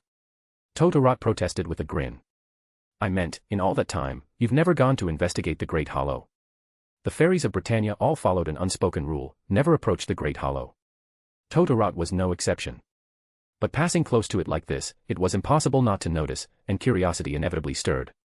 We checked it out long ago, Shiomi said. But only the area around the edge. It's unbelievably deep. Even with reinforcement magecraft, you can't see where the light stops. Oh. I see, Totoro murmured. But back then, Esk said with a wry smile, my husband wanted to go down there himself. I had to stop him. The whole place gives off a deeply unsettling feeling. She had been afraid that Shiomi might never return, and alone, she wouldn't be able to rescue him without endangering herself as well. To risk both their lives for an investigation with no clear purpose seemed utterly meaningless to Esk. She'd rather keep her distance than let Shiomi venture into danger. I don't think it's that dangerous, Shiomi said with a faint smile. But if you're against it, I'll let it go. So you still want to conduct a proper investigation? Esk asked, knowing he'd never truly given up. Shiomi shrugged. If we get the chance, let's take a look. We've got more companions now. You and the others can support from above while I go down to explore. Esk let out a long sigh. I knew this was going to happen. Just as Shiomi was curious about the hollow's depths, she was too. If possible, she wanted to descend herself, but when it came to deciding who should go, there was no winning against him. Even settling it through force wouldn't change that. Esk knew she wasn't as skilled in combat as Shiomi. Even if she could defeat every fairy in Britannia, she still couldn't defeat him. The difference in technique, awareness, and experience meant Shiomi could always seize even the slightest opening. And his growth had never stopped. Esk suspected that even after another 2,000 years, even if she rang all 6 pilgrims' bells and lifted every restraint, she still wouldn't surpass her husband in battle. Don't worry, Shiomi said gently, squeezing her hand with quiet confidence. I've already thought of a plan that should ease your mind. Totoro laughed brightly. Hey, you two really are a pair, one more reckless than the other. When the time comes, Sage, please focus on your investigation. We'll protect the witch with everything we've got, Baobin Sith said sincerely. We'll see. For now, let's just keep moving. Shiomi smiled as he patted Baobin Sith's head. Their departure from Gloucester, the territory of the Wing clan, hadn't been kept secret. Word had already spread to the other clans. So as Shiomi's group drew closer to Oxford and glimpsed the fleeting silhouette of a Fong fairy scout, he knew the Fong clan would soon be ready to receive them. This is as far as we go. As they crested a hill and the cityscape of Oxford came into view, Shiomi raised his hand, signaling Esk and the others behind him to stop. They quickly noticed that across the rolling plains below, hundreds of Fong fairies had assembled in a tight, disciplined formation, ready for battle. Wow, quite the warm welcome. I thought the Fong clan would be a bit less polite, Shiomi remarked, stepping forward alone to address the fairies below. Welcome. If that's how you want to frame it, then fine by me, Sage. A coarse, arrogant voice answered him as a Fong fairy stepped out from among the ranks, distinct from the rest, its bearing exuding authority. Its fur was mostly grayish-white, with symmetrical dark gray patches on the inner wrists and at the center of its chest. Its wild mane was loosely bound with golden iron rings, and its powerful physique clearly set it apart from its kin. This was the chieftain of the Fong clan. And more than that, a rare subbell. Shiomi immediately recognized its true nature and felt a brief, quiet sense of awe. 2,000 years had passed since the last subbell had appeared, and now, another had emerged, once again within the most combative and violent of all fairy clans. If this isn't a welcome, then why has the Fong clan gathered here? Shiomi asked with a calm smile, lowering his hands to his sides. To tell you lot to get lost, of course. Salisbury, Norwich, go wherever you like. The Fong clan has no interest in entertaining guests. The chieftain's tone was filled with disdain as he delivered the order to leave. Shiomi remained composed. And what's your name, chieftain of the Fong clan? You want to know my name? You're not worthy of it, the chieftain scoffed. You were the one who meddled in our affairs and caused our clan heavy losses during the war against the northern fairies. Don't think the Fong clan has forgotten. Oh, sharp memory. Shiomi nodded thoughtfully. So you're saying you won't listen to our warning, and you plan to face Queen Mab of the northern fairies on your own? Pointless question, the chieftain replied with absolute confidence. His arrogance came from strength, the power of a subbell, set to rival even that of the first. Do you really think you can win? Shiomi asked as he slowly descended the hill. Of course. By the time he spoke, Shiomi was already standing before the Fong chieftain. The towering fairy loomed over him, easily more than 2 meters tall, head and shoulders above Shiomi's 185 centimeters. I've heard that the Fong clan believes might makes right. How about this, then? Shiomi clasped his hands behind his back. If you defeat me, we'll leave immediately. The Fong chieftain sneered coldly. And if you win, the Fong clan will obey your command, Sage. Whether you're human or something else, it makes no difference. Is that your word? Shiomi narrowed his eyes. I am Reinek, chieftain of the Fong clan. I swear it on a warrior's honor, Reinek declared with full confidence. Shiomi chuckled softly, the sound growing from a low murmur into a clear, resonant laugh that echoed across the fields. From her spot on the hillside, Esk heard it. Then, with a faint, sympathetic smile, she shook her head. For more chapters, feel free to follow me on Patreon. 100 chapters ahead. p@treon.com/pinksnake. Chapter 567, Volume 8, Chapter 54, Wryneck. The concept of subbell was a phenomenon unique to this lost belt. As a magus of proper human history, Shiomi possessed knowledge that far surpassed that of his contemporaries. He often exchanged information privately with Romani, who had once served as Solomon, the Magus king. Their discussions included subjects such as fairies and phantasmal species, beings long extinct in the modern age. Thus, Shiomi could assert this fact with confidence. Subbell were beings akin to fragments of the planet's soul. The primordial subbell possessed power on a scale comparable to deities born from the personification of nature. Yet unlike gods, they did not grant humanity any form of law. Take Quetzalcoatl, for example. That principal deity of South America consciously reshaped the natural order through her power, compelling the people of UR to revere her in exchange for divine protection. Subbell, however, would never act in such a way. It was also possible that subbell were entities sent to the surface after receiving a mission from the planet itself. Whichever the case, the might of both the primordial subbell and the returned subbell was beyond dispute. Shiomi had already experienced that power firsthand in battle 2,000 years ago. Hence, within the world of magi, he could be called the subbell killer. How could this be? Is this really human power? Clutching his wounded chest, Wryneck slowly stood. His injury closed completely within a single breath, trivial to him. With the special organ known as the star lung, any wound he suffered could heal almost instantly. What astonished him, however, was that this so-called sage before him had struck faster than he could react, sending him, the returned subbell, crashing backward. He hadn't even seen the strike's timing, nor had he time to defend.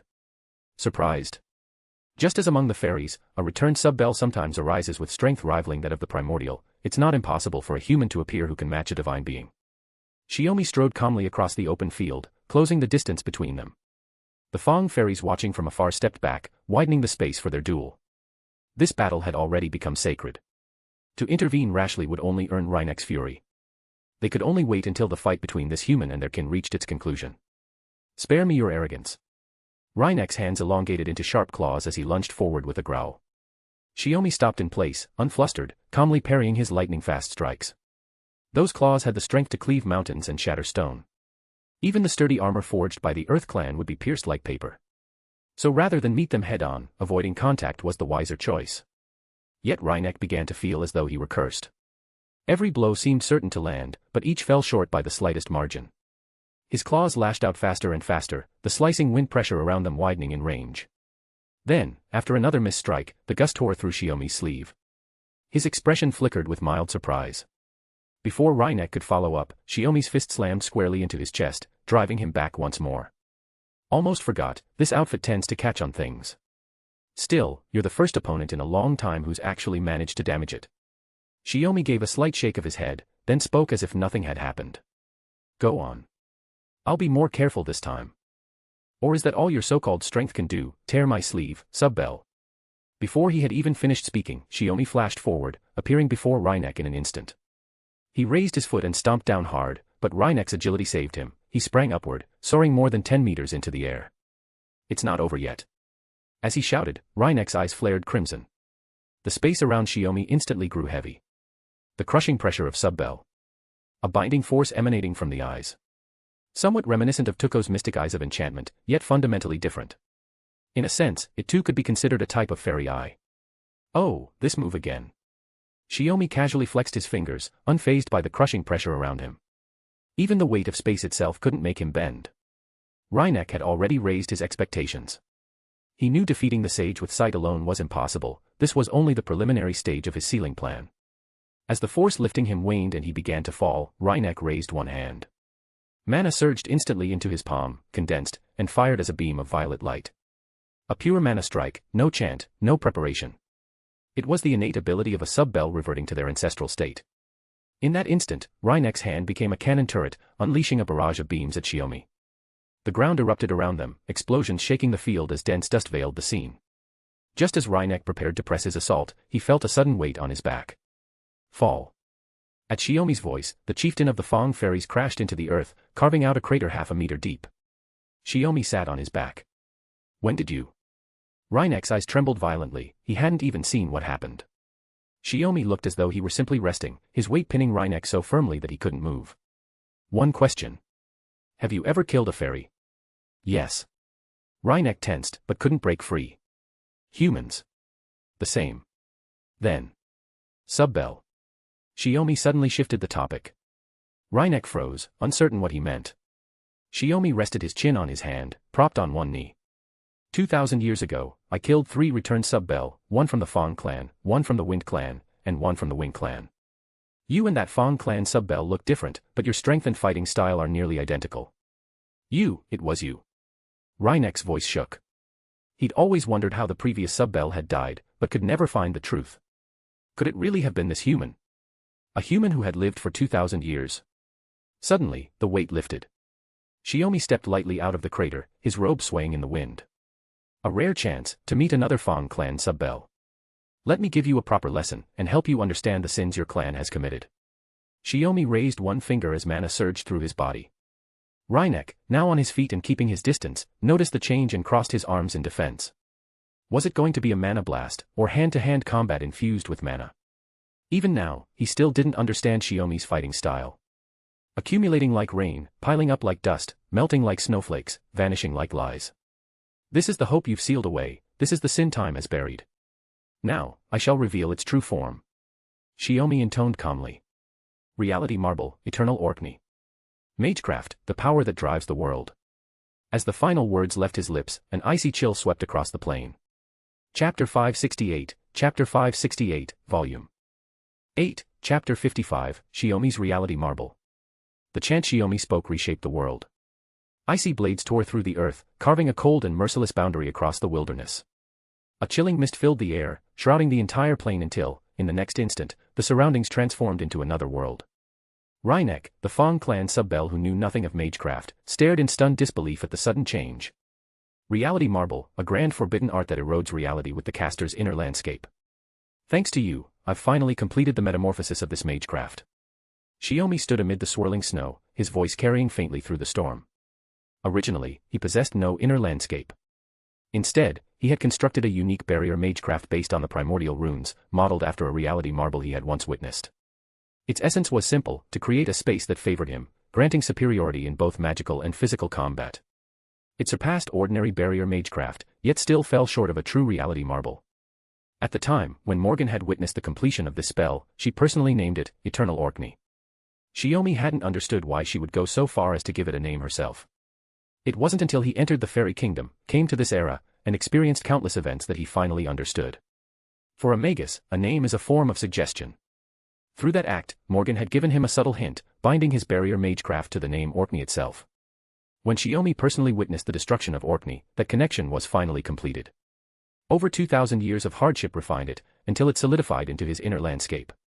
Thus, the barrier magecraft was at last elevated to a true reality marble. Something like a fairy domain. Reinek guessed. Fairy domains. Fairies of the grandfather or grandmother tier, or Subbell who had developed self-awareness, possessed the ability to reshape the world through their own truth. That truth was the essence of the fairy itself, the great mystery inherent to powerful fairies. The Wing clan chieftain Shiomi had once slain possessed a fairy domain that weakened all within it, making him the absolute ruler of his realm. Whenever Shiomi recalled that night's battle, he still considered the Wing Subbell his most dangerous opponent. No, it's different. Shiomi smiled faintly. For a magus to complete a true reality marble, both talent and opportunity were essential. Reality marbles themselves were typically only possessed by those who ascended to the rank of heroic spirit after death. Fairies, however, were born with such power, the only difference lay in its strength. Whether it's the same or not, you think a mere domain can defeat me? Reinek raised his clawed hand, mana building up once again. Still don't understand. Shiomi's voice grew cold. He waved his hand lightly. A chill breeze swept across Reinek's body, hardening into jagged ice that froze him solid in an instant. Freeze. Reinek's gathered mana dissipated in an instant. Among fairies, there were indeed those capable of freezing, but none could compare to what was happening before him. The overwhelming chill not only froze Reinek's body, already reverted to his ancestral Subbell form, from the outside, but also interfered with his control over mana itself, cutting off his once fluent magical attacks. The ice binding his body was solid but not indestructible. Yet, if he misjudged the balance, the frozen parts of his body would shatter along with the breaking ice. The damage to his body, combined with the freezing mana invading from within, would slow even the regenerative power of the star lung. Even a single breath's delay could be the difference between victory and defeat. Then, Reinek gritted his teeth and let out a low, wolf-like growl. He shifted his approach, circulating his mana to rapidly raise his body temperature to a heat fierce enough to melt solid ice. But the moment the ice began to melt into water, he noticed countless icicles forming high in the sky. Icicles everywhere. Shiomi snapped his fingers. The icicles fell like a torrential rain, unleashing a series of thunderous impacts. Snow and dust shot up 5 or 6 meters high, veiling the battlefield until Reinek's figure vanished from sight. Shiomi smiled in satisfaction. The greatest strength of his completed reality marble was that he could unleash any Age of Gods magecraft he mastered without any ritual or preparation. This was his inner world, his domain. And within it, he was absolute. Still, there were drawbacks. Among the 4 elemental arts, manipulating water consumed almost no mana. Wind and earth consumed only half as much as usual, but fire required twice the cost. Fortunately, Shiomi favored the first 3 elements, so it was hardly a problem. When the snow and mist cleared, Reinek was kneeling on the ground, breathing heavily, his right arm and leg torn away. With a pained growl, the sub-bell's limbs regenerated, and he slowly rose again. Star Lung, what a magnificent regenerative ability, Shiomi said, clapping lightly. Power comparable to divine authority itself. Truly fitting for a being that serves as both the terminal and the tendril of a planet. Your attacks are strong, Reinek replied, crossing his arms as the mana around him surged violently, but if they can't kill me, they're meaningless. Shiomi lifted his hand. The ice transformed into spinning saw blades, tearing forward in rapid succession. Then, the freezing mana condensed into a single focused beam, striking directly toward Reinek. The attacks connected, yet they failed to bind him as before. Without hesitation, Reinek broke free from the ice, unharmed. The sight before Shiomi caught him off guard. Inherited defense. Another power possessed by fairies. A defensive ability that rendered attacks ineffective unless they met specific conditions, a variation of conceptual defense, strengthened by additional stipulations. With sufficient strength, it could even nullify world-ending attacks. From what Shiomi observed, Reinek's inherited defense operated exactly as he declared. The condition was simple: any attack not fatal in a single blow cannot harm me. Are you really ready to stake your life? So afraid of losing? Or is it that you refuse to see your clan kneel? Shiomi extended a hand from his sleeve, catching the falling snow. Reinek's breath came out as thick white mist, proof of the scorching heat surging inside him. It has nothing to do with that. Battle is a gamble on life itself. The strong live, the weak die. The snow beneath his feet sank from the pressure of his stance. Shiomi blinked once, his hand tightening slightly. Then I'll grant your wish. Before the words had fully left his lips, Reinek sprang forward. A span of 20 meters vanished in an instant. The Fong clan sub-bell swung his claws straight at Shiomi. Chapter 569, Chapter 569, Volume 8, Chapter 56, The Battle Decided. The decisive strike landed, but there was no sound of claws tearing flesh. Shiomi's body shattered completely, yet he didn't fall. He hung suspended in midair, like a mirror broken into 1,000 fragments. From the shards, countless snowflakes scattered outward, weaving together in the air. Not good. Reinek realized too late that he'd been deceived. The one he'd been fighting all along wasn't the sage himself, but a substitute. The fragmented body lost all color, turning into transparent shards of ice before contracting into a glowing sphere the size of a fist. A tremendous surge of mana erupted in an instant. Reinek, reacting on pure instinct, threw himself aside with everything he had. The explosion that followed could have killed in one blow. The blast tore through the icy plain, sending Reinek tumbling across the ground again and again before he finally stopped. Gasping, he forced himself up, terror flashing through his eyes. Inherited defense and Star Lung, one repelled all attacks that weren't fatal, and the other could restore life itself. Together, they made Reinek believe he was unkillable. And yet, for the first time, he felt fear. That kind of single strike, fatal power, the sage could replicate it as many times as he wanted. He might dodge once. But twice. Thrice. What if the next strike came before the wounds from the last had healed? Even the Star Lung's regeneration couldn't keep up forever. The ground trembled. Thick layers of snow split open as 2 long, slender ice dragons burst forth. Shiomi stood calmly between them, looking at Reinek from afar, his chin slightly raised. The dragons lunged forward, roaring as they pursued their prey. Retreat was not an option. Reinek spread his arms wide and charged head-on, weaving between the dragons' claws and tails with agile precision. Mana built up in his arms, and beam after beam of light burst forth, piercing the dragons' icy bodies. But even with holes punched clean through them, the dragons didn't falter. They were constructs of ice, creations of magecraft. Unless their creator was destroyed, they would never stop. The holes simply refroze as their forms repaired themselves. So in the end, the sage had to die. Reinek swung his claws outward, slicing through the air. Blades of mana carved deep gashes into the dragons' bodies, throwing the massive creatures, each more than 10 times his size, off balance. They toppled to the sides with thunderous crashes. Now was his chance. Reinek unleashed a barrage of ranged attacks while advancing, closing the gap step by step. Whether the sage was real or another decoy, he would find out by force. No need to test it. I don't have the time to keep making substitutes. Shiomi's voice reached him just as Reinek closed in. Whether true or false, he was close enough. If it was a decoy, he'd destroy it and retreat before another explosion. That was the plan. He struck upward toward Shiomi's vital point, but his claws froze mid-swing. Not because he hesitated, but because his arm couldn't move any further. Shiomi's raised hand had caught the blow, effortlessly stopping it. In the next moment, he twisted his grip and hurled Reinek aside as though throwing away a rag doll. Reinek spun through the air, narrowly avoiding the ice dragons as they converged again. Using one of their bodies as a foothold, he flipped, pushed off, and shot back toward Shiomi. This time, his twin claws tore through the air in a relentless flurry. Lines of mana crisscrossed, forming a deadly web of attacks. Against any other sub-bell of equal power, he was certain he could have torn them apart. But he had forgotten just how fast Shiomi truly was. Even the eyes of a sub-bell couldn't follow his movements. Distracted by the storm of magecraft, Reinek had overlooked the overwhelming physical prowess hidden beneath it. Hurricane Blizzard. After sidestepping the assault, Shiomi flicked his sleeve, summoning a storm of wind and snow. The frigid gale and razor-sharp ice shards tore across Reinek's body like countless blades. The relentless onslaught left Reinek frozen in place, and the two ice dragons still lingering above brought their massive feet down together. Another deafening crash shook the entire reality marble. Silence followed. Shiomi stood atop a slope, gazing down at the aftermath. This was the first time he had ever used his reality marble in actual combat since its completion. Perhaps his eagerness to see how far the reality marble could go had unconsciously turned his fighting style into that of a true magus. A whoa. A sharp, piercing howl tore through the clouds. Violet mana cleaved through the storm like a blade and exploded from below. The frost dragon's massive bodies shattered, their movements growing sluggish.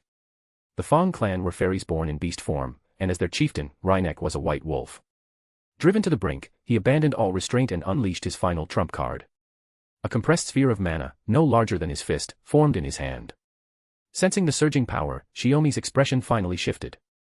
That amount of mana was undeniably on par with a noble phantasm, perhaps even carrying a firing velocity rivaling Reinek's own. He could have evaded with all his strength, but doing so would show a lack of respect for the battle before him. Then, Shiomi raised his left hand and grasped the air. An icy longbow took form within his grip. From where my hand reaches, to where my eyes can see. A slender arrow, also forged from ice, materialized upon the bowstring. The bowstring drew taut. Reinek fired his charged mana bullet. Shiomi loosed his arrow at the same instant. White Knight, Ice Blossom. The bullet and arrow met across the frozen field. The seemingly fragile arrow did not shatter under the pressure of the expanding mana bullet. Instead, it pierced through with unstoppable momentum, tearing apart the roaring, turbulent mana from within. The mana bullet destabilized instantly. As the arrow pierced through the bullet and sank into Reinek's chest, the projectile detonated in a chaotic series of explosions. This, level. Though the arrow had pierced his heart, a fatal wound, Reinek refused to yield. So long as the star lung remained, even his heart could regenerate. What level? Shiomi descended before him. Reinek coughed up blood. The star lung actually. When I killed the previous Fang sub-bell, I already understood the workings of the star lung completely. Shiomi pointed a finger at Reinek's head. So I know exactly how to temporarily disable it. Do you still wish to continue? His reality marble inherently suppressed fairies on a conceptual level. Combined with his own power, the moment Reinek was drawn into it, his defeat had already been sealed. Unable to respond, Reinek felt his lungs freeze solid. Each breath came with unbearable pain. He was alive only because his organs hadn't been fully destroyed. A brilliant light surged within the reality marble. When Reinek's vision cleared, the familiar plane where the Fang fairies had gathered reappeared before his eyes. As expected of the sage. I've lost. He lay prostrate on the ground, partly because he lacked the strength to rise, but more than that, because he was utterly convinced by the overwhelming might of the men before him. Chapter 570, Volume 8, Chapter 57, The War Begins. To the rest of the Fang clan fairies, all they saw was a sudden burst of light across the battlefield, then both Shiomi and their chieftain, Reinek, vanished from sight. With their leader gone, the clan immediately fell into chaos. The other Fang fairies, strong but far weaker than a sub-bell, began to stir restlessly. One particularly ambitious fairy rallied a few others and advanced toward the hillside, intent on attacking Esk and her companions. By killing the outsiders, he hoped to prove his strength and claim the right to succeed Rhynek as chieftain. Naturally, such recklessness earned him a swift lesson under Esk's magecraft, and the display quickly silenced the other fairies who had been watching from a distance. What a bunch of battle maniacs, Todorot huffed, cheeks puffed in irritation as she readied herself for combat. Behind Esk, Bayaban Sith called out anxiously toward the battlefield. Which Sama? The sage Sama is gone, is he really all right? There's no need to worry, Esk replied with a calm smile. This is all part of his magecraft. She then stepped forward, her expression hardening as she raised her wand toward the sky. Dark clouds gathered in an instant, rumbling overhead. Hear me, fairies of the Fong clan, she declared, her voice echoing across the plains. Your chieftain now battles the sage in a sacred duel. Any who act rashly and defile the meaning of that battle, I will show no mercy. Her words were followed by a flash of lightning and a roll of thunder. Esk knew she didn't have the heart to kill a fairy, but the Fong clan didn't know that. To them, the threat felt real enough. Intimidated by her display of power, they chose to remain still and observe. The clouds pressed low, and the wind howled over the frozen plains. The tense standoff didn't last long. A brilliant light washed over the battlefield once more, and when it faded, Shiomi and Rhynek reappeared. Shiomi stood tall. Rhynek lay prostrate on the ground, an icy arrow piercing his chest clean through his back. The Fong clan fairies could tell their chieftain was still alive, but what shocked them most was not his survival, but the sight of him utterly defeated. The warrior they had always believed invincible now lay beaten and broken. As expected of the sage. I've lost. Rynek's words of surrender fell into a heavy silence. Even if some among the fairies wanted to protest the outcome, none dared step forward. Then, as agreed, Shiomi said calmly, raising his arm, from this moment on, the entire Fong clan will heed my command. The only sign of damage from the battle, the tear in his sleeve, fluttered in the cold wind. Those who reject this result, those who question the outcome, step forward, and overturn it with your strength. He swung his arm forward sharply, the motion slicing through the air like a blade. The fairies standing in his direction instinctively scattered to the sides, unwilling to meet his gaze. As his hand swept across the gathered crowd, the rest lowered their heads, silent and subdued. The Fong clan lived by one truth: strength is justice. And now, before them stood Shiomi, stronger even than their sub-bell. In this moment, he was the embodiment of justice itself. Good, Shiomi said coolly. Whether or not you believe it in your hearts, your actions are enough. The icy arrow melted away. Rhynek, clutching his chest, forced himself upright and dropped to one knee. Rhynek, chieftain of the Fong clan, will lead the entire clan in obedience to the sage's command. His voice trembled with both respect and regret, because his defeat had been absolute. The sage knew perfectly how to fight a sub-bell, while he himself had never learned how to face a human so powerful. We already have results. I thought it would take much longer. As Esk spoke, she and the others descended from the hillside. It wasn't exactly easy, Shiomi replied with a faint smile. Reaching his side, Esk glanced at Rhynek, still kneeling before them. So this means the Fong clan will be joining the fight against the northern fairies? That's the plan. Shiomi turned toward him. Rhynek, correct. Gather all warriors of the Fong clan immediately. Divide them into two groups, a main force and a flanking unit in a 2-to-8 ratio. You'll lead the main force west to the northern plains and rendezvous with the armies of the other clans. The flanking unit will move through the wilderness west of the Great Hollow and enter the mountains from there. Rynek's wounds were mending, and his voice finally regained strength. Sage Sama, why this arrangement? If the northern fairies are going to war, shouldn't the entire Fong clan deploy together? It's to prevent the northern fairies from splitting their forces and ambushing us through the mountain passes, Shiomi explained. Don't assume a flanking attack can only happen on open plains. The rougher the terrain, the more unexpected the strike. Yes, understood. Rhynek did not question further. Then, at dawn tomorrow. Shiomi paused to calculate the time. There was no room for delay.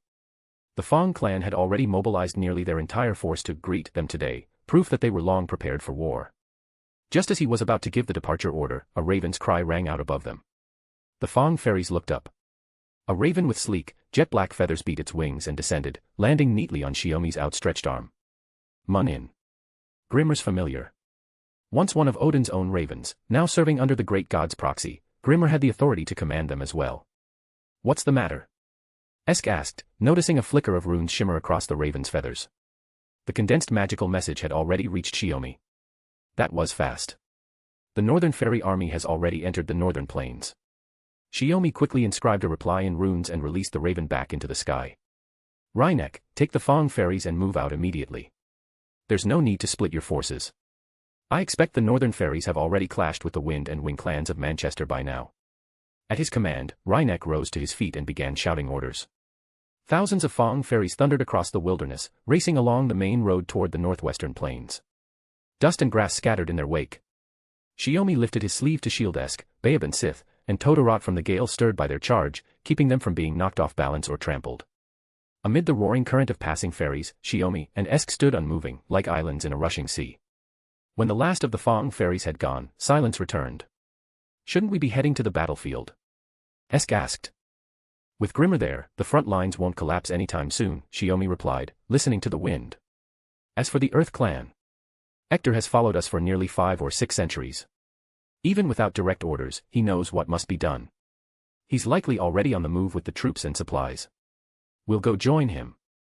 If it's the Black Knight, then there's nothing to worry about, Esk said, before suddenly realizing something. Wait, are you concerned the northern ferries might send a force to ambush and seize the Earth clan supplies en route to the front? Shiomi's eyes softened, a faint smile forming. Your guess is exactly right. For more chapters, feel free to follow me on P@Trian. 100 chapters ahead. P@Trian.com/pinksnake. Chapter 571, Chapter 571, Volume 8, Chapter 58, Rear Support. The total area of Britannia was just over 200,000 square kilometers, almost identical to that of proper human history. For Shiomi, who had lived across countless lands, such a territory was hardly vast. And with both him and Esk possessing endless time to wander, he had rarely needed to think about travel speed. Except now, war had already begun. Even with runes reinforcing their legs, it would still take them nearly a full day of running across the plains to reach Norwich in the east and rendezvous with the Black Knight, Hector. If only we had a vehicle. The next morning dawned bright.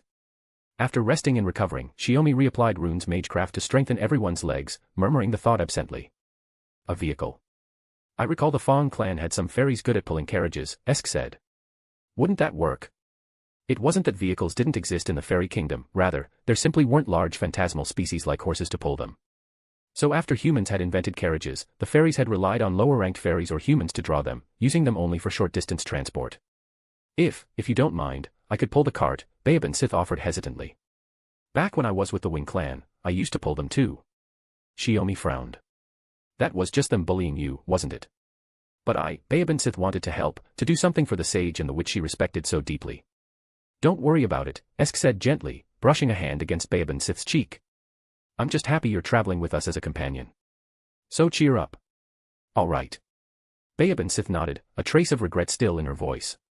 Todorot, perched on the spinning wheel, tilted her head. Both Esk and Shiomi can use magecraft, right? Can't you just use magic to make the cart move? Without a proper power source, it would drain too much mana, Shiomi replied, rubbing his chin. Normally that'd be fine, but with war so close, we need to conserve our strength for. Esk interrupted, tracing a small circle in the air with her finger. Didn't Tenkei once say that Britannia's air is filled with thick magical energy? Of course, Shiomi replied. After all, this land still exists in a state close to the age of gods. He paused mid-sentence, realizing he had completely overlooked something. He had lived in this world for so long that he'd begun to take its divine age environment for granted. The fact that the air itself was dense with true ether had long since become something natural to him. It seems my husband finally caught on, Esk said with a teasing smile. If we design a circuit that efficiently converts atmospheric mana into energy, we wouldn't need anyone to pull the cart, would we? Shiomi nodded. Theoretically, yes. But time is. If we both work on it, we can finish in half a day at most, Esk replied, meeting his gaze. You have a usable design in mind, don't you? Actually, I do. Shiomi tapped his temple. After returning from the Sixth Singularity, during his stay in Chaldea, he had examined Da Vinci's improved blueprints for a desert vehicle, an all-terrain machine powered by ambient magical energy, designed for use in environments rich in mana like those of the Age of Gods. He had never had the chance to use it in later singularities. After all, during the Uruk expedition, Chaldea's rear base was the entire city itself. The only reason he still remembered it was because Morgan had told him it might be useful someday. Using magecraft and suggestion, she had etched the design permanently into his memory. Whenever necessary, he could reproduce the blueprints from memory through magic. Whether that foresight was planned or born from experience, it now proved invaluable. Shiomi smiled inwardly. He and Esk immediately set to work, cutting trees from the nearby forest, shaping and refining them through magecraft and tools. By noon, they had finished. The group climbed aboard the newly built all-terrain magic-powered vehicle. The unpaved ground made for a rough ride, but the vehicle's suspension enchantments absorbed the jolts with ease. What should have taken a full day's travel was shortened thanks to their new means of transportation. Ha ha ha. This speed is amazing. Totoro clung to the handrail, watching the vast wilderness race by behind them.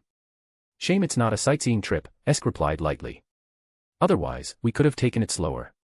Bayab and Sith looked around in wide-eyed wonder, her mind struggling to catch up with everything happening around her. One thing, however, she was sure of, this journey was filled with excitement and joy.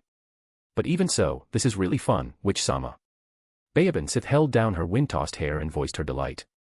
Esk gave her a satisfied nod in response. Sorry to break up the good mood. Shiomi's voice suddenly cut through the air. Brakes on, hold tight.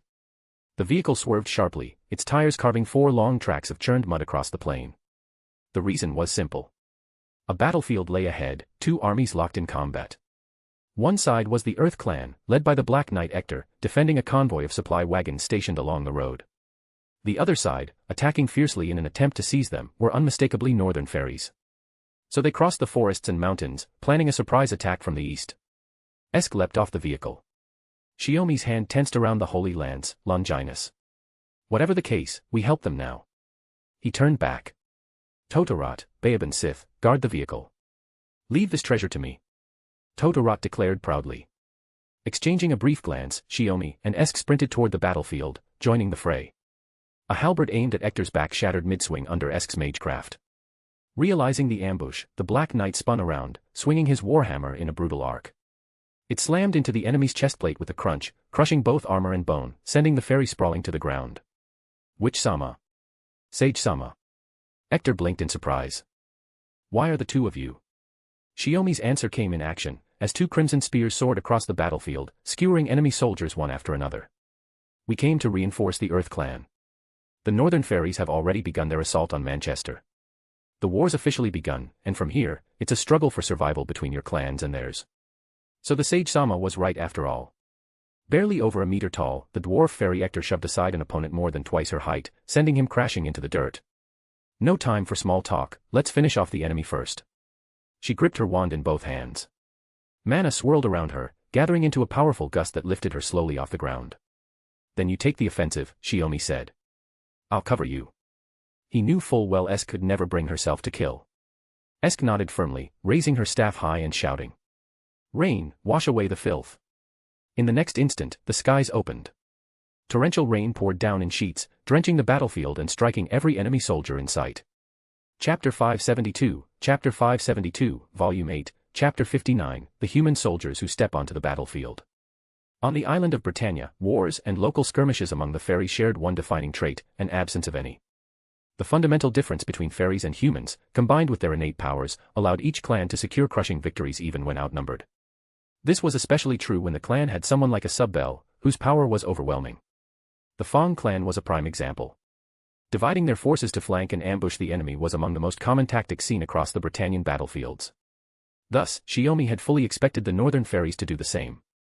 What surprised him was that they had managed to cross the complex eastern mountains and directly strike near the Earth Clan's territory, practically one of its rear bases, ambushing the army marching out from Norwich. It made Shiomi realize he might have underestimated their mobility. My deepest gratitude. If the Witch-sama and the Sage-sama hadn't arrived, I fear the Earth Clan's army, myself included, would have been wiped out in that ambush. Once the 2 joined the fight, the tide turned immediately. The northern fairies were annihilated. Rain from Esk's downpour washed the battlefield clean, carrying the blood of fallen soldiers into the fields along the road. As he ordered the Earth Clan troops to regroup, the Black Knight Ector bowed to the 2 and expressed his thanks. It's fine. We only came because we worried you'd be ambushed on the road, Shiomi replied, glancing at the piled corpses of the northern troops. It worked out well enough. The northern fairies were fierce, more savage than the rumors claimed, Ector said, pulling an arrow from the mud. We were marching when a rain of arrows hit us, killing many. Then it turned into close combat. Shiomi rubbed his chin. So they weakened the enemy from range before launching their assault. As an ambush tactic, it was nearly flawless. They must have drilled beforehand and chosen only their elite fighters. Since the Earth Clan's forces are intact, Esk said, leaning against the all-terrain vehicle's handrail, I ask that you reorganize immediately and move to the front lines. The northern fairies have already clashed with the Manchester garrison. No wonder they struck, Ector muttered, nodding firmly. He turned, bowed again to Shiomi, then went to rally the survivors and send a messenger back to Norwich for reinforcements. Shiomi then noticed something strange. The bodies of the Northern Fairy soldiers were of varying sizes. He had known they were composed of fairies splintered from different clans, yet many of the corpses still seemed oddly human. He approached one of them and removed the helmet covering its face. A human face stared up at him, eyes wide open in disbelief, unable to comprehend how their perfect ambush had failed. Shiomi frowned and gently closed the man's eyes. Noticing this, Esk jumped down from the vehicle without hesitation. Gone was her usual saintly composure. Instead, there was something raw and untamed about her presence. "What's wrong?" asked Esk. "Humans," Shiomi replied, removing the helmets from 7 or 8 more soldiers clad in similar armor. Before them appeared different faces, yet there was no doubt, they were all human. The Northern Fairies sent humans into battle. Esk was clearly surprised. Through his long travels, Shiomi had gained a broad understanding of humanity across Britannia. These short-lived humans did not arise naturally. They were creations of the fairies, mass-produced beings, much like industrial products. Using methods akin to magecraft, the fairies replicated and manufactured infants in factories. Once grown, these humans were sent out into the world and assigned to fairies qualified to possess them. Those of higher quality were auctioned or traded. It wasn't even considered a secret. Shiomi's current hypothesis was that the Star Eater disaster had wiped out true humanity. After the birth of Fairy Britain, the fairies replicated humans to satisfy their desires and needs. Because the technique resembled that used for homunculi, their lifespan did not exceed 30 years. After all, the Einsborn artificial humans did not even live past 20. In that sense, the fairies' technology was actually more advanced. Since humans were kept as valuable assets, the clans never allowed them onto the battlefield. Yet the Northern Fairies had done the opposite, arming humans and merging them with fairy soldiers to form mixed armies. That the Northern Fairies possessed humans and the technology to replicate them was no secret. No, think back carefully to the battle just now, Esk. Shiomi turned to her. Weren't some of the soldiers in that ambush fighting with unusual bravery, almost as if they were uplifting the morale of the entire unit? Esk tightened her grip on her wand. My husband means, these human soldiers fought to the death for the Northern Fairies of their own will. Could they have been brainwashed? Bayaban Sith asked uneasily.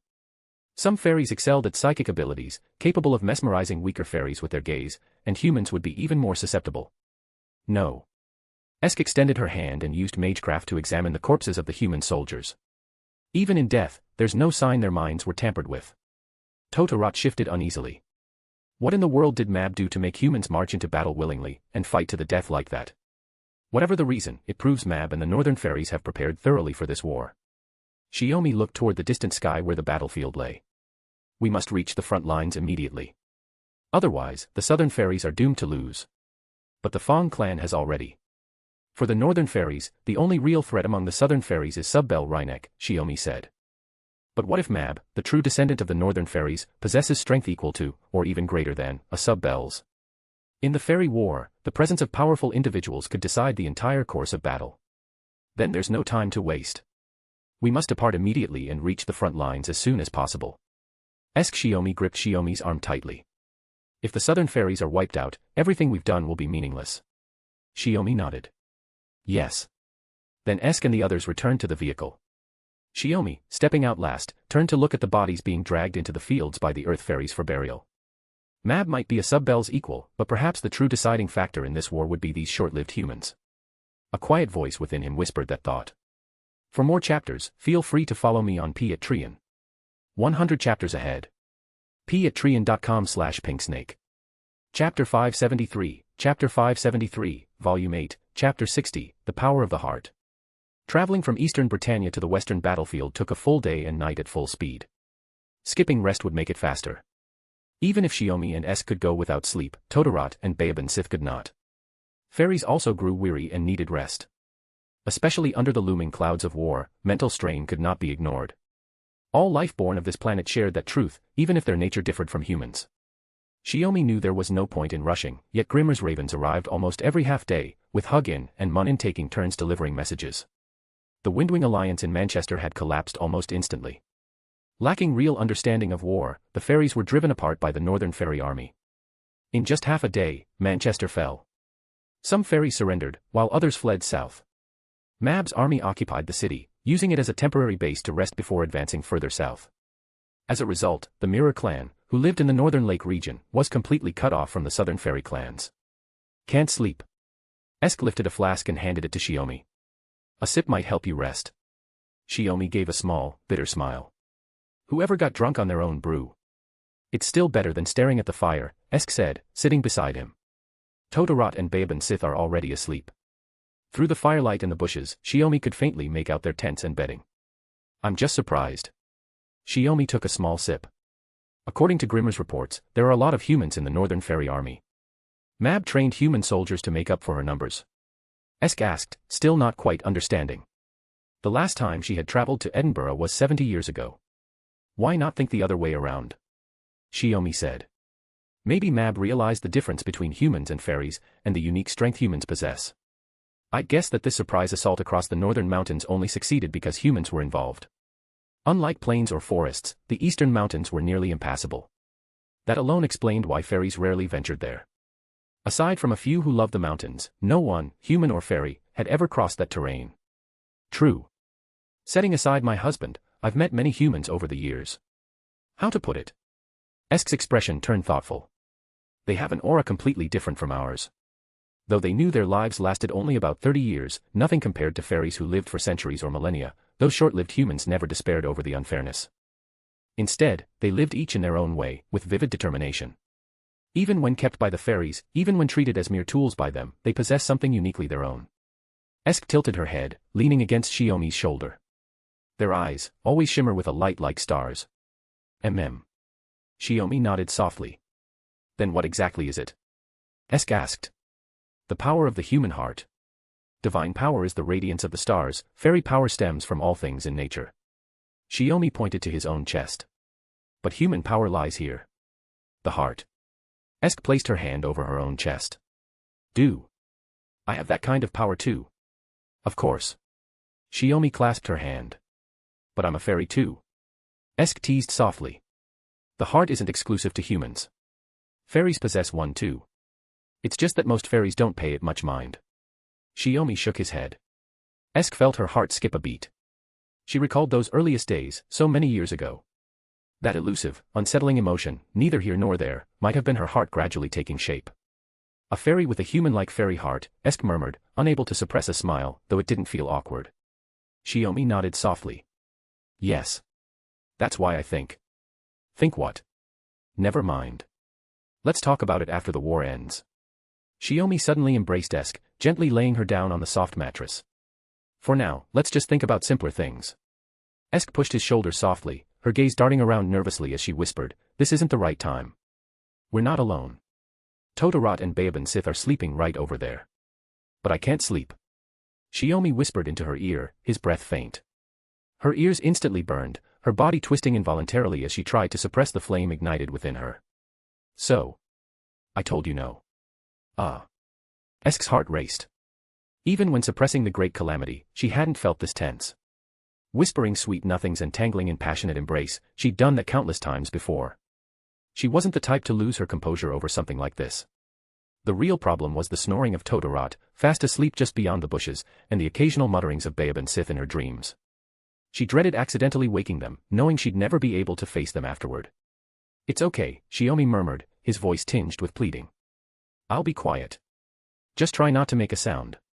If it gets too loud, I'll cover your mouth. Honestly.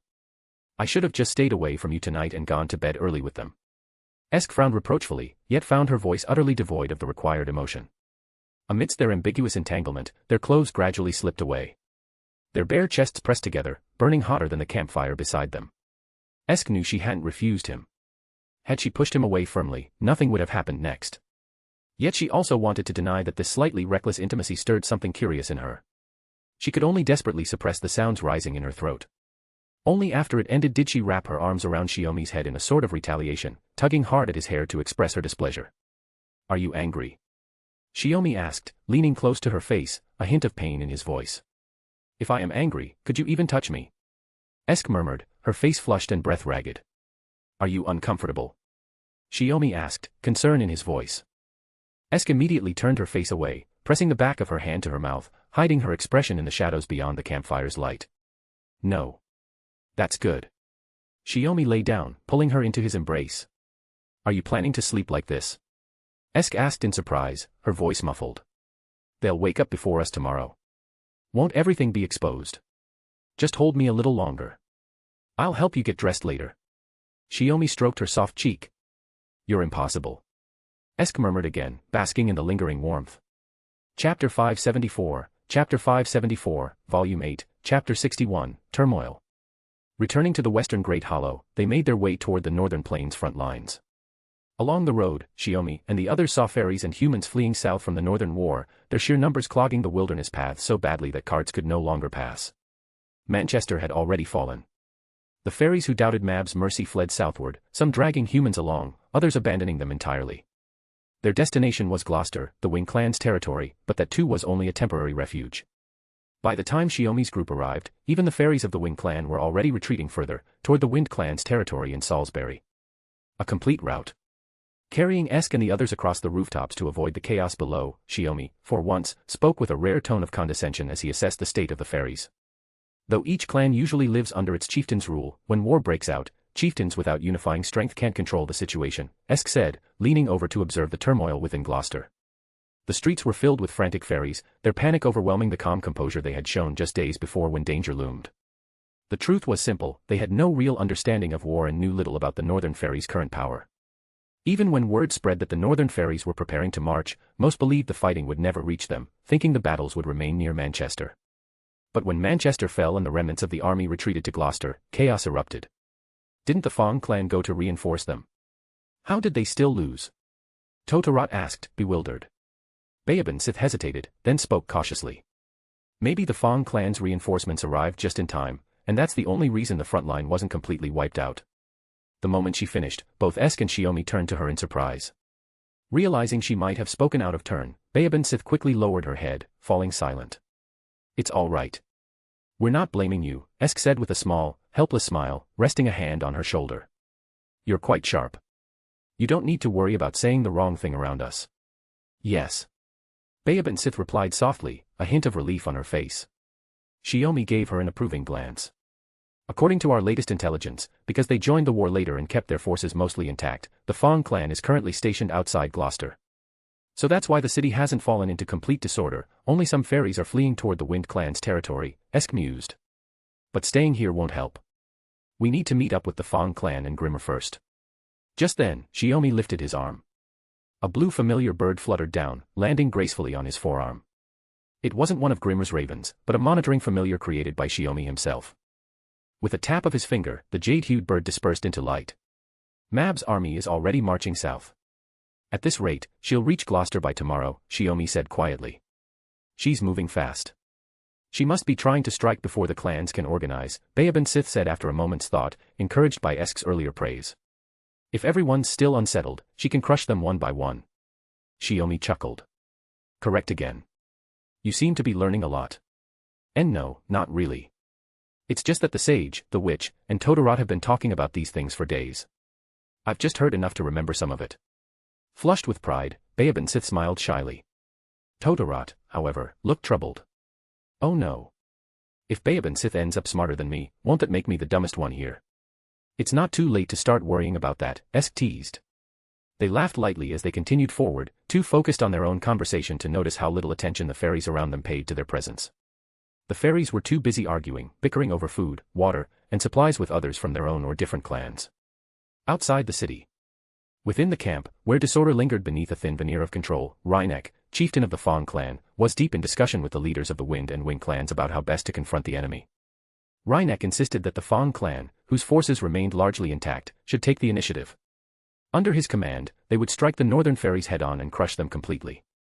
The Wind and Wing clans, however, having already suffered severe losses, argued that the Fong clan should divide its strength to aid them. Without the Fong clan's support, even a small detachment of northern fairies could annihilate what little fighting power the two clans had left. Nearby, Grimmer sat on a wooden stake, yawning lazily as he watched the fairies quarrel. Nominally, he was a companion of the Saviors group, serving as their messenger. But Grimmer had little interest in the way fairies waged war, or in the wars of the fairy kingdom at all. If he had to fight, he would. But he preferred not to. Shiomi thought much the same. Over the years they had traveled together, Grimmer had spent most of his time gathering intelligence across the land, rarely stepping onto the battlefield himself. Now was no different. The fairies were well aware he was listening, yet none sought his opinion. They only intended for him to deliver their final decision to the Savior's Party once their debate ended. Once we crush the northern fairies on the battlefield, the Wind and Wing clans will have nothing more to fear. Reinek declared again, firm in his conviction. It had been over 200 years since he first appeared as a sub-bell and rose to lead the Fang clan. His confidence in his own strength was absolute. Even after his defeat by the sage, Reinek had dismissed it as a matter of the opponent's uniqueness rather than his own weakness. Leading from the front is admirable, a calm voice interjected, but have you considered why the northern fairies are so much stronger this time? Why they were able to seize Manchester, the frontline fortress, so easily? Shiomi's voice cut through the noise, drawing the attention of all three chieftains. No need to ask, Grimmer muttered from his perch. I already told them, the northern fairies' army this time is a special formation, a mix of humans and fairies. But they didn't listen to a word. It's just more humans, Reinek scoffed. How much difference could that make? I am human too, Shiomi said plainly. The camp stirred. The fairies shifted uneasily but did not dare speak. A human who could defeat even Reinek could hardly be called human at all. What are your orders, sage? Reinek asked quickly. Strength commanded respect, and Reinek had long since accepted Shiomi's authority after his defeat. Don't be hasty. The Earth Clan will arrive soon. We'll talk once their supplies reach us. As Shiomi spoke, a messenger fairy ran in, breathless, reporting the arrival of the Earth Clan's reinforcements. Chapter 575, Volume 8, Chapter 62, Determination. The Earth Clan reinforcements, led by Ector, reached Gloucester on the front lines just a day after Shiomi, a result of their forced march at maximum speed. After the ambush by the northern fairies and with the intelligence Shiomi brought, Ector knew there was no time to lose and pushed his forces to move faster. The Earth Clan, known for forging weapons and armor, brought hope that the equipment lost in battle could now be replenished, and damaged arms and armor repaired.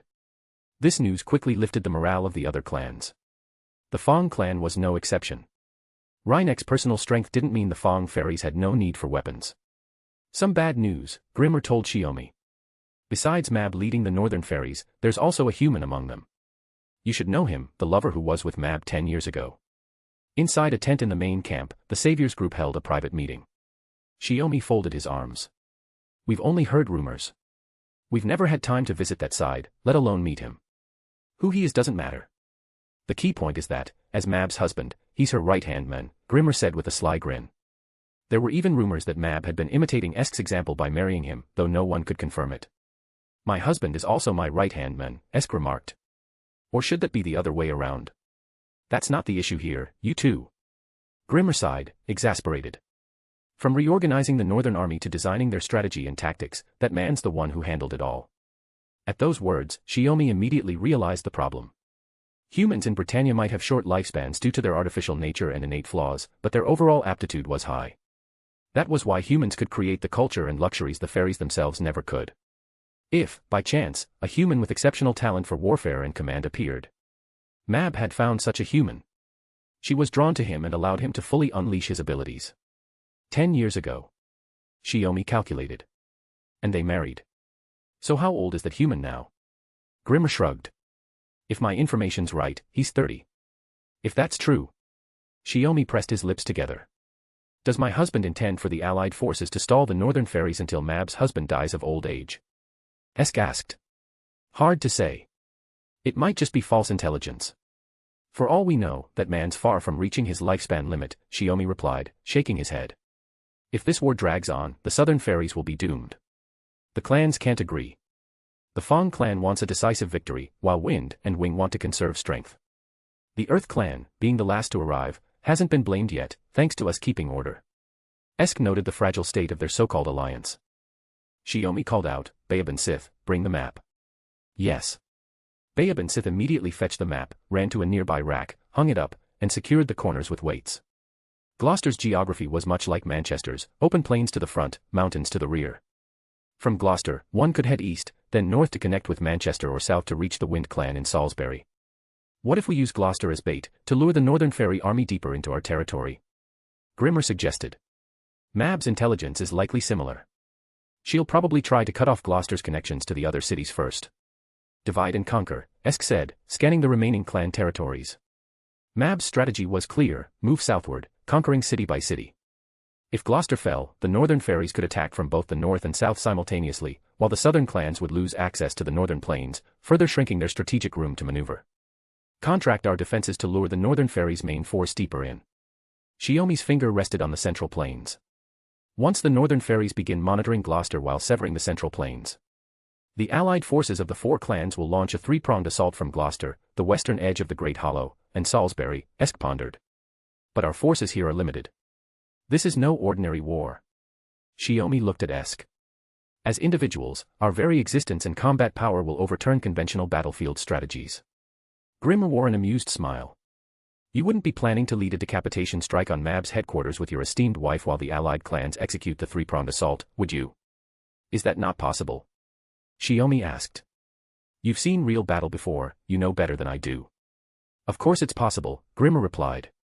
But you'll need to move quickly. If you're too slow, dividing your forces into three will only weaken your strength. By the time the Southern Ferry's army is wiped out, you might still not have taken down Mab. Shiomi traced the raised patterns on his robe. That's true. But Sage, your reputation, and that of the witch are widely known. If the Northern Ferries have scouts keeping track of your movements. Bayaban Sith stepped forward, voicing her concern. You mean if Esk and I don't appear on the battlefield, Mab will hold back her forces and drag us into a war of attrition? Shiomi nodded in thought. That's something we'll have to take into account. Esk glanced at Bayaban Sith. Could it be this child actually has a talent for strategy? What, is the witch thinking of taking on an apprentice? Shiomi asked with a smile. I've never taught anyone before, but once the war ends, Britannia should be peaceful for a while, Esk mused. Bayaban Sith, what do you think? Bayaban Sith lowered her head shyly. I'm just a low-ranking fairy. How could I possibly deserve guidance from the witch herself? Hey, if you ask me, you should cure her of that inferiority complex first, Todorot joked. Magecraft is the art of manipulating external phenomena through self-awareness. Without confidence, the results will be poor, Grimmer added casually. Light-hearted laughter gradually filled the tent. Shiomi approached the entrance and lifted the curtain. The Black Knight and Rhynek were waiting outside. The battle plan is set. Prepare to relay the orders. Chapter 576, Chapter 576, Volume 8, Chapter 63, The Summer War. Mab, leading the Northern Ferry Army southward, received a report from her scouts along the way. The armies of the Fong clan and the Wind clan had withdrawn from Gloucester, territory of the Wing clan, retreating eastward and southward respectively. Only the Earth clan remained in Gloucester. This news caught Mab slightly off guard. According to her original plan, she had been prepared for a decisive battle, to crush the combined forces of the four clans in one stroke and spare herself the trouble of any prolonged campaign. Could it be that our army's strength was too overwhelming, causing the Southern Ferry clans to turn on each other? Mab mused, sitting thoughtfully in her war chariot. No, replied the men seated beside her, Mab's lover. I think it's a deliberate retreat meant to lure us into splitting our forces for pursuit, then ambushing us along the retreat routes. So there are tacticians among the Southern Ferries after all. Mab nodded in agreement, then turned to him. What do you suggest we do next, Kenrak? I doubt this plan came from the Southern Alliance itself. Kenrak said after a moment of quiet thought. The last recorded appearance of the Saviors group was in Manchester. Another one of Esk's tricks. Mab's tone turned sharp with irritation. This campaign to lead the Northern Ferries in crushing every Southern clan and rebuild her own fairy kingdom, she would not allow anyone to interfere. Why not divide our army into three? Kenrak suggested. The main force attacks Gloucester, while the other two pursue the retreating Wind and Fong forces, but avoid direct engagement if possible. Excellent. Let's do that. Mab clapped her hands. A messenger immediately approached the chariot to receive her orders. You look tired, Mab noted, glancing at Kenrak's face. Shouldn't you rest a bit? I'm fine, he said, shaking his head. Just overthinking after so many days of battle. Good. Don't push yourself too hard, Mab said, her voice turning serious. We agreed to win this war together. You must live to see my coronation. That's an order. I'll do my best. As Mab had commanded, the Northern Ferry army split into three. Two smaller detachments feigned pursuit of the retreating Wind and Fong clans, while she personally led the main force to attack Gloucester. With the Earth clan's support and as the core stronghold of the Wing clan, Gloucester's defenses were far sturdier than those of Manchester. The Northern army began its siege at daybreak the following morning. After 3 straight days of attacks, they still failed to breach the walls. Mab, who hadn't expected Gloucester to be this resilient, began to lose patience, but Kenrak repeatedly advised her to stay in the rear and maintain command. After all, Gloucester's defenders were ordinary troops, roughly equal in strength to the Northern Ferries. There was no need for her to take the field herself. Indeed, if Mab personally joined the battle, her overwhelming might could easily break the city. But Kenrak's concern was the rear. If Mab left her post, no one could predict when or where the Savior, still unseen since the war began, might suddenly strike at their central command. As summer deepened, the weather grew hotter. 3 days of failed assaults left not only Mab but the entire northern army increasingly restless. The 2 pursuit detachments brought back no new developments. The Wind and Fang clans continued their retreat, avoiding conflict. Then, one afternoon, as clouds dimmed the sky and the heat began to fade, Mab gave the order for another assault, only for chaos to suddenly erupt behind her, within her own army. What's happening? Mab demanded at once. With Kenrak's guidance, her army was not only well-trained but also composed of mixed fairy-human units, giving it combat power far greater than that of the southern fairy forces. Yet now, chaos had erupted without warning. More than anger, Mab felt something deeply unnatural. Before any soldier could report, she saw a lone figure cutting through her ranks, each swing of his spear sent trained troops scattering and falling. In an instant, the men broke through the northern army's formation, reaching her position and thrusting his spear straight toward her. Her war chariot shattered with a deafening crash. Mab and Kenrak leapt aside, landing more than 10 meters away. It's you. Mab recognized the intruder. The human known as the Sage, the one who had once traveled alongside the so-called witch, the savior of the southern fairies. In Mab's memory, that man had always stood at Esk's side, unchanged through the ages. For a long time, she had believed that after Shiomi's death, Esk had simply created an identical copy. But 1,000 years ago, when the great calamity once again swept across Britannia, Shiomi revealed power worthy of standing beside Esk the savior in the battle to suppress it. Only then had Mab realized that he was indeed the same man, a human who had lived far longer than most fairies. So I was right, Mab said coldly. Gloucester's defenses were too strong. We've been fighting for 3 days and still can't break through. So the Savior and the Sage have both taken the side of the southern fairies. She drew her sword. Shiomi stood tall, spear in hand, while the surrounding fairies and human soldiers hesitated to move. It took us 17 centuries, Shiomi said, his voice steady as he leveled his spear toward Mab and Kenrak. We finally unified the southern clans. Now, with only the Fang clan remaining, we will not allow you to destroy everything we've built. Your plan. Mab stepped forward. After all that effort to unite the clans, what for? So they can crown you king. Not impossible, Shiomi replied without hesitation. If Britannia requires a king, I will take the throne. But first, I must complete Esk's ideal. Oh. Mab raised her sword, pointing it at him. And what ideal is that? Let's hear it. This time, the answer came not from Shiomi, but from Esk herself. To create a realm without conflict, Esk said, descending gracefully from above, her feet touching the ground with calm certainty. A land where all clans can live together in peace. No conflict. Don't speak such foolishness. Mab's voice rang sharp and furious. The northern fairies were buried by the southern fairies, the Rain clan by the others, you think I don't know? The only way to bring lasting peace to Britannia is to erase every clan. From this day forward, there will be only one, the King's clan. My clan. That was the purpose behind Mab's war. It seems there's nothing left to discuss, Esk said quietly, gripping her staff with resolve. Good. Fairies should speak with strength. Mab lifted her sword high and brought it down in a sweeping command. Her army roared forward, surging toward the 2 figures who stood before them. Chapter 577, Chapter 577, Volume 8, Chapter 64, Breakthrough into the enemy lines. Before launching the surprise attack, Esk and Shiomi had carefully discussed their strategy. They ultimately decided to lure the northern fairies into splitting their forces while waiting for the right moment to strike. Mab proved far more patient than they expected. Despite 3 days of failed assaults, she refrained from personally taking the field to resolve the stalemate. Shiomi seized the opportunity when Mab's army began to show signs of restlessness.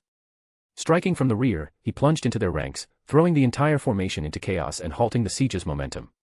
This unease was not limited to the northern fairies. The defenders of Gloucester were also showing signs of fatigue. Many fairies had already abandoned the city, fleeing into the mountains beyond its walls. The fall of the Wing clan's territory was only a matter of time. Ultimately, the war's outcome would be decided by individuals of overwhelming power.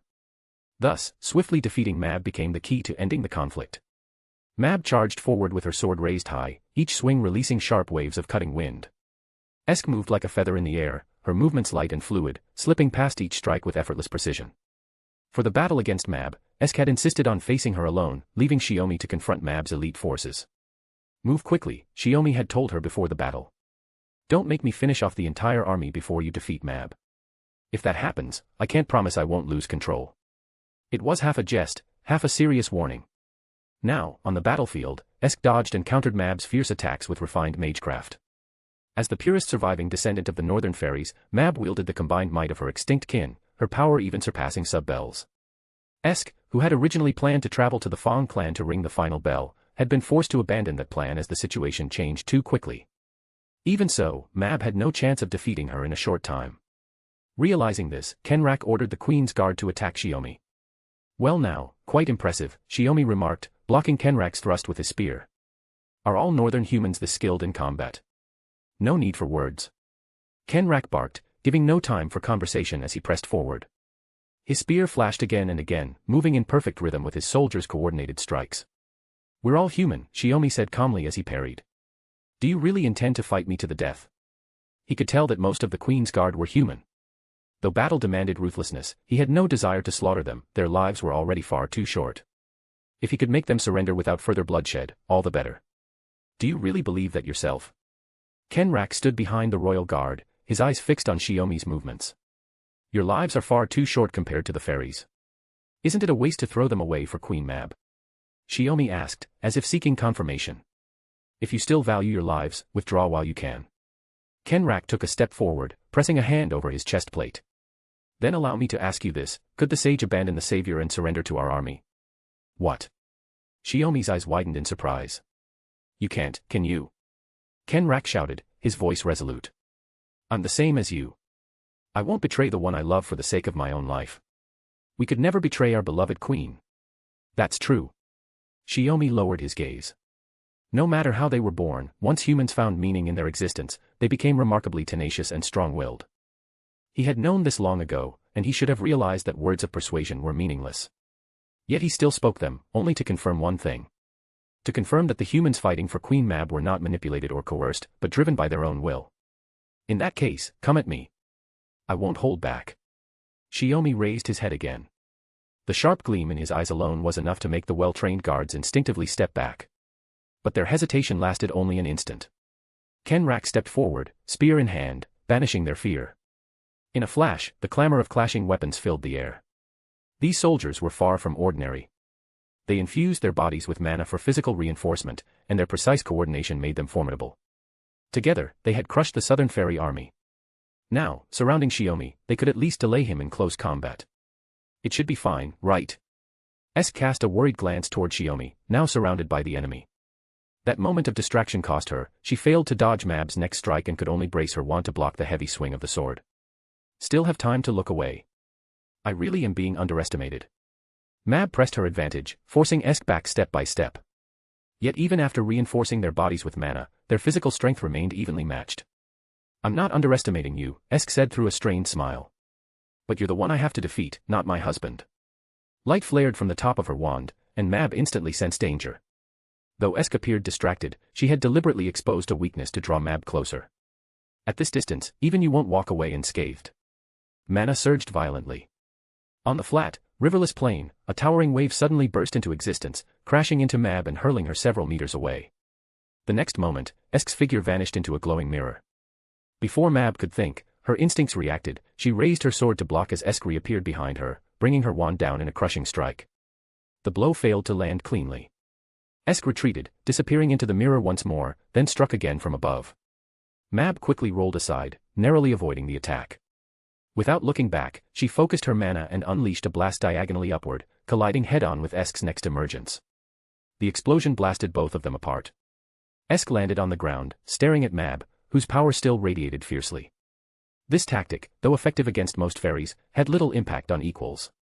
Whether sparring with Shiomi or facing Mab, it failed to decisively turn the tide. Realizing this, Esk shifted her grip on the wand. "What are you doing?" Mab asked, frowning.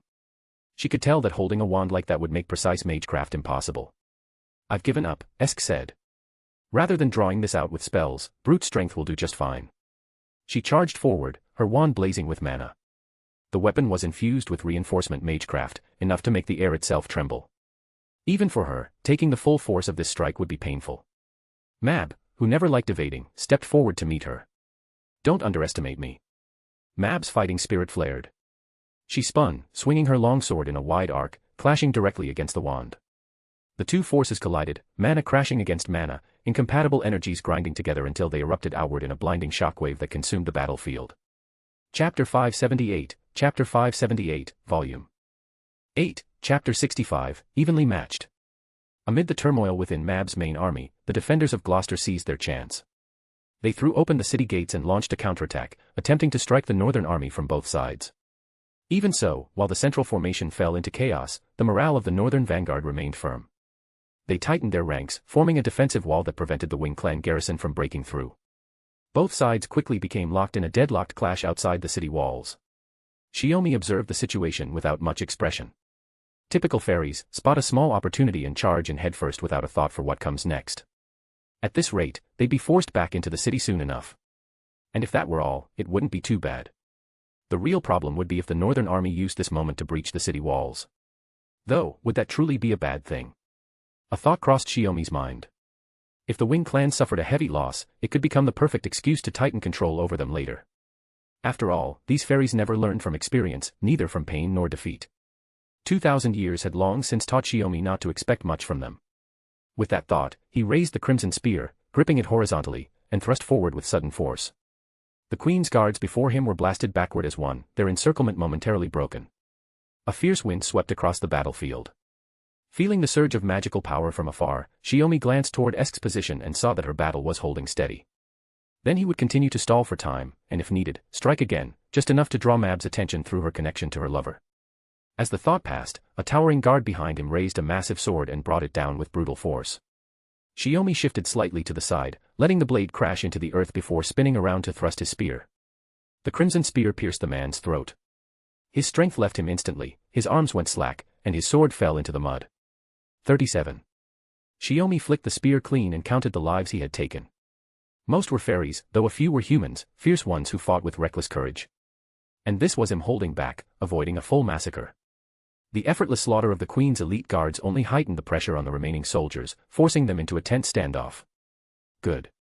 Shiomi thought silently. Locked in combat with Esk, Mab could not clearly see what was happening elsewhere. She only saw Shiomi surrounded by enemy soldiers, which gave her a false sense of confidence.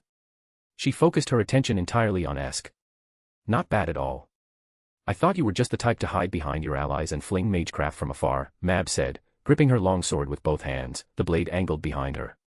I'm capable of more than that, Esk replied evenly. If this is the extent of your power, then victory will be mine. Still, as she fought off the surrounding soldiers, Esk began to notice something strange. Even if these humans could strengthen themselves with mana, the force they displayed was far beyond what should have been possible, and each of them burned with a relentless, almost inhuman will to fight. A violent gale swept across the battlefield, scattering the soldiers rushing to aid Mab. You there, forget about this side. Go reinforce Kenrak. He needs you more than I do. Mab waved her hand sharply. The surge of her magic spread out, enveloping the fallen soldiers. At once, they sprang back to their feet, shouting, "Yes, my queen," before charging toward Shiomi's position. You're using your magic to strengthen these soldiers? Esk finally realized. Of course. They're my most precious warriors. It would be a waste to let them die so easily. Mab clenched her fist. Conquering Britannia through my own power alone is fine, but then I'd have no subjects, wouldn't I? I'm not alone, either. Esk lunged forward again, clashing with Mab head-on. Her wand shifted form, extending into a spear that met the weight of Mab's longsword without yielding an inch. To speak plainly, Esk's spear technique was already at the pinnacle of the age, just one step short of the divine realm. Yet that final step was a chasm that few could ever cross. She was a peerless magus, a genius whose magecraft even Shiomi envied. But in terms of martial prowess, even with Shiomi teaching her everything he knew without reservation, Esk could never quite reach his level with the spear. Even so, her skill, though not divine, was far beyond what Mab could afford to underestimate. The duel between spear and sword was so fast now that the exchange of offense and defense blurred together. Esk's seemingly lethal strike grazed just past Mab's neck, while Mab's powerful counterattack was turned aside by Esk's own thrust. Neither willing to die with the other, they instinctively leapt apart, only to close the distance again almost immediately. It seems I took things too lightly before. Mab waved her hand, her body crackling with mana. Golden markings spread across her skin, even climbing up toward her face. The Queen's power and body were reinforced to their utmost limit. In an instant, she vanished from sight, then reappeared before Esk. The impact came like lightning. Esk barely managed to raise her spear in time, catching Mab's kick before it struck her chest. The force of the blow drove her backward, boots digging trenches in the dirt, until uneven ground sent her tumbling. Mab followed through, leaping high and swinging her sword downward with both hands. The earth exploded on impact. Esk landed hard, half kneeling in the crater, her body covered in dust. Slowly, she rose, staring up at Mab, who now stood at the rim of the pit. Her opponent did not press the attack. Instead, Mab studied her carefully. Strange. Even if you defended, that strike should have hit. So why aren't you hurt? What can I say? My husband has a bit of an overprotective streak. Esk brushed the spot where the blow had landed. The pain had already faded, only the dirt clinging to her clothes showed she'd truly been caught off guard and knocked down by Mab's sudden assault. That attack's sheer force and speed had been enough to kill her outright had she not reacted in time. Even with her hastily constructed defensive spell, she should have paid the price of several broken bones. Pain sharing? No, pain transference, is it? Mab's sharp gaze caught the truth immediately. It was akin to how she distributed her power among her army to amplify their strength. Exactly. Esk felt a faint flush of embarrassment. For the so-called savior to let someone else shoulder her pain, it did make her seem rather pampered. In truth, when Shiomi had given her this spell, he hadn't explained its full nature. It fully unified their life forces, transferring every wound Esk sustained onto him, which his life authority then healed in her stead.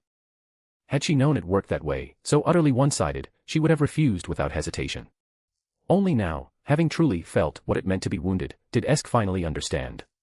Chapter 579, Chapter 579, Volume 8, Chapter 66, Variable. To think you could reach this level. I almost admire you. Mab laughed, though her eyes grew sharper by the second. Then show me, how many more fatal blows you, or rather that sage, can withstand. Not a chance. Esk raised her spear to meet the attack. Mab's speed and strength had increased dramatically with her bodily enhancement, but it wasn't an absolute advantage. Her original plan had been simple, to strike by surprise and end the battle in one decisive blow. Whether or not she killed Esk didn't matter.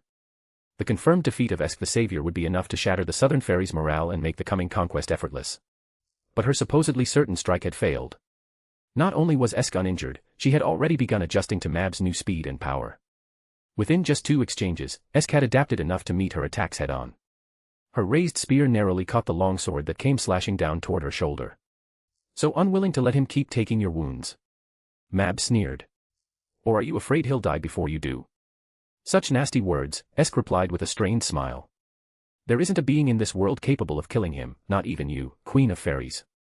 As her words fell, both women struck out with a kick at nearly the same time, their blows landing before they leapt back, widening the distance between them.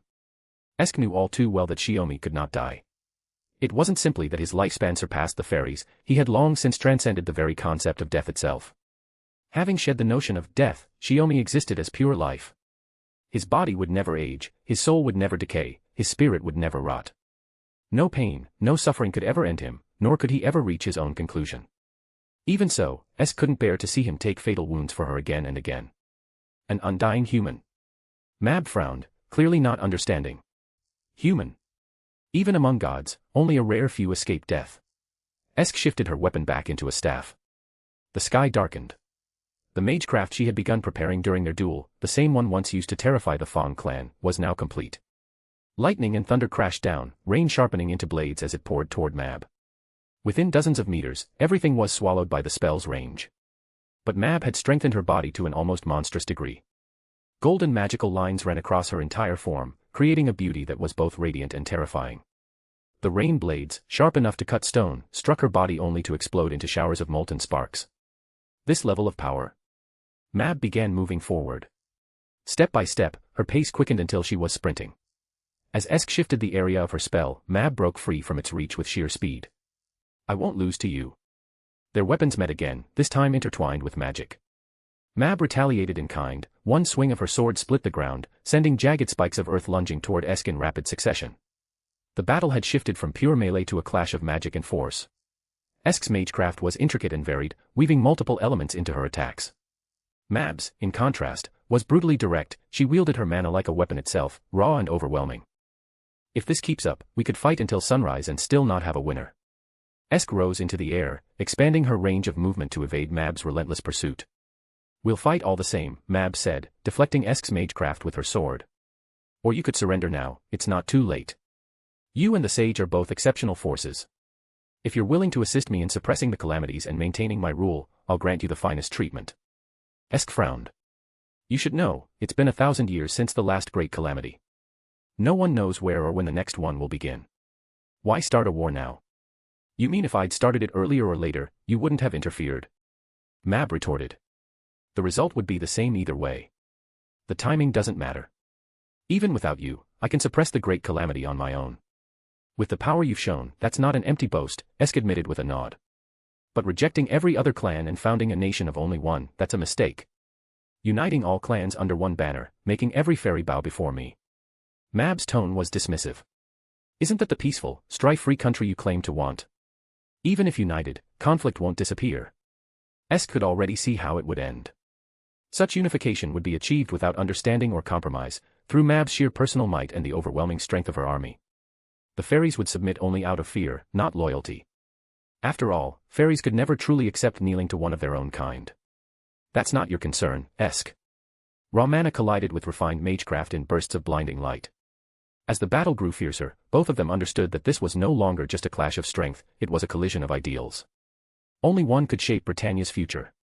The idea of uniting the clans isn't bad, Mab said, closing in fast, but it's far too slow. She darted directly beneath Esk and leapt upward, striking again and again midair. Whether that too slow referred to the 1,700 years of slow, steady progress Esk and Shiomi had made, or Esk's sluggish reactions in this moment, Esk didn't have time to think. All she could do was parry each blow and counter when she could. Their battle dragged on from noon to dusk. Night was not far off. Both women were breathing heavily, their strength and mana nearly spent, yet neither had gained the upper hand. You really are troublesome. Mab said, half laughing, half exasperated. I could say the same of you. Esk leveled her wand toward Mab, gathering power for her next spell. With opponents like you still around, conquering Britannia won't be easy after all. Mab tightened her stance, ready to strike again. I thought I'd already surpassed you. To take a human lover as Esk had, and then launch a campaign to conquer Britannia. Likewise, Esk said with a knowing smile. She understood perfectly that Mab had always seen her as a rival at the same starting line. The air around them thickened, the battlefield's chaos echoing faintly in the distance. Then, suddenly, Mab's expression changed. Her face twisted in disbelief, sorrow, and fury. Why? Esk blinked in confusion. She could sense the presence of the great calamity, but Mab wasn't reacting to that. Her gaze was fixed elsewhere. Toward the direction where Shiomi was fighting. What happened? Esk hadn't yet realized it. Chapter 580, Volume 8, Chapter 67, Termination. 357. Shiomi quietly counted as he looked down at the fallen enemies before him. From noon until dusk, 357 foes had fallen beneath his spear. The fearless Queen's Guard, though fully aware that surrounding Shiomi would not bring victory, still charged without hesitation. Their blood painted the battlefield, blooming into fleeting flowers of life.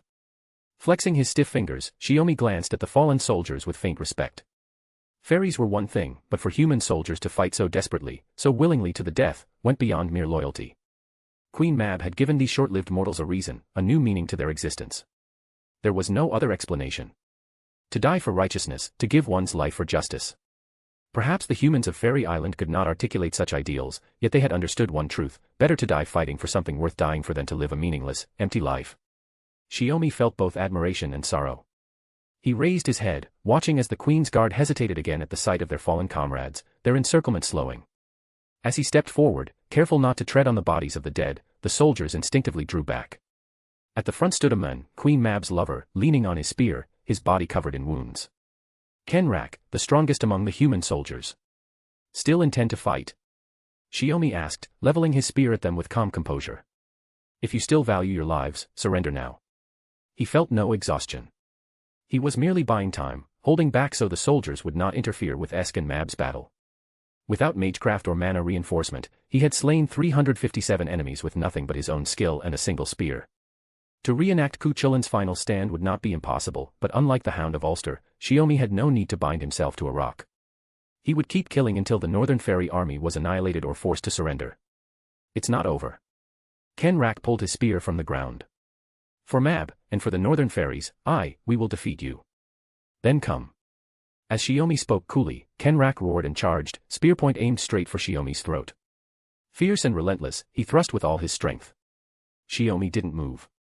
He simply watched as the spear drew closer, only to stop a mere inch away, unable to advance any further. Was it, just a little bit more? Kenrak let out a weak laugh. You really think it was just that little bit more? Shiomi stood motionless. Kenrak's head slowly lowered. In the shadow cast behind him, the light in his eyes gradually dimmed. There was no fatal wound, and Shiomi had not struck him down. Yet the man's life had simply run its course. Humans on the island lived barely 30 years, and even as Queen Mab's husband, he could not escape that fate. I thought I could last until the war was over. Kenrak's voice and breath grew fainter. To offer the queen victory.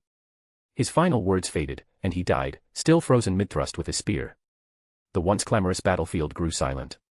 The clashing of blades receded into the distance. The surrounding Queen's guard stopped moving, watching in solemn silence as they bid farewell to their fallen general. The battle no longer had any reason to continue. Mab, who had moments ago been locked in a deadly struggle with Esk, suddenly descended into the encirclement, beside the body of the men who had fallen. Kenrak. The glowing magecraft markings across Mab's body slowly dimmed. She stared in disbelief at the men who still stood frozen in his thrusting stance. When her hand touched his body, the fragile balance shattered. Kenrak fell among the sea of corpses, eyes closed, his face still bearing a smile tinged with regret. You left me. Kneeling slowly, Mab tenderly caressed the body that had not yet gone cold. Her voice trembled with confusion. It might have lasted forever, or only a moment. Shiomi stood watching in silence, his gaze never wavering. Only when Mab finally seemed to accept that this was no illusion but reality, did she clutch herself and release a wailing cry. Why? Why? Why didn't you wait for me? Why didn't you keep our promise? Why did you betray me? Shiomi had been about to say that the men had never betrayed her, but suddenly realized that for fairies, betrayal carried another meaning. Failing to keep a promise and dying first was its own kind of betrayal. Tenkei. Esk landed beside Shiomi. She reached out and grasped the blood-stained hem of his robe. Only after confirming that none of the blood was his did she let out a quiet breath of relief. She then turned to Mab, her gaze full of compassion, and asked softly, "Did you kill him?" "If leading him and the Queen's guard to fight to the death counts, then yes, I did kill him." Shiomi shook his head. But saying that would insult his resolve. His lifespan ran out. Esk murmured as understanding dawned. She recalled what she had heard before the war began and understood the cause. It was the first time Esk had witnessed a human die simply because their life had ended, and the sight struck her deeply. "There's no time to waste here," Shiomi said, turning away. "You've sensed it too, haven't you?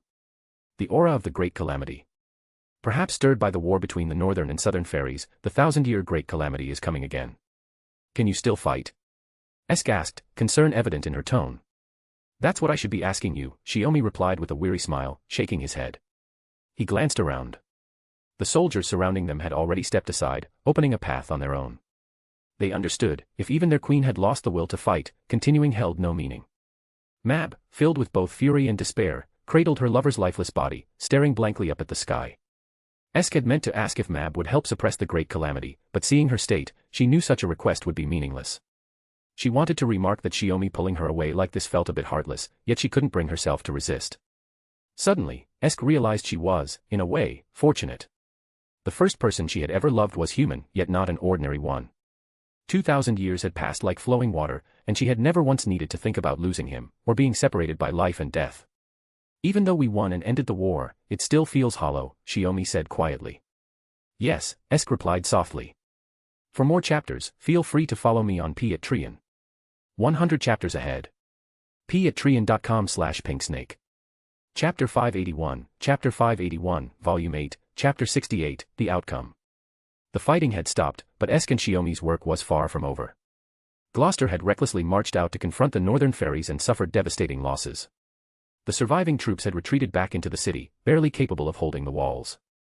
If not for Shiomi and Esk breaking the enemy's formation and securing victory in such an unusual way, Gloucester would likely have fallen first. "So Gloucester's wing clan can't be counted on anymore?" Shiomi asked Bayaban Sith, who had just arrived. Since the start of the war, she had followed Shiomi and Esk's orders, observing from beyond the battlefield, memorizing everything she saw, and reporting it to them. Yes. As a member of the Wing clan herself, Bayaban Sith felt a faint sense of shame. "Don't dwell on it. It isn't your fault," Esk said, patting Bayaban Sith's hair. "What matters now is reuniting with our allies. It's not just the Wing clan. The Earth clan has also lost almost all fighting strength. The Black Knight Ector caught up with them, heading in the direction of the Great Calamity's aura. They were dragged out of the city by the Wing clan to fight. Had I fulfilled my duty properly, I'd have no face to see either of you, Ector said apologetically. Shiomi smiled faintly. That aside, can you still fight, Black Knight? No problem. Even if a giant Moors appears, I still have the strength to face it. Ector lifted his iron hammer, his resolve clear. That's enough, Shiomi replied, glancing toward the southwest and then east. Any word from the two fronts that drew off the northern ferries? Suppressing the Great Calamity didn't require the armies of the ferry clans. Shiomi only wanted to gauge how much Mab's war had drained the southern ferry's strength. Forget the Wind clan. They're a mess, said Grimmer, emerging from the forest. He looked like he'd been waiting for some time. A mutual slaughter, or are they finished? Shiomi asked. Not finished, Grimmer said, sitting down on a large rock. But they've been pushed all the way back to Salisbury. If the northern ferries chasing them had been the main force, they'd have lost their home by now. I thought as much. Shiomi helped Esk sit on a roadside log and gestured for everyone to take a brief rest. This northern ferry army had a lot of human soldiers mixed in. Esk nodded. So the northern ferries have finally realized how strong humans are. Well, it's not surprising, Shiomi said. Plenty of ferries left their clans long ago and started living with humans. They even built their own villages in the southeast. These were ferries who refused to side with Mab in the north but also didn't wish to remain tied to any clan. A rare few who lacked the will to fight had begun new lives alongside humans in lands belonging to no one. But their numbers and settlements were so small they were hardly worth notice. And since such departures had been happening for a long time, the ferries no longer found it strange, just something trivial and dull. What's on your mind? Grimmer sensed a subtle shift in mood. The fact that the northern ferries have swept through most of Britannia with human soldiers will spread sooner or later, Shiomi said, looking at Esk. Perhaps in time, humans will break free from their role as vassals to the ferries and gain a true foothold on this island. That wouldn't be such a bad thing, would it? Esk knew Shiomi was asking for her opinion, curious how she viewed the idea of humanity rising as a power of its own. Human or ferry, Ector said, so long as we can live peacefully without conflict, I see no problem. I followed the two of you and accepted the title of Black Knight because I wish to see Britannia reach peace as soon as possible. Indeed. Beaban Sith nodded. She didn't fully grasp the depth of the discussion, but she thought that if peace came, the sage and the witch wouldn't have to work so hard anymore. What are you all talking about? Todorot called out as she returned from the east. Rhynek of the Fong clan repelled the northern ferry pursuers. The enemy withdrew first, so Rhynek and his clan couldn't completely wipe them out. Todorot, Beaban Sith, and Grimmer had each been assigned to monitor a different direction of the battlefield. Shiomi hadn't allowed them to directly participate in combat. Everyone accepted that role, everyone except Todorot, who had voiced some dissatisfaction. Having a sub-bell with them makes a difference. Since they didn't face the main force, they performed far better than the other clans, Shiomi said with a faint smile, giving Rhynek a neutral sort of praise. You flatter me, sage. Rhynek, who had come alone after leaving Todorot, knelt respectfully before Shiomi. You left your clan behind to come here? Shiomi asked casually as he brushed blood from his robes. For a clan leader, that seems rather inappropriate. An ominous aura is emanating from the direction of the Great Hollow, Rhynek replied evenly. I came to seek the sage's guidance. Could it be that? Shiomi smiled slightly. You guessed right. The Great Calamity, which occurs once every 1,000 years, is about to begin, and this time, it seems to be emerging from the Great Hollow. Since it's a rare opportunity, I'll let you take part in this suppression. Yes, sage. Rhynek held back his battle fervor and accepted the order without hesitation. Esk glanced around. With this many allies, we should have more than enough strength to face the Great Calamity. We'll camp here tonight, Shiomi said. Tomorrow, we head toward the Great Hollow to confirm the calamity's form and state, then begin the usual suppression. With that, Shiomi concluded their next course of action. History. In the year 2000 of the fairy calendar, Queen Mab launched what would later be known as the Summer War, a full-scale conflict between the northern and southern fairies. With the intervention of the Savior and the Sage, the war came to an abrupt end. The Wind Clan, and Earth Clan suffered devastating losses, while the Fong Clan's damage was minimal. Yet since their chieftain, Rhynek, was defeated by the Sage, the Fong Clan failed to preserve its power and did not rise further. Meanwhile, the Mirror Clan's inaction during the war planted seeds of resentment among the other clans, seeds whose growth would come in time. Mab, betrayed by her husband, withdrew with the northern fairies to Edinburgh. Following Esk the Saviour's proposal, she established the Clan of the King, becoming Britannia's new sixth clan. After the war, the millennial Great Calamity appeared once more. Through the hands of the Savior and the Sage, it was suppressed, and Britannia entered a time of peace after the war. Chapter 582, Volume 8, Chapter 69, Camp Respite. The Great Hollow lay at the heart of Britannia, its depths a mystery to all fairies. Conversely, every fairy on the island instinctively avoided approaching it, as though driven by some primal revulsion. After suppressing the Great Calamity, Shiomi and Esk naturally set their next destination toward the Great Hollow, a place whose investigation had long been postponed. This particular calamity had clearly arisen from near the hollow, seemingly tied to the recent war. When the group stopped to camp a short distance away, waiting for dawn, Shiomi raised the question that lay at the core of everyone's unease. "So, how are you all feeling about this?" He was addressing the 4 fairies accompanying them, Todorot, Babe and Sith, the Black Knight Ector, and Reinek of the Fong clan. Of them, Reinek stood out most. Now that the war was over, Shiomi found little reason for the Fong sub-bell to continue traveling with them. Thus, when Shiomi asked, Reinek could clearly feel the pointed intent behind the question. "You are correct, Sage," Reinek said respectfully. "My instincts do warn me not to approach the Great Hollow. However, if you deem it necessary to investigate, please allow me to accompany you." "I recall you're a sub-bell," Ector interjected. "As one of the strongest among the fairies, why abandon your clan's affairs to follow us?" The Fong clan was infamous for its aggression and temper. Even though Reinek had fought alongside them to subdue the calamity, his continued presence still made the others uneasy. "That's a pointless question. Our Fong clan follows one principle: strength is justice. In Britannia, the sage is without a doubt the strongest. He defeated me effortlessly. As the defeated, it's only natural that I submit to him and obey his command in battle." Reinek gave a short, derisive snort, his pride as a Fong clan warrior plain in his voice. "Is that so?" Shiomi said, glancing toward Esk. She shook her head lightly, wordlessly assuring him that Reinek spoke the truth. His manner was gruff, his words abrasive, but there was no deceit in them. This generation's sub-bell had chosen to yield to the stronger power, Shiomi. Still, Shiomi said calmly, "To be honest, I'd prefer if you fulfilled your duties as chief of the Fong clan rather than tagging along with us." "What do you mean?" Reinek asked. "When we're done investigating the Great Hollow, return to your clan," Shiomi said. "Lead them properly. One day, I'll have need of you." "Understood." Reinek bowed deeply, then rose and strode out of the camp to take up watch. "You don't seem particularly happy about that," Grimmer remarked, taking a swig from his water flask. "It's not about being happy or unhappy," Shiomi replied with a faint smile. "It's just the way things are." He had his share of biases toward the fairy clans. Ector of the Earth clan, and Todorot and Babe and Sith of the Wing clan, were exceptions. As a sub-bell, Reinek's strength far surpassed the others, and combined with the nature of his clan, Shiomi treated him with greater caution, his period of observation longer than anyone else's. "Oh. Is that so?" Grimmer murmured, leaning back against a wooden post with his hands behind his head. Shiomi's gaze drifted to the remaining 3 fairies. They had all affirmed that they could endure the discomfort of nearing the Great Hollow. Satisfied, Shiomi clapped his hands lightly, and everyone dispersed to rest.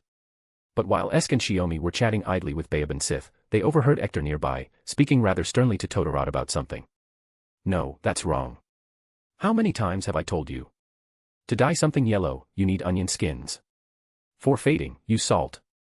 Boil the water, dissolve it, and then soak the fabric. I even taught you this yesterday. If you don't want to do it, then don't. Just go tie up enemies with thread instead." Todorot was sitting there, softly crying. "How was I supposed to do it again? How? What do I do with the yarn? What do I do with the cotton? You. I don't know. I really don't know." Worried about the group's morale, they went over to check what was going on. "What happened?" Esk asked. "Wah." Todorot yelped, startled by the question. What? You're not asleep yet. Didn't you say we're heading to the Great Hollow tomorrow? Your tools are scattered all over the ground. Were you practicing something?" Shiomi noticed the mess of sewing tools that Todorot was trying, unsuccessfully, to gather up. They were all items for stitching and embroidery.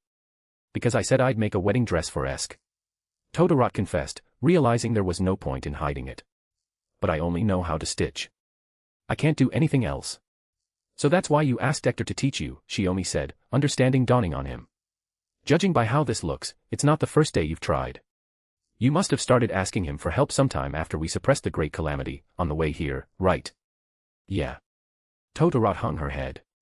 "Whether it's something I heard 3 days ago or 2 days ago, I can only do what I was born knowing how to do. The Black Knight said all I have to do is fight, that's my purpose in following you all." Shiomi sighed. "That stubborn old man. When did I ever say I made you one of us just so you could fight?" Did you ever say that, Esk? Nope. I just thought traveling with more people would make things livelier and more fun, Esk said with a shake of her head. You. Todorot looked on the verge of tears again. Unlike the fairies of paradise, the fairies of Britannia did not grow. And Todorot seemed to have been born with a limited memory span, which made learning anything new even harder. Unable to do what she wanted, unable to fulfill the purpose of her existence, she couldn't help but feel miserable. If you can't remember things just by thinking about them, then write them down, Shiomi said, exhaling softly. You've got a notebook that can record things, don't you? But I only know how to draw. I don't know how to read or write. Even if you teach me, I'll just forget. Todorot wanted to take his advice, but it was impossible for her. Esk was just about to say she'd teach her when Baeban Sith raised her hand. If you don't mind, Todorot, I can study with you. Huh? You can read. Todorot's eyes went wide with shock. I only just started learning. Baeban Sith admitted shyly. The sage and the witch are teaching me. Hey. That's totally unfair. Esk. Shiomi. Todorot grabbed Shiomi by the collar and shook him furiously, but he didn't so much as flinch. You never asked, he said simply, raising a finger in explanation. For more chapters, feel free to follow me on Patreon. 100 chapters ahead. patreon.com/pinksnake. Chapter 583, Volume 8, Chapter 70, On the Road to the Great Hollow. Sometimes, Shiomi wondered if he ought to be more careful with his words and actions. Take teaching Baeban Sith, for example. After discovering that Baeban Sith had been secretly studying while he'd been worrying about her like a fool, Todorot became so excited that she couldn't sleep all night. She ended up practicing with Baeban Sith, learning the most basic things together. And the two of them kept running back to Shiomi and ask for help. As a result, Shiomi couldn't even use magecraft to isolate their tent for a bit of intimacy with Esk. The night passed in confusion, and by morning, Shiomi was too tired to safely operate the all-terrain magic vehicle. He was honestly afraid of dozing off and driving everyone straight into the Great Hollow. Here, this character should be written like this, right? Todorot said, holding her notebook up to Baeban Sith. It should flow more smoothly, right? Baeban Sith tried writing it out. Oh. Watching the two of them study with such enthusiasm, Shiomi covered his face and muttered to himself. Did I just end up raising 2 more kids? That can't be right. What? Esk tilted her head. Why again? Ah. Shiomi paused for a moment. He couldn't help but think of Sakura and Caren. If his reasoning was correct, he had spent 2,000 years in the Lost Belt, but in proper human history, the two of them would have only been with Chaldea for a few days before fleeing to the Wandering Sea. If he hadn't deliberately sealed those memories with magecraft, Shiomi was sure they would have faded into vague fragments by now. Even so, the sheer stretch of time made the memories feel distant, like trying to see the far side of a wide river. Tenkei, is there something you haven't told me? Esk asked quietly, gripping his hand as though she were confronting him about an affair. Shiomi pressed his lips together. He had planned to tell her someday, but it seemed that day had come sooner than expected. Actually. I had 2 children, he said softly, holding her hand tighter. 2 children. Esk's expression shifted, not shocked, but curious, even amused. Don't jump to conclusions, Shiomi said, shaking his head. Neither of them are my biological children. One was entrusted to me by an acquaintance who couldn't raise her. The other I adopted under the title of successor Magus for certain reasons. Like how Mother adopted me? Esk asked. In broad terms, yes. Shiomi nodded. Esk blinked. They're human. Of course. What do they look like? Boys or girls? Why are you asking that? Well, if they're my husband's children, that makes me their mother, doesn't it? Esk said with a gentle flush on her cheeks, her tone brimming with anticipation. Shiomi couldn't help but chuckle. You take that surprisingly well. I thought you'd be angry. Why would I be? In my world, hiding the fact that you have children before marriage is pretty serious, Shiomi admitted with a sigh. I was prepared for you to scold me, or even hate me for it. If you told me from the start, I probably would have felt awkward, Esk mused thoughtfully. But after everything we've been through, I can't bring myself to be angry anymore. Shiomi gave a sheepish smile. That's kind of unfairly forgiving. Which only proves my husband is quite cunning, Esk said brightly. Though, I suppose that's one of the things I love about you. Shiomi could only respond with a quiet hum. So, those 2 children. Both girls, Shiomi said. Once we finish exploring the Great Hollow, I'll show you their memories directly through memory sharing. Then let's hurry and finish this exploration, Esk said, immediately shifting focus. She grabbed Shiomi's hand and pulled him toward the Great Hollow. From the camp, it was only about an hour's journey by feel. Soon, the barren landscape opened before them, and at its center loomed the vast, unfathomable Great Hollow, finally within the Savior's sight. The interior of the Great Hollow was unexpectedly flat. Aside from a few plants growing along the sheer cliffs, there was almost nowhere to climb down from. Even a foothold would have to be crafted from scratch. So instead of attempting to scale the walls, Shiomi chose a different method. "Use my thread?" Totoro asked. "It's really strong, but are you sure about this?" Esk nodded. "I'll reinforce your thread with magecraft. That way, when Tenkei descends, it won't snap under his weight." "But why does the sage have to be the one going down?" Baeben Sith asked. "The answer's simple," Shiomi said, crouching at the edge to assess the interior. "If something happens, I'm the only one who can be sure to survive." Grimmer, Ector, and Reinek had been sent by Shiomi to the other three sides of the hollow. From 4 evenly spaced points, they monitored the inside and its surroundings. "What's the situation inside?" Esk asked. "It's stable." Shiomi frowned slightly. "The traces of the great calamity we sensed before started somewhere around here, but the hollow itself shows no irregularities."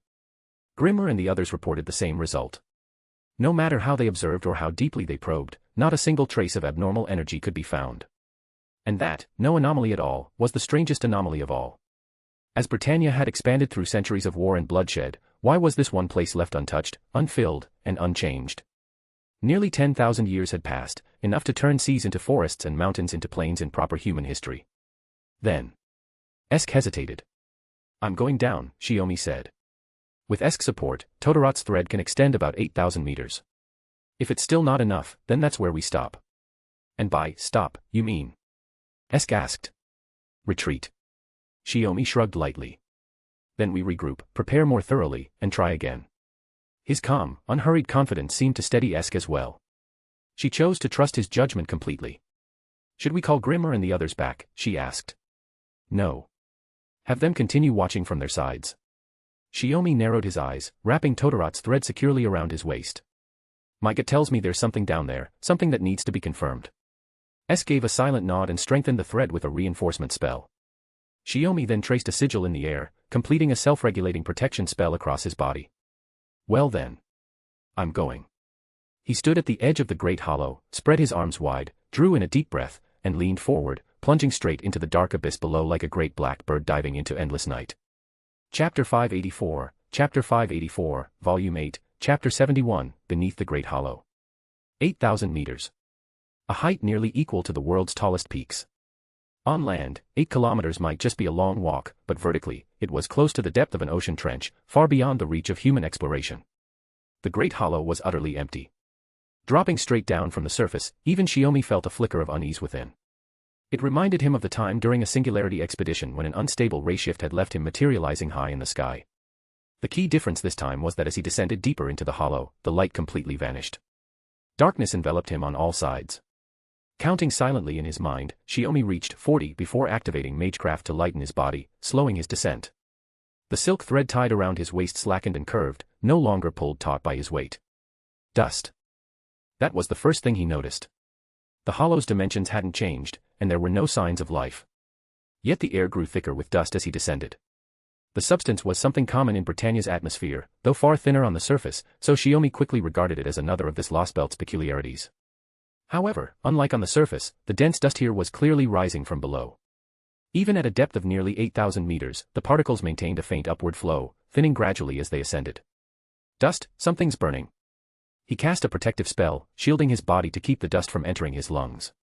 The air within the hollow was warmer than on the surface, but the pressure was far higher. For any ordinary fairy or human, breathing at this depth would already have been impossible. Gradually, Shiomi felt something beneath him. Was it the bottom? He slowed further, continuing downward, judging that Totoro's thread had not yet reached its full 8,000-meter limit. Darkness surrounded him still, but an unusual presence coiled faintly around him. A curse. He muttered under his breath. The malice in the air was potent, an ordinary human would be completely eroded by it within minutes. Shiomi, however, remained untouched, protected by 2 forces. One, his life authority. The other, the primordial rune's innate resistance to curses. From the start, he had inscribed a rune of curse reversal as a precaution, and now he was certain his caution had been warranted. Beneath him lay not the hollow's bottom, but something else, something burning. That burning matter was turning to dust, rising slowly through the hollow until it mixed into Britannia's air above as a faint haze. As Shiomi descended, the dim glow ahead became sharper, clearer. He stopped, hovering midair. Well then, he murmured, let's see what exactly you are. He carefully drew runes into the void, and the glowing sigils shot outward, scattering like trails of starlight through the darkness. Beneath the great hollow, where no light could reach, the colossal being that filled the vast space at last revealed its true form. Shiomi's pupils contracted sharply as he saw it clearly. Sir Nunnos. Amid his shock, he recognized the identity of the massive existence before him. It was almost identical to the figure depicted in the mural beneath the Rain Clan's bell hall, the twin antlers like those of a stag, and the distinctive markings that adorned its front. Everything confirmed it. This was indeed Sir Nunnos. According to Britannia's creation myth, this god had exhausted all his power in shaping the land and had since fallen into eternal slumber. It wasn't uncommon for gods to die after pouring their divine strength into the act of creation. Shiomi had long suspected that the land of Britannia had been born from the body of Sir Nunnos. But the truth, it seemed, was far more complicated. If the earth had truly formed from the god's remains, then the soil of Britannia should have long merged with his corpse, instead of rejecting it so completely that it left the gaping hollow, unable to conceal his presence. What an immense grudge, Shiomi murmured softly. He pulled a stone etched with runes from his coat and tossed it forward. The stone burst apart midair, reforming into uneven footholds, temporary steps one could stand upon. Using the invisible path as support, Shiomi descended carefully, moving closer to the remains of Sir Nunnos. The nearer he came, the more the curse born from resentment thickened, its malice gnawing at anything that dared to approach. Step by step, he advanced, until he stood within arm's reach of the god's remains. Exhaling slowly, Shiomi eased the pressure of the surrounding curse. A god's curse could only be countered by a god's miracle. The curse of Sir Nunnos could not penetrate the protection of Odin's primordial runes. Are you angry, Sir Nunnos? Shiomi asked quietly, gazing up at the antlered god's remains. His past communion with the goddess Tiamat allowed him to sense emotions that could not be conveyed through words. Yet Sir Nunnos could not respond. This divine spirit was already dead, and without a doubt, had been slain by the primordial six-winged fairy through some unknown means. The anger of being killed, the resentment twisted into the foundation of the land, both were more than justified. Even after all this, Shiomi murmured, with such hatred festering within you, do you still not despise the fairies who ended your life?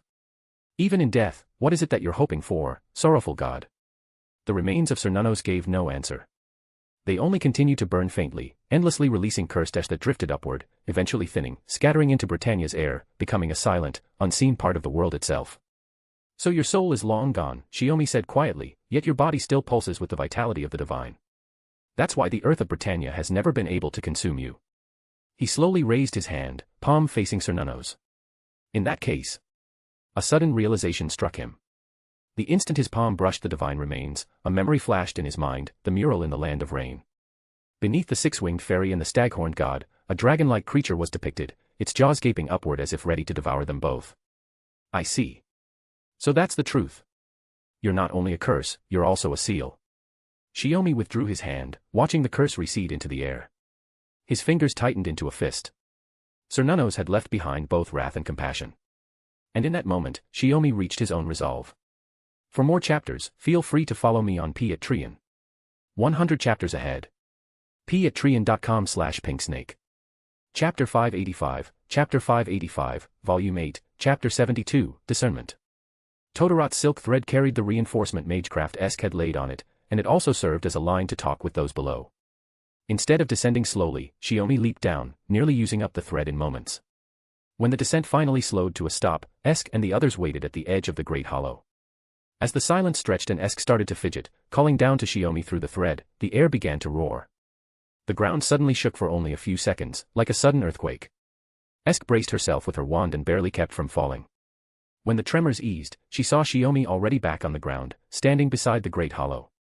Esk let out a breath, a smile slipping onto her face. Then Shiomi walked over, took her hand, and pulled her to head back. Husband. Esk hadn't caught up yet, only noticing Shiomi's face, calm as still water and unusually serious. Behind them, Todorot and Baban Sith hurried to pack up and follow. Because of the quake, the Black Knight, Rhynek, and Grimmer also rushed over from other directions to regroup. Wait. What's down there? Why are we heading back so fast? Grimmer called from behind. Then, without warning, 4 spears fell from the sky and cut off the other's path.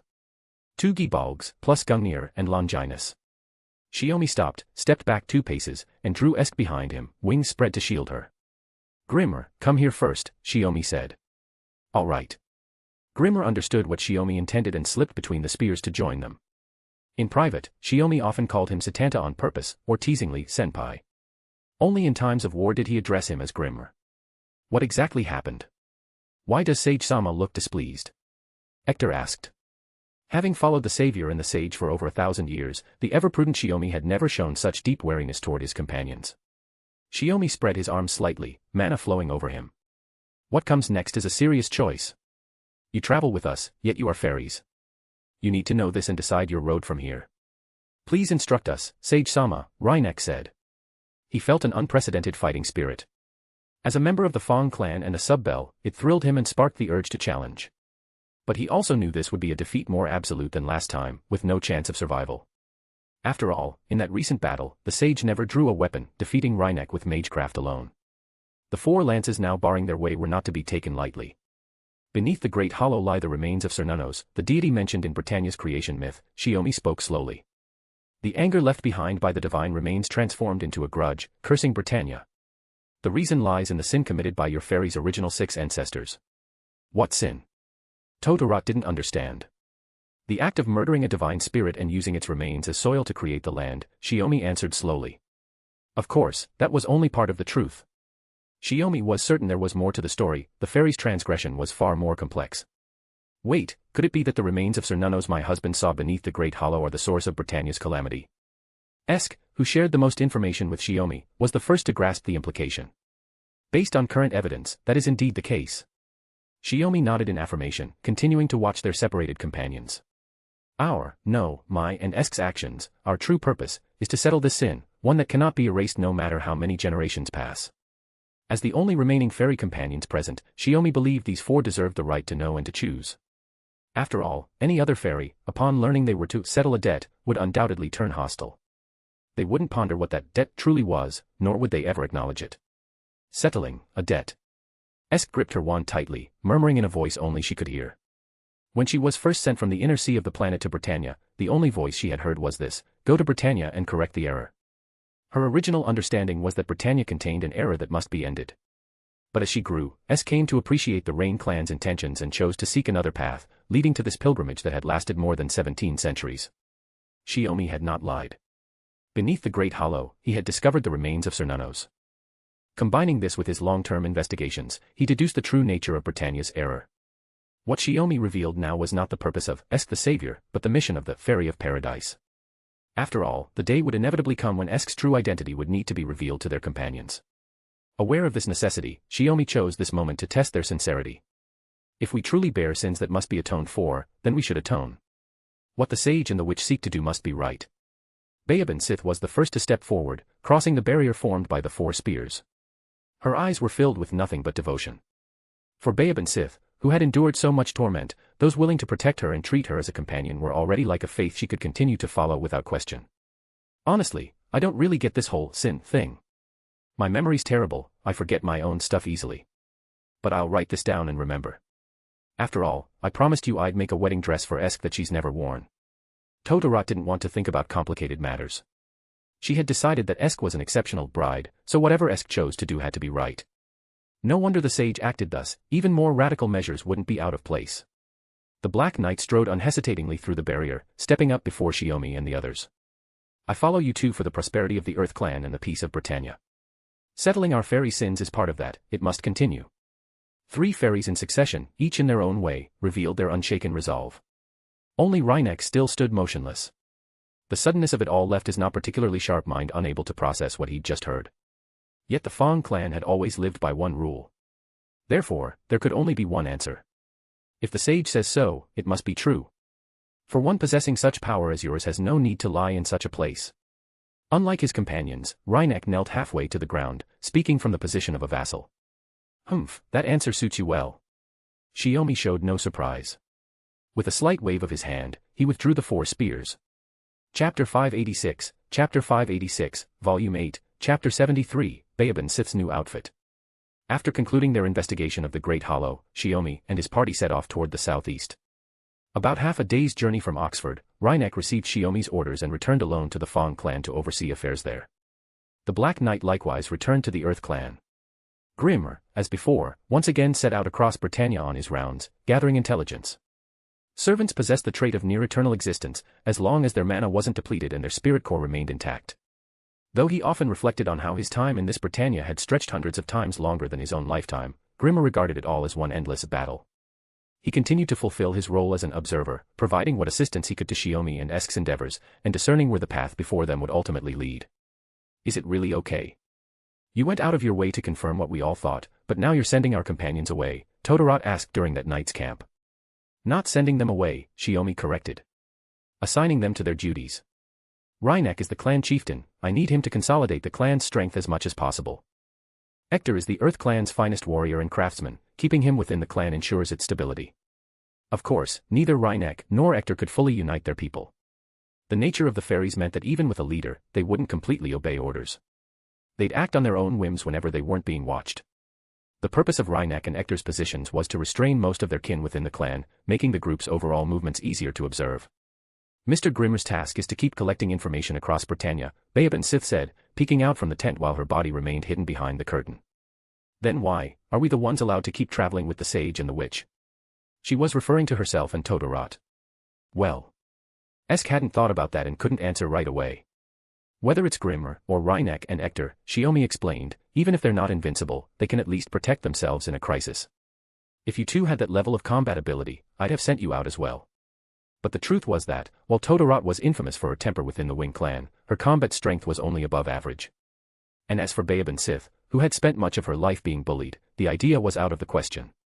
Shiomi didn't consider himself heartless enough to send his companions to their deaths. Given that, it was better for them to continue traveling with him and Esk. Todorot, are you unhappy about it? Do you feel like you're being overlooked? Esk asked. Not at all. I think traveling with you and Esk is much better than wandering around Britannia alone, Todorot replied with a bright smile. She then turned toward Beaban Sith. Are you ready yet? Can't you manage to dress yourself? Since they'd made camp, Beaban Sith had been pushed into the tent to change clothes. Hearing Todorot, Shiomi, and Esk discussing their companions' assignments had made her curious enough to peek out. No, it's just, these clothes are too beautiful, Beaban Sith said, her face flushing. Are they really meant for a lowly fairy like me, Witch-sama? Esk smiled as if it were the most natural thing in the world. We can't have you wearing rough clothes forever, can we?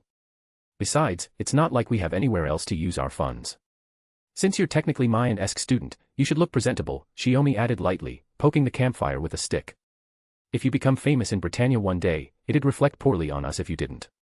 Beaban Sith nodded earnestly before retreating back into the tent, where the sound of rustling fabric followed. Her outfit wasn't made by Todorot, but rather selected and purchased by Shiomi and Esk while they were in the Wind Clan's territory. Just as Shiomi was about to check on the pot's contents, Beaban Sith lifted the tent flap and stepped out. She wore a long dress of deep purple, her red hair tied into a high ponytail. Amethyst earrings glimmered by her ears, and her shoes had slightly raised heels. She looked like a young lady born into a noble fairy clan, though the lack of confidence on her face made her seem easy to tease. She wore a pair of glasses, an enchanted device crafted by Esk. Many fairies were skilled in mental interference through eye contact, so Esk had made these glasses to block such effects. They were an external version of the ones she herself once used. Ah! Esk exclaimed in delight. I always thought Beaban Sith was adorable, but dressed up like this, she's absolutely dazzling. I can't take my eyes off her. What do you think, my dear? Shiomi lifted the pot's lid and stirred the food with a wooden spoon to keep it from sticking. They say clothes make the person.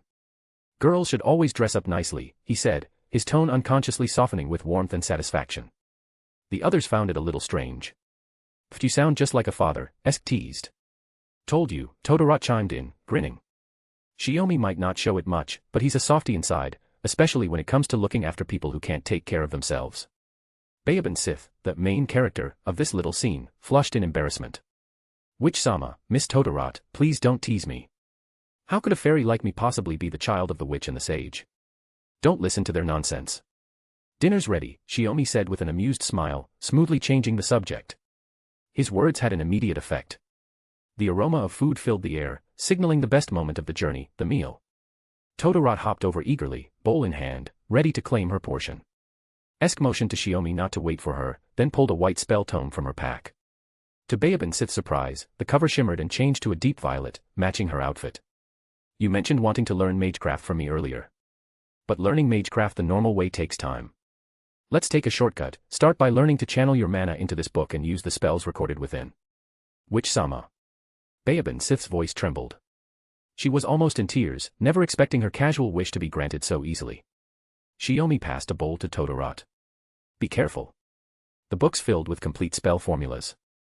As long as you channel your mana correctly, the magecraft will activate. But if you use the wrong one, you'll regret it. Yes. I'll study diligently. Baobin Sith said earnestly, her eyes shining with determination. Seeing that look, Esk smiled quietly. In Baobin Sith's bright, hopeful gaze, she saw a reflection of her own past self. For more chapters, feel free to follow me on Patreon. 100 chapters ahead. Patreon.com/pinksnake.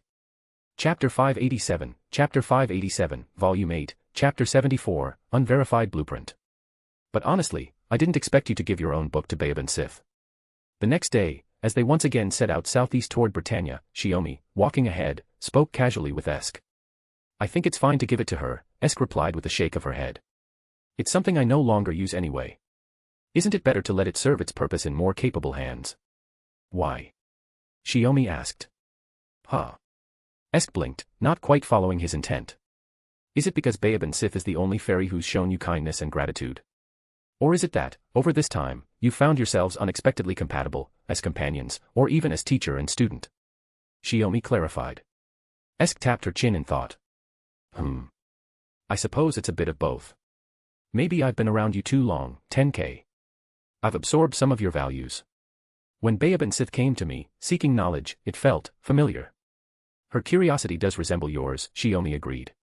If she weren't a lower-ranking fairy, if her position within the clan were stronger, perhaps she'd carry herself with more confidence. Esk lowered her gaze slightly. And it's also a precaution. A precaution? Given how things are progressing, Britannia will soon form a new clan alliance. Beyond the Fang clan, there's also Mab's, clan of the king. Once the island finds peace, Baobin Sith and Todorot will part ways with us and begin their own journeys. Esk's voice softened, audible only to Shiomi. I'm preparing for that moment. Shiomi paused for a moment, then glanced back at Baobin Sith, who was animatedly sharing the spell tome with Todorot. In theory, with our guidance, even after all the wars, it's possible for the 6 clans to unite, at least in name, and build a peaceful, co-governed fairy Britain, Shiomi said, shaking his head. But, the clans are fairies, not humans. Are you saying we can never put down our burden? That we must forever remain as the counterbalance and guardians of the fairy clans, bound to Britannia itself? Esk sighed quietly. Her earlier words had only been a vision. The 2,000-year pilgrimage hadn't been meaningless, she had long since understood the true nature of Britannia's fairies. In times of crisis, facing an external threat or a millennial catastrophe, one could hope the fairies might unite for survival. But once peace returned, when the centennial disasters no longer endangered most of them, they would simply revert to their fickle, blood-soaked ways. Before that, we must uncover the truth of Britannia's history, Shiomi said. The remains of Sir Nunnos beneath the Great Hollow are undoubtedly the source of the island's calamity. But why did Sir Nunnos harbor such wrath toward Britannia? Why did his resentment take root as its curse? So that's why we're heading southeast, to the lands where no fairy clans remain. Esk connected it to the route Shiomi had planned. They had even postponed their journey to Oxford, setting aside the plan to ring the final pilgrim's bell. Esk didn't know what might happen once all the bells were rung. The only thing she was certain of was that after striking the first 5, the scales in her heart, balancing Shiomi against her mission, had begun to sway. She had exhausted her emotions trying to keep that fragile balance. The essence of a paradise fairy on one side, and the role of his wife on the other. The equilibrium between the two had grown perilously thin. Truthfully, Esk didn't want to ring the final bell. As long as she was with him, that childish dream would surely come true. She couldn't let the mission outweigh him. Some fairies who didn't wish to live within the clans left with humans, breaking away entirely. In the southeastern lands ungoverned by any fairy clan, they built their own settlements. Among them were even fairies capable of creating humans, but they never flourished, never expanded into clans as the northern fairies had. What they lacked was a strong leader like Mab. Their strength was fragile, weak enough to be crushed at any moment. That was the only reason the southern clans allowed their existence. Most of the time, those settlements were treated as resource depots, places to plunder or force into trading supplies, and even humans. What is it you want to confirm, Tenkei? Esk asked. Mab's northern fairies have shown Britannia another way to perceive the value of humans, Shiomi replied. In these southeastern villages, the ratio of fairies to humans is roughly 2 to 8. In other words, they're essentially human settlements maintained through the protection of a few fairies. Esk's pupils contracted sharply, her expression filled with shock and unease. You mean? Some fairies, influenced by this war, might see villages with many humans as threats, and decide to eliminate them themselves. The war's shadow had barely lifted. How could fairies already? No, it was precisely because the war had just ended. The southern fairies had always been the ones on the defensive. In the end, it was only because the northern fairies withdrew that they were spared from annihilation. Their thirst for blood had not been satisfied by war. They would inevitably seek to fill that void elsewhere. And this would also serve as an outlet for their rage, the rage of having been beaten down by human soldiers. No. It's already begun. Standing atop the hill, Shiomi raised his hand and pointed toward a village in the southeast. The village was burning.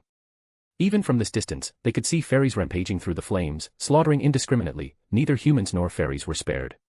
Several other villages in the area were suffering the same fate. At this rate, none of the remaining settlements would survive. Britannia was only so large. Sooner or later, there would be nowhere left to run. What will you do? Esk asked quietly, trying to read Shiomi's intentions. She could feel that ever since leaving the Great Hollow, something within him had solidified, something he had yet to say aloud. Behind them, Bayaban Sith and Todorot had also noticed the distant fire. Their chatter stopped, and tension filled the air as they waited for Shiomi's command. That village is already lost. But in a way, that's convenient. It saves us the trouble of deciding which targets to strike.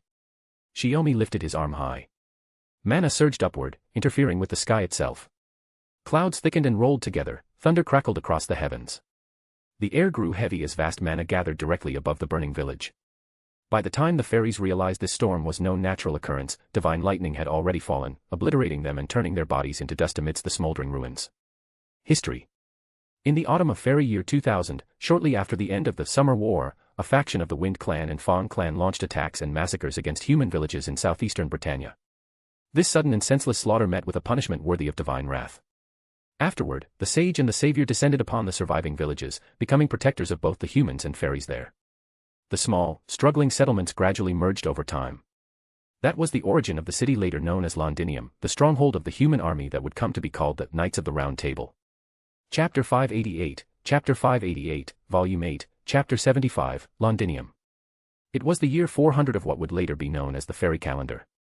In the southeastern region of Britannia, on the plains crossed by the River Thames, the city of Londinium had already stood for 1,000 years. That concludes the report, my lady. A human-looking guard knelt on one knee, delivering his report to the woman seated upon the throne. Very well. But as in previous years, the Thames is likely to flood during this season. Issue orders throughout Londinium to reinforce the riverbanks within the city and along the upper reaches outside. Prepare all necessary flood defenses. Esk placed the document beside her on the table and gave her orders calmly. Yes, ma'am. Next, Esk said, turning to Bayaban Sith, who stood at her side. Bayaban Sith raised her hand toward the palace gate, and the next soldier entered. This time, it was a fairy, green-skinned with sharply pointed ears. Report. The scaffolding used for repairing the city defenses was attacked by black dogs. Around 15 humans and fairies working on the fortifications were killed instantly, and over 20 others were injured. The black dog was a peculiar creature native to Britannia, drawn by the scent of dying life. It belonged to no clan, an unseelie court monster, a vicious kind of fairy eater that appeared anywhere death lingered. Black dogs. Esk's brows furrowed for a moment before she swiftly issued her orders. Immediately call reinforcements from the construction bureau to fill in the gaps. Recover the bodies of the dead and send healers from the hospital, those skilled in curative magecraft, to tend to the wounded workers. After a brief pause, as if still uneasy, Esk added, no fairy is permitted to desecrate human remains. Anyone who disobeys this order will be punished severely. Understood. The reporting fairy saluted and withdrew. Esk set the paperwork aside, signaling for Bayaban Sith to organize it later. How many reports are left? Esk asked. This should be the last one. Witch-sama may return to her chambers and rest soon. Leave the remaining clerical work to me, Bayaban Sith replied seriously. Esk's expression softened. Then, as usual. By the way, where is Todorot? She should be at the Textile Management Bureau, overseeing the project, Bayaban Sith said. There's no need for her to rush it now. Didn't my husband always say, build high walls, store ample grain, and bide your time before claiming the throne? Esk paused, thinking for a moment. It's been 3 days since the last report from the front lines.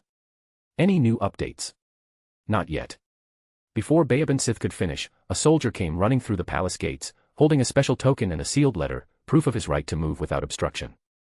He stopped before the throne where Esk still sat, knelt on one knee, and presented the report with both hands.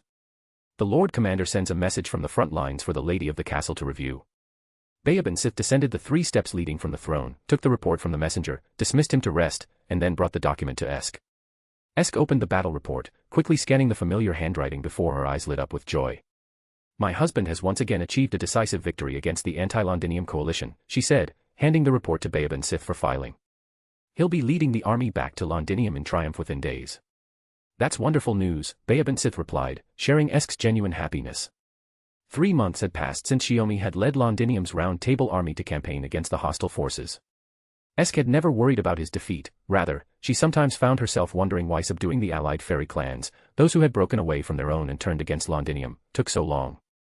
Shiomi's answer had been simple yet deliberate. Crushing these rebellious fairies completely would change nothing. The goal was to strike them hard enough to instill fear and pain, yet not destroy them entirely, to make them behave for decades, even centuries.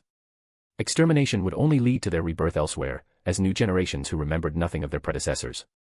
The lesson of fear and restraint had to be lived, not erased. Witch-sama, shall we begin preparing for the ceremony to welcome Sage Sama's return to Londinium?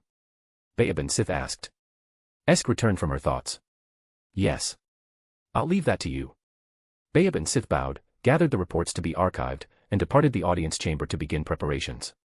The spacious hall soon fell silent again, the only movement coming from the guards posted along the walls, who stood wordless and unblinking.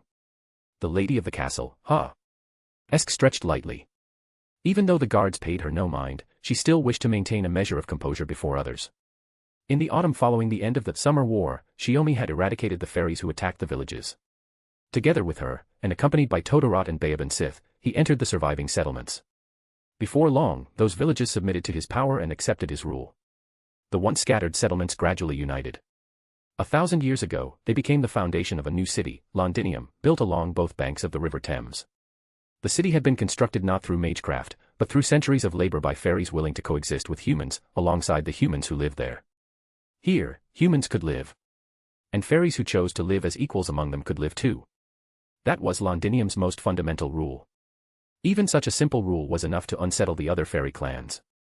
When Esk later looked back on that time, she understood that Shiomi had done it deliberately, making his rule grand and visible, driving wedges between the clans. Those who grew restless and struck first were crushed one after another, each defeat sowing fear and order in its wake. 600 years ago, when the Great Calamity once again swept across Britannia, Shiomi suppressed it and reorganized Londinium's forces, naming them the Round Table Army. Esk knew that name, one that had existed in the proper human history from which he came. The strongest humans in the army were knighted. Todorot, for her valor during the Great Calamity, was knighted as a fairy knight, along with her fellow warriors, the Black Knight and Rhynek. Grimmer declined the title, saying he had merely lent a hand and had no interest in becoming a knight. Afterward, Shiomi became the Lord of Londinium, and Esk became the Lady of the Castle, governing the city by his side. She had expected Shiomi to proclaim himself king outright, but he never hurried. If Esk wishes to become the Fairy Queen sooner, he had said with a faint smile, I could always claim the throne now. Instead, he proposed a strategy of delaying the coronation.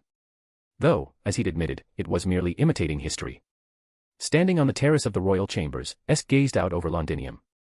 After 1,000 years of growth, the city had finally become the very image of the dream she had once held as a young girl. Using Londinium as our foundation, we will build our own eternal, peaceful millennial kingdom here in Britannia. In the gentle spring breeze, Esk's heart warmed. She softly whispered the promise she had once made to him. For more chapters, feel free to follow me on Patreon. 100 chapters ahead. patreon.com/pinksnake. Chapter 589, Chapter 589, Volume 8, Chapter 76, The Lord and the Lady of the City. Chapter 76, The Lord and the Lady of the City. For the citizens of Londinium, the Lord's triumphant return was always a cause for joy. Whether facing calamities or foreign threats, the Lord unfailingly led Londinium's armies to victory. Even during long campaigns that left the city's defenses thin, the people never felt fear. Not only because the Lord would rush back to their aid if danger arose, but also because the Lady of Londinium, who governed the city in his absence, was a former savior who once journeyed across Britannia, her strength rivaling even that of Queen Mab of the King clan. Beneath a rain of blossoms, the Lord led his army home. The citizens streamed out beyond the gates, lining the roads on both sides, their cheers of Lord, blending with the pealing bells of the city towers, a melody that seemed to echo across the skies. It was only a campaign to suppress the anti-Londinium forces. There's no need for such an extravagant welcome, Shiomi said with a faint, helpless smile, catching a falling petal in his hand. His steps, however, did not slow. Crossing the drawbridge and entering the main avenue that led toward the Lord's palace, he saw a welcoming procession awaiting him, and the returning army behind him. He raised his hand slightly, signaling Rhynek and the Black Knight to halt. The army stopped in unison. Then Shiomi stepped forward alone, approaching Esk. You could have waited for me in the palace, Shiomi said. There was no need to trouble everyone to come out and greet me. If I didn't come, wouldn't the citizens start thinking we were on bad terms? That would only unsettle them, wouldn't it? Esk replied, a trace of pride glimmering in her eyes. You're right. Then I'll thank you for arranging such a welcome while still managing affairs in the rear. Shiomi gently supported her arm, and the two turned together toward the palace. Behind them, Rhynek, the Black Knight, and the other knights led their troops to the inner barracks to rest. No, since the founding of Londinium, Bayaban Sith has been the one handling these matters for me, Esk said, giving a small glance toward Bayaban Sith, who followed close behind. Shiomi smiled. It might be a little late to say this now, but you've grown a lot. No, it's all thanks to the teachings of the sage and the witch, Bayaban Sith replied, both joyful and humble. Normally, fairies in Britannia do not change. They are born with fixed roles to play. But through tireless effort, Bayaban Sith had done what few fairies ever could, she had grown. Though her innate status as a lower-ranking fairy could not be erased, within Londinium she had become one of its most influential. Now, Bayaban Sith served as secretary to both Shiomi and Esk, one of their most trusted aides. For 1,000 years, she had carried out her duties with unwavering diligence, never once failing them. The sage and the witch, Shiomi said, glancing at Esk with faint amusement. They had long since stopped using those titles, though people still knew them by them. Consider it one of Bayaban Sith's privileges, Esk said lightly. Only Bayaban Sith was allowed to call them that. Those like Grimm or Intodarot simply used their names, and neither Shiomi nor Esk ever minded. After all, titles and forms of address were simply symbols of closeness and distance. This campaign went smoothly, Esk said, turning the conversation to business. Tactically, yes, Shiomi replied with a slight shake of his head. But remnants of the anti-Londinium faction still remain. They refuse to coexist with humans and insist on clinging to the old ways, keeping humans as livestock. What about Mab? Esk asked. Since the Summer War and the formation of the King clan, Mab had rarely acted on such a grand scale again. She seldom left the north, devoting herself instead to governing Edinburgh. She's still as proud as ever. Now that you're overseeing Londinium, she naturally wants to make Edinburgh more magnificent than our city. Shiomi shrugged. No, I wasn't asking what she's doing, Esk said. I meant her stance toward Londinium's expansion and conquests over the past few centuries. Oxford and Salisbury have already become our vassal territories, but they're just territories, aren't they? Shiomi waved a hand, signaling Bayaban Sith to retire, then led Esk back into the inner palace. The two sat on the terrace, sipping tea. Last time it was Mab. This time it's us, Esk murmured, rubbing her temple. I can't help wondering if she'll try to retaliate, perhaps by hindering your efforts to lead the Round Table army and unify all the clans of Britannia. If I suggested you ring the final pilgrim's bell, to claim all its power and ensure nothing goes wrong, would you agree? Shiomi asked with a faint smile. Esk frowned immediately, displeasure flashing across her face. Don't joke about that. I've already told you, just ringing 5 of the pilgrim's bells was enough to make it hard for my heart to lean completely toward you. If I were to ring them all. How long has it been now, since we've been together? Shiomi interrupted softly. About 3,600 years, Esk replied. Do you really think those 3,600 years mean less than the mission paradise entrusted to you? He asked. But. Then let's set it aside, Shiomi said gently but firmly. If you don't want to, don't. What matters most is following your own feelings. Esk sighed. You always say that. You make it hard for me not to feel guilty. Shiomi shook his head. No. I was just thinking, fairies are born with an innate purpose, much like how humans are born with an origin. Humans can't change their origin. So perhaps fairies can't either. What is your origin, my husband? Esk asked quietly. I don't know, Shiomi admitted, shaking his head. Even I can't be sure. True, even my eyes can't see it, Esk said after studying him for a while. She finally turned away, standing at the edge of the terrace to gaze at the lively city of Londinium below. I'll think more about the final pilgrim's bell, she said.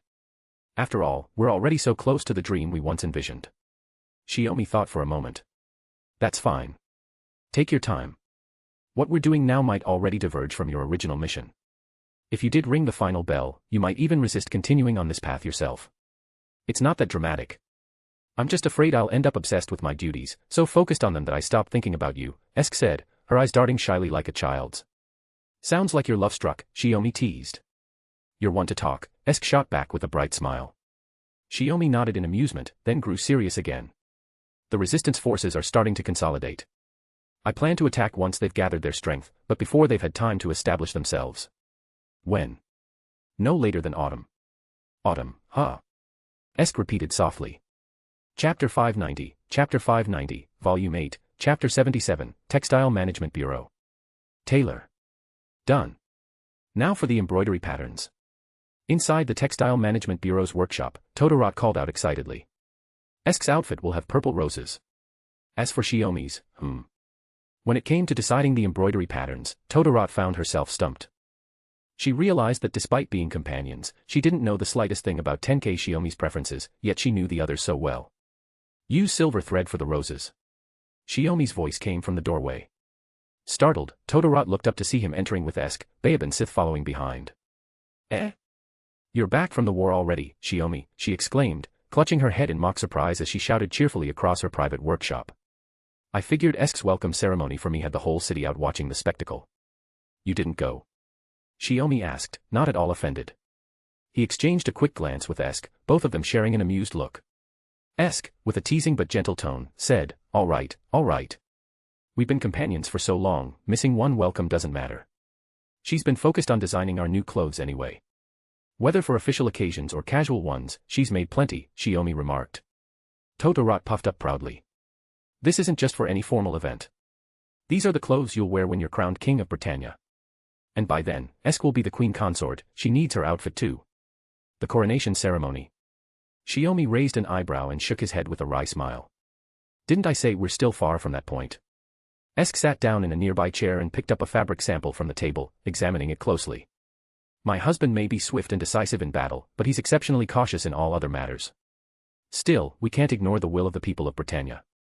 The witch is right, Babe Sith added. Under the sage's leadership, Londinium has become Britannia's strongest nation. The Earth Clan and the Northern Mirror Clan have expressed their intent to submit. The territories of Fong and Wind have already been incorporated.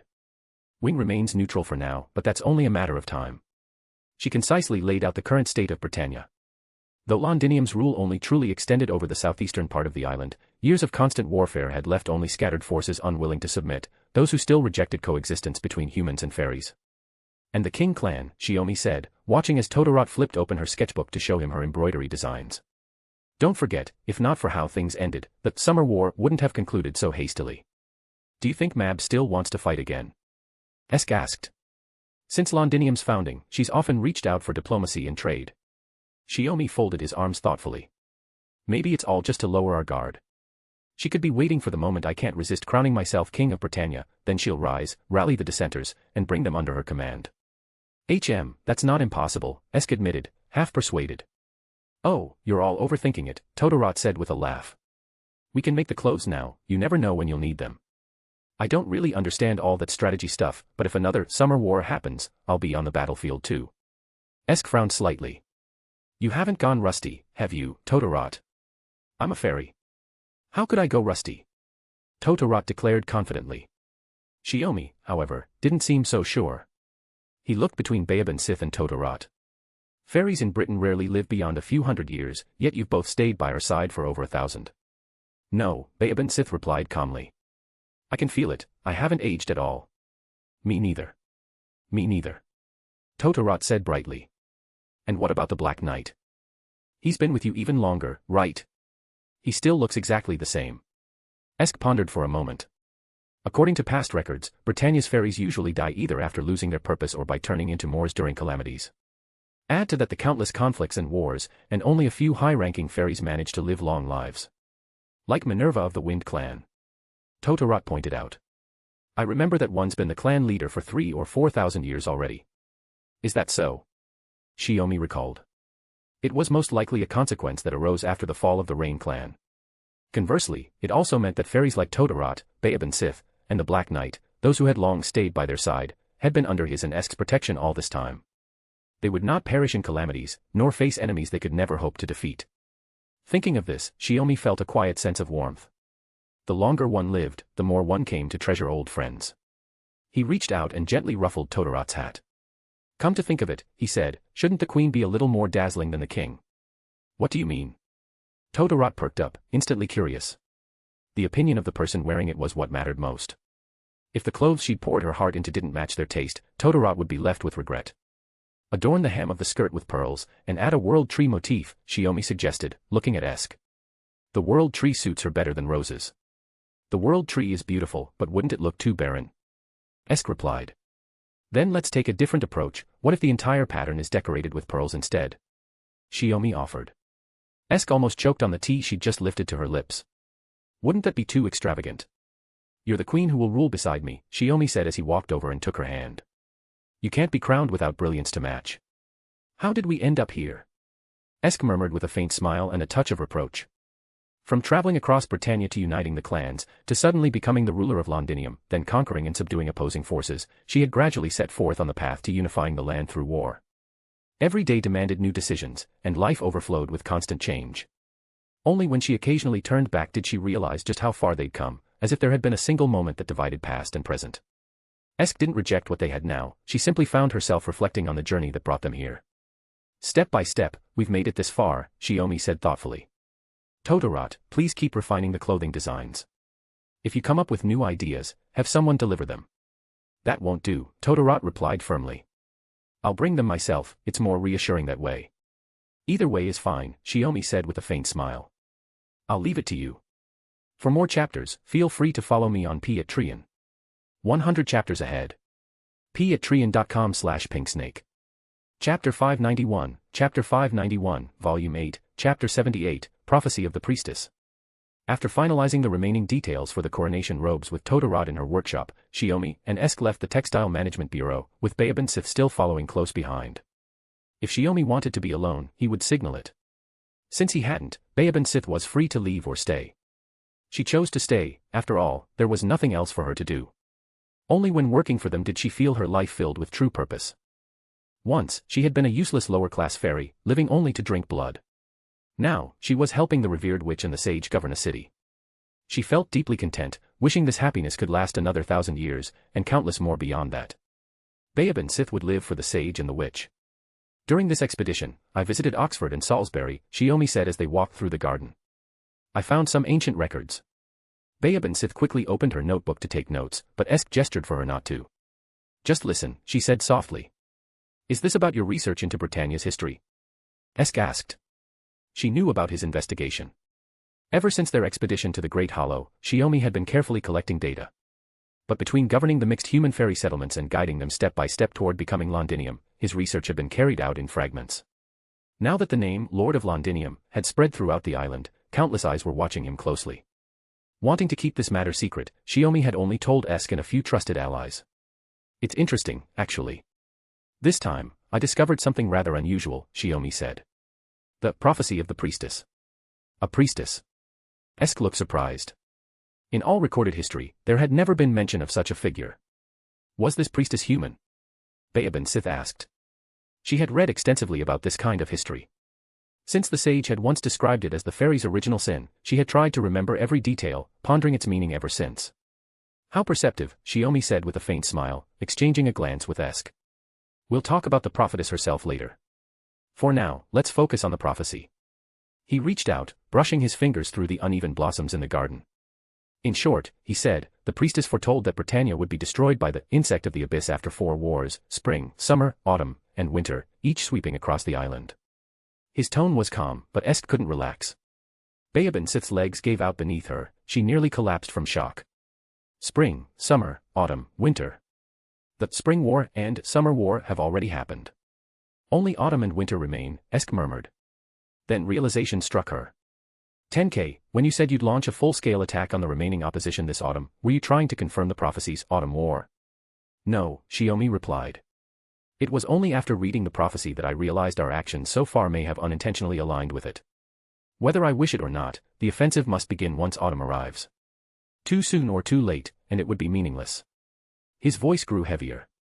But. Esk pressed. If we unify Britannia and rule both humans and fairies together, there will be no more wars, Shiomi said.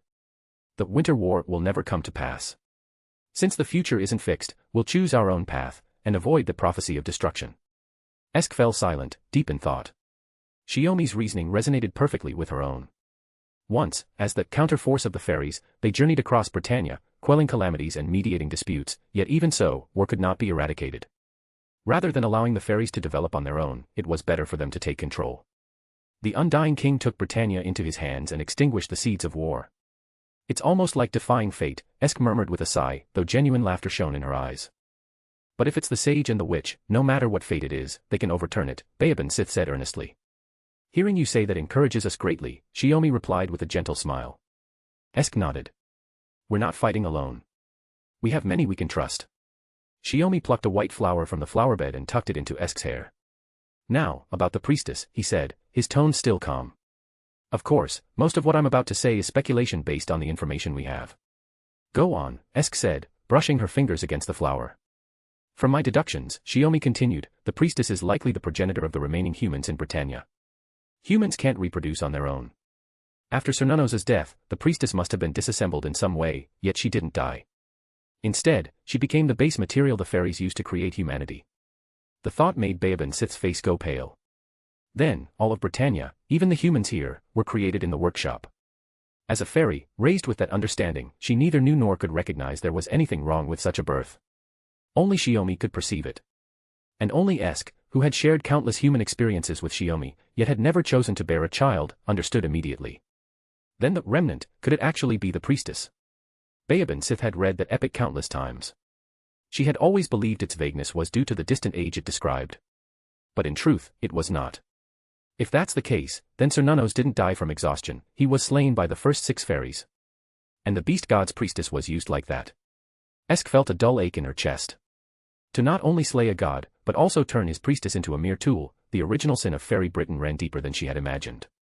It's still conjecture, though I believe it's correct, Shiomi admitted with a helpless sigh. To rule Britannia, we must settle the original sin of being fairies, Esk said quietly, realizing that the time had come.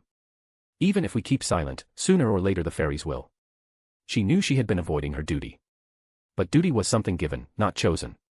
If, as a fairy of paradise, she refused the duty bestowed upon her, and instead granted herself one of her own choosing. I'll begin preparing everything for the inspection in Oxford, Baobin Sith said immediately. After Esk gave a small nod, she turned and quickly left the garden. My husband is right. Power is necessary. To ensure absolute security, we can't run from it. A breeze swept through the garden, stirring their robes. Shiomi reached out to steady Esk's wind-tossed hair. If this is your true decision, then I'll stand with you. Chapter 592, Volume 8, Chapter 79, Their Night. After the founding of Londinium, as part of its governance, Shiomi introduced the concept of festivals from proper human history, establishing various celebrations for the city. Yet over time, these festivals became something the citizens took for granted, celebrated when the day arrived, and ignored when it didn't. Thus, aside from the major holidays, the only occasions that truly set the entire city of Londinium alight were the grand victory celebrations held upon the city lord's triumphant return from battle. Not only the soldiers who had fought, but all the citizens joined in as well. As night fell, Londinium shone brightly, a city that seemed never to sleep.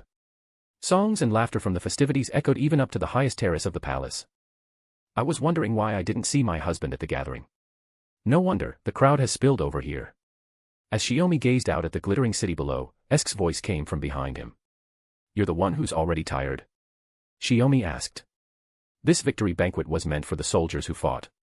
My part was only to declare it open, Esk said, stepping up beside him. Besides, the one who deserves the greatest credit left the festivities long ago. Because I knew that if I left, you'd notice right away. Then you'd abandon that noisy crowd and come spend the night with me alone.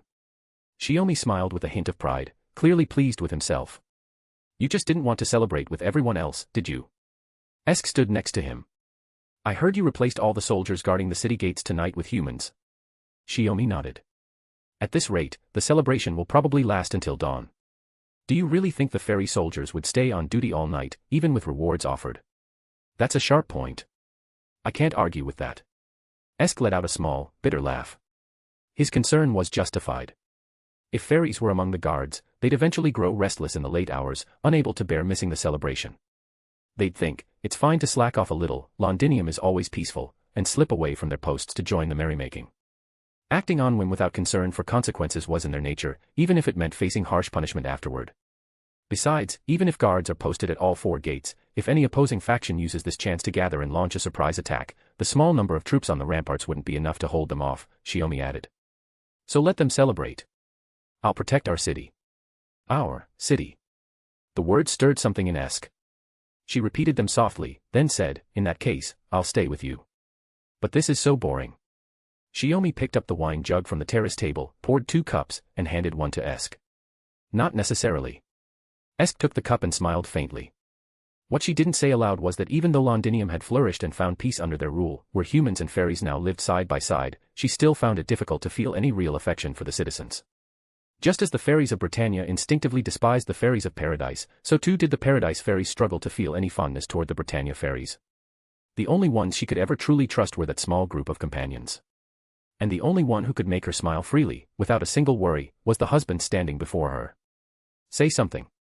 Shiomi suggested with a smile. Esk raised her glass. Moonlight passed through the amber liquid within the transparent cup, reflecting softly in her eyes. To us. To victory. To survival. Esk set down her glass. Whichever it is, we've already said it countless times. I can't seem to come up with anything new to say. What a pity, Shiomi teased with an easy smile. Esk lifted her glass again and took a sip. The smooth yet rich taste slid down her throat and settled warmly in her chest. Then how about we change the topic? It's been a long time since I've heard you whisper any sweet words. Why not make use of tonight's atmosphere? What kind would you like to hear? Shiomi asked. What am I to you? Esk asked, a question that no longer needed to be asked. What they were testing now wasn't affection, but words. It was one of their little games. You are the sweet rain that nourishes the earth after spring melts the ice.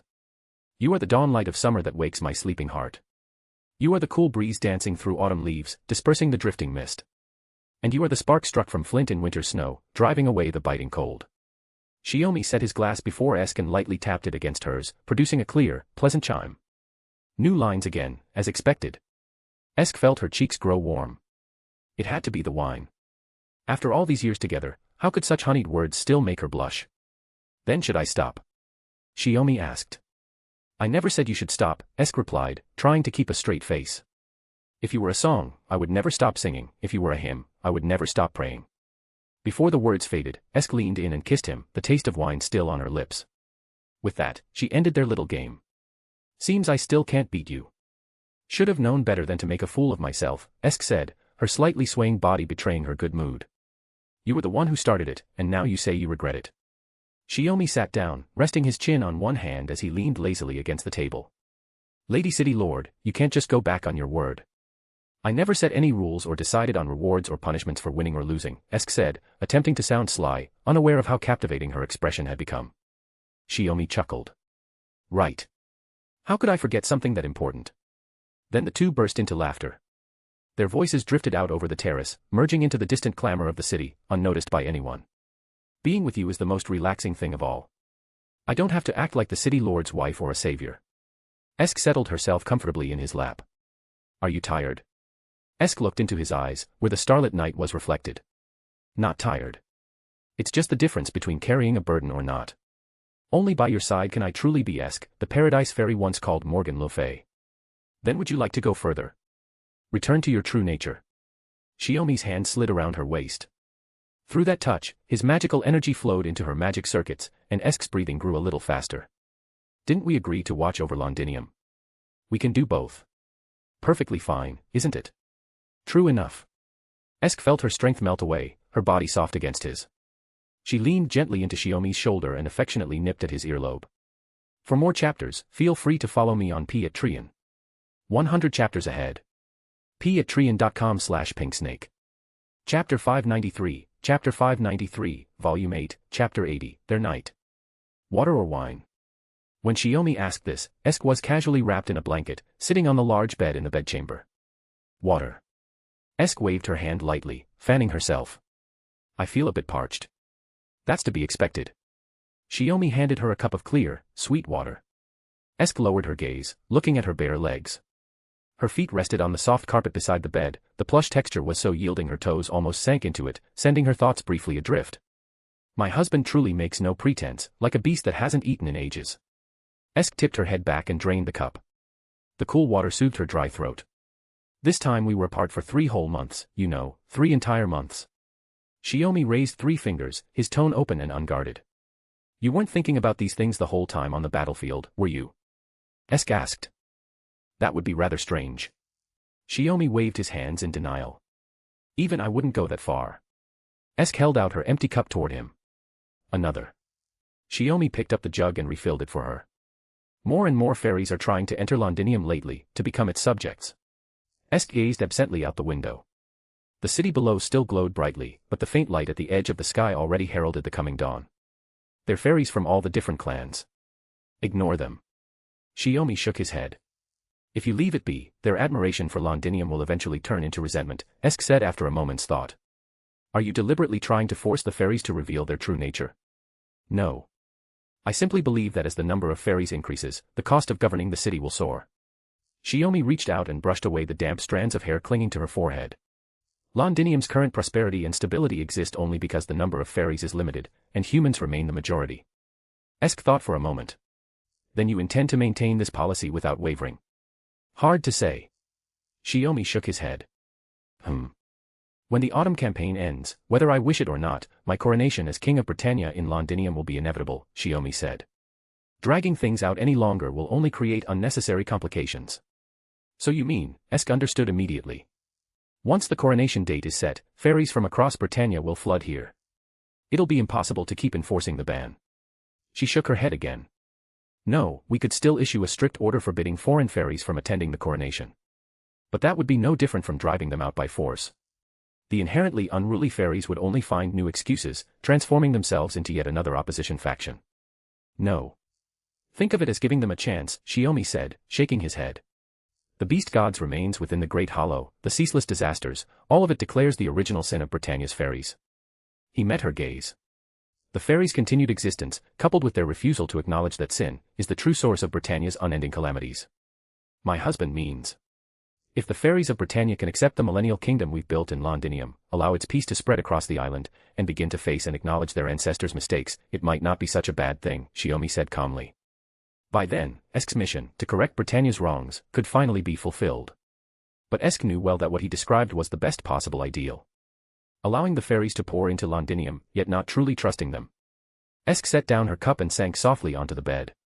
Her long hair, fading to icy blue at the ends, spilled across her chest. No. Trust will still be given, but that trust comes with conditions, Shiomi said. You should know this well. Back when the clans were moving toward unity, both Wind and Wing wavered again and again. If they hadn't realized their own helplessness before the great calamity, they never would have accepted the union. Fickle, Esk said, fully understanding. The fairies only ever trusted their own judgments and whims. When they followed someone's orders, it was only because they didn't know what else to do, and someone happened to be there to tell them. The moment they believed they could handle things on their own, they'd throw away everything that came before and act however they pleased. If the clans were forbidden from fighting each other, they would simply slaughter the humans and fairies who had left their clans. If peace meant the absence of war, then peace itself was far too dull.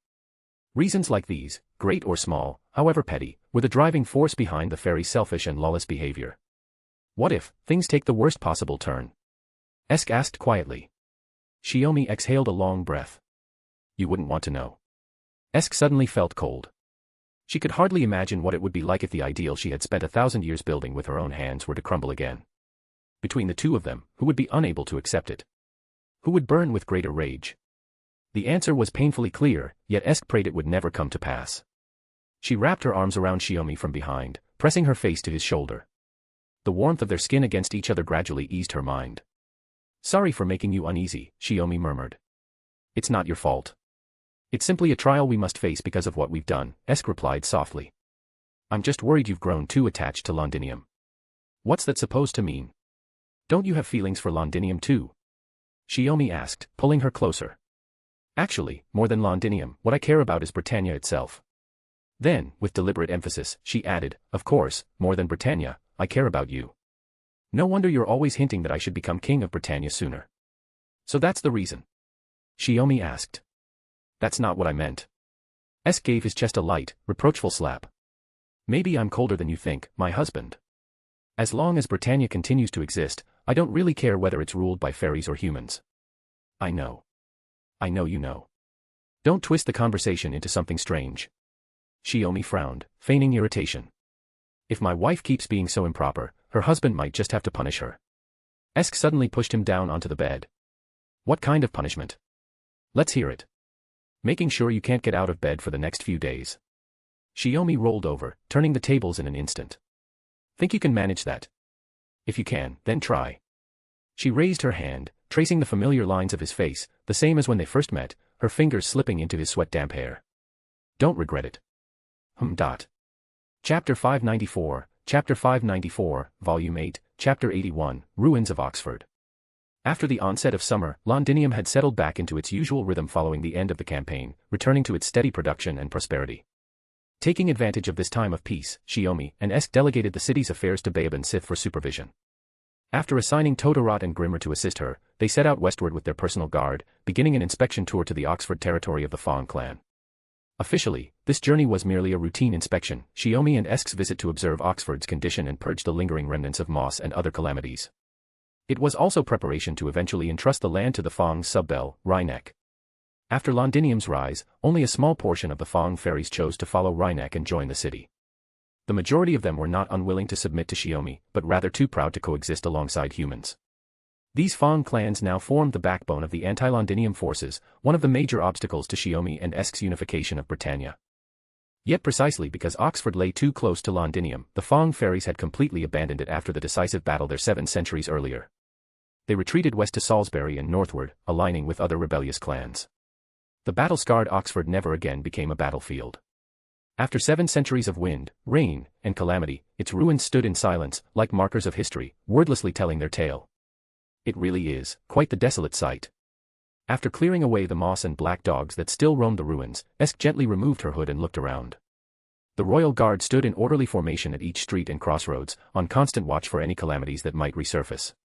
Under Shiomi's training, Londinium's Round Table Army had developed into a force capable of large-scale operations, able to handle most disasters on their own.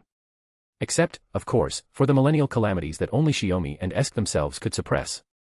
After all, Rhynek and the Fong fairies who entered Londinium have integrated well into the city, treating it as their second home, Shiomi said. After surveying the area, he and Esk began walking toward Oxford's bell tower. As expected, without fairies or humans, even a thriving city eventually becomes ruins, Esk remarked calmly. Compared to the site of her homeland, Orkney, this was merely another manifestation of the same truth. She was composed enough, and cold enough toward her own kind, to wield her staff with violence when necessary, but lacked the true cruelty needed to become a ruthless magus. No need to dwell on it. This place will be rebuilt eventually, or perhaps it will remain as it is, Shiomi said. He raised a hand, and vines sprouted from the ground, pushing aside the rubble blocking their path. I've already struck 5 of the pilgrims' bells. It's strange that before opposing Londinium, the Fong clan never thought to destroy this place, Esk said, gazing at the shattered remains of the bell tower with quiet reflection. When the Battle of Oxford began, I was the first to seize control of the bell tower area, Shiomi explained. Perhaps Rhynek never told the Fong clan about the true nature of this bone bell, or perhaps they simply didn't care. Either way, it went very smoothly. Esk laughed, recalling the events of that decisive battle. After assuming the title of Lady of Londinium, Esk had spent most of her time overseeing operations from the rear. The Battle of Oxford had been one of the few major conflicts where she personally led troops on the front lines.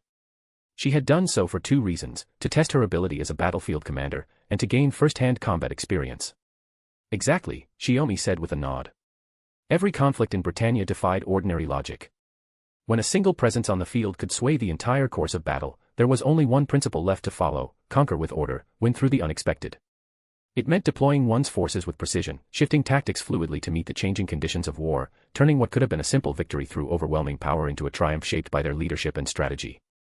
It's been over 300 years since our last campaign, hasn't it? Esk said. You mean that ridiculous battle at the River of Tears? Shiomi's expression turned faintly amused. The anti-Londinium forces gathered there, intending to use the mana of the river to lure our troops into the water. For fairies, it was indeed a cunning, perhaps even cruel, strategy.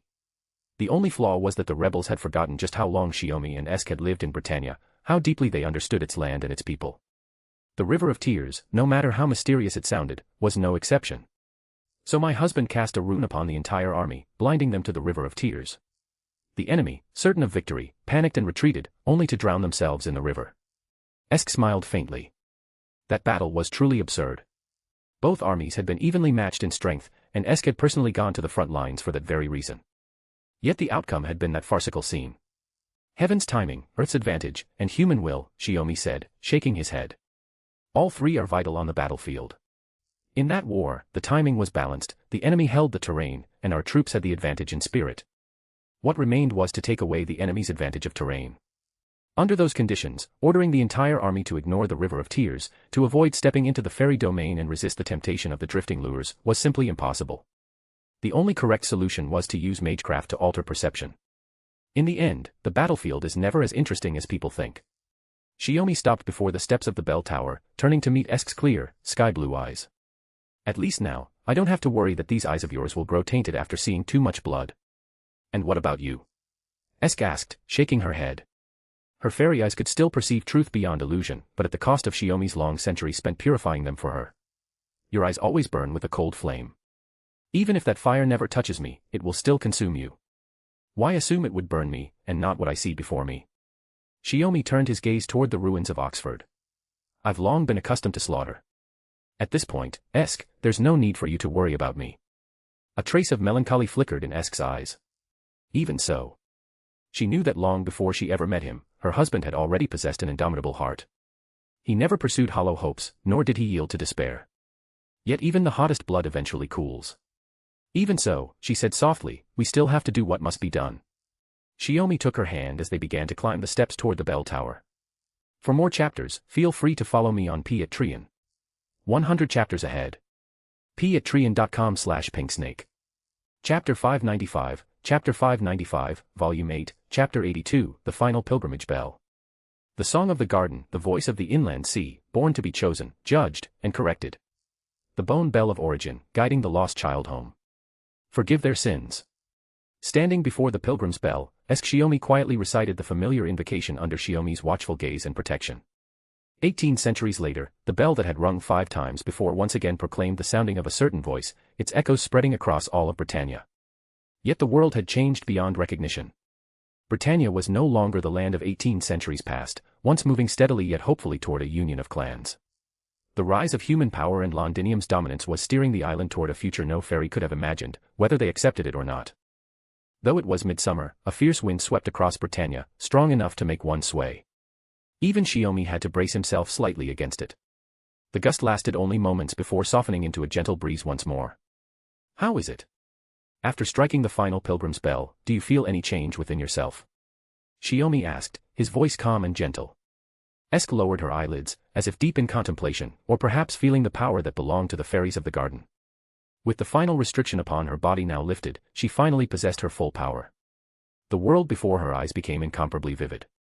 Whether it was true ether, the 4 great elements, or things beyond their realm, all of it unfolded before her in crystalline detail. She now knew with certainty that no matter what magecraft Shiomi might use, she could perceive its essence in an instant, and reproduce it with her own hands. Yet, there was no surge of wild joy. Esk slowly raised her head and gazed at the men before her, her husband, who had stood beside her unwaveringly for thousands of years. It seems, even after ringing all the bells, I still can't let go of you to fulfill my own destiny. Esk smiled, both shy and conflicted. This power has renewed my understanding of the world, and it has renewed my heart. But the part of it that belongs to you remains as dazzling and warm as ever. See? I told you it would be fine. Shiomi couldn't help but laugh softly. Esk closed one eye playfully. Aside from that reality marble born of inner landscape, which can't be replicated, I've mastered every magecraft my husband has ever studied or inherited. I already knew that. Shiomi shrugged. You're the kind of genius that even makes me want to feel jealous, yet I can't bring myself to be. With a soft laugh, she let the wind carry her into his arms, gently embracing the warmth and scent she knew so well. I still love you, after all. So much that I can't fulfill my own duty. And I am no different, Shiomi murmured, wrapping his arm around her waist and whispering close to her ear. Then Esk's tone shifted, turning serious. Truthfully, I sensed doubts within my mission the moment I struck the bell of Orkney. That's why I didn't speak of it then. Now, perhaps it's time to tell you everything. Correct Britannia's mistake, it is indeed a vague phrase, Shiomi said, understanding dawning. I imagine that when Paradise sent you to the surface, they set supplementary clues corresponding to the pilgrim's bells. Esk lifted her head from his chest. You once said that, in your history, long ago, the White Titan ravaged the land until he was repelled by the Star Holy Sword. So I theorized that in this world, for some reason, the Star Holy Sword was never forged, allowing the White Giants to complete their consumption of the planet, Shiomi replied. Your deductions are remarkably close to the truth, Esk said. The exact cause remains unclear, but the six-winged primordial angel Subbel, who was tasked with forging the Star Holy Sword, failed to complete her mission. That is why I was given the mission to correct this error. Shiomi's hand, hidden within his sleeve, clenched into a fist. You mean, the forging of the Holy Sword? Yes. And having rung all the pilgrim's bells, I have become the ideal material for forging the Star Holy Sword. Esk spoke the truth with calm acceptance. Or rather, that was the purpose for which the fairies of the garden were sent to Britannia in the first place. So what? Shiomi's voice trembled with barely contained fury. Over the centuries of his investigations, he had long suspected the shape of Esk's fate. Yet when it was laid bare before him, presented as immutable fact, he could not suppress his rage. Esk knew well that anger was not directed at her, but at that so-called promised land known as Paradise. My husband. Esk reached out, grasping his hand beneath his sleeve, trying to still the trembling born of anger. I will not allow you to carry out this senseless mission, Shiomi said, his gaze locked fiercely on hers. Whether it concerns the essence of fairies or the meaning of existence, it doesn't matter. Even if you come to hate me, scold me, or blame me, I will stop you from accepting that fate. He tightened his grip on her hand. Even if it means turning you into a canary trapped in a gilded cage. I still. Calm down. Esk's eyes shimmered faintly with tears. A mission is nothing more than something bestowed upon us. Correcting Britannia's mistakes, forging the unfinished Holy Sword, now, I believe that's only one possible answer. Esk, no, Morgan. Shiomi's lips pressed into a thin, hard line. After coming all this way, how could I abandon you? How could I ever bear to leave you? Esk smiled softly. But seeing you so furious for my sake, that alone makes me happy, truly happy. These are only natural feelings, Shiomi muttered, a bit flustered by her words. But I can't treat them as natural. Esk raised her hand, gently smoothing the crease between his brows. Let the sound of this pilgrim's bell of Oxford be the prelude that heralds the dawn of a new era for Britannia. As she spoke, the two of them turned together to gaze northward, toward the distant lands. History. In the summer of the 400th year of the fairy calendar, the pilgrim's bell rang for the 6th time, its sound resounding throughout Britannia. The fairies, who had nearly forgotten its tone, once more heard the song that stirred their very souls. That autumn, the Lord and Lady of Londinium waged the Autumn War on the northern plains of Britannia against the gathered remnants of the anti-Londinium faction. The last vestiges of those forces were completely annihilated in the conflict. Neither the Mirror clan nor the King clan desired further war, and both successively declared their submission. The King clan, whose power remained the most intact and formidable, was permitted to retain Queen Mab as its leader, in recognition of her sincerity. That winter, the long-anticipated coronation of the King of Britannia was set to take place in Londinium. Fairies from all across the island began to flock to the kingdom's most prosperous city. Chapter 596, Chapter 596, Volume 8, Chapter 83, Underflow. They said it was a formal gown, but it looks more like a wedding dress. Watching Esk change into the gown prepared for the coronation, Shiomi smiled as he gave his impression. Is that so? I also think it's too elaborate. It's not very practical to move in. Esk lifted the hem of her skirt and paced lightly across the room. Only Totorot, the seamstress, was utterly delighted. Esk really is the perfect bride. If only I'd known you two before your wedding. It's not too late now, is it, Esk? Shiomi asked. Esk nodded cheerfully in agreement. Britannia was now unified. After tomorrow's coronation ceremony, she would stand beside her beloved king as Britannia's fairy queen, ruling together to create an eternal, peaceful millennial kingdom. Speaking of the coronation, Esk asked, my husband, do you think I should continue using this name, or revert to my original one? Shiomi answered with a gentle smile. Naturally, that's your choice. Whether you're fairy consort Esk or fairy queen Morgan, it makes no difference to me. You are who you are. Is that so? Then I'll have to think about it. Esk genuinely seemed troubled by the question, neither a trivial matter nor an especially serious one. At that moment, Beabencyth pushed open the chamber doors and entered. Sage, witch. A messenger from Queen Mab of the King clan has arrived, bringing a gift to congratulate the coronation, Beabencyth announced. A gift from Mab? Shiomi raised an eyebrow. She didn't come herself. No, only a formal letter of congratulations, Beabencyth replied. No matter. Accept the gift and treat the envoy of the King clan with proper courtesy, Shiomi instructed. Bayaban Sith nodded silently, preparing to withdraw and continue her duties. Oh, and about those scarves I asked you to distribute to the citizens of Londinium, have they all been handed out? Shiomi asked suddenly. They have, Bayaban Sith replied. We distributed silk scarves bearing the Round Table Army's crest to all humans and fairies registered in Londinium's census. But, why must everyone wear them? Just a simple distinction between subjects and visitors. Nothing more. Shiomi smiled quietly. I understand. Bayaban Sith took it as an administrative measure. After all, since the end of the Autumn War and news of the coronation had spread, fairies from across the land had been pouring into Londinium. The city couldn't possibly accommodate them all. Most came during the day to look around and camped outside the walls at night. With enough scarves serving as easy identifiers, it became far simpler to distinguish fairies not under Londinium's jurisdiction. Just as Bayaban Sith was about to close the door and leave, Shiomi called out to her. Wait. Aren't you going to share your thoughts with the future queen of this nation? Bayaban Sith froze for a moment, then answered with deep respect and genuine warmth. The Witch-sama is radiant today. I believe that at tomorrow's coronation, you will shine so brightly that every guest who sees you will pale in comparison. That's far too much praise. Esk sighed, casting Shiomi a helpless look before motioning for Bayaban Sith to return to her work. As the door closed softly, the sound of laughter and gentle conversation faded from within the chamber. The king and queen, soon to ascend the throne. And she, Bayaban Sith, would serve them always, now and forever. The very thought filled her heart with quiet warmth, giving her renewed strength to tackle the mountain of preparations ahead. She had to live up to their expectations.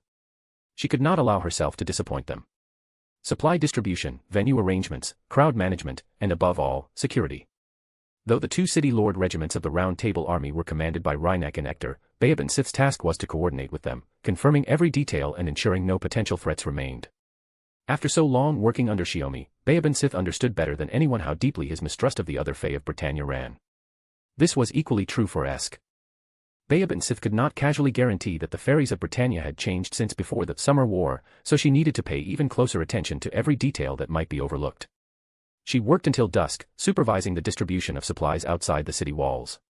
She glanced again at the encampment stretching for dozens of miles beyond the walls, the fairies who had come to Londinium hoping to witness the coronation and bathe in the king's benevolence.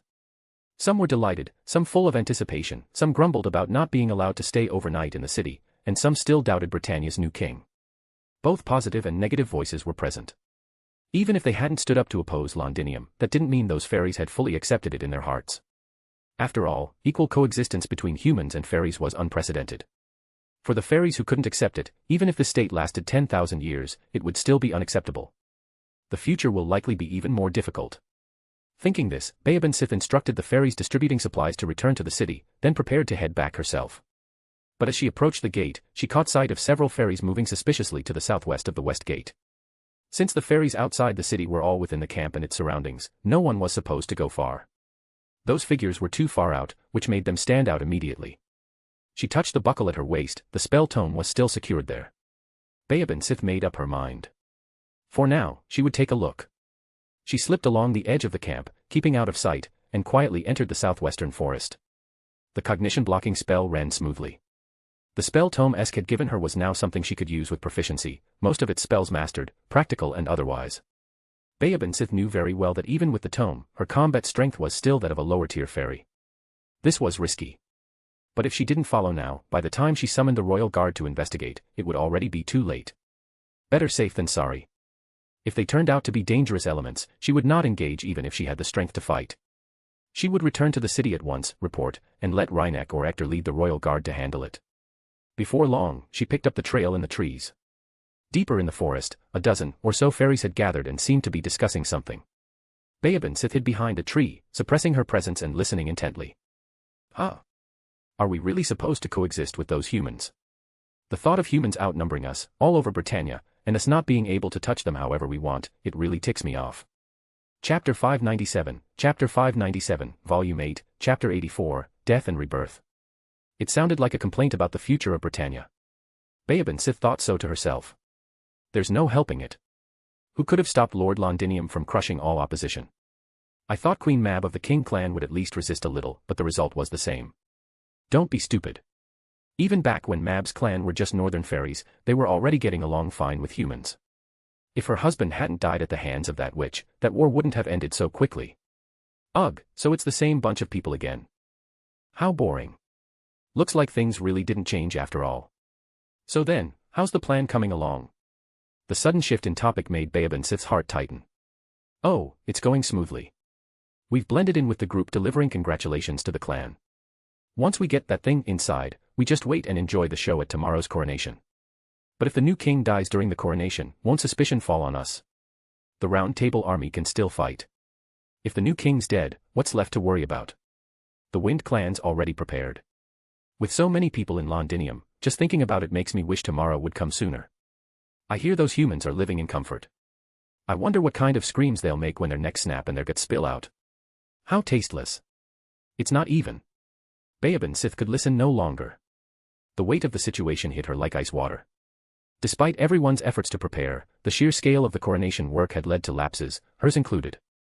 And now, some of Londinium's fairies had betrayed the sage and the witch. She had to report this immediately. As she turned to leave, a chill of danger ran straight down her spine. Already gripping her spell tome, she raised a shield just in time to block a blow that split through a tree trunk wider than her body. I knew I sensed something listening in. Turns out it's just a lowly Londinium fairy, one of them sneered. Looks like you're from the Wing clan, same as me. A fairy with sensory abilities, then.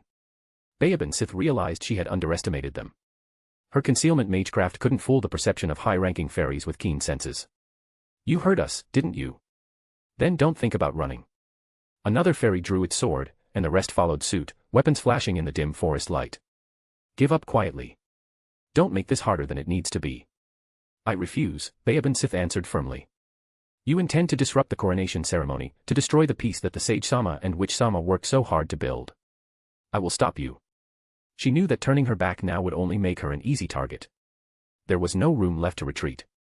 They hadn't meant to let her go from the start, their talk of sparing her was empty bluster. Bayaban-Sith wasn't skilled in close combat. All she could do was use magecraft to reinforce her body, dodge fatal strikes, and strike back when she saw an opening. But lacking experience in deadly combat, and with a kind heart by nature, her attacks lacked killing intent. The fairies noticed, and their strikes grew bolder, more aggressive. A blade grazed her shoulder, cutting deep. Gritting her teeth, Bayaban-Sith pressed a hand to the wound and retaliated with another blast of magecraft. The first fairy to mock her lunged for a killing blow, but her spell struck squarely, hurling him into one of his comrades and sending them both rolling across the forest floor. Next. Bayaban-Sith turned to find her next target, but a sharp, freezing pain stabbed into her back. She felt her strength draining away, the loss of blood accelerating. A short sword had pierced straight through her chest from behind. It was a Fong fairy, swift and viciously precise. Seeing their comrade's strike land, the other fairies rushed in to finish the job. But the one whose blade impaled Bayaban-Sith suddenly noticed the hilt trembling faintly in his grip. Not if I can help it. Gathering the last of her mana, Bayaban-Sith used the dagger lodged in her heart, and her own blood, as the catalyst to unleash a wide-range Gale magecraft. The fairy who had ambushed her, along with the ones already fallen, were torn apart by the uncontrolled blast of wind. The forest around them cracked and groaned as more trees were ripped from the ground. Having spent the last of her strength in that counterattack, Bayaban-Sith collapsed, her spell tome slipping from her grasp and falling beside her. Her vision dimmed. She couldn't tell if the darkness closing in was the forest's shadows or her fading sight. Her trembling hand groped across the ground until it found the spell tome. The familiar touch brought her a fleeting moment of comfort, before the realization struck that she couldn't stop here. I have to report this. She forced herself up, blood welling up from her throat. Clamping a hand over her mouth did little good, the crimson still spilled between her fingers. Her body felt light, hollow. She pushed herself upright and began to stagger toward Londinium's gate. But after only 2 steps, her legs gave out. She dropped to her knees, unable to bear her own weight. Why can't I stand? Tears streaked her cheeks, mingling with the blood at her lips and falling silently to the dirt. A guttural sound escaped her throat as Bayaban-Sith summoned every shred of will left in her body, forcing herself to rise again. Move forward. She repeated the command in her mind, even trying to drive her body with what little mana she could still muster. But her fairy core had been shattered. No spell could move her now. Even the spell tome was slipping from her fingers. Move forward.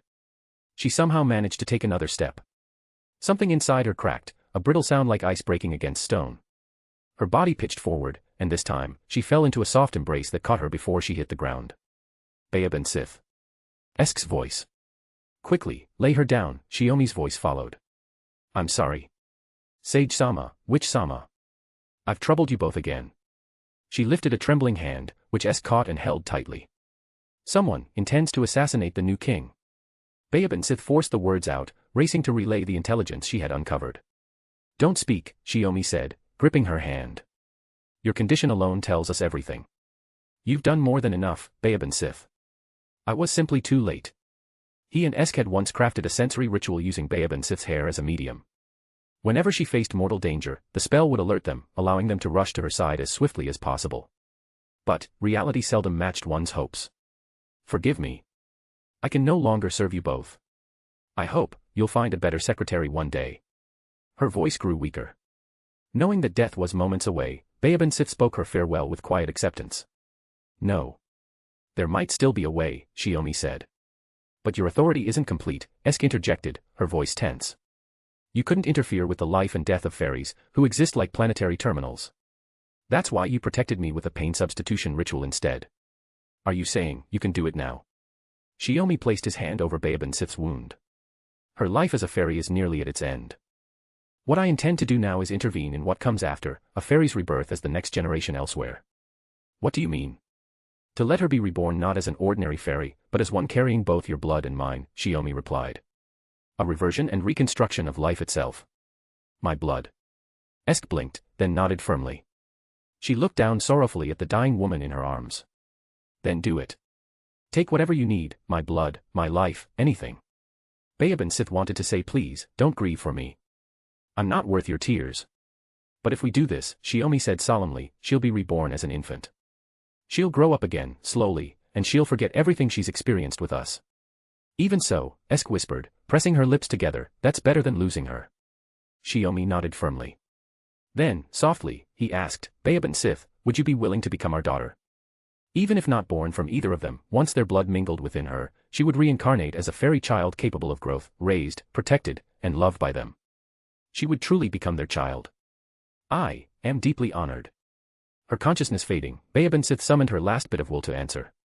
It didn't matter whether she would remember them. Rather than be reborn as some distant successor, she wished to return by their side, to stay with them from the very beginning. Then.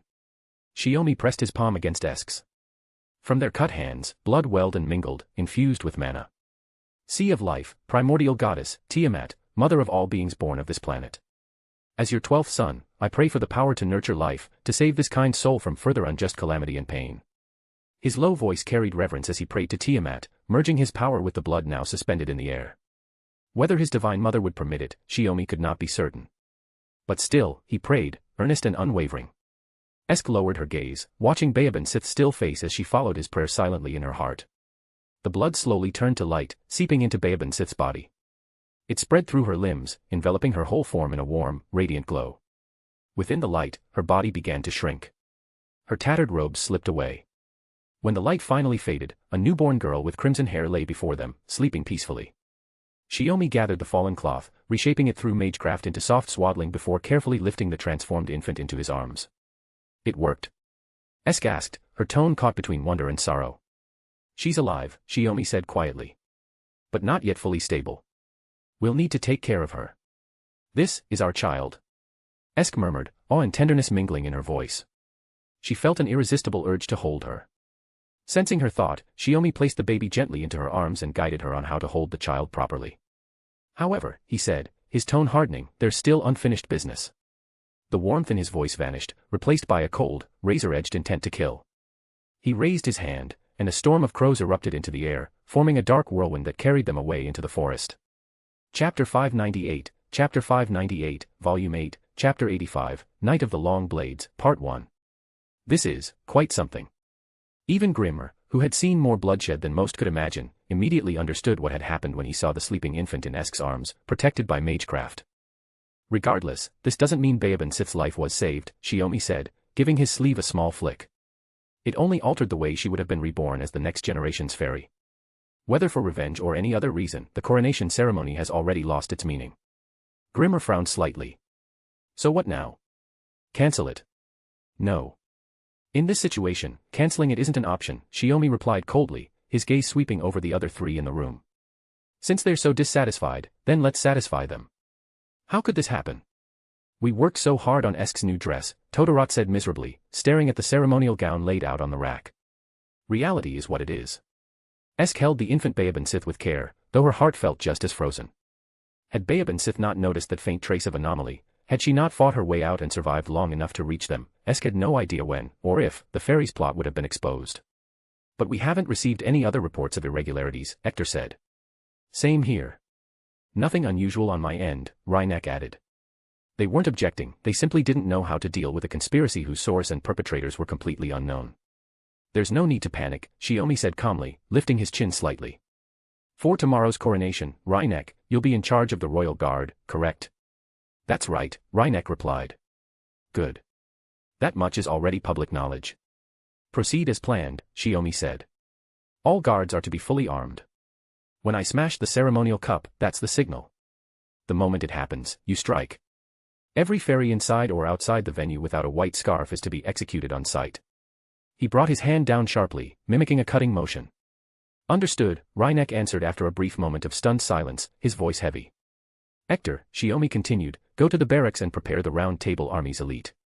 Once chaos breaks out at the ceremony, you'll mobilize immediately. Divide your forces into 3 groups and eliminate all rebel fairies within and beyond the city walls. Use the same identification method as Rhynek. Yes, understood. Hector had already anticipated the order. It was then that Todorot realized what was happening. Wait. You had us make enough white scarves for the entire city, was this the reason? No, Shiomi replied, his tone even. Originally, they were just meant to identify the city's residents.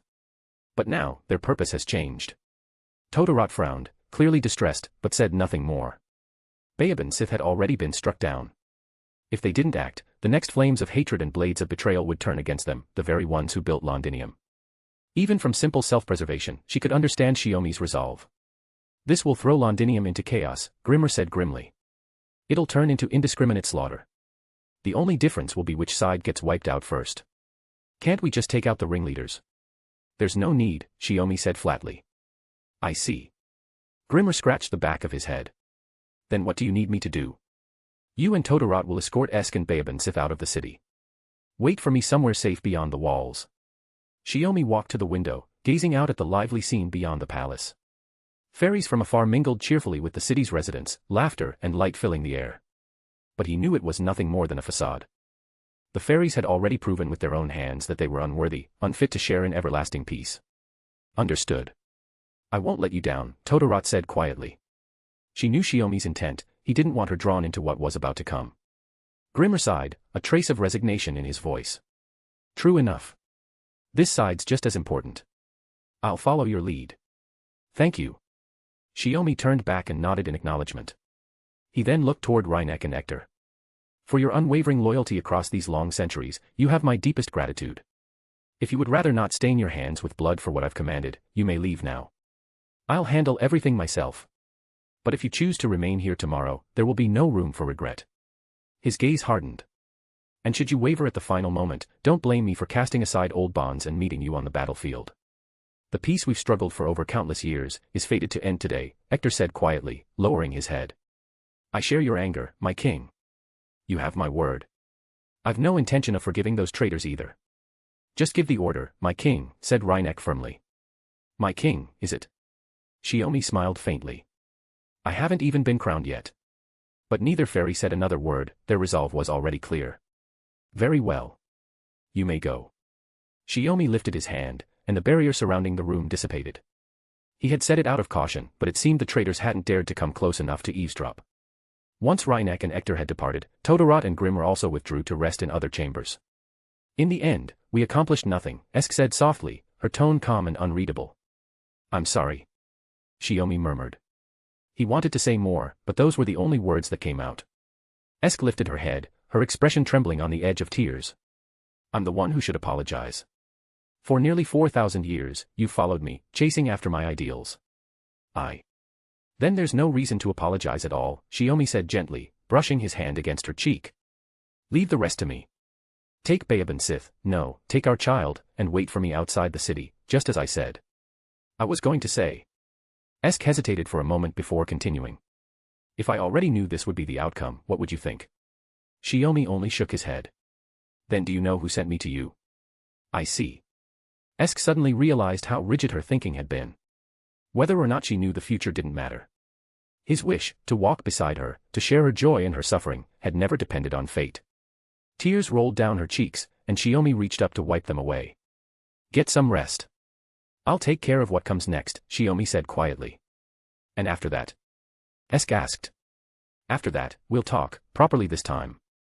He drew her into his arms, pressing a gentle kiss to her forehead. And we'll raise this child together, to make sure Baeban Sith's new life stabilizes. Honestly. Esk let out a long sigh, her heart heavy but resolute.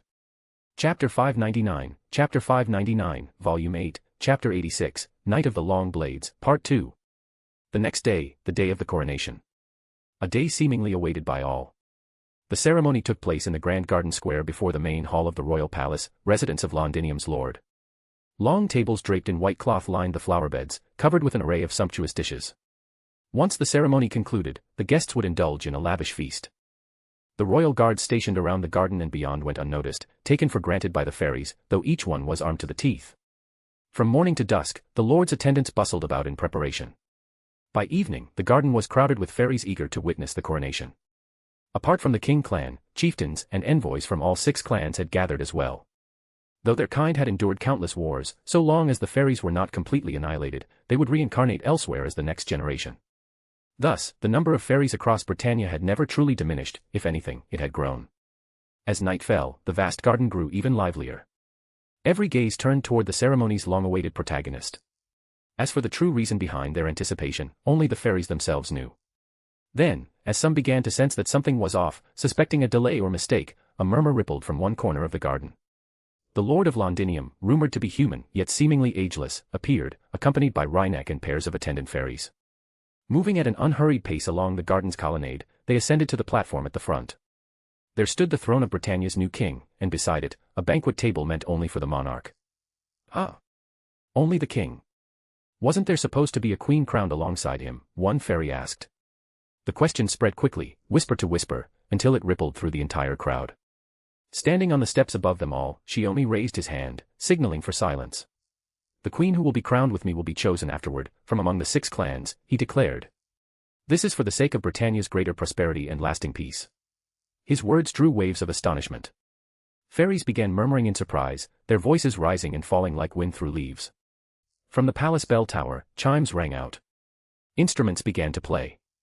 Brilliant flower petals drifted down from above, falling like a gentle snow. When those petals are stained with blood, their color will be even more beautiful, Shiomi thought to himself. The coronation ceremony was brief. A page approached, carrying a velvet cushion on which rested a newly crafted crown. Another page came from the opposite side, bearing a tray with a golden jug and crystal goblets. One of them was already filled, with a colorless wine. According to the original plan, Shiomi would place the crown upon his own head, then set another upon his fairy consorts.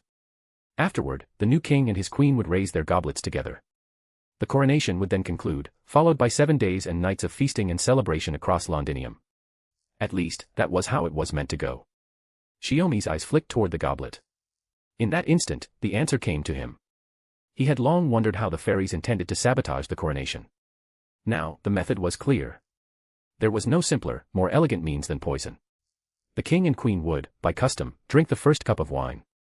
Among Britannia's fairies, certain clans occasionally produced individuals gifted in the art of toxins, especially among the higher-ranking fairies.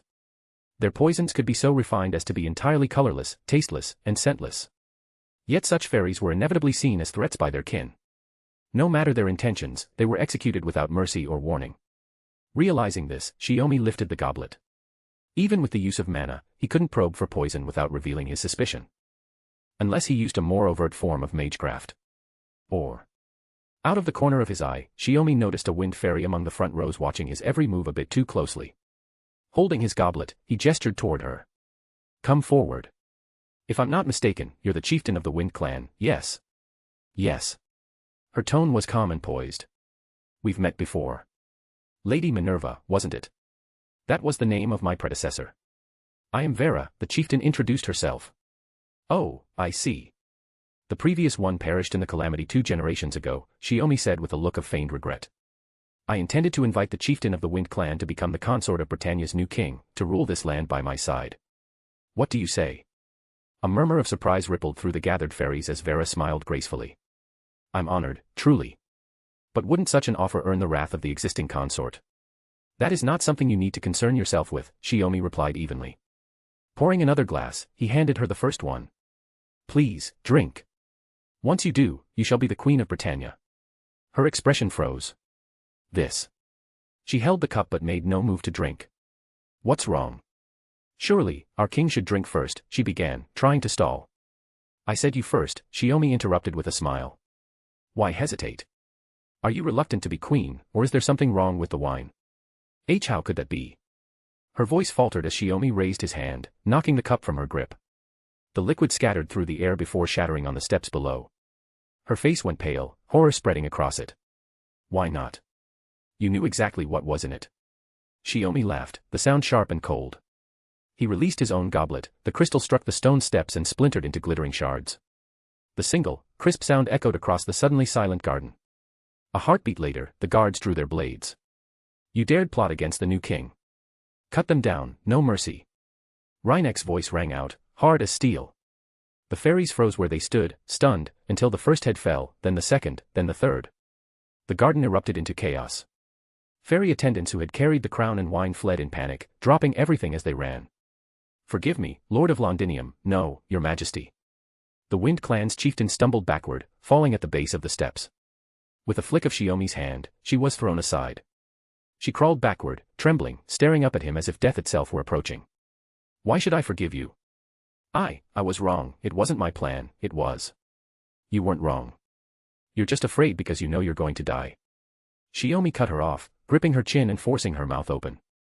He tilted the flask and poured the poisoned wine down her throat. She tried desperately to spit it out, but it was too late.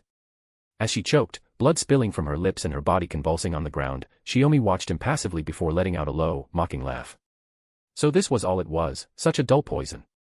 I was hoping for something more creative. Chapter 600, Volume 8, Chapter 87, Night of the Long Blades, 3. As more and more fallen fairies piled up, the ones who had conspired to poison the new king finally snapped to attention after the Wind Clan chieftain fell. Pushing through the fleeing fairies, they lunged toward Shiomi. In their panic they'd forgotten that Londinium's millennia of growth and prosperity rested on the power of its city lord. With a single flick of his wrist, ice blades sprouted from the ground and impaled the charging fairies. Most of their bodies froze solid before the blades pierced through. Those that tried to struggle managed only a twitch before their frozen bodies cracked instantly. No, no, no, no. The fairy closest to Shiomi screamed a terrible plea as his hand reached for it, but it could not stop that hand from closing on its head. Snap. Like breaking brittle glass, Shiomi tore the fairy's head off. Blood did not spurt. The instant it would have, it froze. The ice that seized the fairies spread through their bodies and turned them into sculptures. Those trapped inside still had consciousness. All they felt was terror. Shiomi walked through the rows of ice sculptures, then tossed the severed head behind him like trash. The frozen figure hit by the head exploded with a crash. Flying shards struck the next one. One after another, like dominoes, a dozen ice sculptures detonated within seconds. The courtyard filled with a biting wind. Fairies who hadn't escaped were blown to the ground. Fear pinned them there, they couldn't even crawl.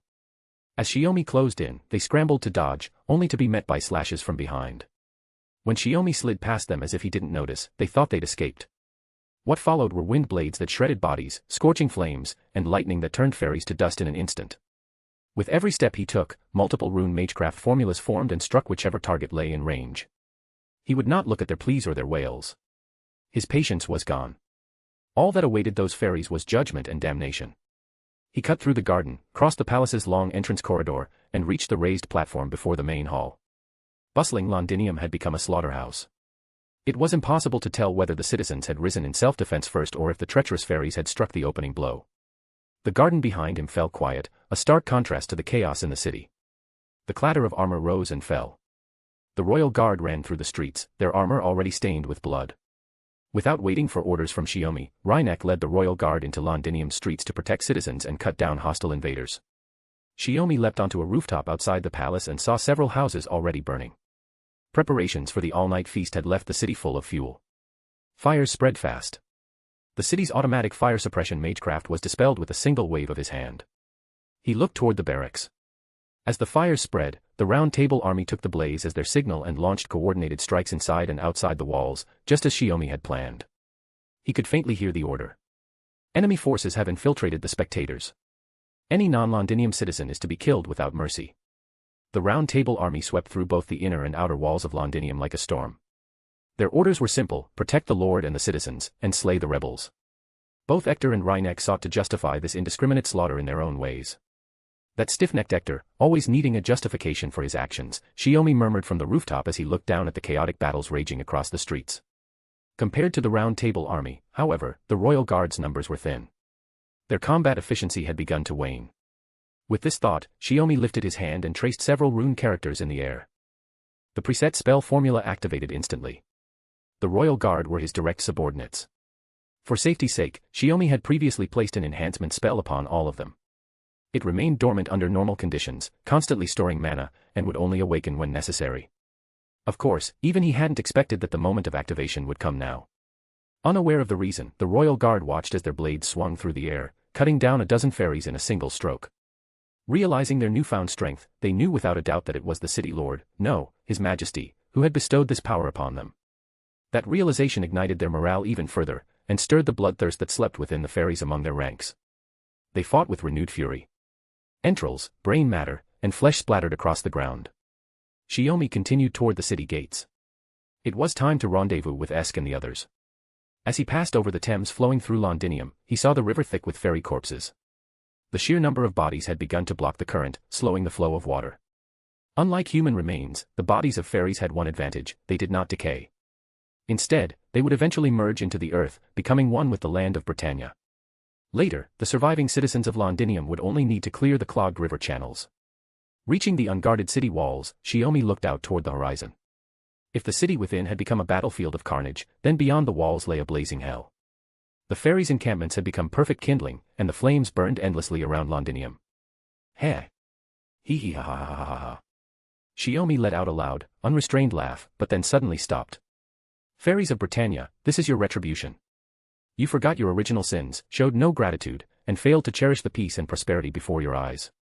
Now die with your meaningless thoughts. Don't worry, this is only the beginning.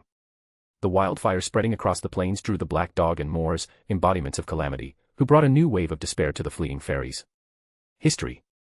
In the winter of the 400th year of the fairy calendar, an event occurred later known as the Night of the Long Blades, or the Night of Londinium.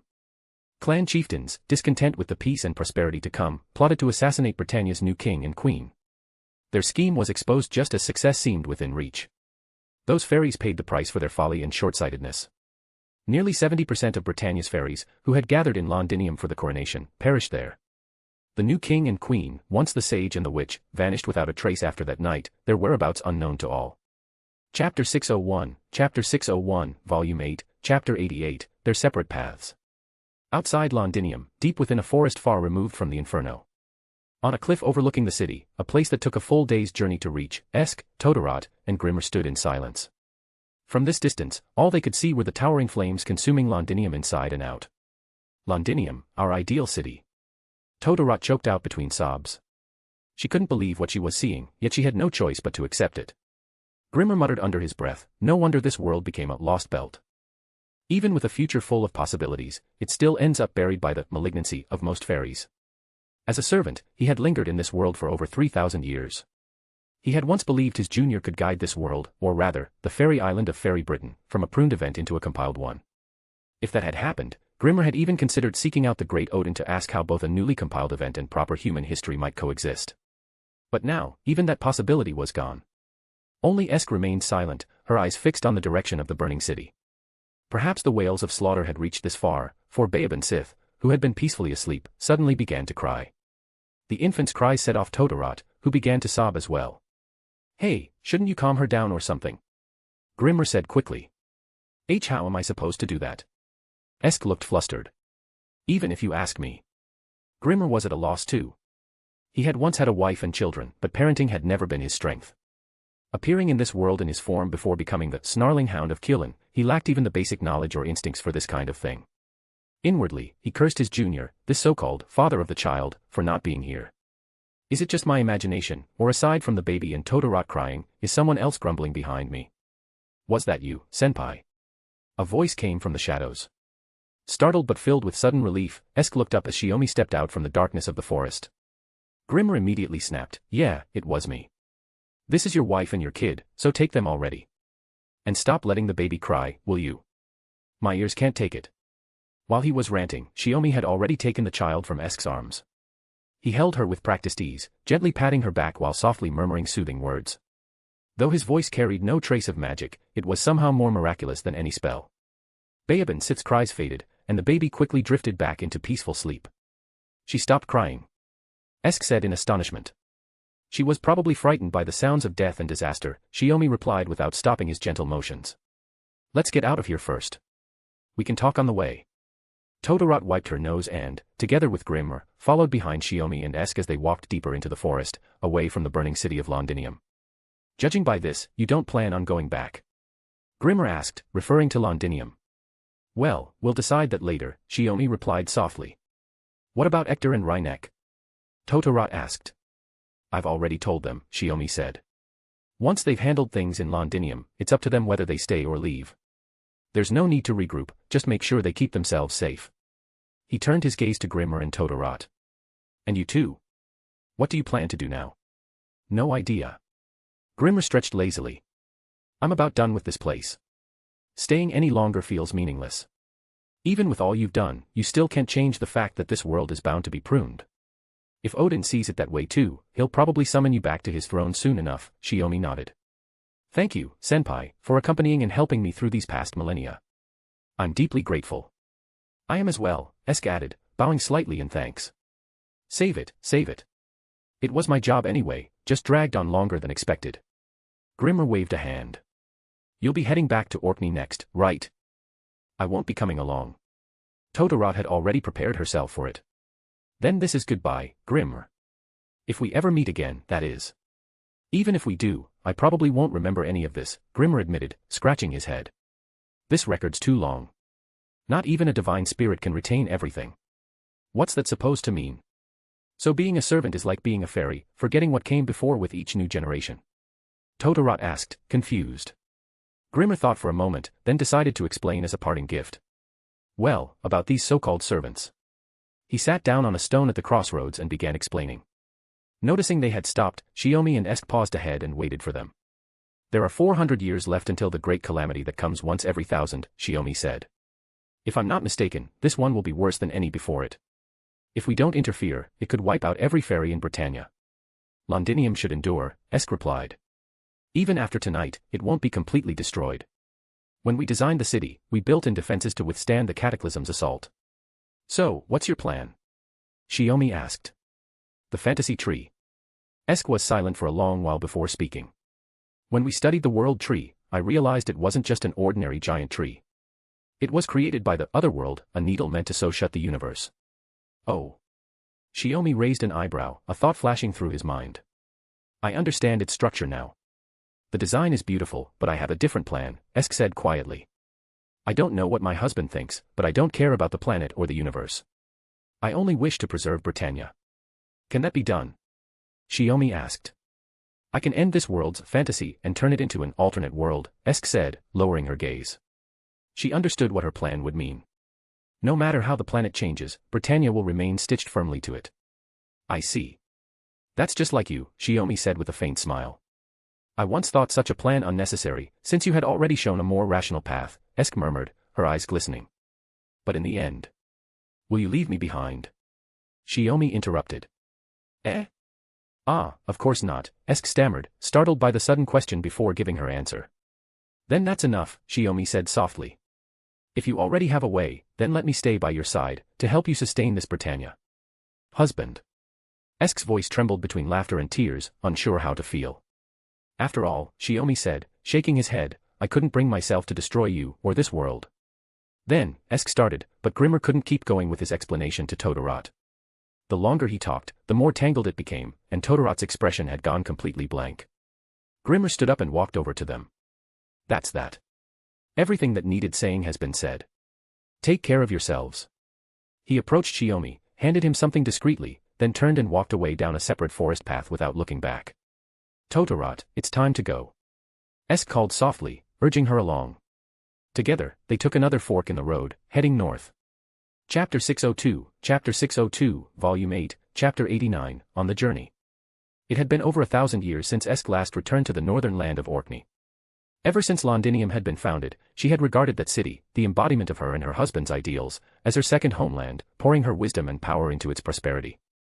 The city had indeed become an ideal kingdom, yet in the end, it crumbled along with those very ideals. Perhaps I'm a cursed woman. Every home I've ever called my own always meets the same fate. As their ship landed on the shore of Orkney, Esk stepped down, steadying herself with Shiomi's hand as she spoke with quiet self-mockery. Don't say such sad things, Shiomi replied. Londinium hasn't been destroyed.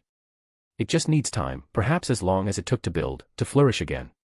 Once Esk stood firmly, Shiomi released her hand and continued holding Baobin Sith close in his arms. Brrr, it's freezing. Was Orkney always this cold? Todorot, the last to disembark, let out a startled exclamation. Normally, outside of winter, it wouldn't be this cold. Shiomi shook his head, gazing up at the heavy, gray sky. This isn't ordinary snow. It's the tears of the Rain clan, the residue left behind after their annihilation. A warning to the other clans, and an unending song of grief. Hearing that, Todorot suddenly remembered the event every Britannian knew. Oh, right. 3,600 years ago, the Wind, Wing, Fong, and Earth clans joined forces to attack the Rain clan and destroyed them. She pursed her lips, guilt shadowing her face. The allied army of the four clans had also been wiped out that same day. In particular, the three subbells who perished together had never reappeared, only the Fong clan had produced another subbell, Rhynek. As a descendant of the Wing clan, Todorot had never given the event much thought before. But now, she felt genuine remorse for the sins of her kin. It's enough that you feel that way, Esk said, shaking her head gently. It wasn't your fault, Todorot. I never held you accountable. Shiomi smiled and nodded quietly beside her. Let's go. There's still a long way to the Rainlands. Since we left the carriage behind in Londinium, we'll have to walk. Esk moved closer to Shiomi, glancing down at the child in his arms. Is it really all right for her in this cold? Even though she had never seen a true newborn before, Esk instinctively sensed how fragile Baobin Sith was, adorable, yet helpless and delicate. The smallest bit of harsh weather could endanger her life. Don't worry, Shiomi said with a reassuring smile. The swaddling is thick, and I've layered it with protective magecraft. She'll be fine. Now that you mention it, Todorot asked curiously, Baobin Sith seems to be sleeping all the time. Doesn't she need to eat? Esk nodded, sharing the same thought.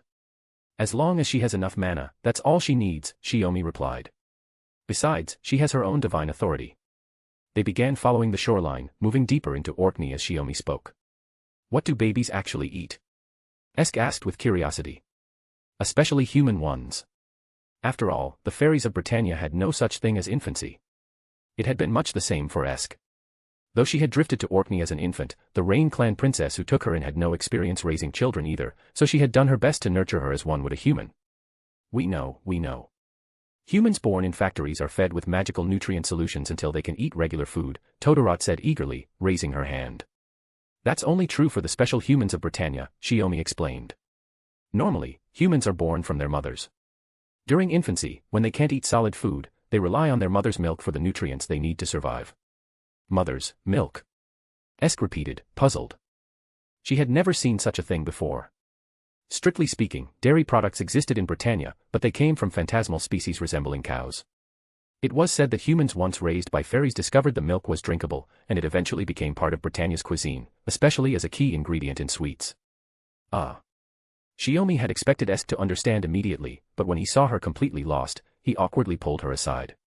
After whispering an explanation in her ear, Esk's face turned bright red as she cupped her chest. So, that's how it works, she said, staring at Shiomi oddly. My husband seems quite fond of this area then, doesn't he? Every time, he. Don't say nonsense like that. That's not the same thing at all. Shiomi interrupted her hastily before she could finish the dangerous thought. Is that so? Esk still looked unconvinced. Todorot's curiosity was about to burst. What? What are you talking about?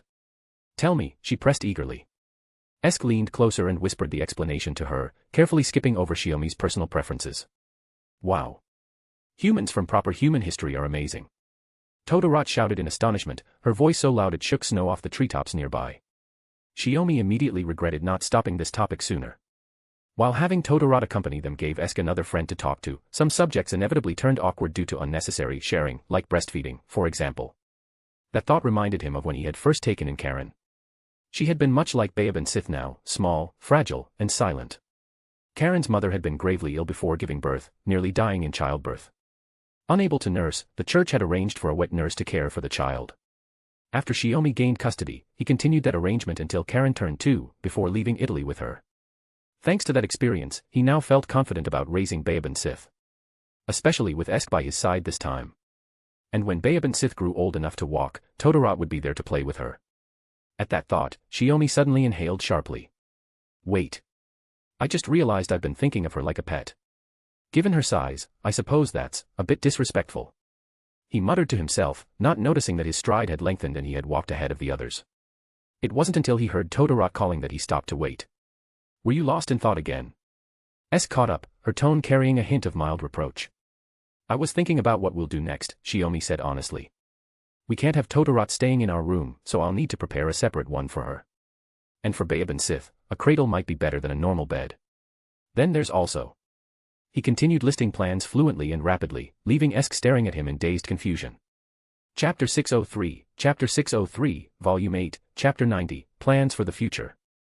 400 years remain until the Great Calamity.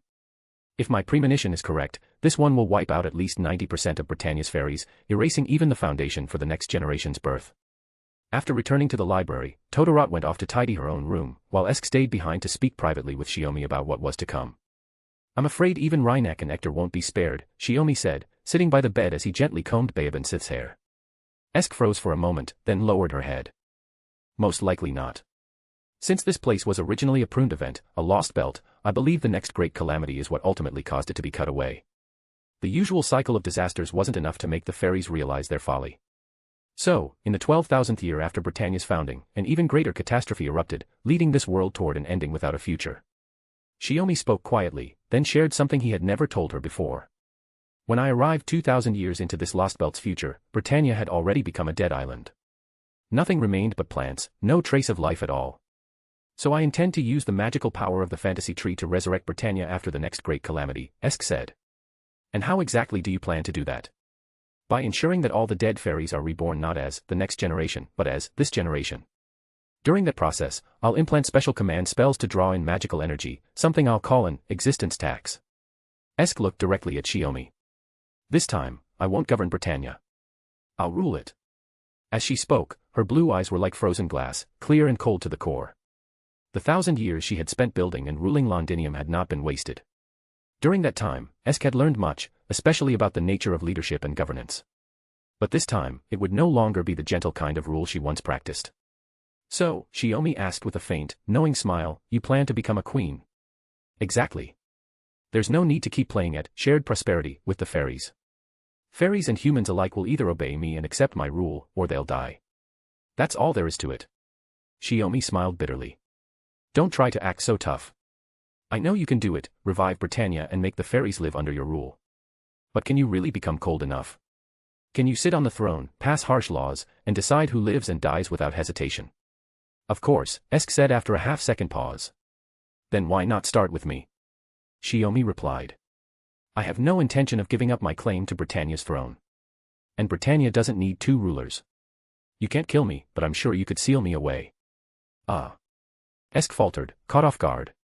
I was thinking we could rule together, you know, dual kingship. The fact that you'd even suggest that shows your weakness, Shiomi said, his tone unusually sharp. A king must be absolute, one and only. How could a ruler allow another to stand beside them? Esk's face flushed bright red. She slammed her hand down on the bed in frustration. Then what do you suggest, huh? I think my plan's perfect. Unless you come up with something better, you're sleeping on the floor tonight. Shiomi chuckled, then moved closer and wrapped his arms around her. Their foreheads touched, the tension between them melting into quiet closeness. The plan is perfect, but it doesn't change one truth, even after witnessing so much life and death, you're still the same pure-hearted person you've always been. Forcing yourself to kill would only torment you, it would eat away at your heart and leave you sleepless, Shiomi said softly. So, leave the rest to me. But you just said dual kingship was naive. Esk looked at him with quiet reproach, feeling as though they had come full circle. Dual kingship is naive, Shiomi replied with a faint smile.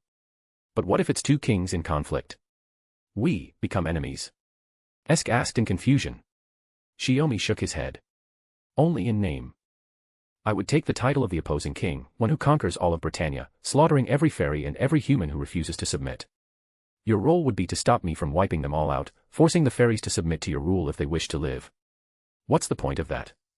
Isn't that just replacing the calamities with you as the enemy? Esk looked at him, puzzled. In essence, he would still be playing the role of a savior, one who destroys in order to save. It felt natural, yet hard to comprehend. When Britannia is reborn, and the Lost Belt transforms into the anomaly world, there will be no more calamities, Shiomi said calmly. I will exist as Britannia's sole, visible calamity, slaughtering the island's fairies endlessly. Then, you mean, Esk's eyes widened as realization struck her. The reason the fairies had always remained so reckless, so willing to destroy peace and stability just to satisfy their whims, even in the face of calamity, was because those disasters were like forces of nature, mindless, will-less, without intent. Without a will behind the destruction, the fairies never understood the need to restrain or resist it. What Shiomi intended was to make them live forever in visible, tangible fear, either die by his blade, or surrender and live under Esk's rule. So this is what you meant, by helping me maintain Britannia. Esk said quietly, unable to find any way to argue. She was perceptive enough to see how effective his idea truly was. After all, the two strongest beings in all of Britannia were her and him. If anything, I've wanted to do this for a long time, Shiomi admitted with a faint, eager smile. If it weren't for your sake, my patience with the fairies of Fairy Britain would have run out in the first 300 years. Esk pressed her fingers to her temples, sighing. If her husband were the one to do it, she knew he could execute the plan perfectly. If nothing else, his ruthless command over the Royal Guard and the Round Table Army during the fall of Londinium, cutting down any fairy without hesitation, was something she could never emulate. That cold precision, that unwavering resolve, she simply didn't have it in her. Even if she tried to imitate him, it would only ever be an empty gesture. But this plan would mark their true separation. Not like their brief partings during the Londinium campaign, days or months apart while they worked toward the same goal.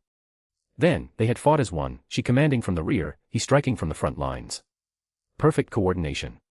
Once this plan began, they would only see each other across a battlefield. Even if he was forever the one swinging his blade against the fairies under her banner, unable to speak to her as before, she knew how unbearably lonely it would be for him. It seems this really is the only perfect way. She reached out, gently brushing her hand across Baobin Sith's sleeping face, and accepted Shiomi's plan. Chapter 604, Volume 8, Chapter 91, Subtle Shifts. Morgan rose slowly, hot spring water streaming down her jade-like skin. She lifted her arm, loosened her coiled hair, then sat on a rock by the pool's edge, absent-mindedly running her fingers through the strands. There you are. A familiar voice reached her ears. Without needing to think, she recognized it and turned her head. Shiomi stepped out from behind the shrubs, brushing past branches that shook off light snow, scattering it across his robes. Just taking a quick soak. Want to join me? Morgan asked with a smile. I'll pass. Besides, you just finished. Shiomi knelt beside her, took her damp hair from her hands, picked up the wooden comb at her side, and began to comb through it. There's no rule that says you can't bathe twice in the same spring, Morgan murmured contentedly, rubbing her shoulders and neck. Her fatigue, both body and mind, had already melted away. She idly dipped her toes in the steaming water. Next time, Shiomi said softly, leaning over her shoulder to place a kiss on her cheek. He combed her hair with gentle care. Since their return, her golden locks had gradually faded to pure white, like untouched snow, with the faintest traces of icy blue at the ends, like memories frozen in time. Too many fairies had seen Esk the savior. To keep them from realizing who she was, she had changed her appearance and chosen to go by her original name, Morgan, sealing away the name Esk. Under Shiomi's guidance, she trained in new manners and speech until she was no longer the same person she had once been. Even Todorot had said it felt like meeting her for the first time. But to Shiomi, it was simply watching her shift from one familiar form to another, and finally understanding the connection between who she was and who she had become. Lately, you've been staring at my face in a daze, Morgan said softly. Even when you comb my hair, your thoughts seem far away. We made this choice together. But there's still time, nothing's begun yet. If you want to reconsider, it's not too late. No, Shiomi replied honestly. It just feels as if a lifetime has passed, seeing you like this. Morgan's cheeks flushed faintly. It's only a matter of adjusting my inner magic, changing my appearance a little, she muttered, sounding slightly defensive. I'm still me. You should know that better than anyone. I do, Shiomi said quietly. That's exactly why it feels so profound.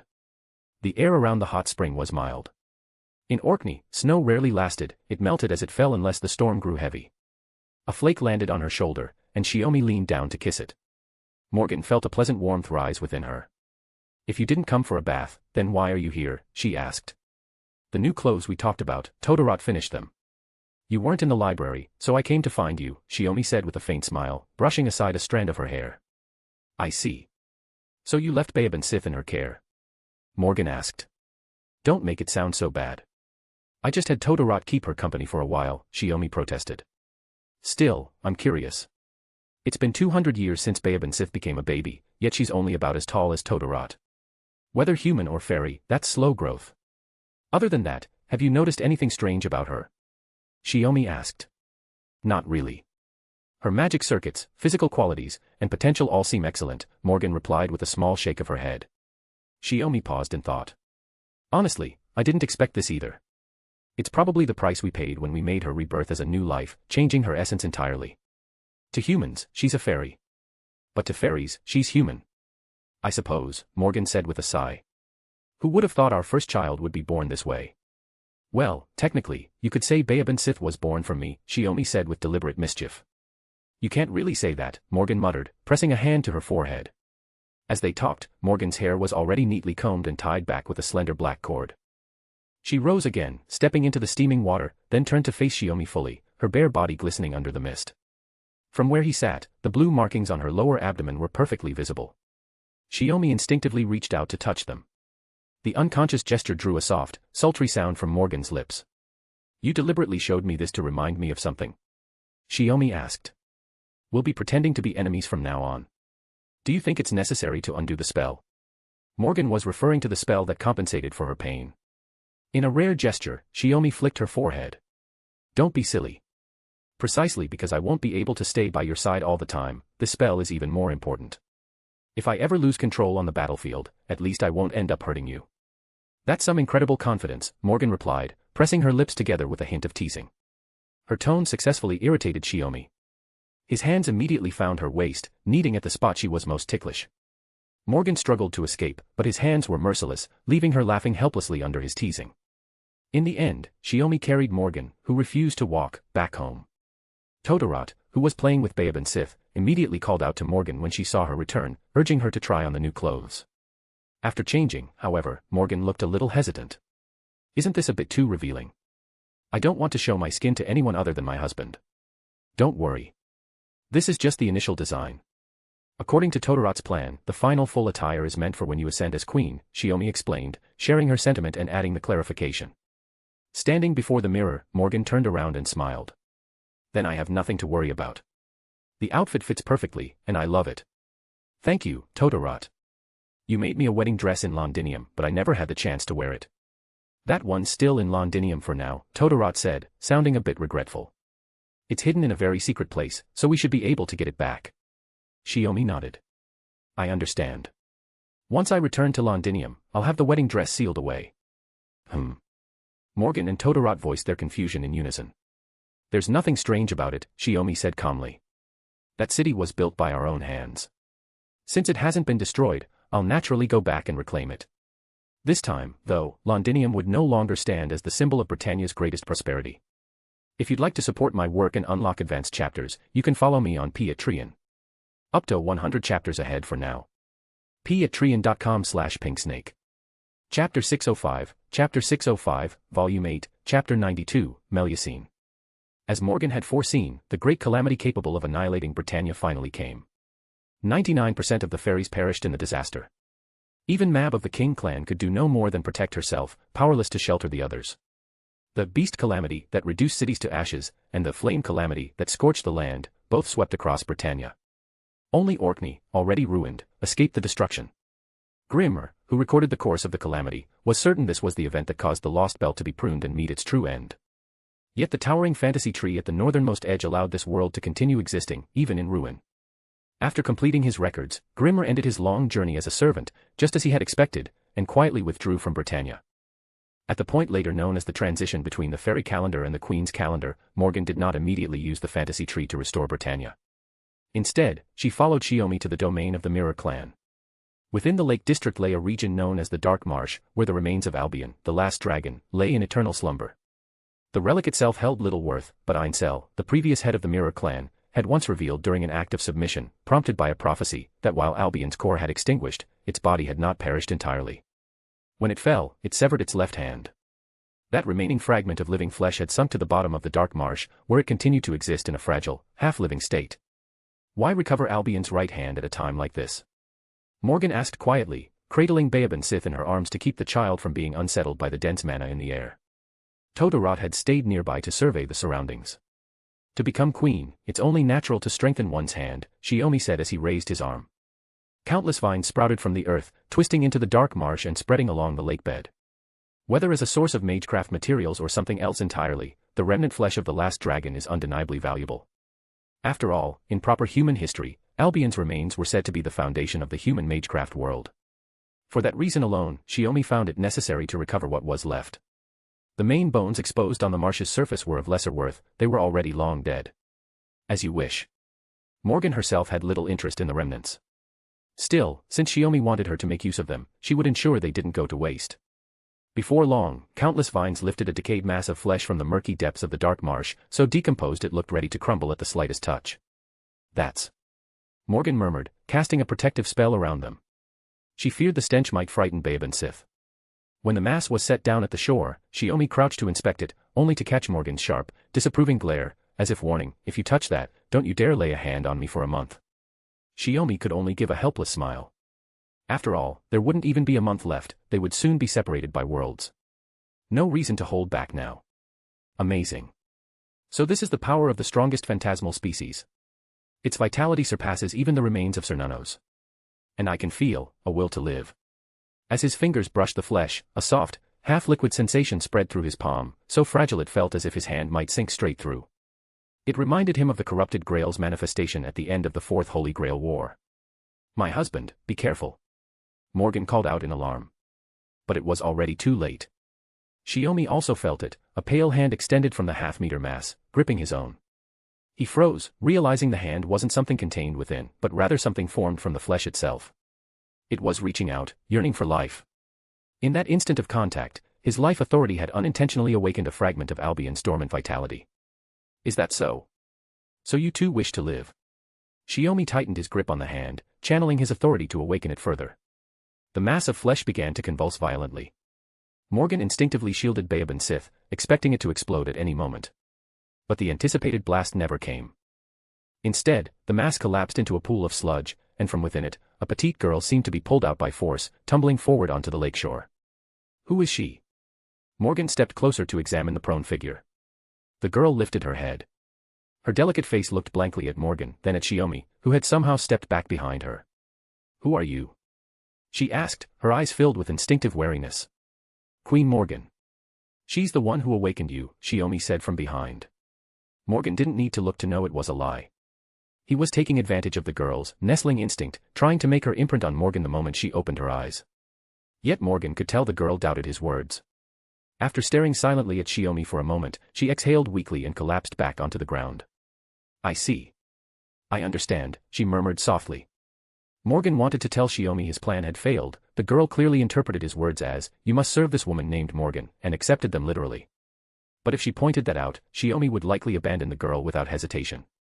She sighed quietly instead, hoping this choice wouldn't plant the seeds of future misfortune. Do you have a name? Morgan asked, handing Baobin Sith over to Shiomi and kneeling beside the girl. The girl shook her head. So Morgan and Shiomi each wrote down a name in the dirt, letting her choose between them. In the end, the girl selected Melusine, a name Shiomi had taken from French legend. That choice only deepened Morgan's conviction. She wanted to tell Shiomi as much, but pity for Melusine held her back. She didn't want to see the girl dismissed as useless to Morgan and tossed back into the lake. Instead, she took out a blanket, wrapped it around Melusine's shoulders, and helped her sit up. No, Morgan, I've looked around, there's nothing here. Can we head back? Whoa. Todorot came running over just then. When she noticed Melusine, she froze in surprise. Who's this child? So cute. I wonder if she has bridal potential. Maybe she does, maybe she doesn't, Shiomi said with a faint smile. As a newly reborn life, her future holds infinite possibilities. That makes sense, Todorot said thoughtfully. Shiomi turned away. We should get going. Time won't wait. Let's finish the last task, Morgan. All right. Even knowing this marked the beginning of their separation, Morgan, who had already resolved herself to the path ahead, no longer hesitated. Together, they carried Albion's left hand, now named Melusine, toward the fantasy tree in Orkney. Chapter 606, Chapter 606, Volume 8, Chapter 93, Dawn of the Queen's Era. The fantasy tree was a special existence whose magical energy rivaled that of the Holy Grail, the king of magecraft. In Morgan's words, the fact that this world could exist and continue at all was the result of calculations performed within the fantasy tree. The world, which should have been a pruned event, was recreated inside the tree. After its internal computation reached a point equivalent to the year 2017 of proper human history, it was projected onto the bleached planet. When this world was anchored to that whitened earth, Shiomi entered Britannia. Sent 6,000 years into the past as a special observer, he became the key variable that changed the Lost Belt's trajectory. So, when Morgan extracted all the magical energy from the fantasy tree and turned it into the power to resurrect the fairies who had perished in the Great Calamity, the powerless fantasy tree withered in her hands. Its trunk and branches, once piercing the heavens, slowly decayed and vanished, scattering as fine, snow-like dust across the land and sea. Only its withered roots remained, buried in the far north of Britannia. After leaving the fantasy tree and crossing the Lake of Mirrors once more, the oars were handled by Todorot and Melusine. Shiomi stood at the bow, holding Baobin Sith in his arms, watching as the southern shore came into view. Thus, Britannia, once lost in the Great Calamity, has now been reborn, he said, without turning his head toward Morgan, who sat in the middle of the boat. Morgan understood exactly what those words meant. It was something they had decided together 400 years ago, after returning to Orkney.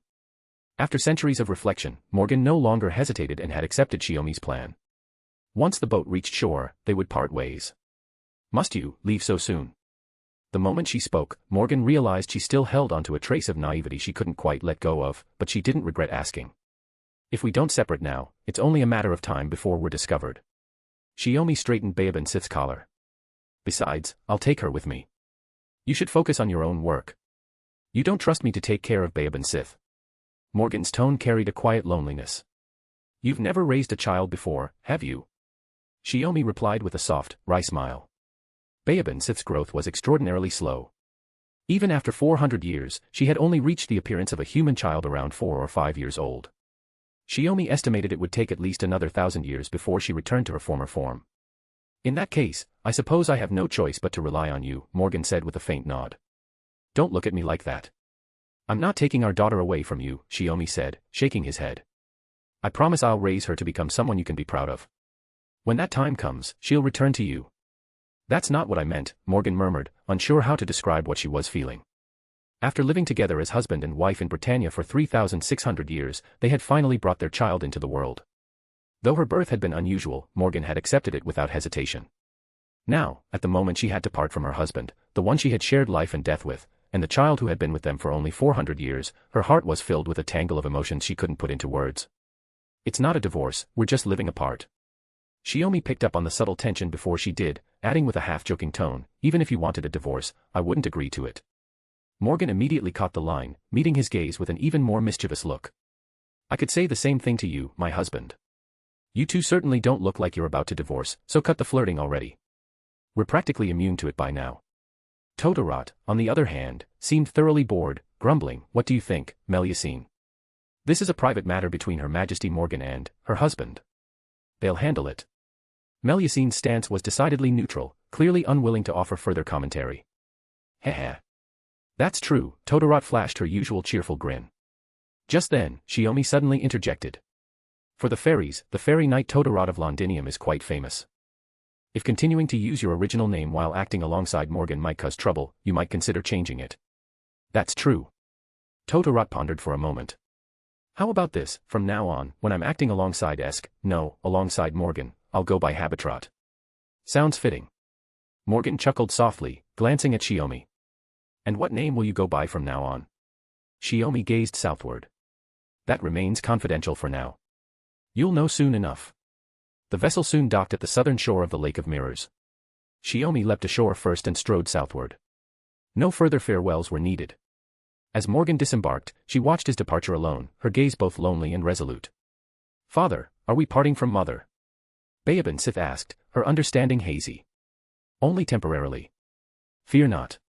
With me by your side, you need worry about nothing. Grow strong and healthy, then, until you can stand on your own. He gently stroked Baobin Sith's hair, speaking to her in a tender voice. History. In the first year of the Queen's era, Morgan launched an offensive from Orkney, leading only 2 knights to begin pacifying the entire realm of Britannia.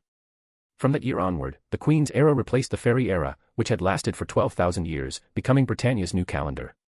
That same year, the sage, vanished for 400 years, ascended as the God King over the long-declined city of Londinium, bestowing upon it the power for humans to bear children. Londinium began to flourish anew as a human city, launching successive offensives against surrounding fairy clans. Yet this time, Londinium's army sought not conquest. Wherever the God King's army passed through fairy villages and cities, all fairies, regardless of race, clan, or rank, who did not immediately surrender at the onset of battle were executed without exception. The bloody extermination swept through the clan cities of southern Britannia, and the flames of war soon spread northward. In the second year of the Queen's calendar, the Queen's army and the God King's army clashed formally in what became known as the Winter War. The Queen of Winter, Morgan, and Mab of the King clan joined forces. In this war, they halted the God King's army's advance and forced its retreat. Subsequently, the Queen's army subdued portions of the southern lands and established the capital city Camelot atop the Great Hollow. The Winter War cemented the alliance between Queen Morgan and the northern fairy Mab against the God King, ushering Britannia into an era of tripartite division. Driven to desperation by the God King's forces of Londinium, the Wings, Wind, Earth, and Fawn clans successively pledged allegiance to Morgan, forming the most crucial factions under Camelot's rule. For more chapters, feel free to follow me on Patreon. 100 chapters ahead. patreon.com/pinksnake. Chapter 607, Volume 8, Chapter 94, History of the War. In the forests beyond Londinium, the first snowfall of winter blanketed the land in white. Bayaban Sith followed close behind Shiomi as they made their way through the silent woods. "Are there any footprints on the snow besides ours?" he asked. "No, father," Bayaban Sith replied in her childish voice. "Then, what should we be watching for at a time like this?" he asked again.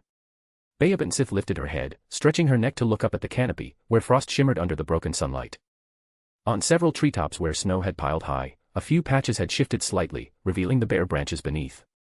"The target jumped onto the trees and moved between the branches," she answered, trying her best. "You're observing in the right direction. Always remember, keep an eye on everything around you," Shiomi said with a gentle smile. "Use your eyes to see. If possible, never lower your gaze. Don't let others notice where your eyes fall. When you can stand on your own, you'll face many opponents who'll try to read your intentions. As long as you keep them guessing, the advantage will always be yours." His teachings were still difficult for Bayaban Sith to fully understand, yet she tried to remember every word in detail. For one day, they would become wisdom she could rely on endlessly.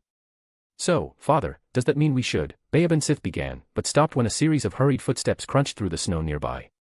A figure approached, then knelt before them. It was one of Londinium's God King's guards. In the past, this elite force had included both humans and a few fairies, but now, only humans remained. "Your Majesty the God King," the guard said, presenting a sealed report with both hands. Shiomi raised a hand casually.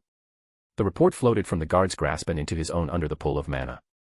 After a quick glance over its contents, he folded it away. "Pass down my order," Shiomi said.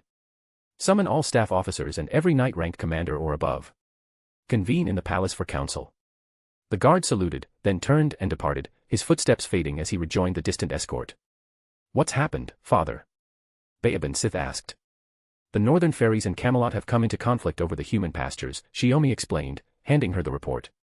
"Most likely due to Queen Mab." "So father intends to use this chance to march to war?" she asked, trying to guess his intentions. Shiomi nodded.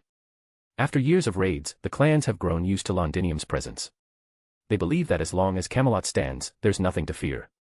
It's time for another war, one large enough to make them remember their place. "Are we going to fight Mother again?"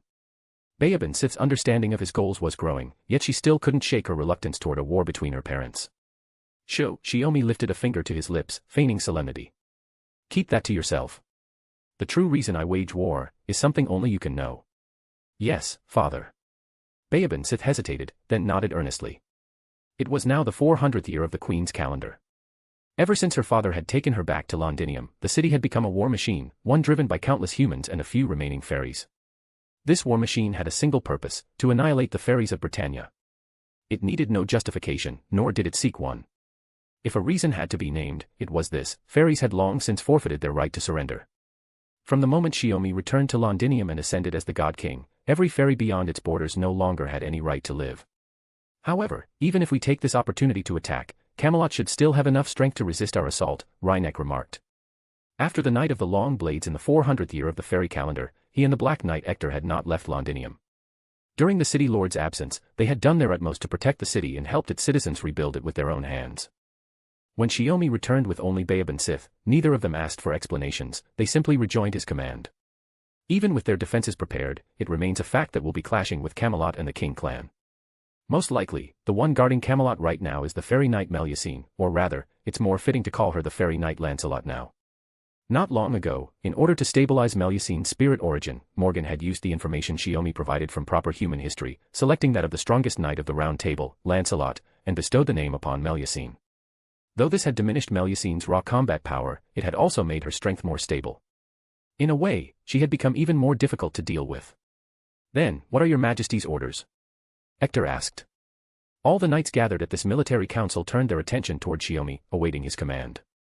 After all, if the God King himself took the field, then unless Queen Morgan personally led her troops against him, even the fairy knight Lancelot could do nothing but defend the city rather than march out to meet him. As usual, I will personally lead the main force to attack Camelot. Hector, you will command a detachment to monitor the Queen's main army to the west of the city. Rhynek, you'll lead a unit to keep watch over the movements in Oxford and Salisbury to the south, many of our kin from the Fong clan dwell there. Can you handle that? Rest assured, Your Majesty, Rhynek replied at once. History. In the 400th year of the Queen's calendar, conflict broke out between the King clan and Camelot over the establishment of the human pastures. Seizing the opportunity, Londinium's forces marched westward, advancing straight to Camelot's gates. Camelot, founded by Queen Morgan herself, was an impregnable fortress rivaling Londinium.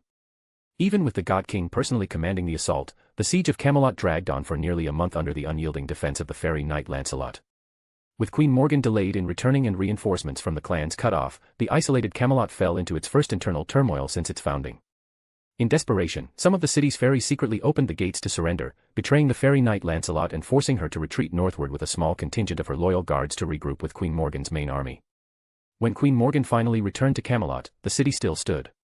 Yet every fairy who had opened the gates, along with those who had remained within, was slaughtered without exception, their bodies cast into the Great Hollow. The God King's army had already withdrawn. They had not razed the city, nor had they looted its supplies.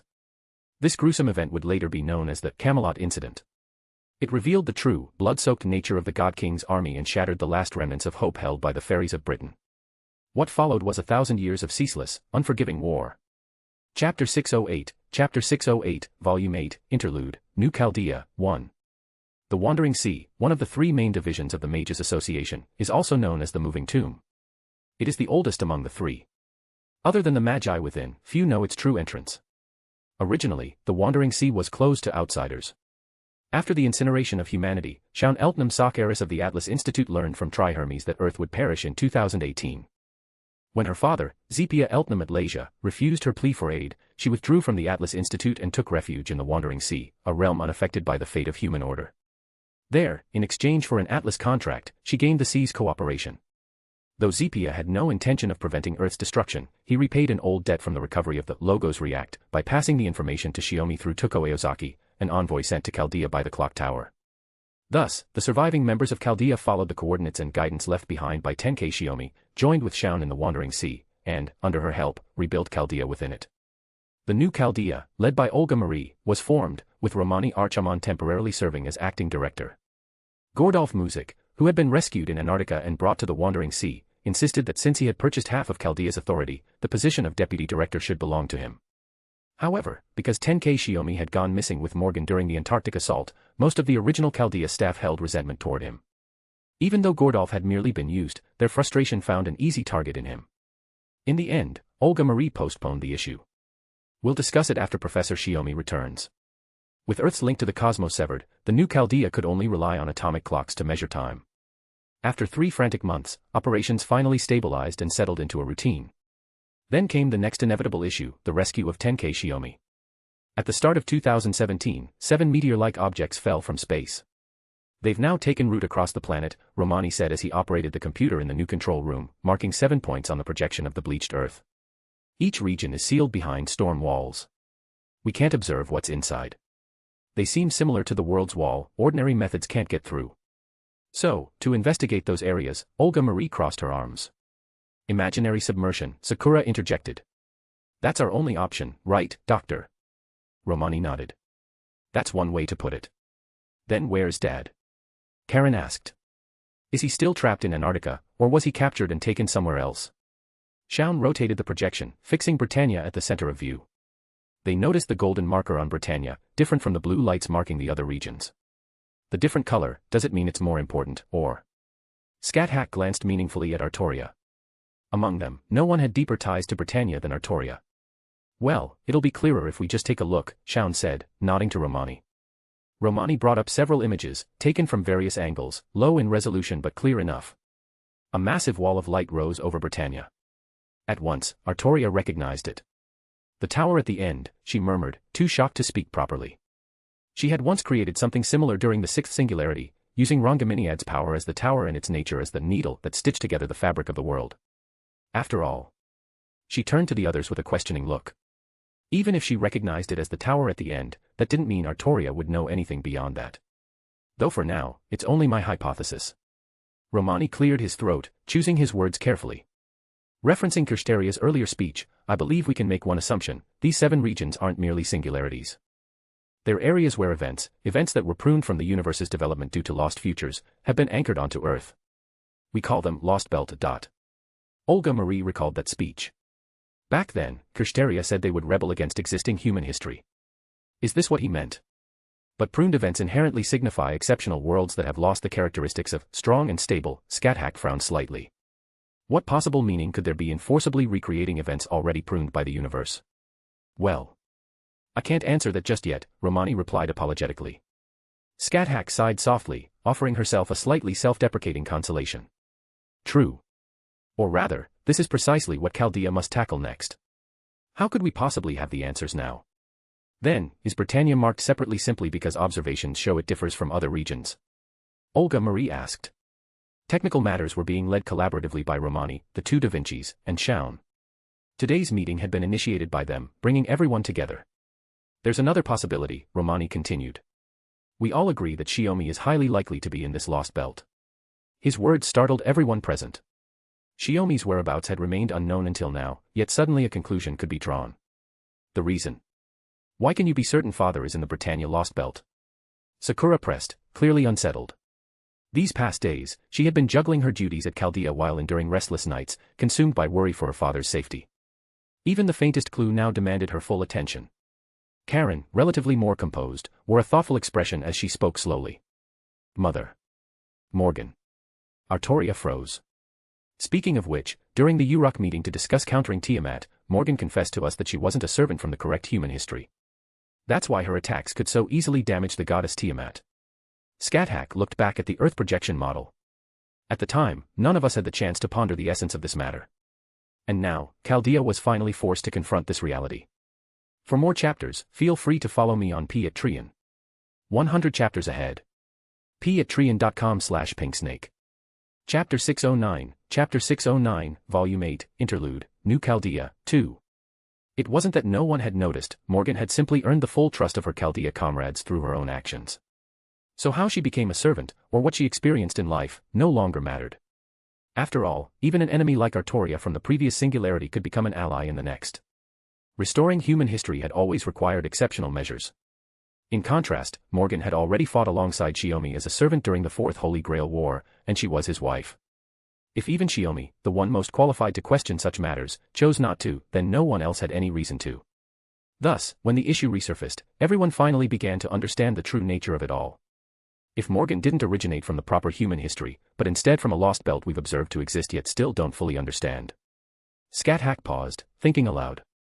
Then it would make perfect sense for my beloved disciple to be inside a lost belt right now. Looking back, they realized the problem had been there from the very beginning. The Fourth Holy Grail War had indeed been abnormal, because of the Greater Grail's corruption. Servants like Gillista Rice, closer to vengeful spirits or evil entities, had been summoned. But Morgan, who wasn't from the correct human history, appearing in that war as a servant couldn't be explained by the Grail's corruption alone. Moreover, when the Greater Grail was finally purified, Morgan, the Great Witch, had been indispensable to the process. Could it be that everything up until now was inevitable?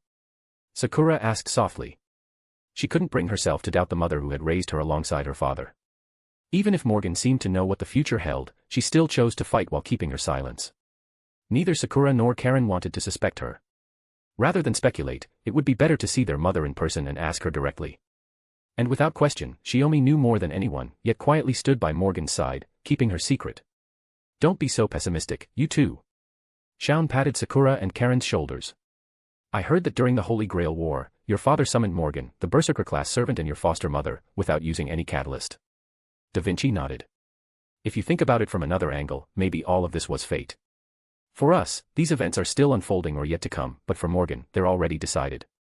Shiomi's silence, then, was likely just his way of following that flow, of moving toward the destiny waiting at its end. But, the tower at the end is a fixed anchor in this world, Artoria interjected. How did Tenkei enter that lost belt without any tools?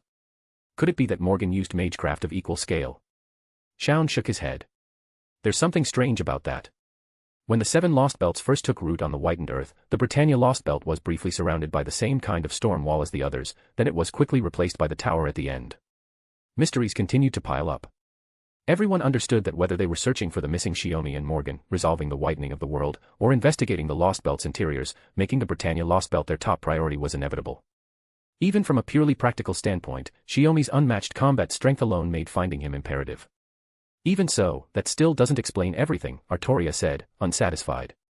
She knew that Morgan's magically reproduced Holy Spear was already almost identical to the true noble phantasm, capable of achieving the same effects except under the most extraordinary circumstances. At that moment, Scáthach placed a hand on Artoria's shoulder, gesturing for her to step aside for a private word.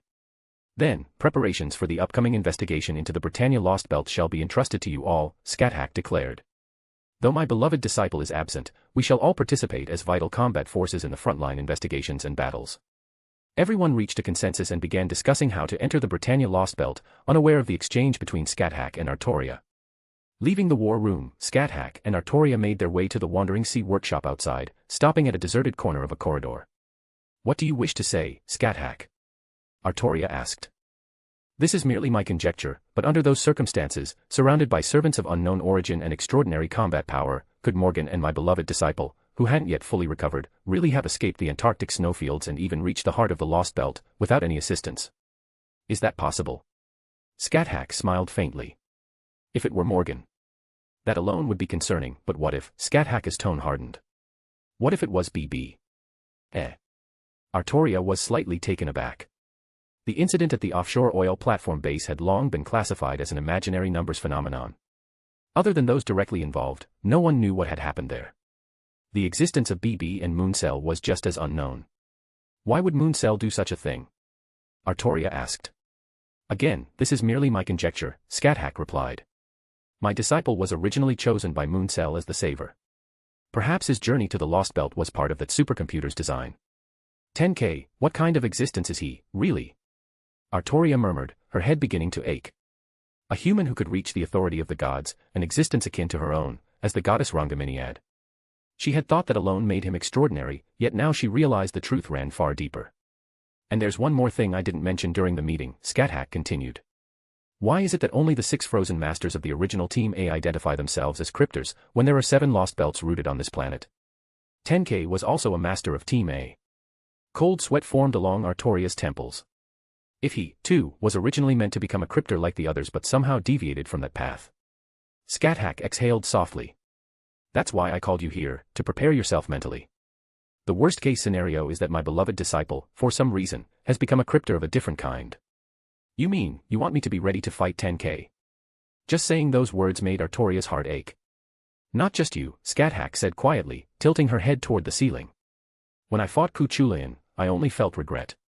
But now, the thought of opposing my own disciple, it frightens me. An indescribable silence filled the corridor. Both Scáthach and Artoria knew that the answers to all their doubts and fears could only be found once they faced Tenkei Shiomi in person. Chapter 610, Volume 8, Chapter 95, Council Before the Throne. Fairies who cherish freedom, fairies who guard love, and thus, lost the children of the world. Even after countless destructions, your Britannia shall surely continue to prosper. Spring's astonishment, summer's strife, autumn's celebration, winter's war. Through the piling of countless deaths, you shall flourish forevermore. But never forget, no matter how strong the castle, its foundation remains unchanged.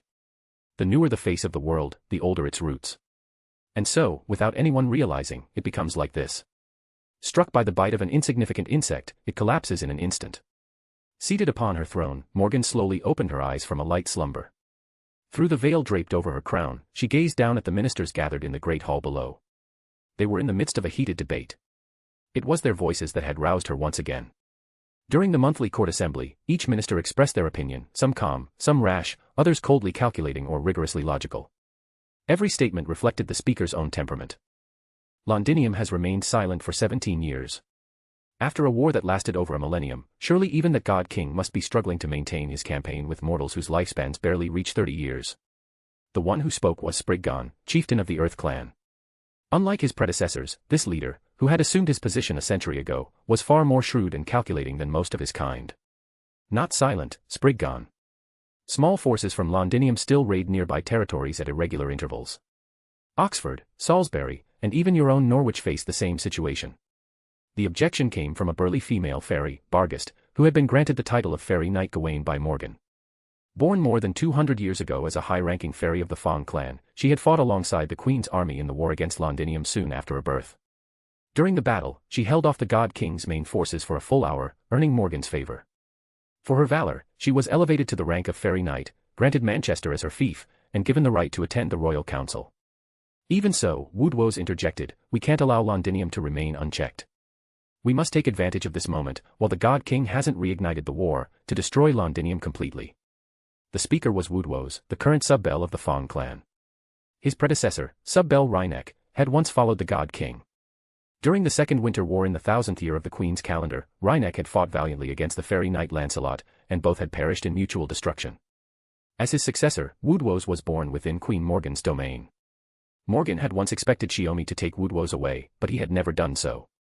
Forgive my bluntness, said Melusine, the one bearing the title of Fairy Knight Lancelot, her tone cool and proud. But how do you compare to your predecessor, the sub-belle Rhynek? What do you mean, Lancelot? Woodwose asked. I fought with all my might just to barely slay the former sub-belle of the Fang clan, Rhynek, Melusine reminded him. You've never faced the God King. You have no idea what kind of opponent he truly is. Her words struck like a sharp wake-up call. The reason Rhynek had abandoned his clan to serve the God King was a well-known truth across all of Britannia. It was said that the God King, who once walked Britannia as a sage, had utterly defeated Rhynek without sustaining so much as a scratch. As fellow sub-belle, Woodwose's strength differed little from his predecessors, indeed, it could be said to be nearly identical. Even Melusine had found that enemy troublesome. Woodwose had to consider that even if an army were to press forward and catch the God King off guard, that men could still single-handedly reverse the course of battle. For the past 2,000 years, he had done just that, repeatedly waging war and slaughtering fairies without restraint. No matter how fiercely the fairies fought, they were trampled again and again by the God King, as if they were powerless beings without any means of resistance. Even Camelot itself had fallen 3 times. Each time, it was because certain fairies had betrayed their kin for personal gain, opening the gates and surrendering the city. The God King, using that as proof of their untrustworthiness, would then throw every traitorous fairy alive into the great hollow behind the city. The past is the past.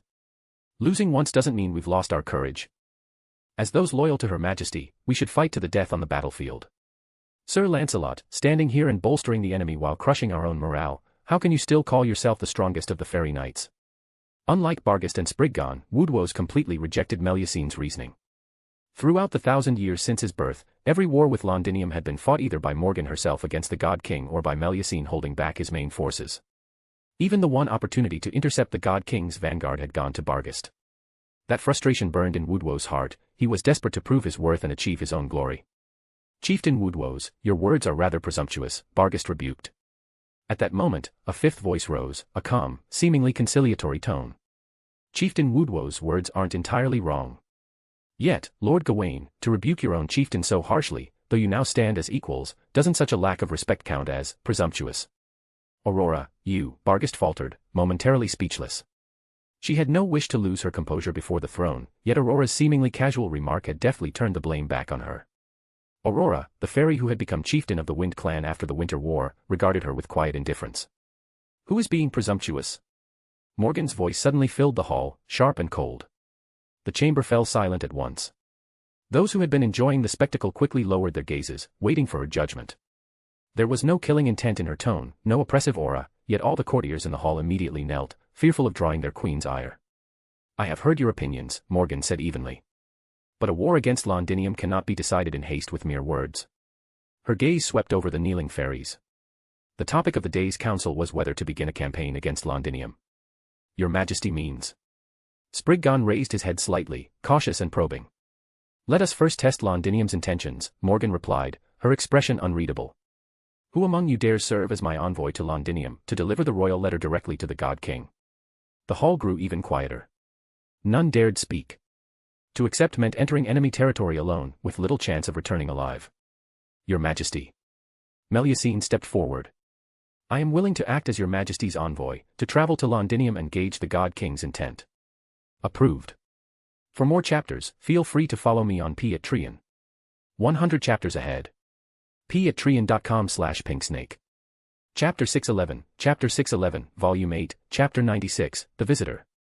After the council concluded, all the fairies gathered in the Great Hall withdrew, leaving Morgan alone once more. In the year 2000 of the Queen's calendar, Londinium had suddenly ceased the wars that had raged without pause for 2,000 years. Even Morgan herself could not discern what Shiomi was thinking. Yet that event marked the beginning of what Britannia would later call the Years of Peace. Since no one knew when war might break out again, the count changed year by year. This year was known as the 17 Years of Peace.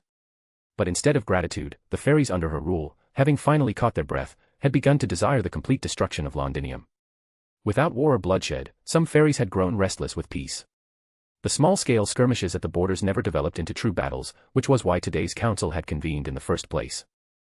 This was already the fourth time the matter had been discussed. What a hopeless bunch. Leaving the throne, Morgan walked alone, muttering to herself as she paced toward the terrace behind the throne. From there, she could see the vast great hollow stretching into the distance. During her brief slumber earlier, her mind had drifted back to the prophecy spoken by a priestess during the fairy era. In the 400th year of the Queen's calendar, during the war in which Camelot first fell, Morgan had not been overly concerned. The outcome unfolded exactly as she had expected. Aside from the city walls damaged by the siege, nothing within Camelot had been destroyed, only its streets stained with the blood of fairies. It was only later, from the mouths of the survivors, that Morgan learned how Shiomi had dealt with the traitors who had opened the gates to surrender the city. The God King's army had driven those fairies to the edge of the Great Hollow, forcing them to leap to their deaths. Those who refused were beheaded on the spot.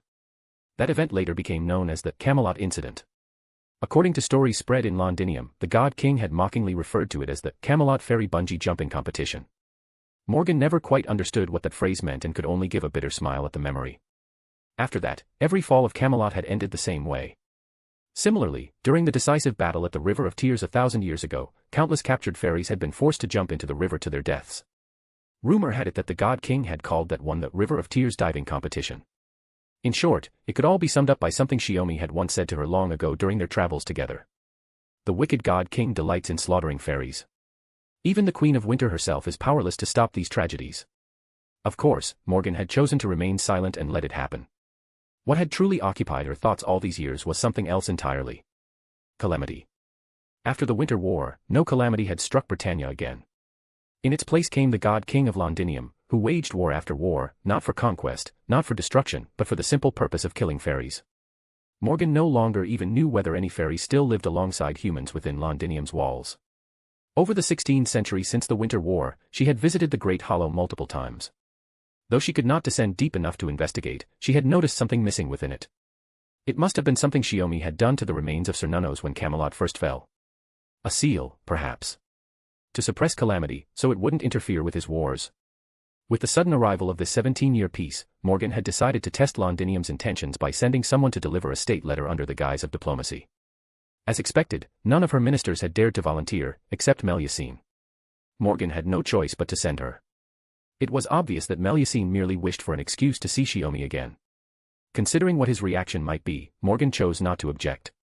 She only hoped Melusine would hold her tongue and not provoke Shiomi's anger. I heard quite a commotion earlier. Are we going to war again? Habitrot came to find Morgan.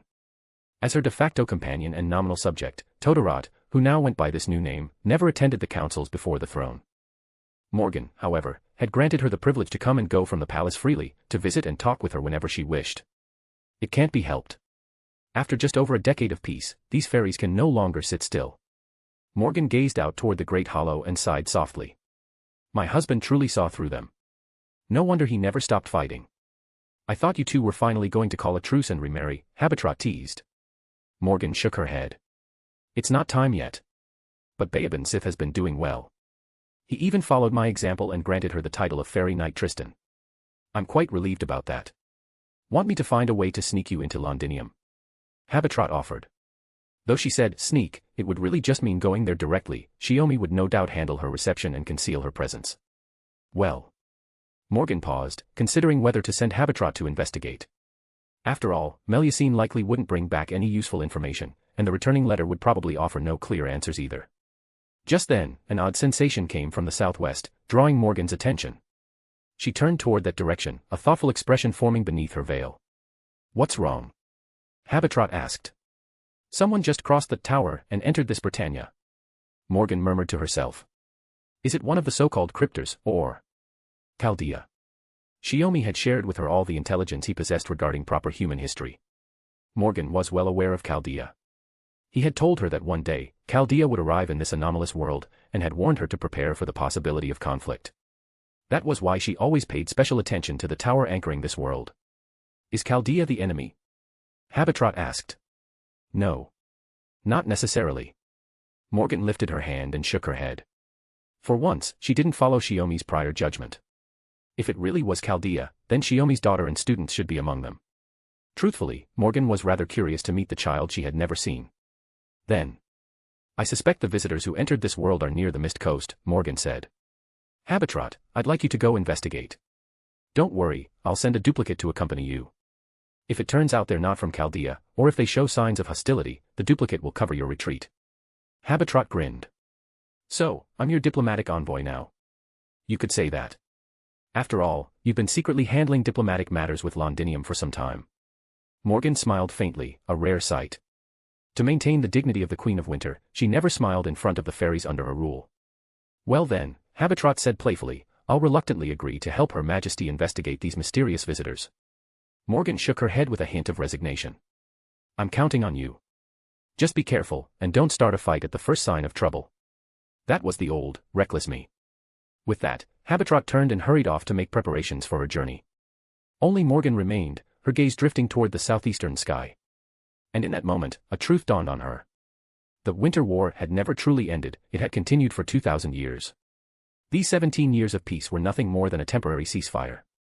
Chapter 612, Volume 8, Chapter 97, First Meeting on the Misty Shore. As Morgan had predicted, after finalizing their investigation plan, Chaldea used the dimensional drilling vessel Storm Border to break through the light barrier surrounding the tower at the end off the coast of Britannia. However, upon arrival, they discovered that Britannia possessed no human history. This anomaly caused a brief system failure in the Storm Border, which was modeled after Nemo's noble phantasm, the Nautilus. Thus, while the main vessel remained temporarily disabled, Sakura and Ritsuka, accompanied by Mash, landed on Britannia's shores aboard the amphibious imaginary submarine Shadow Border. They were escorted by Scáthach and Artoria, with the artificial heroic spirit Grancavallo, nicknamed Da Vinci-chan, at Da Vinci's own suggestion, serving as pilot. What a thick fog. Truly Britain, Sakura muttered, glancing around. The fog along the coast was unnaturally dense, reducing visibility to almost nothing. Yet that was the least of their concerns, the greater problem was that this mist clearly wasn't a natural phenomenon. I advise against entering any deeper, Scáthach said after stepping forward a few paces. This fog carries a curse. Artoria frowned. I don't recall any part of Britannia ever being covered by fog this heavy. Could this be some kind of barrier created by the people of the Lost Belt, my queen? Mash asked earnestly, her tone respectful. Whenever she traveled with Artoria, she could feel the spirit of Galahad, whose power she carried, stirring faintly in excitement. It made her emotions resonate with his, and addressing Artoria as my queen came naturally. Perhaps, Artoria replied, turning toward the shore. It may be wiser to avoid landing here. We should continue along the coast in the Shadow Border and look for a stretch free from cursed mist. Sakura looked at Scáthach. Isn't there anything you can do with magecraft, master? If we use the primordial runes. You mean the rune of curse reversal? Scáthach folded her arms and gave a wry smile. That rune is designed to counter curses, yes, but based on what I sense, the source of this fog has already vanished. In that case, to resist an unknown curse using primordial runes. Her gaze shifted toward Artoria. You'd need magical power at least on the level of the King of Knights. So it seems we really have no choice but to find another landing point, Sakura said, nodding. Da Vinci sighed and reported, Scáthach's assessment is completely accurate. It really does make a difference having a powerful magus with us. Only a touch of magecraft, nothing more, Scáthach replied modestly, though the praise pleased her. Now then, Da Vinci-chan, restart the Shadow Border and prepare to follow the coastline. Before she could finish, her instincts flared. In perfect sync, Scáthach and Artoria moved forward, Mash raising her shield as the three quickly formed a defensive line, placing Sakura and Ritsuka behind them. The Crimson Spear and the Holy Lance gleamed sharply in the mist. Enemies? Ritsuka asked, her right hand gripping her left wrist, ready to activate her mystic code at a moment's notice. From within the heavy fog ahead, two silhouettes slowly took shape, one tall, one small. The smaller figure resembled a child, floating along atop some strange mechanical device. And the taller one. The instant her form became clear, everyone froze. Morgan. Mother. After a moment of stunned silence, Sakura's face brightened with joy. But before she could step forward, Scáthach stopped her. Hold on, Sakura. Is it just me, or why does this Morgan feel different? Artoria muttered under her breath. She was certain that the Morgan standing before them wasn't her sister from proper human history, yet neither was she the Morgan Chaldea knew. Whoa. Hey, Morgan. There's someone over there who looks just like you, the short figure exclaimed in a lively tone. Morgan rested her hand under her chin, studying Artoria carefully. You look so much like me. Could it be, you're Artoria Pendragon? You know us? Scáthach asked, still keeping her guard up. Not exactly. I wouldn't say I know you. Morgan lightly tapped the side of her head. Someone provided me with your information. To me, you're just familiar strangers, faces that match what's in the records. I see. Artoria nodded, understanding. She still didn't know the exact relationship between the Morgan who had once appeared in Chaldea and the Morgan before her now. But one theory had already taken shape, that sometime after this encounter, this Morgan would, for reasons unknown, become Shiomi's servant and truly meet Chaldea. But what reason could that be? I don't sense any hostility. Should I stand down, Master? Mash asked. Lady Morgan had always been kind to the girls back at Chaldea, and Mash found it hard to view her as an enemy without cause. I think we can trust her. What do you think, Sakura-senpai? Ritsuka said. May I ask one question first? Sakura raised a hand, pressing it gently to her chest. Mother. Lady Morgan, you didn't come here to fight us or obstruct our mission, did you? For the time being, I have no reason to oppose you, Morgan replied calmly. What happens afterward depends on your actions. But isn't it strange that you know Morgan but not me, the smaller figure chimed in brightly. I'm Habitrot, Camelot's diplomatic envoy, sent by her to make contact with you. At the mention of Camelot, everyone's gaze shifted toward Artoria. Camelot. So, you're the Queen of Britannia in this lost belt? Artoria asked, her tone composed. Whether it was the Morgan from the other side or the one before her now, she could accept either. A lost belt was, after all, a world born of different possibilities. Morgan becoming the Queen of Britannia and establishing Camelot fit naturally into that logic. You could put it that way, Morgan said, her eyes turning toward the armored vehicle half buried in sand, its hull glinting under the surf. So, this is what you used to break through the wall of light and reach Britannia. Her tone carried a trace of doubt. Well, not exactly. Da Vinci gave an awkward laugh. I doubt I could fool you anyway, so I'll just be honest. You're right, what truly allowed us to enter was the warship anchored out at sea. I see. Morgan nodded slightly, then spoke with quiet authority. If you wish to enter Britannia, then show me your sincerity first. For more chapters, feel free to follow me on Patreon. 100 chapters ahead. patreon.com/pinksnake. Chapter 613, Volume 8, Chapter 98, Exchange of Information. Naturally, what Morgan referred to as sincerity simply meant allowing her to understand Chaldea's current situation. Since there was no sign of hostility, and Habitrot, accompanying Morgan, had openly identified herself as a diplomatic envoy, Sakura, though hesitant, led Morgan through the shadow border, explaining their circumstances and how they had entered Britannia. That was enough to satisfy Morgan's request. Fortunately, Morgan showed no interest in heading to the offshore area to board the storm border, a decision that let everyone breathe a sigh of relief. It wasn't secrecy they feared, but rather the question of how to explain all this to the crew still on board. I see. For now, I'll assume you bear no ill will. Morgan turned her gaze toward Sakura. Your name is Sakura Shiomi, correct? Sakura blinked. Yes, that's right. She hadn't introduced herself, yet Morgan already knew her name. As for your current communication issues, I can't resolve them, not here, at least, Morgan said. If you intend to act within Britannia, it would be best to come to Camelot and meet me first. Habitrot then grinned proudly. This might surprise you, but the Morgan you're seeing now is just a duplicate, a copy almost identical to the original. However, instead of shock, everyone merely exchanged knowing looks, as if they had expected as much. If we go to Camelot as promised, will Her Majesty the Queen provide us with aid and support? Scáthach asked, her tone edged with mild irony. Morgan didn't answer right away. What happens after that, she said evenly, depends on whether you bring calamity to Britannia, or become my enemies. Her answer fit well enough with the group's values. And given that she was Morgan, and, more importantly, showed no hostility, they agreed there was no avoiding a visit to Camelot. But this coast is covered in accursed fog, Scáthach pointed out. If we're to reach Camelot, we'll need to circle around and land somewhere the curse doesn't reach. Morgan glanced back at the dense mist. That's true. This fog carries a curse unavoidable for ordinary fairies. Among you, perhaps only a few could safely pass through the nameless forest and the fog of oblivion. As she spoke, she raised one hand. A mirror-like portal appeared in midair, large enough for the storm border to pass through. Gracefully taking a seat atop the armored vehicle, Morgan gestured for them to depart. Da Vinci returned to the cockpit, set the controls, and drove forward. Once the vehicle passed through the water-like mirror, they found themselves on a plain with a road stretching ahead. The armored car rumbled across the desolate grasslands at 40 kilometers per hour. Standing in the driver's compartment without sitting down, Morgan watched the scenery through the onboard instruments. It reminded her of the wooden all-terrain magecraft vehicle they had once used during their journeys long ago. So this concept came from proper human history, she mused silently. Despite having only just met, Habitrot had already warmed up to Mash and Ritsuka, chatting cheerfully with them.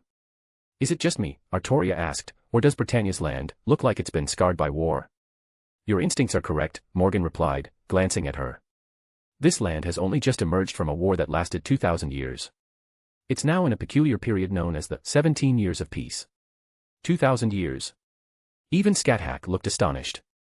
Not even she could imagine a war lasting that long without pause.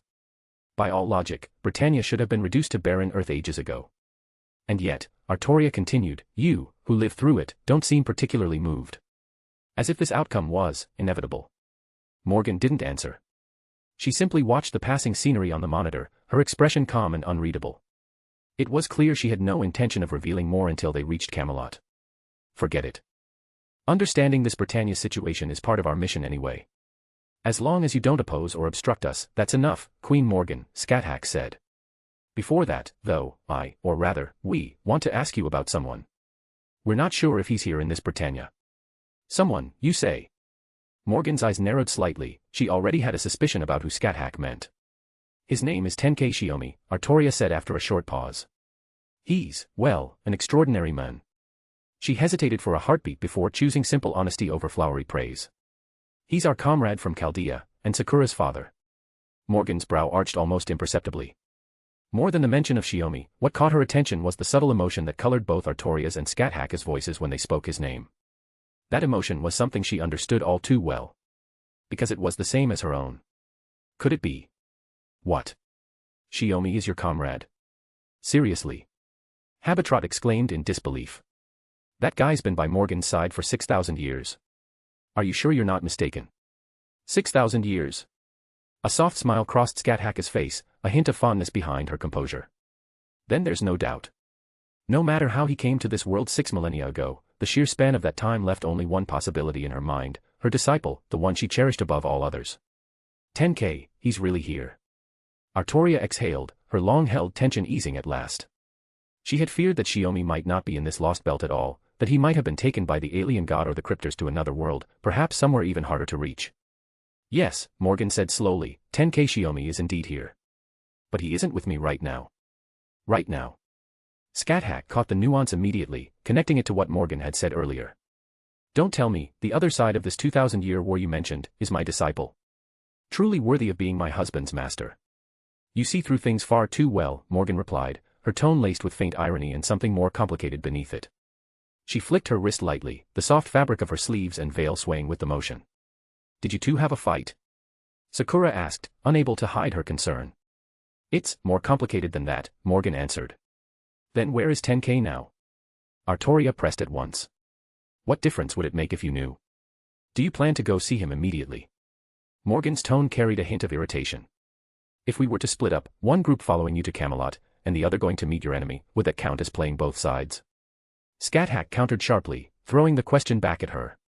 Morgan gave a faint, knowing smile. A fine question, and one that sounds far too much like something he would say. Then, lowering her gaze, she let out a quiet, almost inaudible sigh.